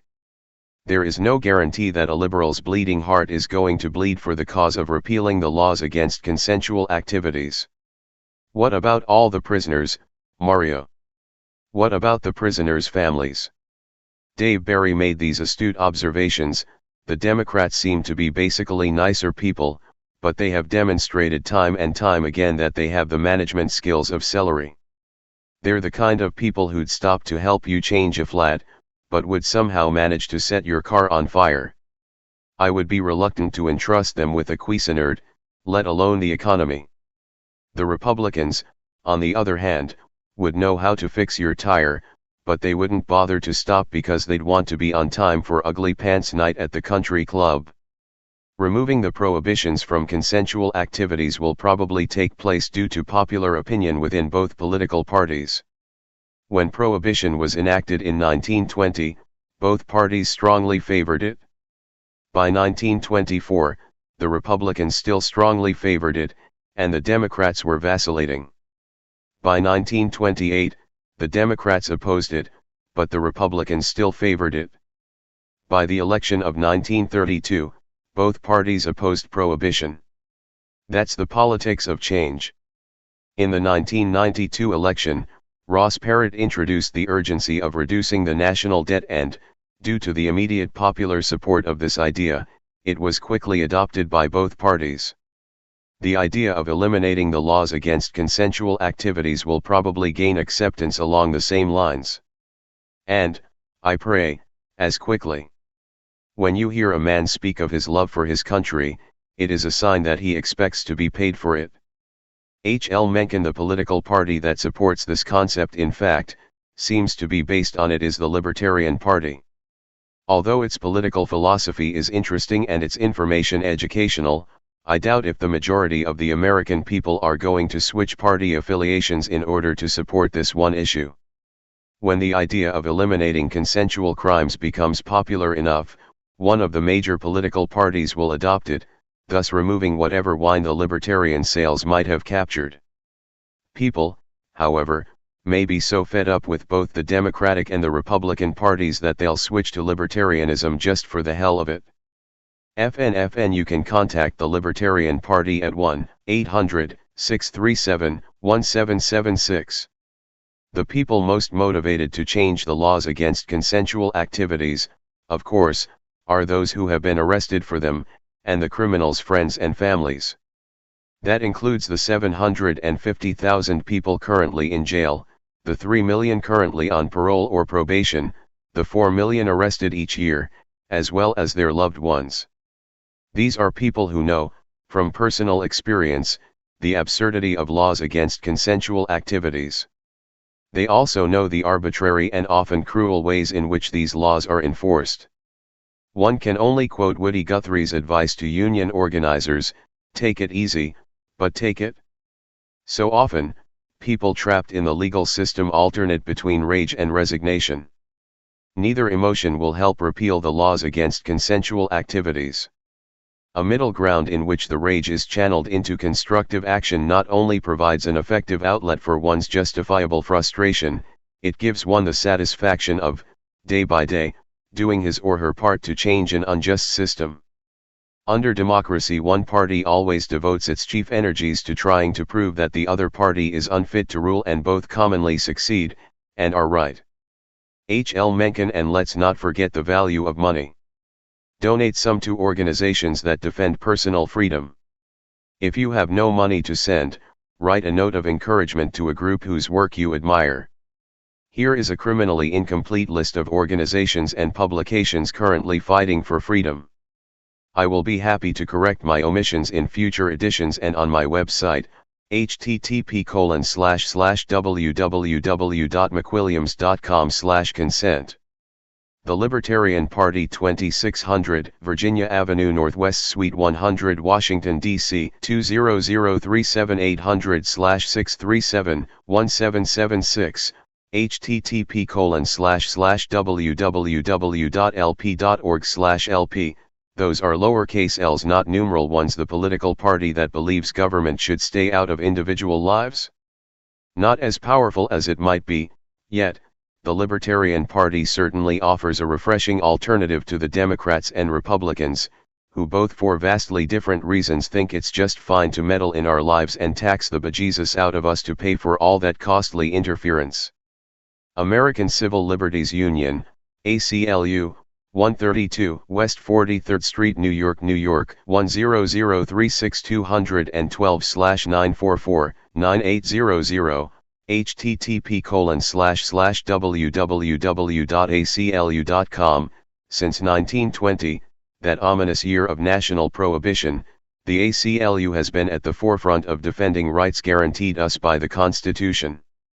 The ACLU has been so successful in bringing test cases before the Supreme Court that Pat Buchanan, unable to eliminate the ACLU, now wants to eliminate the Supreme Court. The ACLU believes that unless they do harm to others, people should not be punished even if they do harm to themselves. My, that has a familiar ring to it. People for the American Way, 200 M Street, NW, Suite 400, Washington, D.C. 2003602/467-4999, http://www.pfaw.org. While occasionally more liberal than libertarian, People for the American Way performs the essential service of directly countering the work of the Christian Coalition, Pat Robertson's well-financed and painfully effective religious right political group. The People for the American Way, founded by Norman Lear, works to keep creationism out of textbooks and repressive religious-based legislation out of law books. Cato Institute, 1000, Massachusetts Avenue Northwest, Washington, D.C. 20001-202/842-0200, http://www.cato.org. Cato's web page boldly proclaims, promoting public policy based on limited government, free markets, individual liberty, and peace. Cato publishes some great books on ending consensual crimes. Its web page has links to other liberty and freedom websites, including local organizations, such as Oregon's Stellar Cascade Institute, and student groups. The Drug Policy Institute, 4455, Connecticut Avenue Northwest, Suite B, 500, Washington, D.C. 20008-202/537-5005, a think tank warring against the war on drugs. Dignified, distinguished, factual. The board of directors includes the mayor of Baltimore, a U.S. district judge, a New Haven chief of police, professors, and lawyers galore. A fascinating quarterly newsletter, magazine, comes with membership. National Drug Strategy Network, 1899 L Street, NW, Suite 500, Washington, D.C. 2003602/835-9075, a division of the Criminal Justice Policy Foundation. The National Drug Strategy Network publishes a monthly news briefs which reports major milestones in drug prohibition. National Organization for the Repeal of Marijuana Laws, NORML, 1001, Connecticut Avenue Northwest, Suite 1010, Washington, D.C. 2003602/483-5500, http://www.norml.org. The laws against marijuana are the most illogical of all drug laws. In 10,000 years of known human use, not one death has been caused by a marijuana overdose. When you consider that hundreds of thousands of glaucoma sufferers, chemotherapy patients, people with AIDS, and others could benefit from the medicinal uses of marijuana, the laws against marijuana are criminal. NORML focuses on overturning these absurd laws. It publishes a quarterly newspaper, Active Resistance. Families Against Mandatory Minimums Foundation, FAMM, 1001, Pennsylvania Avenue Northwest, Suite 200 South, Washington, D.C. 20004-202/457-5790, http://famm.org. Due to mandatory minimum sentencing, drug possessors, not even dealers, often spend more time in prison than murderers, rapists, and people who produce infomercials, crimes which do not have mandatory minimums. How mandatory are the mandatory minimums? In 1995, U.S. District Court Judge Lyle E. Storm tried to give two crack cocaine defendants a break and sentence them to only 20 years each. The U.S. Court of Appeals ordered Judge Storm to resentence the defendants to the mandatory minimum, 30 years each. I know it's no justification or solace to you, but I am saying to you there is no justification to the sentence, Judge Storm told the defendants at the sentencing.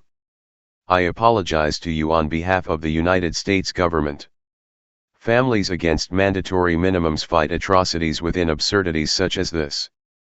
The Fully Informed Jury Association, P.O. Box 59, Helmville, Montana, 598-43406/793-5550. Here's a grassroots way of ending consensual crime prosecution, one juror at a time.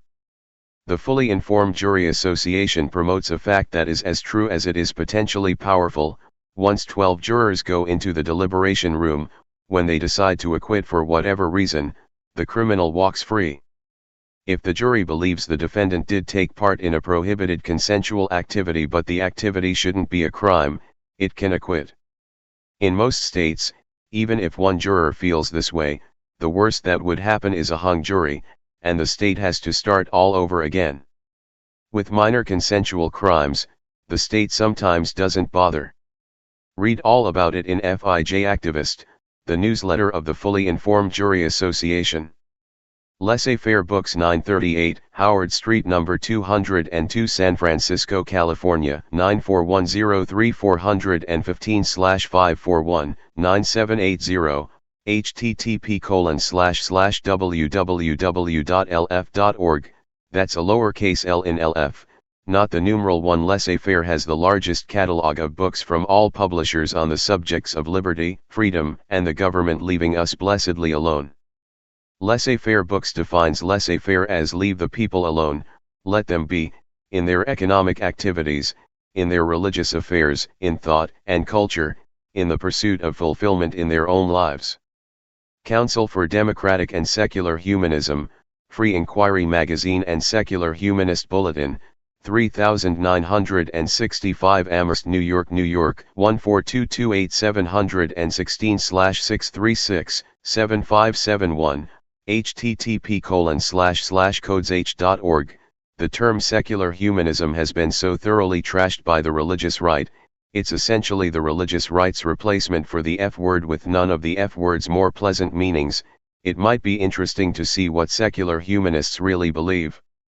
This list of principles taken from the web page of Council for Democratic and Secular Humanism, publishers of Free Inquiry Magazine and Secular Humanist Bulletin.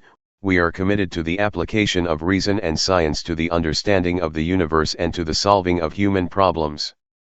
We deplore efforts to denigrate human intelligence, to seek to explain the world in supernatural terms, and to look outside nature for salvation. We believe that scientific discovery and technology can contribute to the betterment of human life. We believe in an open and pluralistic society and that democracy is the best guarantee of protecting human rights from authoritarian elites and repressive majorities. We are committed to the principle of the separation of church and state. We cultivate the arts of negotiation and compromise as a means of resolving differences and achieving mutual understanding. We are concerned with securing justice and fairness in society and with eliminating discrimination and intolerance. We believe in supporting the disadvantaged and the handicapped so that they will be able to help themselves. We attempt to transcend divisive parochial loyalties based on race, religion, gender, nationality, creed, class, sexual orientation, or ethnicity, and strive to work together for the common good of humanity. We want to protect and enhance the earth, to preserve it for future generations, and to avoid inflicting needless suffering on other species. We believe in enjoying life here and now and in developing our creative talents to their fullest. We believe in the cultivation of moral excellence. We respect the right to privacy. Mature adults should be allowed to fulfill their aspirations, to express their sexual preferences, to exercise reproductive freedom, to have access to comprehensive and informed health care, and to die with dignity. We believe in the common moral decencies, altruism, integrity, honesty, truthfulness, responsibility. Humanist ethics is amenable to critical, rational guidance. There are normative standards that we discover together. Moral principles are tested by their consequences. We are deeply concerned with the moral education of our children. We want to nourish reason and compassion. We are engaged by the arts no less than by the sciences. We are citizens of the universe and are excited by discoveries still to be made in the cosmos. We are skeptical of untested claims of knowledge, and we are open to novel ideas and seek new departures in our thinking. We affirm humanism as a realistic alternative to the theologies of violence and as a source of rich personal significance and genuine satisfaction in the service to others. We believe in optimism rather than pessimism, hope rather than despair, learning in the place of dogma, truth instead of ignorance, joy rather than guilt or sin, tolerance in the place of fear, love instead of hatred, compassion over selfishness, beauty instead of ugliness, and reason rather than blind faith or irrationality. We believe in the fullest realization of the best and noblest that we are capable of as human beings. High Times Magazine, 235, Park Avenue South, 5th floor, New York, New York, 10003, 212/387-0500, http://hightimes.com. This magazine is both fun and informative. It's hard to determine which is more interesting, the articles or the advertisements. The High Times web begins with this warning, which certainly applies to the magazine as well. Warning. This High Times website contains information about hemp, marijuana, and psychedelic drugs, such as LSD and ecstasy. Some of the subjects covered include cannabis cultivation, drug laws, pot humor, high art, drug tests, legal highs, industrial uses of hemp such as paper, hemp clothing, hemp foods, hemp oil, and other hemp products, the legalization of marijuana, the recreational use of marijuana, the medical uses of marijuana, and the worldwide uses of hemp and marijuana. The information you are about to read is for informational purposes only and is designed for adults only. High Times does not promote the use of marijuana or other recreational or illicit drugs, including alcohol or tobacco, by minors. For this reason, we must request that you verify that you are 21 years or older. Once the minors are removed and it's just the Haight-Ashbury survivors left, the High Times website lightens up, finally. Somewhere you can relax, light a fatty, and enjoy the atmosphere. Fatty. By the context I'm pretty sure I know what that means, but I didn't know before. I'm not even sure how to pronounce it. God, I'm getting old.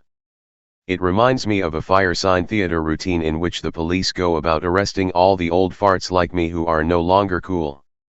Check out his body paint, says one cop. His partner replies, voice mixed with pity and contempt, faded San Francisco Art Nouveau. These are interesting times. The idea that the government should leave people alone unless they are physically harming the person or property of others is catching on quickly, and from many directions. Simultaneously, the forces that want more government intervention in our lives are gathering political momentum. Yes, these are interesting times. The Chinese have an ancient saying, may you live in interesting times. Unfortunately, the Chinese use it as a curse. Your book is dedicated by the soundest reason. You had better get out of France as quickly as you can. Voltaire 1700